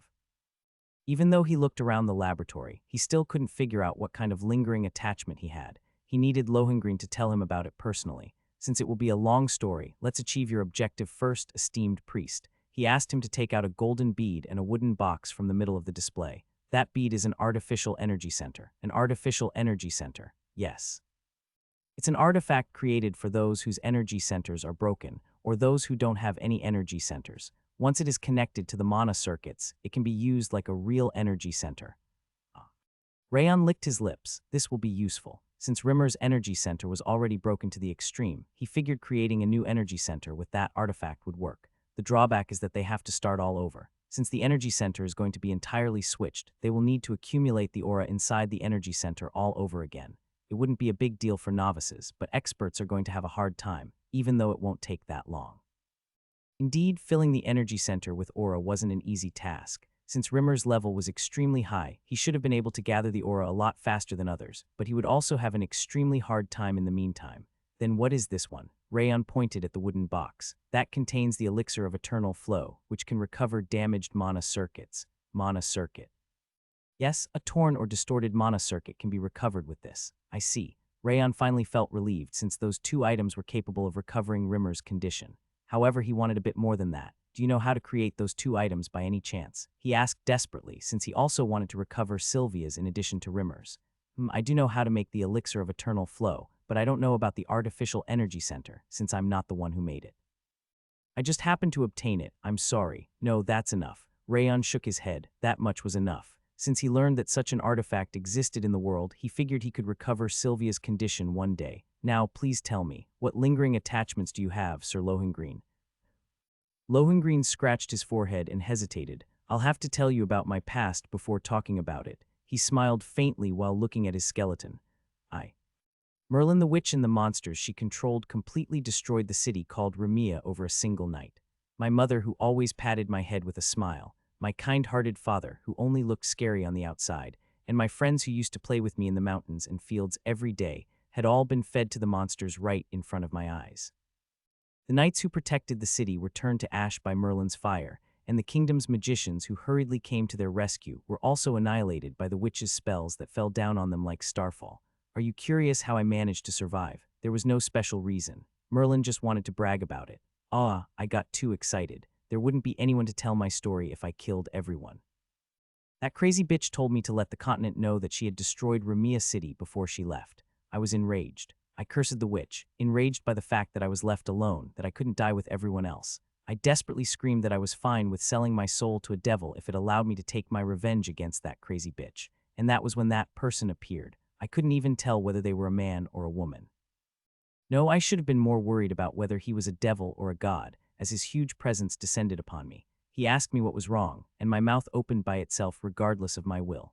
Even though I told him the entire story, he looked rather disinterested. He looked like he was about to leave as he turned around, but he still bestowed power upon me while telling me that he liked the last thing I said. It was the power of frost that would allow me to take my revenge against the witch. You won't be able to achieve anything with this much power. If your wrath comes from the bottom of your heart, you will have to work hard to prove it. Kill that merman or whatever with your own hand. She is Merlin the witch. Anyway, if you allow the wrath inside you to burst out, your ability shall become stronger at the same time. I asked him what he wanted from me. I told him I would even offer my soul, but he refused me. Soul, what's wrong with you? I don't need it. I held on to him and asked him to tell me anything else he wanted from him. Then try researching the power the King of Essence has bestowed upon you. Stop bugging me. That was the last thing he said before he disappeared, and I also left the city that was turned to ash. His ability was mysterious. Even though I'd just gotten it, I realized how to use it just like I knew how to breathe. I traveled throughout the continent to fight during the day and researched the magic and coldness at night. Countless days and nights passed, and I started to gain some fame, but I had to despair. There was an extreme difference between Merlin the witch and me. The height that she had reached as one of the strongest existences of the continent and the worst witch in the world was making me despair. And that was when he appeared once again. What kind of bullshit are you spouting? You just need to get stronger if you are too weak. Even if it takes you all of your life, you just need to get stronger and kill her. It was such simple advice, but it was pretty much a divine revelation for me back then. You are so annoying when you are just dealing with some weakling called Merman or whatever. She's Merlin the witch. Anyway, stop agonizing over some weakling that the King of Essence could kill by snorting. You just need to get stronger. He clicked his tongue at my pathetic behavior and disappeared. I got stronger. I trained and researched to fight over and over again. I grew strong enough to match Merlin's power, but there was a problem. Countless monsters and powerful people were following her. It was impossible to win the war by myself. I gathered people to attack the witch's castle. A few people answered my call as they also craved revenge, but most people brushed it off as impossible. Everyone said that it was impossible, that I should just give up. Because even my friends were saying that to me, I lost my will to continue. I started to doubt whether revenge was really possible, and I drank every night to forget the pain. When our party that gathered for revenge started to lose our purpose, he descended upon me once again. You really are unsightly. If so many people are afraid of that melon or whatever, you just need to get stronger to make them obey you. She's Merlin the witch. Only losers say that it's impossible. They are the insects that have already admitted their defeat against the world. You will only bring the ones who think it's possible and advance. You have the potential, after all. He shook his hand while telling him to stop bothering him, then disappeared. The entire continent was terrified by Merlin the witch of betrayal. However, the way he was scoffing her off as nothing, as her name wasn't even worthy enough to remember, made the fear disappear from inside me. I didn't listen to anyone else. I believed that it wouldn't be a big deal, just like he said, and cultivated my power while I gathered the companions who believed it was possible. Since I was showing confidence in my actions, those who used to say that it was impossible started to gather under me, and those who had left returned to me as well. And exactly 40 years after Merlin had turned Remia City to ash, I destroyed the witch's castle alongside my companions and killed Merlin. The entire world shouted with joy and we became heroes. However, that wasn't important to me at all. I was satisfied by the fact that my revenge was completed despite the fact that everyone called it impossible and that I'd managed to comfort the souls of the dead. 1 year passed, and by the time the entire case was sorted out, he visited me once again. You finally finished it. That was really slow. There wasn't a single word of praise, but I could only smile because that was just like him. I told him that I would offer my soul to him, because I was ready to offer my life and afterlife both when I was craving revenge. You are saying that stupid shit again. He snorted and shook his hand. I don't need the soul of a weakling like you. Your wrath was a decent snack for the King of Essence, so that's enough. I was so confused. It was because I got to learn that the existence I was facing wasn't a human nor a god as I got stronger. I believed that he would obviously take my soul, but he didn't want anything from me. He just said that it was fun to watch. Since you managed to kill that Mellow, you should live your own life from now on, Four Eyes. He still didn't remember Merlin's name as he disappeared. I couldn't even thank him properly, yet he simply left without taking my soul or the power he'd bestowed upon me. And that was when I realized that he was the true god for me. I enjoyed my life in the world for 1 year before creating a dungeon. Why, you ask? It was simple. It was in order to research Glacier, which was the one request I managed to get from him when I pleaded while holding on to him. I had pretty much forced him to ask me to do that, but I at least wanted to grant that request. I worked even harder than when I was trying to take my revenge and control Glacier's coldness. However, it was far too perfect, as expected of a power made by the god. Since it was obvious that some poor modification would make it even worse than the original, I felt like it was better to give up. Of course, I didn't give up. Since he gave me the power and guided my mind without expecting anything in return, I spent all the time I had left to create a method to solidify Glacier's coldness even further. It was nothing but one application of the coldness, but that was the limit of my abilities. Everything was going to be over once I returned the coldness to him while expressing my gratitude. However, I couldn't contact him anymore. It wasn't him who cut off the connection. The connection wasn't working at all. I waited. 1 year, 10 years, and even 20 years passed, yet there was still no contact, and my life was coming to an end. I was fine with dying.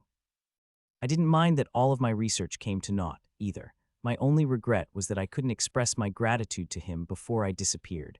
It was probably because of that lingering attachment that I had that I managed to be reborn from the border of life and death. So I waited again, for the day of his return. Rayon lowered his head and bit his lip, which means your lingering attachment is. Yes, I want to express my gratitude to him and tell him about the new way of using Glacier that I created. Lohengrin smiled, saying that it was everything he wanted. That idiot. Wrath frowned hard, to the point that his eyes looked distorted as he jumped towards Lohengrin. I thought I told you to live your life since you dedicated your entire life to your revenge. Wrath's clenched fist was trembling in anger or in sadness. I'm really glad that Sir Rayon managed to reach this place instead of others. Lohengrin was unable to see Wrath, who was right in front of him, and held Rayon's hand. The new way of using Glacier is over there. The coldness I have shall return to him once I disappear. You stupid Four Eyes. You should stop thinking about that stupid shit and worry about yourself instead. Wrath ground his teeth while calling him foolish. A transparent sphere formed around his eyes. I'm really glad that I met you. I really had lots of fun, which I haven't had in a long time. Lohengrin's hazy body started to slowly fade away, proving that he didn't have any other lingering attachments to life. Hey. Loheniello, Wrath. Rayon caught Wrath with a frown on his face. Release me. Are you really going to let him go like that? What? This is the last time you will see him. Are you really going to keep being angry at him as he leaves? The King of Essence. I'll lend you my body. Rayon made the difficult decision. What? I'm telling you that I'll lend you my body so that you can communicate with him, as long as you promise to return it to me right after. Rayon repeated himself, since he trusted the fact that Wrath had kept his promises so far, and the fact that a hero like Lohengrin admired him so much. That won't work. Why? As soon as the King of Essence enters your body, you will go out of control, regardless of his intentions.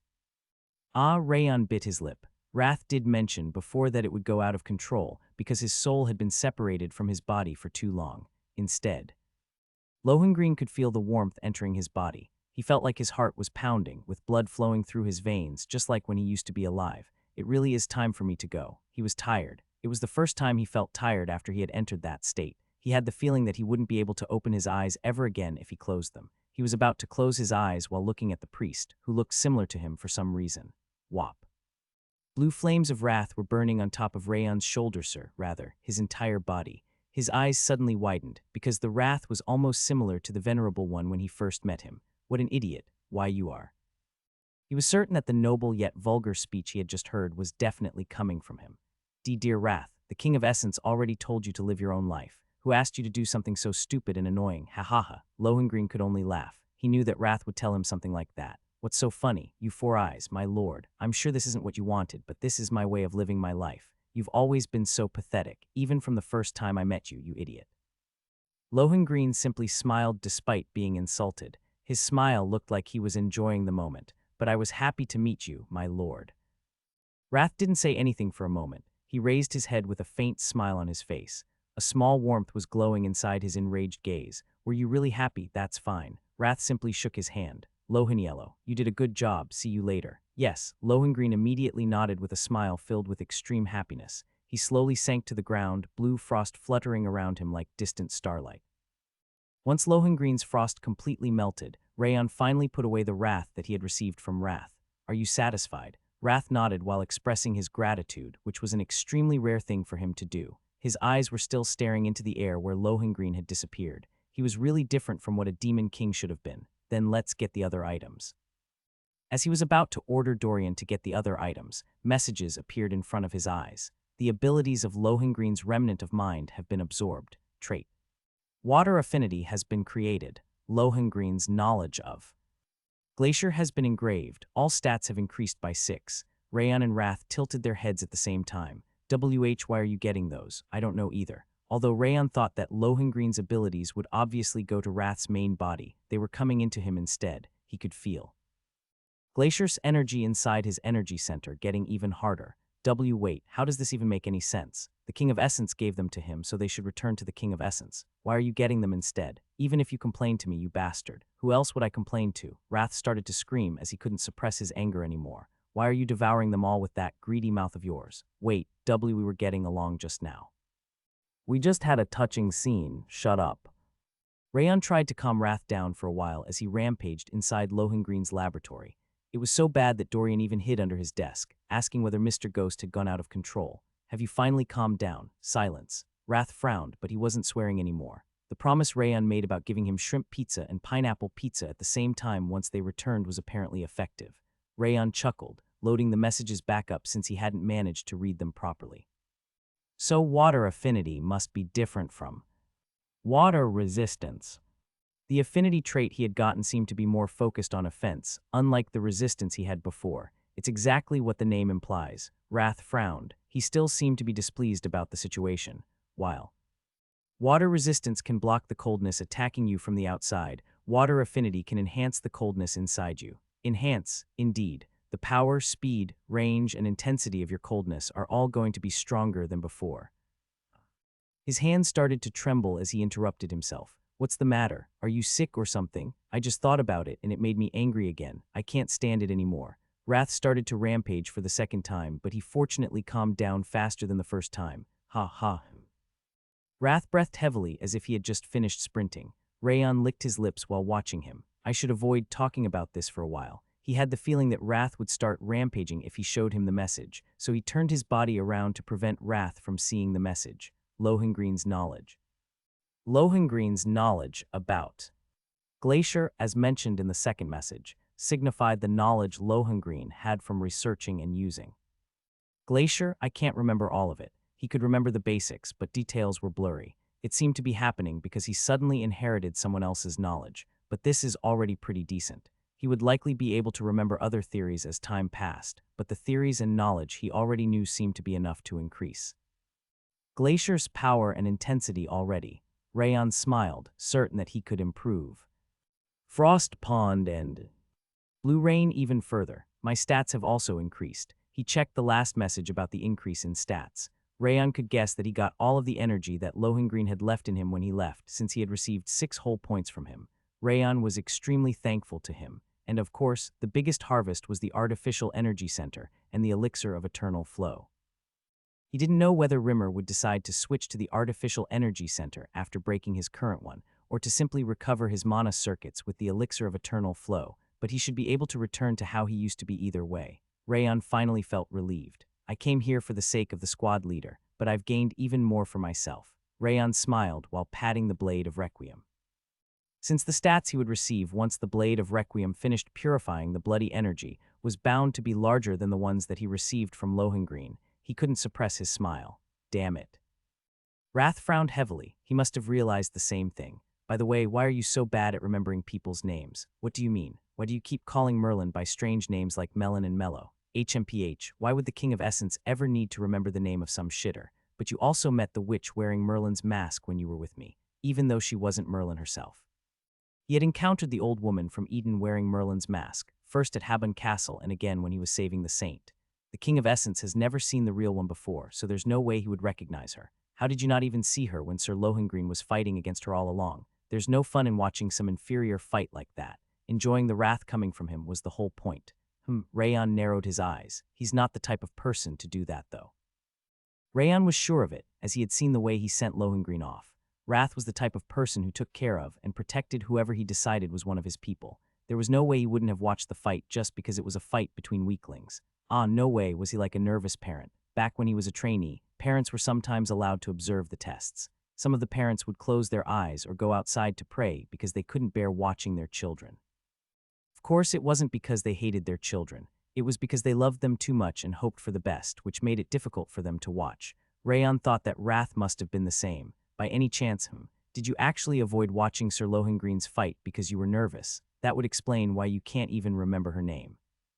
What kind of bullshit is that? Wrath's ears were shivering violently. Why would the King of Essence care so much about someone like him? He was simply not interested in it. His hypersensitive reaction confirmed Rayan's suspicion. He must have been unable to watch his servants fight because he was too nervous about the outcome. I'm telling you it's not true. Okay. Hey, you bastard. You are wrong. You are seriously wrong. Rayan chuckled and shook his hand.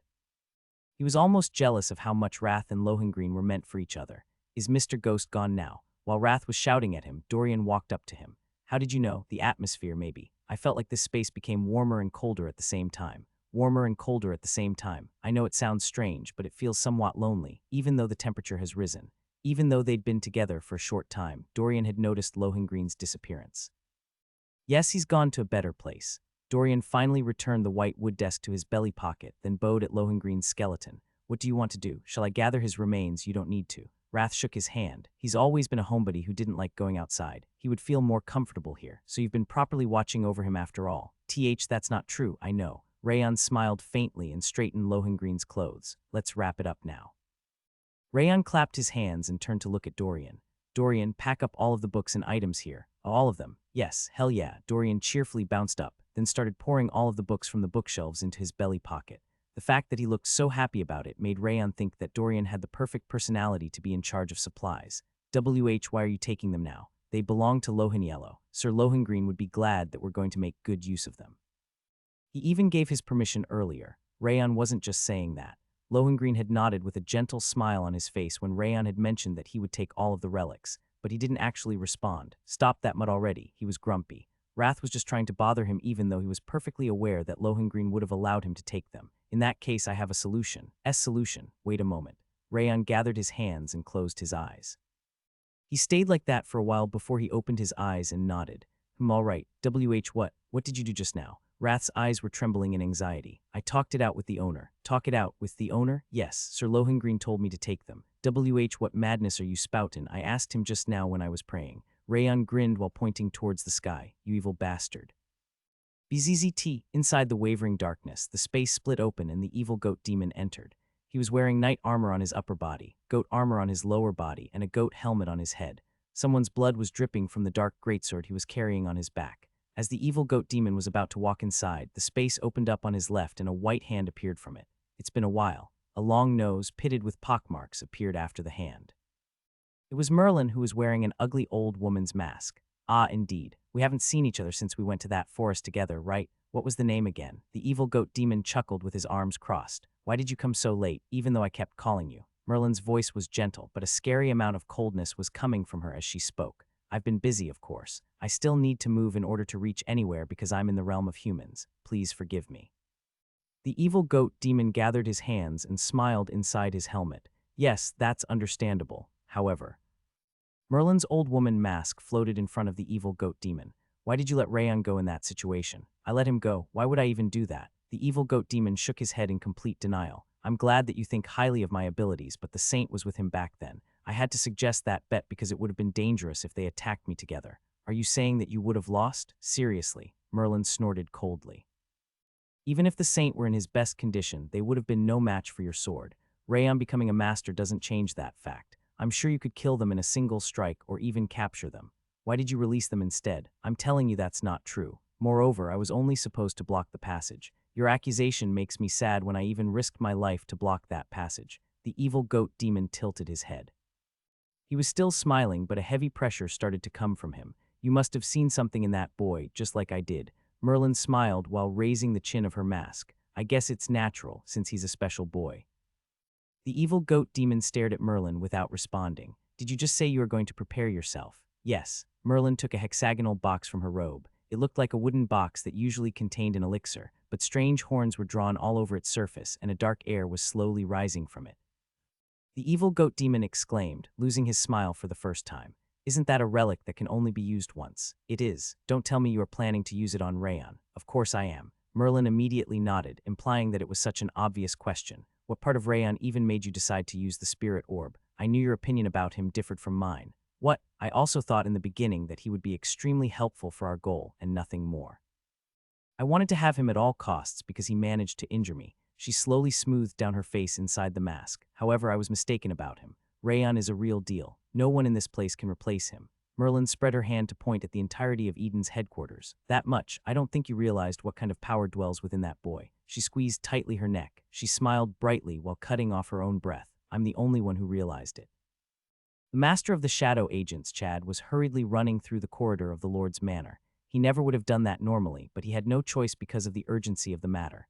Slam, slam. He knocked on the door with his fist to urge them to open it once he reached the audience chamber. Roan opened the door before the loud sound finished echoing through the floor. The master of the shadow agents, it's an emergency, is the head of house. He's inside. Please enter. Roan nodded and opened the door. The shadow agent's master entered quickly after thanking him. Glenn Sieghart was looking down on the Lord's manor, the entire world while sitting on his throne on the platform. Greetings, my lord. The shadow agent's master knelt on the ground with trembling lips. Since he had only recently become a master of the shadow agents, he was extremely nervous whenever he faced Glenn's powerful pressure. What is wrong? He asked him to go straight into business, as he'd heard his conversation with Roan before he entered. The Light Wind Squad has clashed against the South-North Union at the Gazel River. Clash. The Light Wind's third team leader, Burin, has reported in at a branch. They clashed against Tyler, the disciple of the South-North Union's leader. The shadow agent's master took out a document from his inner pocket. What happened with the Blue Lugs was. He told Glenn what happened in Doran Village and at the Gazel River while looking at the document he had personally compiled based on Burin's story. How serious is Rimmer's injury? The fight itself hardly gave him any injuries, but his energy center and mana circuits were heavily damaged from the recoil of increasing his output beyond his limits. Even though he's probably not going to die anytime soon, his lifespan has decreased, and he might never be able to use aura ever. The shadow agent's master bit his lip, as if it were his mistake. Seriously, that idiot Rimmer. Glenn frowned. He wasn't even facing the Union's leader. He's still so weak, collapsing after taking 3 hits from the Axe King. The Heavenly Blade Division leader clicked her tongue. She's been listening to them while leaning her back towards a pillar. The eyes of the shadow agent's master turned round. What's going on? Rimmer was one of Glenn's closest subordinates, yet the news about his injury didn't create any reaction from Glenn and Cheryl. She actually sounded like she was laughing at him instead of worrying about him. Is Burin still at the branch? Yes, he's been on standby. And he requested an elixir to save the Light Wind Squad leader, and if there's any problem. The shadow agent's master took out a golden tablet from his inner pocket. He asked to use this golden tablet to give him an elixir capable of recovering an energy center or mana circuit. What is that golden tablet? It's Rayon Sieghart's tablet, the vice leader of Light Wind Squad. It was sent through transmission. He swallowed nervously while holding the golden tablet tightly. Even though Rimmer is the leader of his squad, he decided to use his golden tablet without any hesitation. The vice squad leader Rayon truly deserves his nickname, the Sword of Valor. I'm impressed. He was honestly flabbergasted when the golden tablet had arrived through transmission. Ahem. Glenn covered his mouth with his hand upon hearing that it was Rayon's tablet. His eyes, which were turning slightly round, must have been a result of trying to suppress his smile. Hoo-hoo. Cheryl and Roan smiled in satisfaction while watching Glenn's expression. What's going on? Is Sir Glenn really smiling? He'd lived in Sieghart his entire life, but he'd never seen Glenn Sieghart smile before. He couldn't believe that he was smiling from an incident like that. The golden tablet is unnecessary. Glenn snapped his fingers, and the space opened up in the shape of a plus sign. A rectangular wooden box came out of the dimension that was filled with golden flames. This is the Tear of Shetty. It is extremely effective at stabilizing damaged mana circuits. Send this and the golden tablet back to him. Glenn waved his hand, and the wooden box slowly floated and fell into the shadow agent's hand. There's another serious matter besides the Light Wind Squad leader getting injured. A serious matter. Yes, the shadow agent's master nodded. He'd only said one of the 2 issues because he figured it would be better to focus on one before dealing with the other. At the end of the incident, the Axe King from the misfortune. He told Glenn about Rayon promising to fight the Axe King to the death in 3 years. In my opinion, we need to talk to the South-North Union's leader, the The shadow agent's master swallowed nervously and interrupted himself. Actually, it was more correct to say that he couldn't finish his sentence because of the terrifying pressure bursting from the top of the platform, capable of crushing the entire world. Shadow agent's master. Yes. He barely managed to answer by mustering all of his power. Did you determine the location of the South-North Union? We have a rough estimation. With a little bit more time, we can. Keep investigating it to determine the exact location. Heavenly Blade Division Leader. Glenn narrowed his eyes and turned his head. Can you attack the South-North Union? Of course. Cheryl bowed without any hesitation. Her eyes were burning with anger, despite the way she was laughing at Rimmer a moment ago. I'll shred all of those shabby bandits to pieces. I'll take care of the Union's leader. I need to cut his hand off before anything, since he didn't properly teach his subordinate. In that case, I'll cut off the Axe King's head. He dared to target someone he shouldn't have after all. Glenn and Cheryl smiled towards each other, burning fiercely with murderous intent. They looked like they would start attacking the South-North Union at any time. Rumble, the powerful pressure surging from them, created a tremor in the audience chamber. What is wrong with these people? The shadow agent's master's teeth clattered. This is a war. It was not a game. Moreover, the opponent wasn't some random groupsie, were the South-North Union from the Five Demons, who were rumored to be the strongest in the mountains and rivers. The two most influential people in Sieghart suddenly intended to declare war in the South-North Union's headquarters. Are they insane? It was a completely different reaction from when she had laughed at the squad leader Rimmer, calling him incapable of killing a mere Axe King. The difference was enough to make Rimmer wake up from his coma to complain. Please think about it before. You're both too excited. Please calm down for now. As he was trying to stop them, Roan stepped up before him. He is right. We need to be calm. The shadow agent's master immediately nodded. This is my chance. As far as I know, young Master Rayon has always got stronger whenever he overcomes a crisis. Since he has 3 years this time, I'm sure he will grow up splendidly. The shadow agent's master's eyes widened as he turned his head towards Roan. He's the same. Roan wasn't trying to stop the war. He was just suggesting that they leave them alone to help Rayon's growth. But the Axe King is a grandmaster. It can't be compared to the crises he had before, as it's impossible for Rayon to become a grandmaster in 3 years. Cheryl slowly shook her head. I agree with that, but I'm sure it will allow him to grow up a lot in those 3 years, and if the worst comes to worse. The shadow agent's master stared at Roan's mouth while clenching his fist. He was hoping that he wouldn't suggest anything ridiculous like a war, but what Roan ended up saying was beyond his imagination. I'll take care of him. 1 night is enough for an Axe King after all. He gestured with his hand to cut his neck. What? But I want to kill the Axe King myself. It's faster and easier to assassinate him. The Heavenly Blade Division leader can take care of the aftermath. I guess our casualties will be drastically reduced if we attack the South-North Union after killing the Axe King. I'll be the vanguard. Cheryl nodded while licking her lips. Not bad. Glenn nodded in satisfaction. What? The shadow agent's master's teeth clattered as he observed Glenn, Cheryl, and Roan's scary smiles. What's wrong with them? I'm scared. Chad, the master of shadow agents, ran to the highest floor of the shadow agent's office building as soon as he left the Lord's Manor. The entirety of Sieghart's main building could be seen from the luxurious office room, and a middle-aged woman, her long white hair tied back neatly, was reading a small book the size of her hand through her round glasses. Master. Chad shoved his face towards the white-haired woman. Get away from me. I'm not curious about your face. The middle-aged woman pushed Chad's face away without taking her eyes off of the book. And you are the master now, not me. How long are you planning to call me master? That's true. It just happened because I was too panicked. Chad blushed and hung his head. Let me correct myself. Lady Alyssa, what's up? She looked at Chad for the first time as he called her by her name. We are in big trouble. Well, I'm sure it's a serious matter since it managed to make you panic. However. Alyssa sighed and closed her book. Like I mentioned earlier, you are the master of the shadow agents now, not me, and you are the one who needs to make the decisions. You are never going to grow up if you keep asking me for advice and act according to it. She patted Chad's shoulder like a grandmother admonishing her grandson. I know, but... Then this talk is over. You should leave now since the previous master of the shadow agents likes to idle around here. She shook her hand while saying that he should stop bothering a retired person. War, Chad shouted. The head of house is trying to declare a war. Alyssa dropped her book. She was apparently not expecting that. He's trying to declare a war right now. He's not doing it right now, but in 3 years. Go ahead and explain. Alyssa took off her glasses and turned around. Even though that was all she did, the atmosphere around her changed completely. The gentle middle-aged woman wasn't there anymore. The person looking at Chad was the gallant woman who single-handedly controlled the shadow agents running all around the continent, the Light Wind Squad. Chad told her about the incidents that happened at the Gazel River and in the Lord's Manor. I think those 3 really cherish Rayon Sieghart. I don't think it's simply because of his excellent talents, because it feels like they really consider him something special. Hoo-hoo, Alyssa smiled gently at Chad. It's not funny. The war is really going to happen. You are still too immature. What? You are mistaken about them. She shook her hand and leaned back in her chair. The head of house is a lot more cold-hearted than he looks. His objective always takes precedence over his children. His heartless gaze and pressure were the exact same as before when I saw him last time, so I'm not sure what you're smoking, but it's true. He's trying to erase the entire South-North Union for Rayon's sake. That's not for Rayon's sake. Alyssa laughed, but it's true. You know who I am, don't you? Yes. Tell me who I am. You are Alyssa the White Hawk, the queen of information who has always guided Sieghart to victory.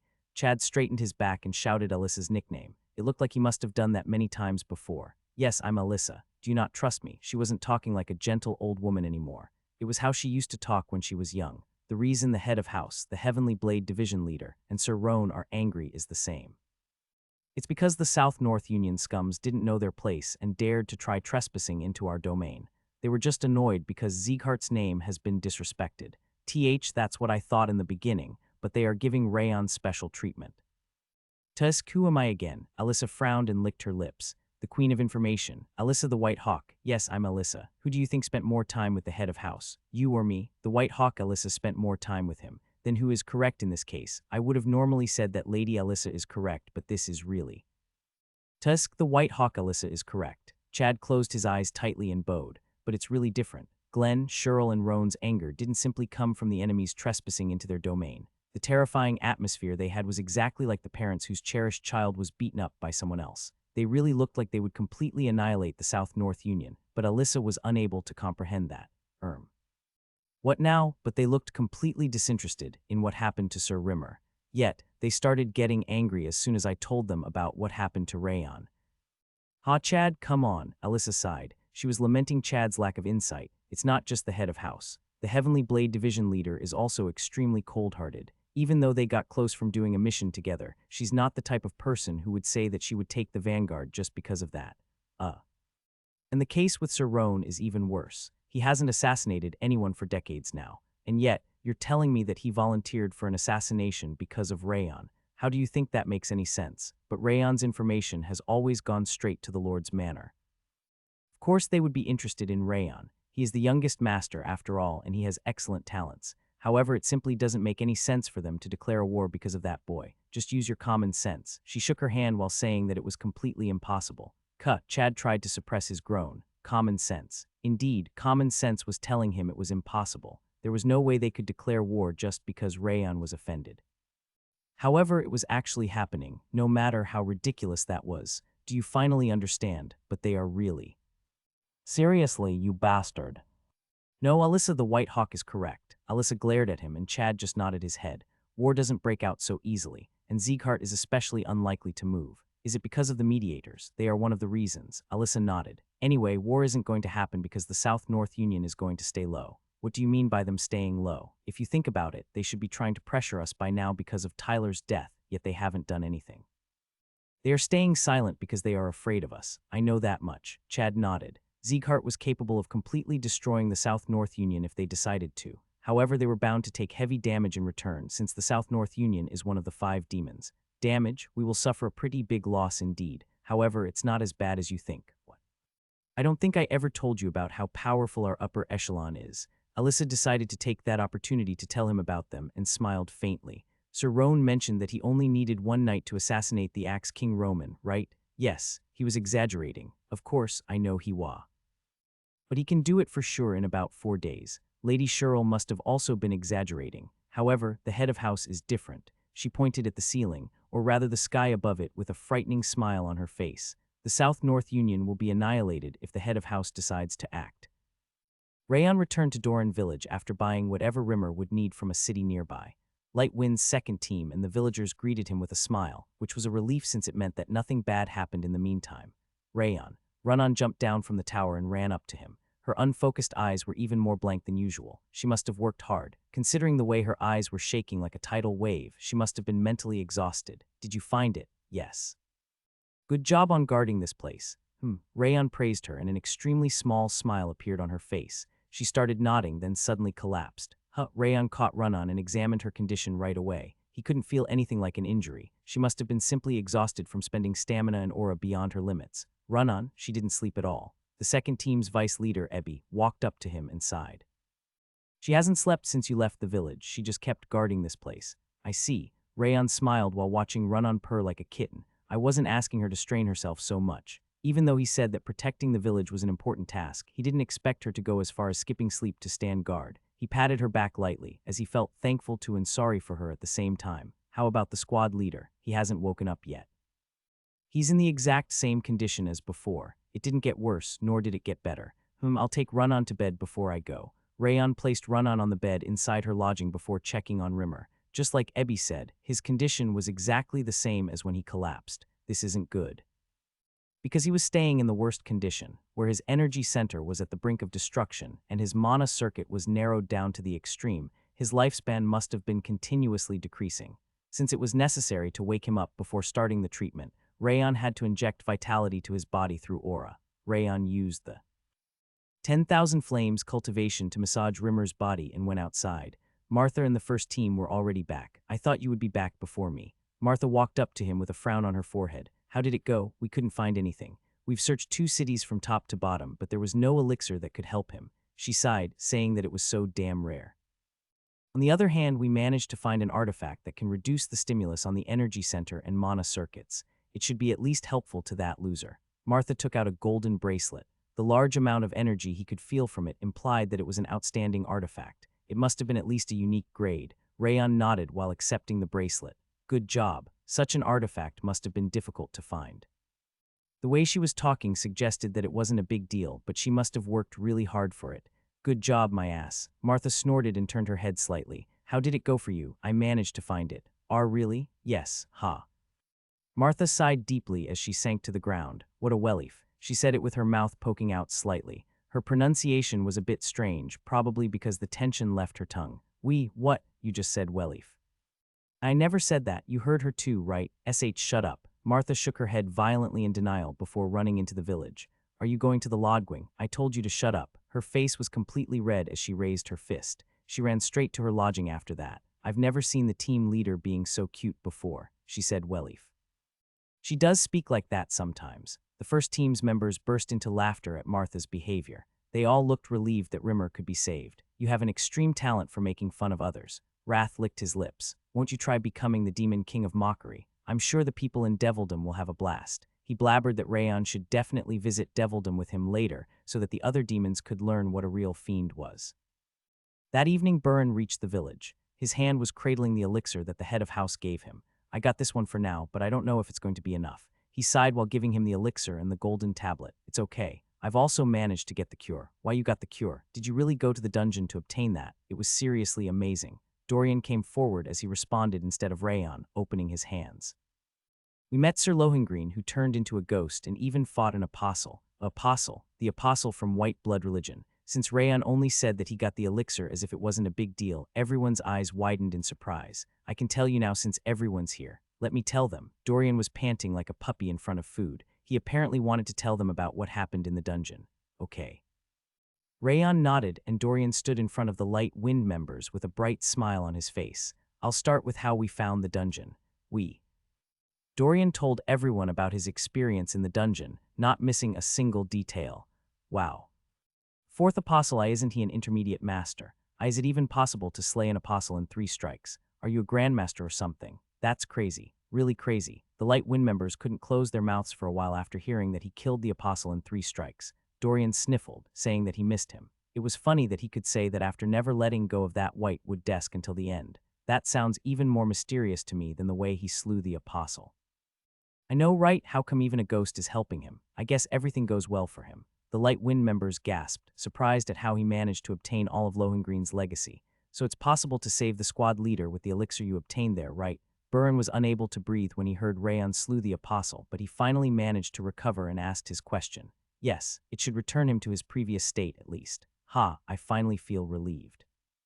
Burren let out a sigh of relief, a small smile on his face. It was when Rayon was about to talk about the artificial energy center that Martha, who had been staying by Rimmer's side, shouted. He woke up. Did the squad leader wake up? Everyone immediately ran into the lodging. When they entered the room, Rimmer was raising himself up while faltering. His pale face and rough breathing were completely different from how he usually looked. "Why do you look so serious? Did I wake up a little bit late?" He smiled faintly, trying to pretend it was nothing once again, but he couldn't stop his eyebrows from trembling because of the pain. "Everyone knows." Rayon sat in front of Rimmer and shook his head. "You don't need to lie anymore." "What lie? It's not that bad. I'll be better once I return and have a good sleep." "I told you everyone knows." Rayon held Rimmer's trembling shoulders. "Ha." Rimmer sighed, lying down once again. "Damn it, I wanted to be a perfect and handsome squad leader for you guys, but what's this poor state I'm in now?" He kicked and screamed like a kid, saying that he didn't want them to see him in such an ugly state. "But you've always behaved in an unsightly manner in front of us." "That's right, the only thing I learned from him is that I shouldn't live like him." Burin, Martha, and Runan tilted their heads at Rimmer's nonsense. "You are killing me a second time with your words. You are hurting my feelings, and it's even worse than my body." Rimmer stood up while grasping his chest. "Anyway, I'm fine. I'll recover once I sleep to my heart's content after we return." He was trying to scoff it off as nothing, and Rayon placed the golden bracelet that Martha brought, the tear of Shetty that Burin got from the head of house, and the elixir of eternal flow that Rayon had obtained in the dungeon in front of Rimmer one after the other. "What are those things? We've found these for you." Rayon briefly explained what happened up to that point. "So you went to the branch without even resting, searched 2 whole cities, and guarded me without sleeping, and—" Rimmer looked at Burin, Martha, and Runan, then finally reached Rayon. "You even defeated an apostle to bring back Lohengreen's legacy." He lowered his head while biting his lip. It looked like he was getting overwhelmed with emotions. "It's really embarrassing. I've never felt this way before in my life. I'm happy but embarrassed at the same time. Even though my heart feels so warm I can't raise my head." Rimmer's voice was quivering. His emotions seemed to be going out of control. "Since you've always helped us, it's not strange for us to help you in return." Rayon smiled faintly while watching Rimmer act embarrassed. "He really helped me countless times." Rimmer gave him countless pieces of advice and helped him when he was learning basic techniques, the 10,000 Flames cultivation, and various swordsmanships and footworks.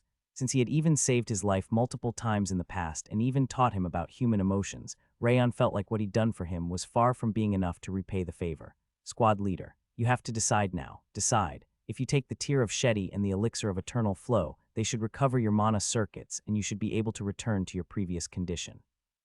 However, something like this is going to happen again if you overexert yourself like when you fought against Roman. I guess so, however." Rayon took the artificial energy center from his inner pocket and placed it in front of Rimmer. "If you destroy your own energy center and use this artificial energy center instead, you should be able to return to how you used to be when you were Sieghart's Sword of Light, before your energy center was damaged. It will take lots of practice, though, and you will have to gather your aura all over again. An artificial energy center. You should decide for yourself which one you want." Rayon pushed the elixir and artificial energy center towards Rimmer. Rimmer clenched his fist after looking at the artificial energy center, and the elixir one after the other with trembling eyes. Rimmer swallowed nervously while looking at the artificial energy center, the 2 elixirs, and the bracelet artifact.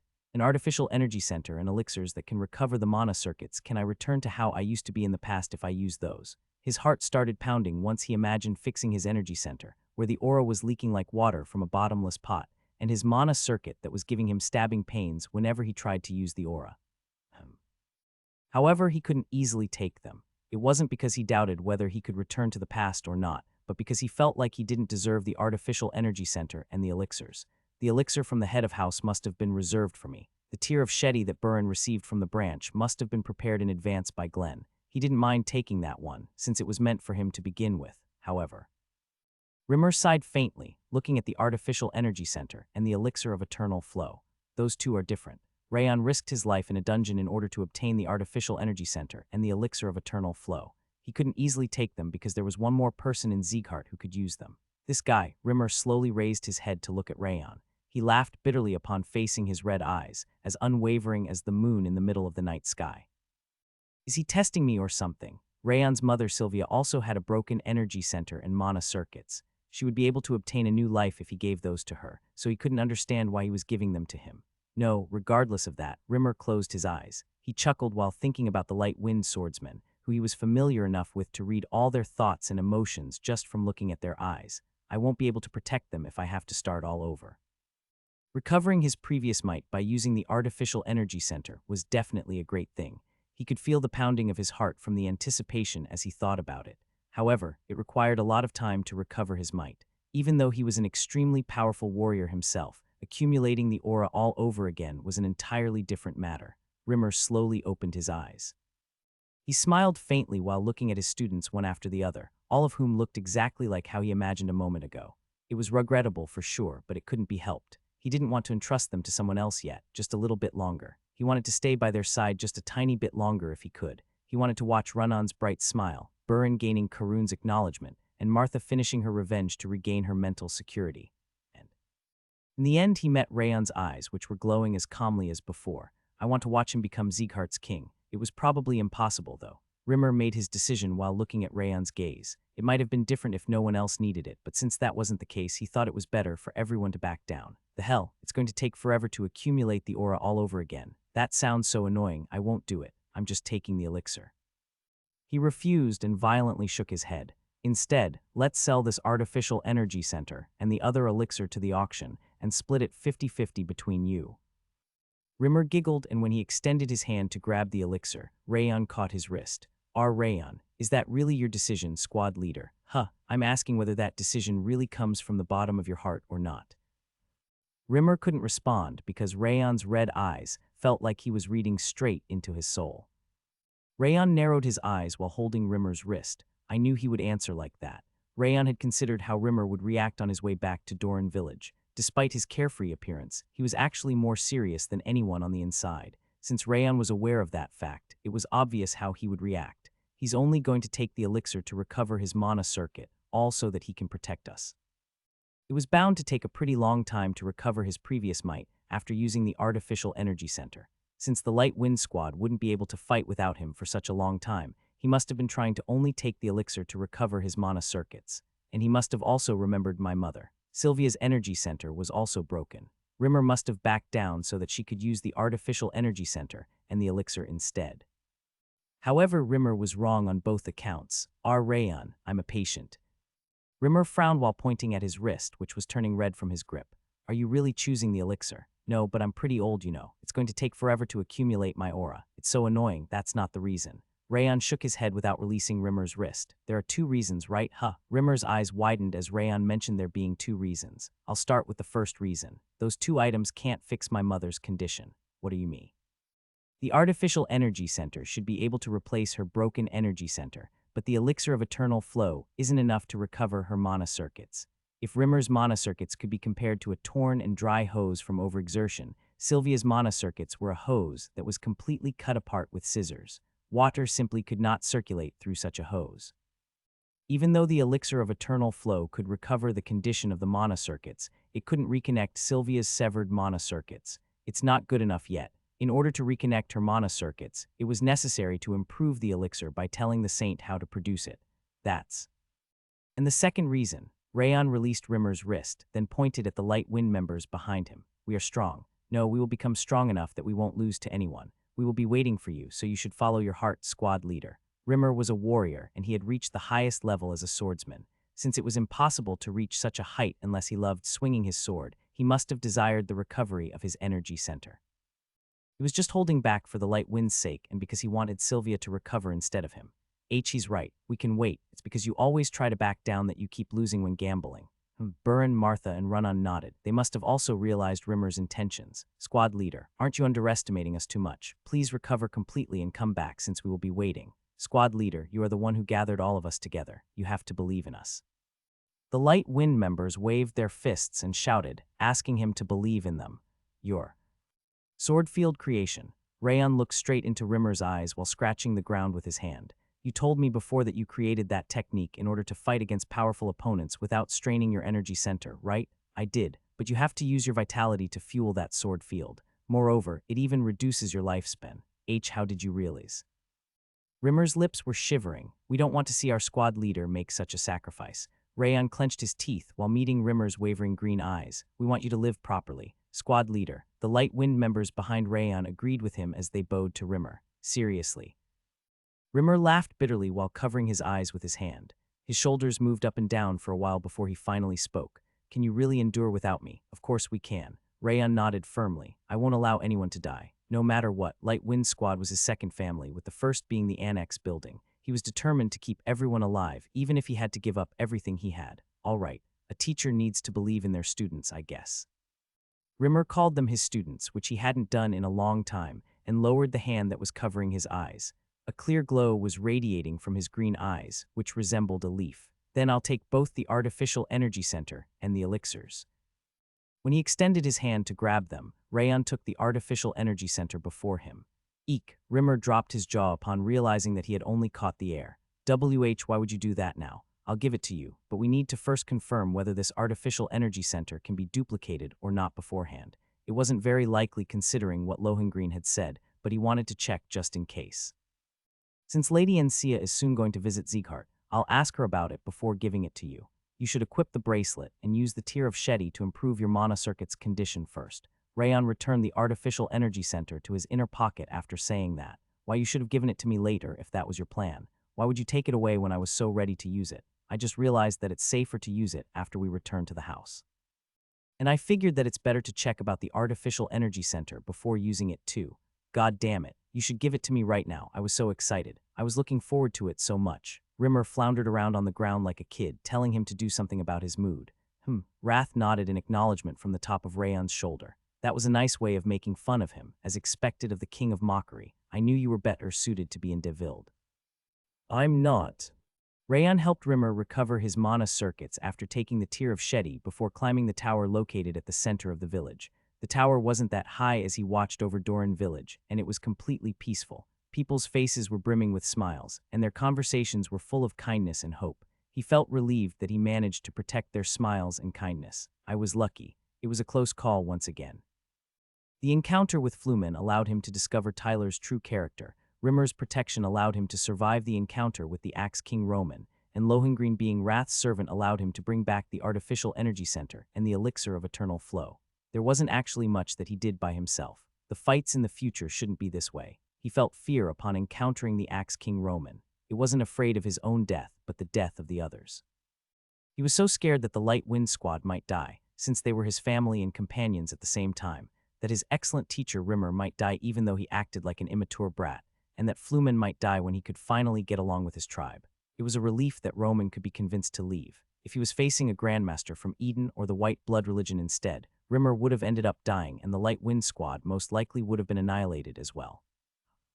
Rayon bit his lip. It's scary. Leading the people was scary. Even though he used to be an officer of the shadows in his previous life, he didn't really care about his companions back then, since he was raised as a hunting dog that didn't care about his subordinates' deaths, nor his own death since mission took priority over everything else. Fear simply couldn't exist. However, it was different in his current life. Since he'd been watching the lives of the Light Wind members from right next to them, and because he was aware of what kind of person Rimmer was, he didn't want to let anyone die. What I need to do to save everyone is simple. I need to get stronger. It was necessary to get stronger even faster, by training and fighting even more intensely than before. Moreover, Rayon clenched the hand holding the hilt of his sword. It's not just about me. Everyone has to get stronger. Just like he told Rimmer before, everyone in the Light Wind needed to get stronger in addition to himself. It was necessary to get strong enough and gain enough experience to become capable of escaping against any opponent in any situation.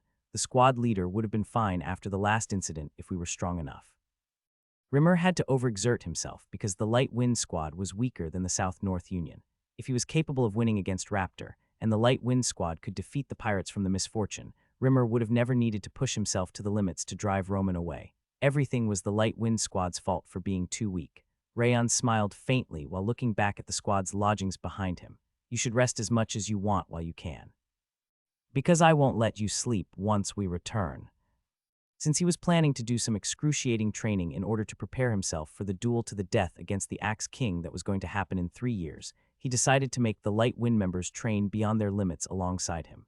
Tempering steel only makes it harder. He could only smile, because he could already imagine the Light Wind members crying. As for him, I'm also going to. HMPH, as Rayon was smiling, Wrath popped out of the ice flower bracelet and snorted. You won't get stronger just by thinking about it. There would be no weakling in the world if that were the case. I'm going to do my best. It doesn't matter whether you do your best or not. What you're going to do is the important part. In the King of Essence's opinion, you and your servants have a clear limit. He pulled his cheeks to lengthen his mouth and giggled. I can see it. I can already see your pathetic appearance as you beg for the King of Essence's help, because there's no shitty ears to help you. It's as clear as day. Wrath started dancing with his shoulders, saying that he would be able to inject more wrath into him. Your body is soon going to belong to the King of Essence. Wrath's laughter intensified, and the blade of Requiem vibrated violently. Messages appeared in front of Rayon's eyes as soon as he took the blade of Requiem's hilt in hand. The blade of Requiem has purified an enormous amount of bloody energy. The blade of Requiem offers purified bloody energy. Energy with extremely high purity rushed into his body like a tidal wave from his left hand, which was the one holding the blade. It was an unprecedented amount of bloody energy. Since the purity was also at the same level as nature's mana, shivers ran down his spine from absorbing so much energy. Amazing. The purified bloody energy depended on the quality and quantity of the bloody energy that had been absorbed. It was obvious that he was getting an unprecedented quality and quantity of purified bloody energy, since it was the bloody energy of an archbishop and an apostle that he defeated and fed to the blade of Requiem. He circulated the high purity energies that he received from the blade of Requiem through his mana circuits, according to Glacier and 10,000 Flames Cultivation's principles, then settled them in his energy center. Even though his energy center had grown even further upon becoming a master, it throbbed violently before he could take in all of the energy. All stats have increased by 10. Trait. Adaptation to ghastly energy has increased to 4 stars. Trait. Backstab has increased to 4 stars. Why is this message here? I mean, why is it here now of all times? Wrath widened his eyes upon seeing the messages. His astonishment could be seen from his trembling eyes. Arg, I'm sure it's listening to the King of Essence. There's no way it's not, considering how it appeared with the worst timing. He shouted, saying that it couldn't be happening, but it was too early to be surprised, because there was one more message left. A new ability has been created in the Blade of Requiem. Stuup, the reincarnated assassin, is a genius swordsman, a new ability. Damn it, Rayon exclaimed in contrast to Wrath's despair as they watched the Blade of Requiem's sword resonance. Ghastly Flow of Mana 1 star has been added to the Blade of Requiem's traits. A black line appeared on the Blade of Requiem's edge at the same time as the message appeared. The black line on the red blade looked mysterious and stylish at the same time. What? No way, it really got. Wrath bit his lip, trying to deny reality. I should check it out for now. Rayon checked the trait. Ghastly Flow of Mana's description through the status window. Ghastly Flow of Mana 1 star. Upon facing a magic, it can insert ghastly energy into the mana's flow to disturb the magic's activation. Rayon understood what the Ghastly Flow of Mana was about from reading that single line, Magic Disruption. It was a crazy trait that could prevent the activation of magic by shoving ghastly energy into a magician's flow of mana, and that is an improved version of the Fourth Apostle's Black Sword. The magic force field ability from the Fourth Apostle's Black Sword was capable of disrupting a magic that had already activated, while the Blade of Requiem's Ghastly Flow of Mana was capable of preventing the activation itself. He never imagined that it would obtain an improved version of the Black Sword's ability, since he thought that copying the Black Sword's ability would have already been great. He could only gasp at how good that was. It's literally broken. Unlike swordsmen who rely on their instincts and reactions, a magician's fight was about precise calculation and prediction. The one-time opportunity that erasing the magic would give him could prove fatal to even the high-ranking magicians. Since there were a lot of magicians from the 6 kings and the 5 demons, he was bound to clash against them many times in the future. He unconsciously smiled, realizing that he had just received an ability that would be useful in all future battles against magicians. Moreover, it can grow even further. Considering it had 1 star attached to the name, it must have been possible to improve it, just like the other traits. This ability uses bloody energy to develop, right? The Blade of Requiem's clear sword's resonance sounded like an agreement. Amazing. A possessed blade that grows stronger and stronger from absorbing bloody energy was pretty much the white blood religion's worst nightmare, though they didn't have the right to complain since they were reaping what they sowed. Wrath glared at the Blade of Requiem while grinding his teeth in irritation. How dare you attempt to make fun of the King of Essence when you are nothing but an insignificant creature? Unforgivable. Coldness gushed towards the Blade of Requiem as he said something that some third-rate villains would say. The Blade of Requiem created a wall of ghastly energy to fend off Wrath's coldness. It was nice to see its growth, as it wasn't capable of doing that before.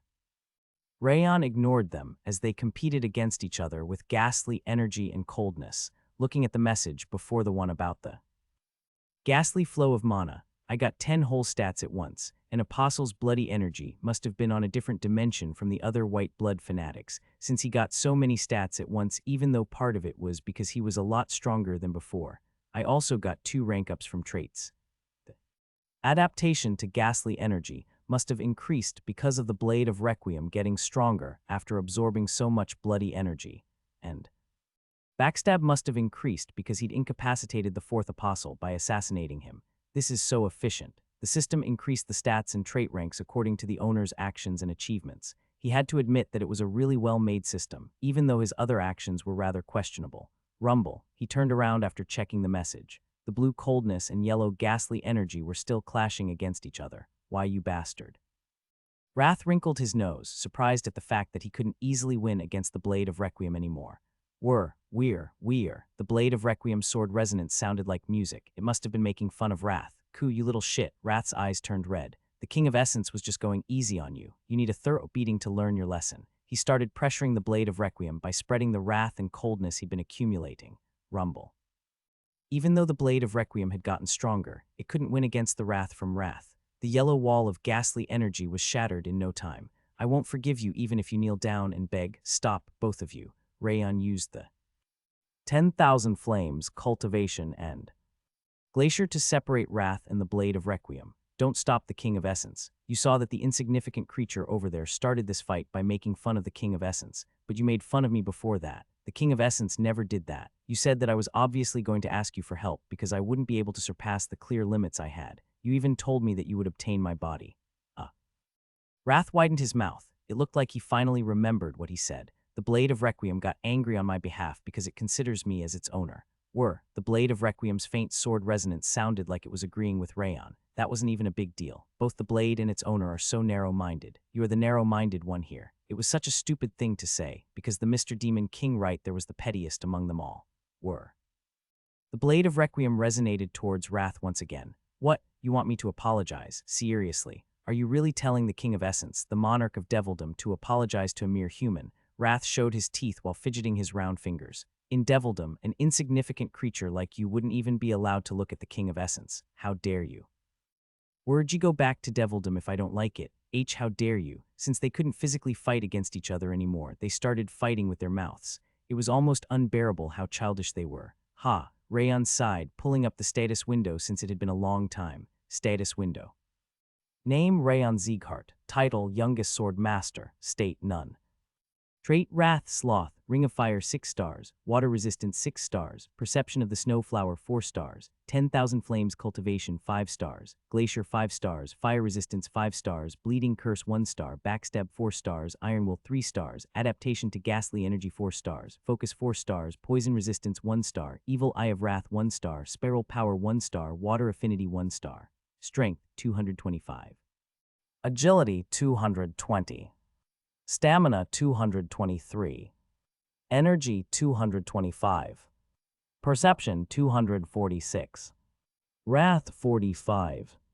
Rayon gasped in surprise. There were so many traits that he couldn't even read all of them at a glance, and all his stats exceeded 200. The reason he was able to perfectly analyze Tyler's attacks and single-handedly defeat the fourth apostle in a surprise attack were because of those stats and traits. Just you wait. You will see how your owner is going to plead to the King of Essence while licking his feet. What? I won't be able to eat delicious food anymore. HMPH.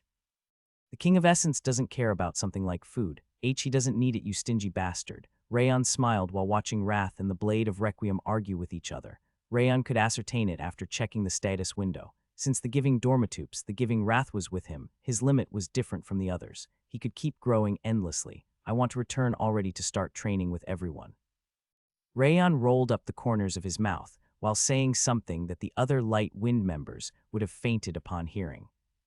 Slam, the lodging's innermost door was slammed open, and Rimmer made his appearance after a week. His green eyes, which used to be distorted from the pain and exhaustion, were filled with laziness once again. I'm dying. Rimmer shook his head while massaging his shoulders. Are you okay? Dorian, who was organizing the items in his belly pocket in front of the lodgings, ran up to him upon seeing him. Do I look okay to you? I seriously almost died. Rimmer shook his head, bobbing his hand at Dorian. You got beer, right? Take one out for me. I want a cool one. You can't. Rayon stopped Dorian, shaking his head. You should drink soup since this is your first time out in a week. You can't have any beer. No, but I'm just thirsty. Then drink some water instead. Dorian. Yes. Rayon extended his hand to the side, and Dorian took a silver water bottle from his belly pocket and gave it to him. Squad leader. He must be doing pretty well now, since he wants a beer first thing. Buran shook his head at his pathetic demeanor, and Martha snorted, MHMM. Run-On was just dozing off at the lodging's front yard with no care for the situation. It's so sad to be a patient. Rimmer sighed, accepting the water bottle and slowly drinking the water. I'll tell them to prepare the meal, so please wait inside. I'll be out for a moment. Where are you going? I'm planning to visit a friend. Friend? Rimmer nodded. He must have realized who that was. Have fun with that, and since I feel like having some fatty food right now, tell them to prepare grilled meats. Sure, soup will be ready for you. Stop that. Rayon went to the kitchen without listening to Rimmer's complaints. He asked them to prepare soup for him no matter what before heading to the Gazel River. The river water was so clean that he could even see the patterns on the pebbles. He realized once again that he'd saved that place, and a smile appeared on his face. While Rayon was watching the small fish moving at the bottom of the Gazel River, a green wave gently approached him from afar. Bubbles came up from his right side, and Flumen's face poked out from below the surface. Rayon. Flumen came out to the ground. Rayon could see how glad he was from his round eyes. How have you been? Rayon smiled and waved his hand. Yeah. Flumen nodded, then sat on the boulder next to him. Did your tribe manage to find a new settlement? There was a decent place at the upper region of the river. And are there good ways to escape? Yeah. It's open in all 4 directions, and we'll be able to escape anywhere from there. That's a nice place. Rayon had given him some advice about the settlement's terrain just in case someone like Tyler targeted them again, and they seemed to have found a nice place. Do you want to know? The settlement's location. Yeah, but I might decide to do something strange to you guys. I know you won't. Why not? Because you are my friend. Flumen said friend and tried to read his mood in embarrassment. I see. Rayon chuckled. Well, I guess it'll be helpful to know. We might have to contact each other in the future after all. Yeah, even the chief said that I can tell you about it, Rayon. Really? Rayon thought about the blue lug chief, who was at least 3 times bigger than Flumen as he chanted that strange spell. Yeah, he also told me that we should definitely repay our debt. And I agree with Hai. That's fine, Rayon shook his head while looking at Flumen. Why not? Isn't it the same with humans? They usually say that the debts have to be repaid, because we are friends. Friends aren't supposed to be bothered with something like that, though I'm not sure about it either. Since Rayon didn't have any friends in his previous life and the Light Wind Squad were more like his companions and family, he didn't really know what it was like to have a real friend. HMPH, you are just a mosquito or a flea who sucks other people's blood and money. Wrath popped out from the ice flower bracelet and frowned. When did I ever do that? The king of essence. You are sucking all his abilities and traits dry. That's true, Rayon chuckled. Since it was coming from Wrath, he had no choice but to admit it. Yeah, I see. Flumen nodded with a bright smile on his face. In return, I'll help you whenever you need help, Rayon. Okay. The 2 of them smiled, watching the flowing river. Are you going to leave? Flumen was the first one to open his mouth after watching a leaf flowing on the river. Yes. Does that mean that we won't be able to see each other again?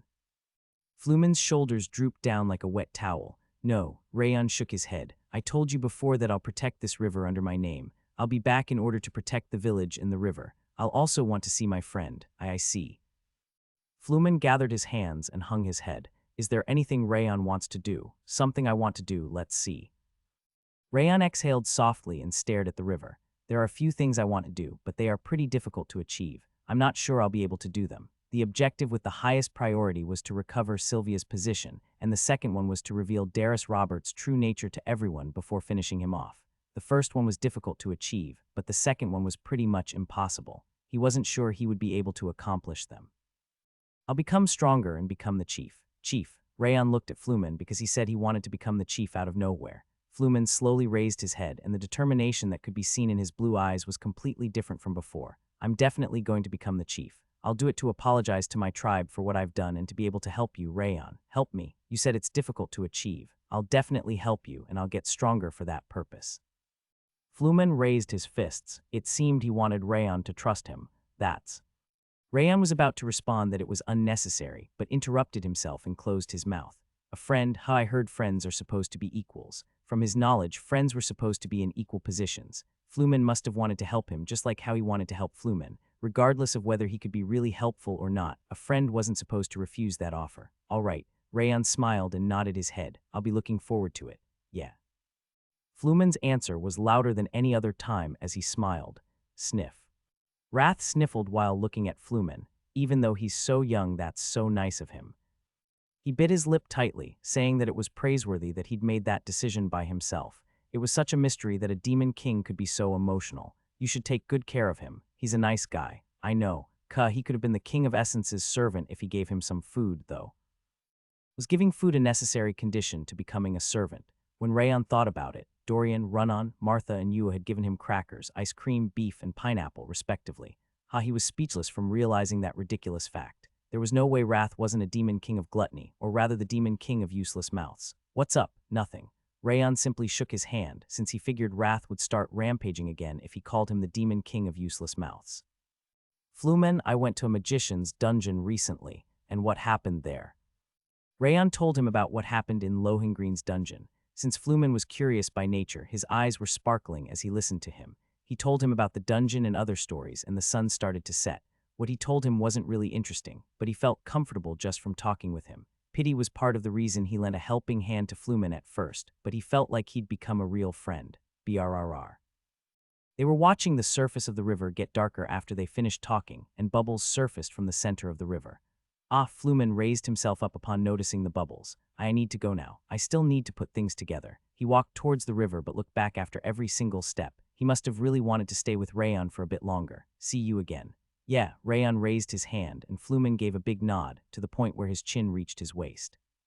See you again. He swung his hand like a windmill before disappearing into the river, which started to reflect the moon in the sky. It's admirable that he can be so bright after experiencing such pain. He was a perfect candidate to become the King of Essence's servant. Wrath licked his lips in regret.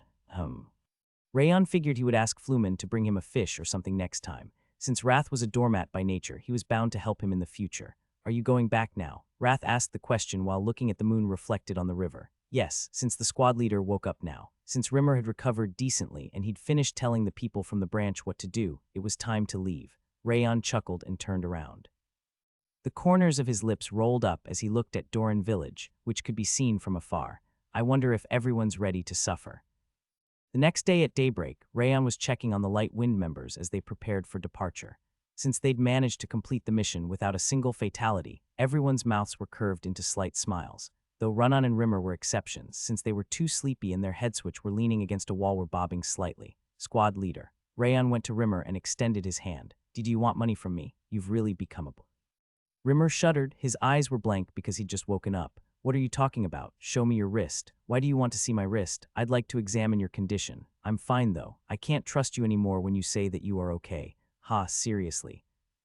He murmured that it was so annoying, but still gave him his wrist. I'll finish it quickly. Rayon used the 10,000 flames cultivation to examine Rimmer's mana circuits. They became better for sure. The mana circuits were reattached. Although his energy center was still broken, the fissured and constrained mana circuits had gotten a lot better. Obviously, it was still going to take a long time until he could completely recover to his previous condition, but they shouldn't disturb his daily life at least. You really got better. Rayon nodded, releasing Rimmer's wrist. I told you I was fine. Our squad leader lies all the time like nothing, even though he always gets demolished when gambling. You should check more thoroughly. Martha wrinkled her nose while watching Rimmer's grin. Why, you shouldn't be talking about me like that. I'm your squad leader, after all.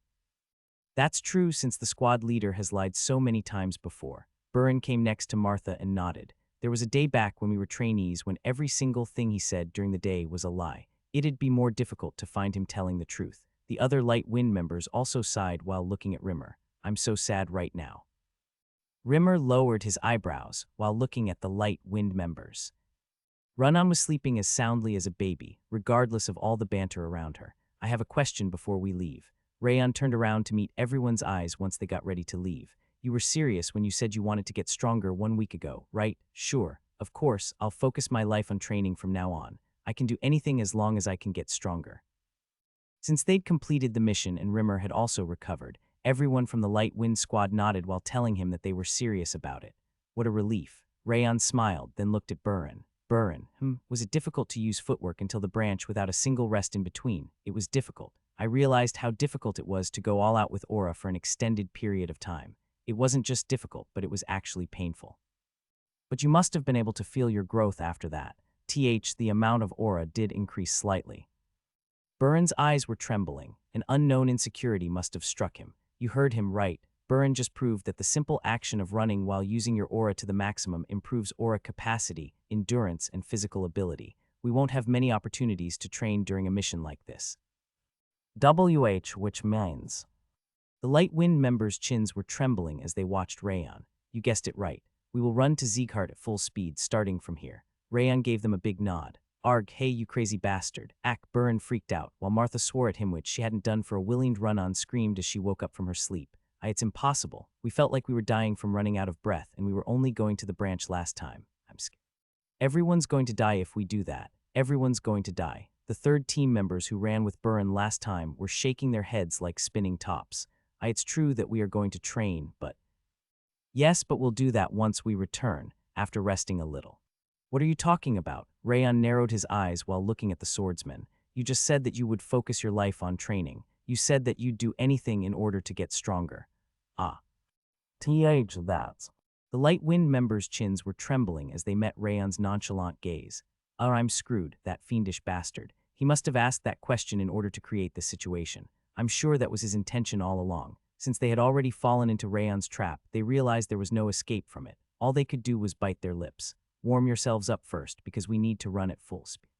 Wait, Lady Run-On. As Rayon was about to instruct them to warm themselves up before starting to run, Crane pointed at Run-On, who'd just woken up. Lady Run-On didn't agree to following any kind of training. Crane violently shook his hands, drool coming from his mouth since he wanted to live no matter what. He was pretty sharp. Crane was right about that. Run-On couldn't answer him because she'd been sleeping until a moment ago. Lady Run-On, please save us, Run-On. You won't even be able to sleep anymore. Everyone in the Light Wind squad ran up to Run-On and knelt in front of her. They were screaming that they wanted to return normally at least, even if they had to go through hellish training afterwards. Sleep. Run-On nodded. It looked like the fact that she wouldn't be able to sleep anymore had convinced her. Rayon, Run-On, Rayon interrupted her before she could refuse. You are coming with us, right? Let's go to the ice cream shop together once we're done. Rayon bobbed his hand while smiling gently, and Run-On immediately nodded with blank eyes. It's all over. We are dead.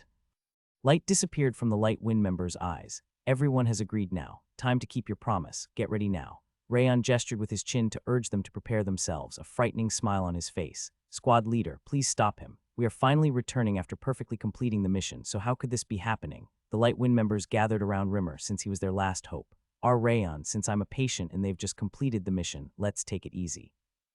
I've already prepared a horse for you, squad leader. Rayon bobbed his hand and Belga and Morin brought him a black horse. They were pretty much Rayon's subordinates at that point. The horse was an excellent breed with sparkling eyes on his face. Its coat was shining slightly. Since it has a good pedigree, it should be able to keep running until the next village. Heave-ho, Rimmer mounted the horse before Rayon could even finish his sentence. You guys are way too weak and no amount of training would be enough. I'll take the lead, so you shall follow right after. Rimmer was relieved by the fact that he didn't have to run at least and ran his horse to the front. Arg, seriously, that guy, ha. Burren, Martha, and Run-On reluctantly started to run, and the other Light Wind swordsmen followed them. Let's go, Arg, damn it. Although it was an excellent horse, capable of running at high speed, Rimmer was making it sprint, which forced the other swordsmen to run as fast as they could. Wrath frowned while looking at Rimmer's back. That shitty ears is truly detestable. He's so cheeky, don't worry. Rayon shook his hand with a faint smile on his face. He's going to suffer the most after we return. It was a strange space, with pillars the color of blood rising on top of the snow-white marble. The 10th apostle wasn't moving in the slightest as he stared at the platform on top of transparent stairs. Shoo! The 10th apostle slowly closed his eyes before opening them again, and a silhouette with a feminine body could be seen from behind the red curtain covering the platform. Greeting the master. The 10th apostle went down on his knees. She was the only existence that an apostle would bow to, the White Blood's cult leader. Although the atmosphere around her was as gentle as the spring wind, her appearance was extremely impactful. Even the 10th apostle's powerful pressure paled in front of her mysterious atmosphere. You must have investigated the 4th apostle's death. The sweet voice flowing from the platform felt like it could melt the soul. Yes, the 10th apostle answered without raising his head. The 4th apostle has been killed by Rayon Sieghart. Rayon, I thought it would be Moral, but Rayon Sieghart. She asked again in surprise, even though she'd remained unfazed upon learning about the apostle's death, who was also her disciple indeed. Rayon must be that boy who defeated Rudkin, right? Rudkin was the 7th apostle's name. The cult leader was the only person in the White Blood religion who was allowed to call an apostle by their name. I heard he became a master, so how is he already strong enough to kill Terran? I also couldn't believe it at first, but it is true. The 10th apostle softly sighed while raising his head. It's been a really long time since the last time I saw my master's surprise. The White Blood religion's leader had realized the 4th apostle's death the moment he died, but she wasn't surprised even then. She simply accepted his death, thinking that he must have been defeated by a powerful person from Balkar or one of the other 6 kings or 5 demons, as he was at Lohengreen's dungeon. Despite how indifferent she was shocked by the fact that Rayon was the one who had killed the fourth apostle. No, it's only natural. It wasn't a powerful person who had already reached their peak that killed the fourth apostle, but Rayon Sieghart, who had only just started to spread his wings. The 10th apostle himself still had difficulties believing that a brat who had been a master for less than a year had defeated the fourth apostle. Since all kinds of things happen in the world, it's not impossible for Rayon Sieghart to defeat the fourth apostle, even though he hasn't been a master for a long time. The white blood religion's leader regained her composure. Her voice sounded like always as she raised her chin. You must know how that happened. Yes, it wasn't a frontal clash, but a surprise attack. Surprise attack. I heard Rayon stabbed the fourth apostle from the back while he was fighting against Moral. The fourth apostle feigned death in order to look for an opportunity, but Rayon noticed and used it against him. The 10th apostle repeated exactly what the survivors from Lohengreen's dungeon had told him. He's even capable of mental warfare, despite being so young. What a smart boy. The white blood religion's leader smiled passionately. She seemed to be even more interested in him, and the dagger he used must have been the dagger with ghastly energy that lacerated Rudkin's chest. Right, indeed. The most talented genius in the continent even has a weapon that can counter us. That's interesting. The white blood religion's leader grabbed her knees with her hands, smiling in excitement. How is Rudkin doing? There should be more, right? Yes, he became even stronger by taking in the flesh and blood of powerful people. The 10th apostle told her about what the 7th apostle had been doing. It almost sounded like he'd been watching him all along. He will be perfect for the test. The white blood religion's leader bobbed her long finger. Send Rudkin to determine how strong Rayon Sieghart is and his personality. You know what you have to do after that, right? But he is the grandson of Glenn Sieghart. I know. Should I still bring him? Are you telling me that I should be afraid of that old fart? The 10th apostle furrowed his brows slightly without responding. A great talent should be put to a greater use. The white blood religion's leader leaned her back on her chair and curved her lips into a long smile. I'm planning to turn him into my apostle. Rayon and the Light Wind Squad arrived at Sieghart's front gate. The return trip was a lot shorter than when they went to the Gazel River. I'm dying. That lunatic, he really made us run all the way here. Hi. Burin, Martha, and Runnon tried to catch their breath while leaning forward. Their uniforms and hair were all drenched in sweat. Huff, huff, I am going to puke. I want to die. Since even the team leaders were exhausted, the other swordsmen were rolling on the ground, unable to stand up. Fluids were flowing from their eyes, noses, and mouths, and their faces had turned pale. I am going home. I can't stand living like this. Dorian screamed that he was going home after taking out the luxurious sledge that he hadn't used for a long time. Ha, what a bunch of weaklings. How are you planning to get stronger when you can't even stand this much training? Rimmer clicked his tongue at the Light Wind members, since he had an easy journey by changing horses multiple times on the way. Damn it. The Light Wind members furiously ground their teeth as they watched Rimmer elegantly riding his horse towards the main gate.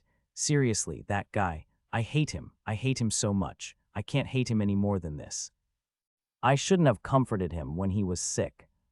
Rayon was running alongside him at least, even though he was the one who made them go through all that. Since Rimmer had been riding a horse all along, they could only grind their teeth. We've reached the main gate of the house. Line up, everyone. Rayon made sure that the Light Wind Squad was in a presentable state, then went to the castle gate and raised his head.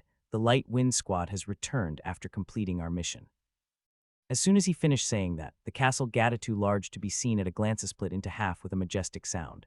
Light Wind Squad. The foreign minister Eliun came out from inside and smiled nicely. Welcome back. You look like you're doing great. It must feel nice to stay home. Rimmer dismounted his horse and snickered. It's not as nice as you, who happens to have some good subordinates. Eliun licked his lips while looking at Rayon and the Light Wind Squad. How did they even grow like that under your teaching? Life is all about luck. Are you jealous? I'm pretty jealous indeed. Eliun chuckled and nodded his head. The head of house is waiting for you. He told them to go to the Lord's Manor immediately, since the other division leaders were also gathered with him. I see. I thought that would be the case. Rimmer nodded and turned around. Tidy up your clothes. We are going to the Lord's Manor. Yes. Rayon and the Light Wind Squad quickly fixed their hair and clothes before following Rimmer towards the Lord's Manor. Rayon Sieghart. Rayon was following behind everyone else, and the foreign minister Eliun bobbed his hand towards him. You are the first one who's slain disciples of both the South-North Union and the White Blood Religion's leaders in a single mission. He patted his shoulder and smiled in satisfaction. My pleasure. Rayon bowed at Eliun before following the Light Wind Squad. Everyone's the same. Although Eliun looked cold-hearted and disinterested on the outside, he was still a warrior from Sieghart. He was rejoicing from the bottom of his heart over the fact that Rayon had humiliated the South-North Union and the White Blood Religion at the same time. So today. Hey, look at that. Gasped the swordsmen bantering around the road stopped talking as they passed and turned their heads towards them. Their gazes brushed past the light wind members one by one, eventually fixating on Rayon and stopping there. His pressure is completely different from before. I heard he slew Tyler from the South North Union. He didn't simply kill him. He even revealed Tyler's evil deeds. He used to be a hero, but he instantly turned into a fiend. I heard he saved everyone by making a bet with the Axe King Roman. How could he suggest a fight in 3 years? He's so daring even though he's just a kid who isn't even 20 years old. Is he not having any sort of stagnation period? How come he's getting stronger and stronger? The swordsman swallowed nervously upon feeling Rayon's energy wave, which flowed as naturally as water. There's even more. He slew the fourth apostle when he went to Lohengreen's dungeon, and that's an amazing achievement. How could a young swordsman that's barely 19 years old even slay an apostle? Has this ever happened before? That's a rude remark. Since he's almost reached the peak, his age doesn't matter. I heard it was a surprise attack, not a proper fight. I'm sure he wouldn't have managed to return if he'd fought normally. I guess that's true. I heard it was a surprise attack on the fourth apostle who was fighting against Moral. It's not too good for a Sieghart swordsman to resort to a surprise attack. Are you telling me that you can kill an apostle with a surprise attack? It's not even a spar. Surprise attack or whatever, it doesn't matter because they are an enemy. He's right. The bloody demons from the white blood religion shouldn't be considered human. Some swordsmen were trying to depreciate Rayon's achievement somehow, but the other swordsmen made them shut their mouths. Rayon could feel their emotions through their gazes. While feeling their favor, disfavor, and animosity at the same time, he smiled faintly. She said, I can crush the people who spread jealousy if I have the power. Rayon remembered what Shirl had told him before. She'd advised him that he could crush the other people's malice if he had an absolute amount of power. I can't crush everyone yet, but...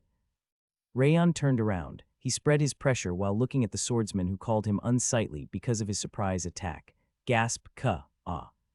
Upon receiving the icy cold and sharp energy wave, the swordsmen fell on their asses while their limbs trembled.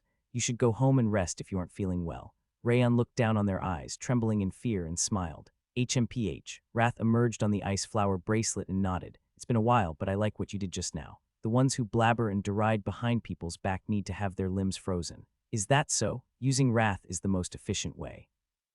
If you had used wrath just now, all of them would have pissed their pants. Wrath, indeed. The King of Essence's wrath is the most effective against people like them. How do I use it? All right, the King of Essence is going to give you some lessons. Rayon went to the Lord's manor, while gulping down the giving wrath's advice once again. Inside the audience chamber of the Lord's manor, the important officers of Sieghart were standing in lines on the sides. Rayon and the Light Wind Squad followed Rimmer, walking down the carpet placed at the center of the audience chamber, then went down on one knee. Greeting, my lord. The Light Wind Squad's voice resounded throughout the audience chamber. Their volume seemed to match the accomplishment they'd achieved. The Light Wind Squad has returned after completing the mission. Rimmer was the last one to kneel and lowered his head. Stand up. They raised themselves up while listening to Glenn's completely emotionless voice. Rayon Sieghart. Yes. Rayon took one step forward. He lowered his head while standing on the same line as Rimmer. I heard you were the center of the incidents at both the Gazel River and Lohengreen's dungeon. You will explain by yourself. Understood. He put his thoughts together on the way back. Rayon slowly caught his breath and opened his mouth. When we first arrived at the Gazel River, we encountered Tyler, who was boarded on the White Spear. Rayon naturally looked up to Glenn as he talked, but he interrupted himself and swallowed nervously. The head of house's expression. What's wrong with him? The South North Union was pretending to save the Doran villagers from the Blue Lugs, who had turned violent, but they were actually controlling the Blue Lugs from the shadows and causing the problems. Rayon rolled his eyes as he continued his story, examining Glenn's expression.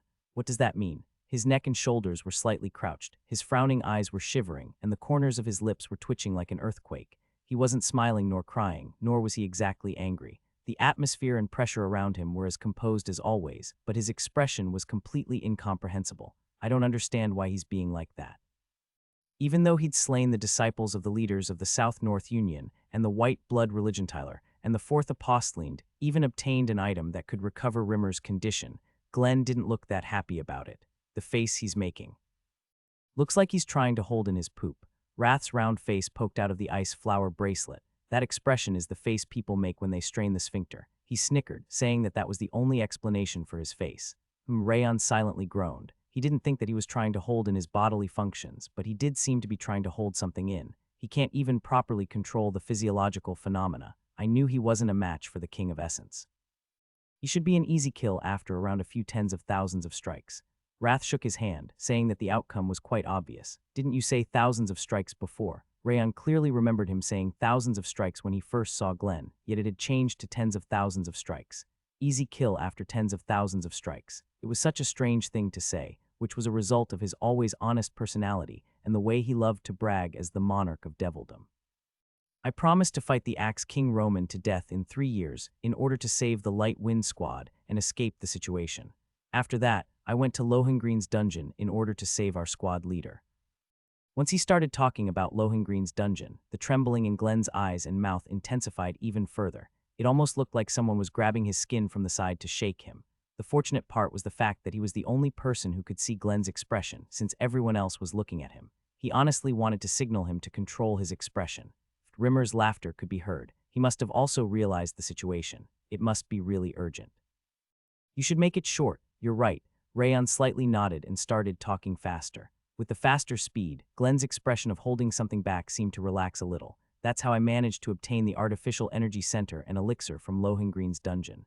Glenn's expression returned to his usual cold face as soon as Rayon finished the story. The twitching of his mouth and the flaring of his nostrils were completely gone. He managed to slay the disciple of the South-North Union's leader and the White Blood Religion's leader. But they are both stronger than the Light Wind Squad's vice leader. How is that even possible? Even though it was a surprise attack, that's an amazing achievement. How is he winning against someone stronger than him every single time? He must be blessed by the god of war. Doing it once is a coincidence, and twice can be luck. However, doing it 3 times is the result of his skills. It's more reasonable to conclude that something allows the Light Wind's vice squad leader to defeat someone stronger than him. The division leaders and squad leaders spoke to each other with faces full of surprise. Since he's slain 2 officers from the 5 demons who also happened to be successors and even squashed the evil deeds of the South-North Union, he deserves to receive a golden tablet. Isn't this the first time anyone ever received 2 golden tablets in a row? There's nothing strange about it, considering the achievement. He became a master at 18 years of age, and even has 2 golden tablets. I'm afraid of what he will become in the future. Rather than that, I'm more jealous of the fellowship inside the Light Wind Squad. He immediately went to the dungeon as soon as he found out Sir Rimmer was injured. No one else would have done that unless their family was injured. I should have brought him to my side, no matter what. The division leaders and squad leaders standing on the sides were exclaiming at his amazing achievement. Many of them were saying that they envied Rimmer for being blessed with nice subordinates. Tusk, damn it. He only managed to kill the 4th apostle through a surprise attack. That's not a big deal. He's going to be dead anyway in 3 years. Don't mind him. Since the Central Martial Palace Master Karun and the True Martial Palace Master Balder, who usually started quarrels, were absent, the members of the direct lines couldn't talk back to him directly. They just degraded him behind his back and blabbered some nasty things, claiming that he wouldn't live long. Rayon Sieghart. Glenn called out to him in a low voice, and all the babbling inside the audience chamber disappeared at once. He bobbed his chin while looking at him coldly, just like any other time. I just have one question. Okay, it's about the duel to death against the Axe King in 3 years. Are you confident about winning? Of course I am. I'm never going to disgrace Sieghart's name. Rayon firmly replied without the slightest hint of hesitation. I see. Glenn smiled faintly and nodded. He looked rather disinterested in it, but he also looked like he might believe. Come up here. Yes. Rayon climbed the stairs to reach him. Even the stairs felt like they were reflecting Glenn's dignity. In regard to your excellent accomplishment during the mission and the courageous decision to conquer a dungeon in order to save the Light Wind Squad leader, I'll bestow upon you a golden tablet and a pyroxene necklace. Glenn gestured with his hand, and Roan came up to him while carrying the golden tablet and the pyroxene necklace on a white plate. Rayon took a step forward and knelt. Good job. Glenn's hand holding the golden tablet and the necklace started to tremble after he saw Rayon's face. He bestowed the tablet and the necklace on him with the strange expression he had before. He's so strange. Rayon couldn't understand at all why Glenn was acting like that. Light Wind Squad's team leaders, come forth. After giving him the tablet and the necklace, Glenn's expression instantly returned to normal, and he called the team leaders of the Light Wind Squad forward. He bestowed a bronze tablet to each of the team leaders for leading their teams to complete the mission to save Rimmer. Burin, Martha, and Runnon awkwardly accepted the tablets. They must have not expected to be rewarded for that. Everyone did a great job. The Light Wind Squad should rest now and wait for the next mission. Yes, that's it. He shook his hand as if he were telling them to go away already. Vice Squad Leader Rayon, how about visiting our training ground to have a spar? As for me, I want to drink with you. I want to listen to the story about Lohengreen's dungeon in more detail. I'm fine with training exchanges, so just contact me anytime you want to. Division leaders and squad leaders came up to them with a smile. Most of them were those who were trying to recruit him before. Yes, sure. Rayon nodded, since there was no demerit in getting closer to the division leaders. Look at him boast when he only killed him through a surprise attack.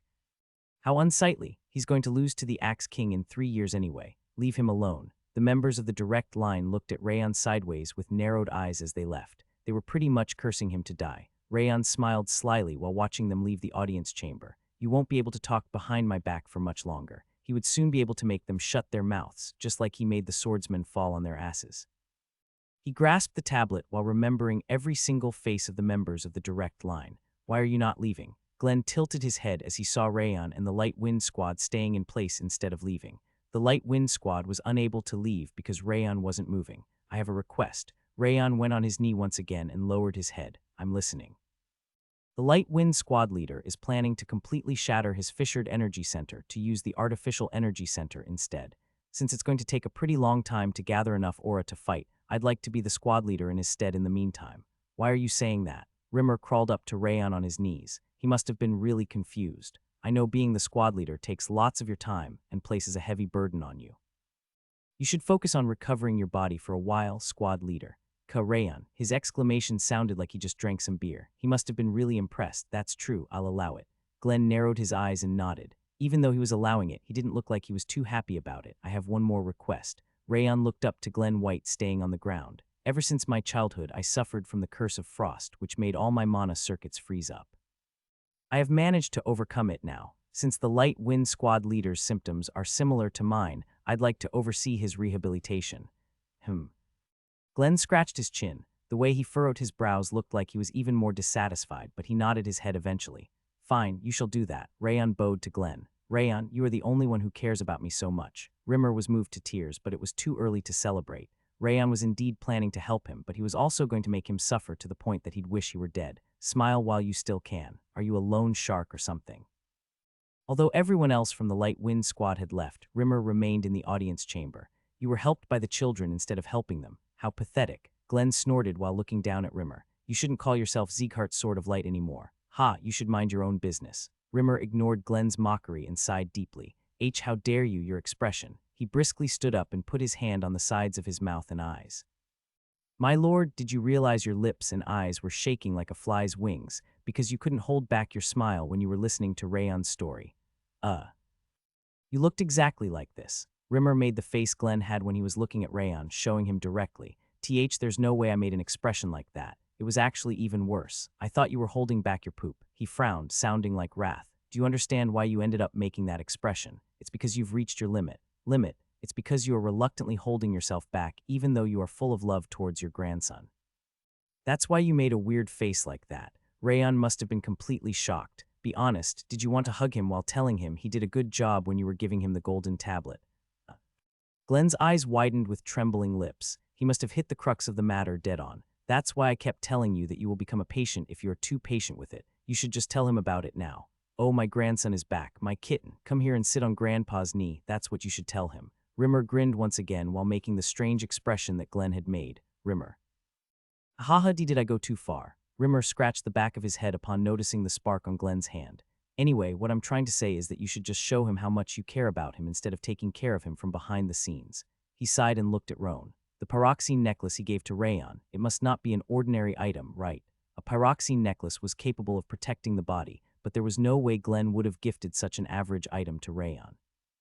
I wonder, Roan shrugged after taking a glance at Glenn. His reaction was enough to conclude that Rayon's necklace had some kind of special ability. I knew it. That's why I told you to stop helping him from the shadows and just straight up open the treasury for him, and appoint him as the successor. You know, eat together with him, and help him in various ways. Well, let's start with the way you speak. Repeat after me, my kitten. Huh. Alongside the quiet sound of his breathing, the throne's armrest was crushed. Rimmer swallowed nervously as he saw the red sparks spreading all around the audience chamber. My lord, you shouldn't do this right now. I'm a patient. Don't worry, I can easily engrave pain into you without affecting your mana circuits and energy center. Wait, there's no Wakua. The moment the red lighting fell upon Rimmer, his scream echoed throughout the Lord's manor, which hadn't happened in a while. Rayon lined the Light Wind members up in front of the Lord's manor. His lips slowly parted as he met the anticipatory gazes of the swordsmen. As you've heard, I'm going to be the temporary replacement for the squad leader starting from today. I'll be supervising both your training and rest. Every member of the Light Wind Squad swallowed nervously upon hearing him. Since you worked so hard, you should rest for today and come to the training ground before tomorrow at daybreak. Tea today, just today. You bastard, are you trying to kill us? Ah. Burin grasped his chest with trembling hands. Martha grabbed him by his collar, and Run-on stared into the thin air with vacant eyes. One day of rest is too short. Even Sir Rimmer wasn't as bad as you. He must have gone nuts. Their lips were trembling in despair. It's not even a day of rest since the sun is already setting. We are really going to die at this rate. Dorian anxiously rubbed his belly pocket as he shook his head. He's right. Give us some time to at least relieve our exhaustion. I feel like I'm going to collapse right now. Jay, just give us one more day, please. All right, I'll be generous this time. Rayon nodded when Burin asked him to give one more day. Since you're so desperate, I'll give you one more day. Woo, we can rest one more day. He finally listened to our opinion. The Light Wind Squad cheered in joy, even though they only had an extra day of rest. Come to the training ground before daybreak in 2 days then. Dismissed. Rayon turned around while listening to the Light Wind Squad's cheers. It went as I planned. I was planning to give them 2 days to begin with. Long and painful training required an adequate amount of rest. He figured that they would ask for more if he gave them 2 days, so he decided to start by giving them a single day. It became 2 days in the end, and they were also happy about it. You nasty bastard. Wrath rose on the ice flower bracelet and furrowed his brows. You are the nastiest human that the King of Essence has ever seen. You are the definition of a demon in a human body. Are you complimenting me? I'm not, but this worked out great. Since they were going to get the same amount of holiday anyway, I might as well make them happy since that also makes me happy. Rayon grinned and turned around. While everyone was scattering in different directions, Burin was the only person talking to someone in front of the Lord's manor. That person, I saw him in the audience chamber, I think. He hadn't said a single thing, even though he was alongside the direct line division leaders. Rayon noticed that he looked very similar to Burin. He must be his brother. Rayon could ascertain it once he noticed the dark blue hair, eyes that looked slightly ferocious, and the fine sword hanging around his waist. He must have been Burin's second oldest brother Jelmia, the leader of the Severing Steed squad. Judging from the faint smile on Burin's face, he didn't seem to be getting scolded or arguing with him. It looks like he is getting along with his brother at least. Unlike the trashy Karun, his brother Jelmia seemed to be on good terms with Burin. Rayon watched Burin and Jelmia before heading to the annex building. Rayon smiled as he passed across the annex building's garden. It was mysterious how he felt so comfortable whenever he passed the area. It almost felt like the accumulated fatigue from everything that happened was being washed away. People said they loved to be at home. He couldn't understand it in his previous life, but he finally understood. Having a precious home was bound to bring a smile to people's faces when they returned. HNNG. Wrath was moving his shoulder up and down while humming cheerfully. Why do you look so happy? We are finally home. The scent I'm smelling from all the way over here tells me that Pineapple Girl must have prepared some delicious food. Home, is this really your home? It was ridiculous that someone who called himself a demon king was calling the annex building his home. He's pretty much human now. Rayon shook his head and opened the door to the annex building. Then he froze. Someone who shouldn't have been there was standing in the lobby, wearing a maid outfit. Why are you here? Rayon rubbed his eyes and looked in the lobby once again. Nothing had changed. Insia Yanan, the rumored genius of artifact crafting and the successor of House Yanan, was bowing to him in a maid outfit. Welcome back. Rayon swallowed nervously as Insia bowed with a bright smile on her face. Why is Lady Insia here? Before that, the outfit you are wearing, Rayon's voice was shaking. He was honestly even more shocked than when he encountered the Axe King Roman. Why is she here? And what was wrong with her outfit? He couldn't understand why she was there already when she was supposed to visit in a month, and why she was wearing a maid outfit of all things or staying in the annex building of all places. Wow. Insia stepped up with her hands gathered together. Her blue eyes started to lose focus and turn blurry. The way you return is also freaking handsome. I'm so glad that I'm the first one to see you. Instead of answering Rayon's question, she simply blushed while calling him freaking handsome. She's the only person in the world who can make you panic. Wrath giggled. He looked like he was having so much fun. The King of Essence would also like to say it. So freaking handsome. Shut up. Rayon pushed Wrath away and looked at Insia again. Lady Insia, Sir Rayon doesn't even need natural lighting to be beautiful. Your eyes are sparkling like blood rubies. She hadn't changed at all. She kept staring at his face without even listening to him. Since I saw Sir Rayon's freaking handsome face, I don't need any side dishes for dinner. She was still saying strange things, but Rayon figured that a conversation would be possible since the light had begun to return in her eyes. Why is Lady Insia here? I believe this is way too early for your appointed visit. I came here because I wanted to see Sir Rayon.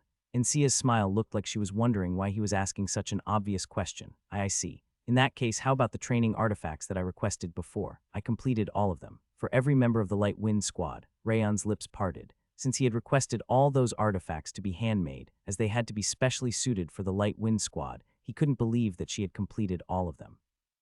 I could work 4 times more efficiently once I applied the ideas I had from watching Sir Rayon's face. My hands just kept moving. What ideas did you even get from my face? He couldn't understand how staring at a face could give her ideas that made her 4 times faster. He was aware of how eccentric the artisans usually were, but Encia was peerless in that aspect. It has never happened to me before. I knew handsome was the best. Ah. Since her eyes started losing focus once again, Rayon quickly responded. In that case, why are you staying in the annex building? Aren't guests supposed to stay in a different place? I wanted to meet Sir Rayon's mother and find out how beautiful she is since she brought you out into the world. I caught the person who guided me and asked him about it. I'm really glad I did, because Lady Sylvia was as beautiful as Sir Rayon, and you are also cute. This place is erupting with ideas. It felt pretty good to hear her compliment Sylvia, but there was something he needed to ask. My last question is, why are you wearing that maid outfit? It's because I told them that I wanted to stay here instead of at the guest house. Lady Sylvia readily accepted my request, but I figured I shouldn't be a useless mouth. I shall work for my food. Encia grinned while placing her hands on her waist. Ha. Rayon's jaw dropped. What an amazing ability to take action. The fact that one of the successors from House Yanan personally visited the annex building to volunteer as a maid was so ridiculous that he was left speechless. Rayon was certain that no one in the world would have believed it. Hua. Sir Rayon, as he was shaking his head, Yua came walking out from the right side corridor with some kitchen tools in her hands. No, I should be saying freaking handsome Sir Rayon. Yua slightly bit her tongue and voiced out the word that only Encia would use. I said it correctly, right, Encia? Yes, that's right, Yua. Encia caressed Yua's hair and smiled gently. Rayon, young master, Sylvia and Helen came running down from the 2nd floor. They must have heard Yua's voice. That's that right, Lady Sylvia and Lady Helen. Ah, you're right. Freaking handsome Rayon, welcome back. Freaking handsome young master, welcome back. Sylvia and Helen smiled brightly at Rayon. Oh my freaking handsome young master. Please wash yourself first since dinner is going to take some time. Freaking handsome Sir Rayon. Even the maids who were occupied with other tasks added the freaking handsome at the end of their greetings. What is? I told you before, but Sir Rayon's face is a gift from God. That's why I told everyone how to express it. Rayon couldn't tell whether it was fortunate or unfortunate that Encia was apparently getting along with Sylvia and even the maids. She was as good at making friends as Dorian. Puhahaha, Wrath couldn't suppress his laughter, rolling on the floor while covering his stomach. That finger woman is your natural enemy. Ha. Rayon closed his eyes as Encia smiled brightly while the maids kept calling him freaking handsome. I'm so tired. Home felt so tiring now. Burin licked his lips while looking around the Central Martial Palace's training ground, which he hadn't visited in a long time.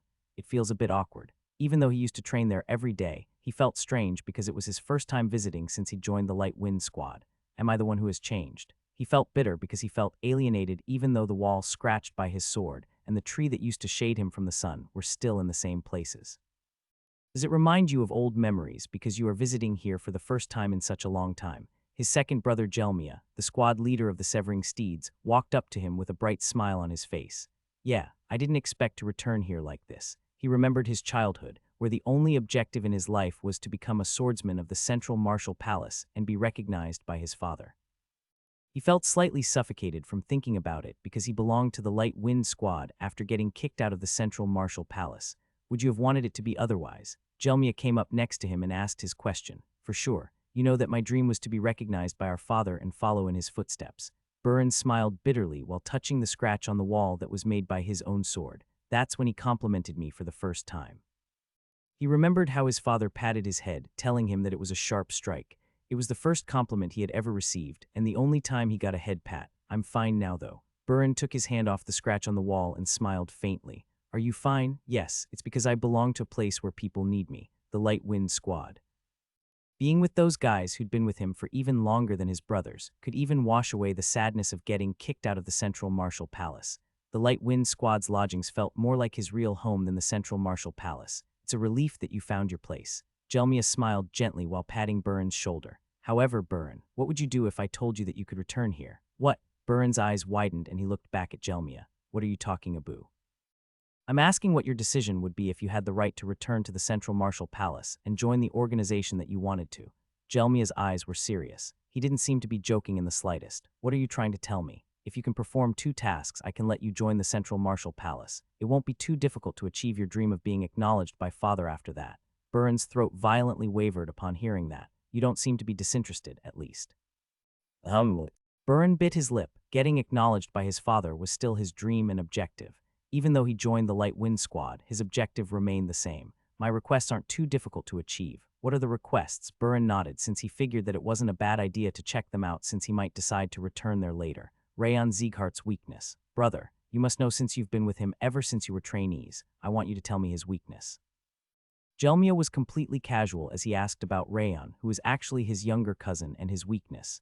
It was so blatant that it almost felt like he was asking about his preference in order to prepare a gift for him.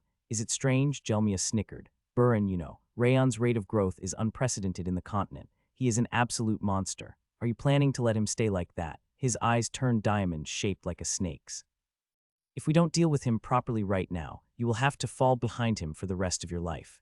Your name won't be heard of anywhere, as Rayon Sieghart's name will be engraved anywhere you go. Do you want that to happen? That's...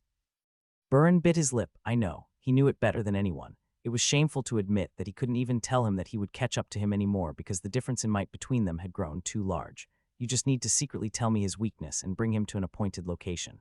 I'll properly take care of him without making any noise, so don't worry about it. A frightening smile appeared on Jelmia's face as he murmured that no one would find out. I'm sure you need some time to decide. Since you are supposed to start training in 2 days, you should decide by tomorrow evening.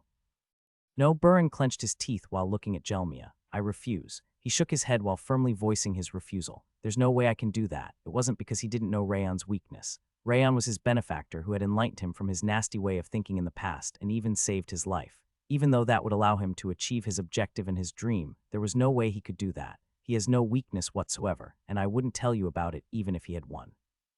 Burin scowled and turned his head away. I won't tell anyone about this because you've helped me in the past, but you should stop doing this kind of thing. You will have to go through me before attacking him. Burin ground his teeth and went to the exit. I'm disappointed in you, brother. Don't contact me ever again in the future.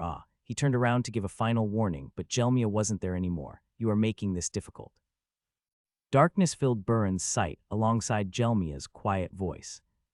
Rayon pleaded to everyone in the lobby to stop saying, freaking handsome, before following Sylvia into her room. Come over here. Sylvia tapped the table placed between the sofas where she was sitting, asking him to sit on the other side. Okay. Rayon nodded and sat opposite her. She's getting started. Since he could guess what she'd called on him for, he unconsciously shrank back. The duel to death against the Axe King Roman in 3 years. Sylvia said exactly what Rayon was expecting her to say.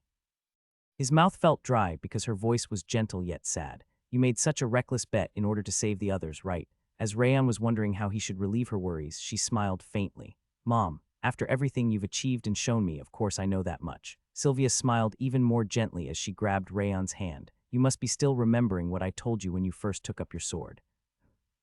She was right. She told him to become like the former Sieghart, who helped the weak without running away from the strong when he first took his sword. That was something he'd always remembered even as she spoke. I honestly feel like I shouldn't have said that. My heart skips a beat whenever you get into trouble during your missions. Her eyebrows drooped. Your mom knows how amazing you are because she's led a warrior's life before. Her warmth could be felt from the hands she was holding, and he felt like all of his worries had melted away, even though they were tangled up like a web. I thought I was getting used to it, but it feels really suffocating this time. It's the Axe King Roman, after all. Sylvia sighed heavily. Her breathing seemed to reflect the heaviness of her worries. She would be since her son had only recently become a master. His promise with a monster at the Grandmaster level in just 3 years was naturally something to be worried about for a mother. Don't worry, I'm never going to die. Rayon smiled and tightened his grip. I'll return alive no matter what, even if I have to beg for my life. Why would you say that? This is where you should say that you will get stronger and win against him. Sylvia chuckled. Rayon told her that he would return alive, since she was wishing for his safety rather than his victory, and it apparently worked. All right, I have to trust you. Since I already decided to trust you, I have no choice but to watch you. She nodded. Her expression was slightly brighter than before. I'm okay as long as you're fine with it. Go wash up. Dinner is going to be ready pretty soon. Wait a moment. Rayon caught Sylvia's wrist as she tried to stand up. Mom, don't you want to get back up? I'm asking whether you want to fix your mana circuits and energy center. Rayon bit his slightly trembling lip. I wonder what she wants. He hesitated a lot before saying that, because she's important to me. Since Sylvia was also important to him, he wanted her to stay away from battles without fixing her mana circuits and energy center. But that's the same as when she tried to stop him. It was the exact same mistake Sylvia had made before, the one where she forced him to stop becoming a trainee. Even though he could help her and give her the method to cure her condition, she was the one who needed to make that decision. Sylvia couldn't easily answer, probably because it was an unexpected question. This is an artificial energy center that can replace the energy center, and the one next to it is the elixir of eternal flow that can heal the damage to the mana circuits. Rayon placed the artificial energy center and the elixir of eternal flow on the table. It's not effective for Mom, since your mana circuits are completely severed, but the saint should be able to improve the effect to the point that it can reconnect the circuits. If you want, I'll find a way to get another artificial energy center and a way to recover your mana circuits no matter what. Rayon closed his mouth after saying that, waiting for Sylvia's answer. Sylvia grasped her hair to consider the possibility for a while before she slammed her head on the table. Mom, do you remember what I told you before? Which one? The one where I said I never regretted giving birth to you. Rayon gave her a small nod. Of course I remember. She told him that she never regretted meeting his father and giving birth to him. She told him that she was extremely happy to have him with her, and I still think the same. I'm fine the way I am currently. Sylvia slowly raised her head. She smiled while rubbing her forehead, which had turned slightly red. However, she raised her finger. I'd like to grasp the opportunity if I had one. I don't exactly want to get stronger, but I want to protect you and the people in the annex building. I see. Rayon smiled faintly. She's the same as me. She was thinking the exact same thing as him. Protecting the annex building was a simple yet unchanging wish they had. Just you wait. Rayon clenched his fist and stood up. I'll get you back on your feet no matter what. Rayon brought Encia to the garden once he left Sylvia's room. What a shame. Encia licked her lips. I went through so much trouble to get them to say that. I don't need anyone other than Lady Encia to say something like that. I suddenly feel better when you put it that way. She smiled happily while covering her cheeks. Rayon licked his lips. Something always went wrong whenever he talked to her. What did you want to talk about with just the two of us? You are welcome anytime though. I'd like you to check this one. Rayon took out the artificial energy center from his inner pocket and handed it out to Encia. Encia's eyes, which had always been fixated on Rayon's face, briskly went down for the first time. What is? This is an artificial energy center that I obtained from a dungeon. Artificial energy center. I'd like to know if it's possible to replicate this. Encia couldn't hear him because she was too focused on the artificial energy center. The patterns on this energy center are in the ancient language. It's been more than 1,000 years since this item was made. Moreover, it has the perfect proportion. It's capable of supporting any kind of aura and mana. What a beautiful performance on top of its proud appearance. She examined the artificial energy center for a long time. Her eyes were filled with astonishment and admiration. The creator of this energy center must have been a genius. I don't think I can match up to them. Encia sighed after examining the energy center for a while. Rayon hadn't seen such a serious expression on her face in a long time. Does that mean that it's impossible to replicate it? Yes. Even if I tried dismantling this one, I can't guarantee that I would be able to create the same one. I'd likely just end up breaking this energy center in the end. Then how about the head of House Yanan? Mother wouldn't be able to do it either. Artifacts with ancient letters are usually designed to break as soon as they are opened.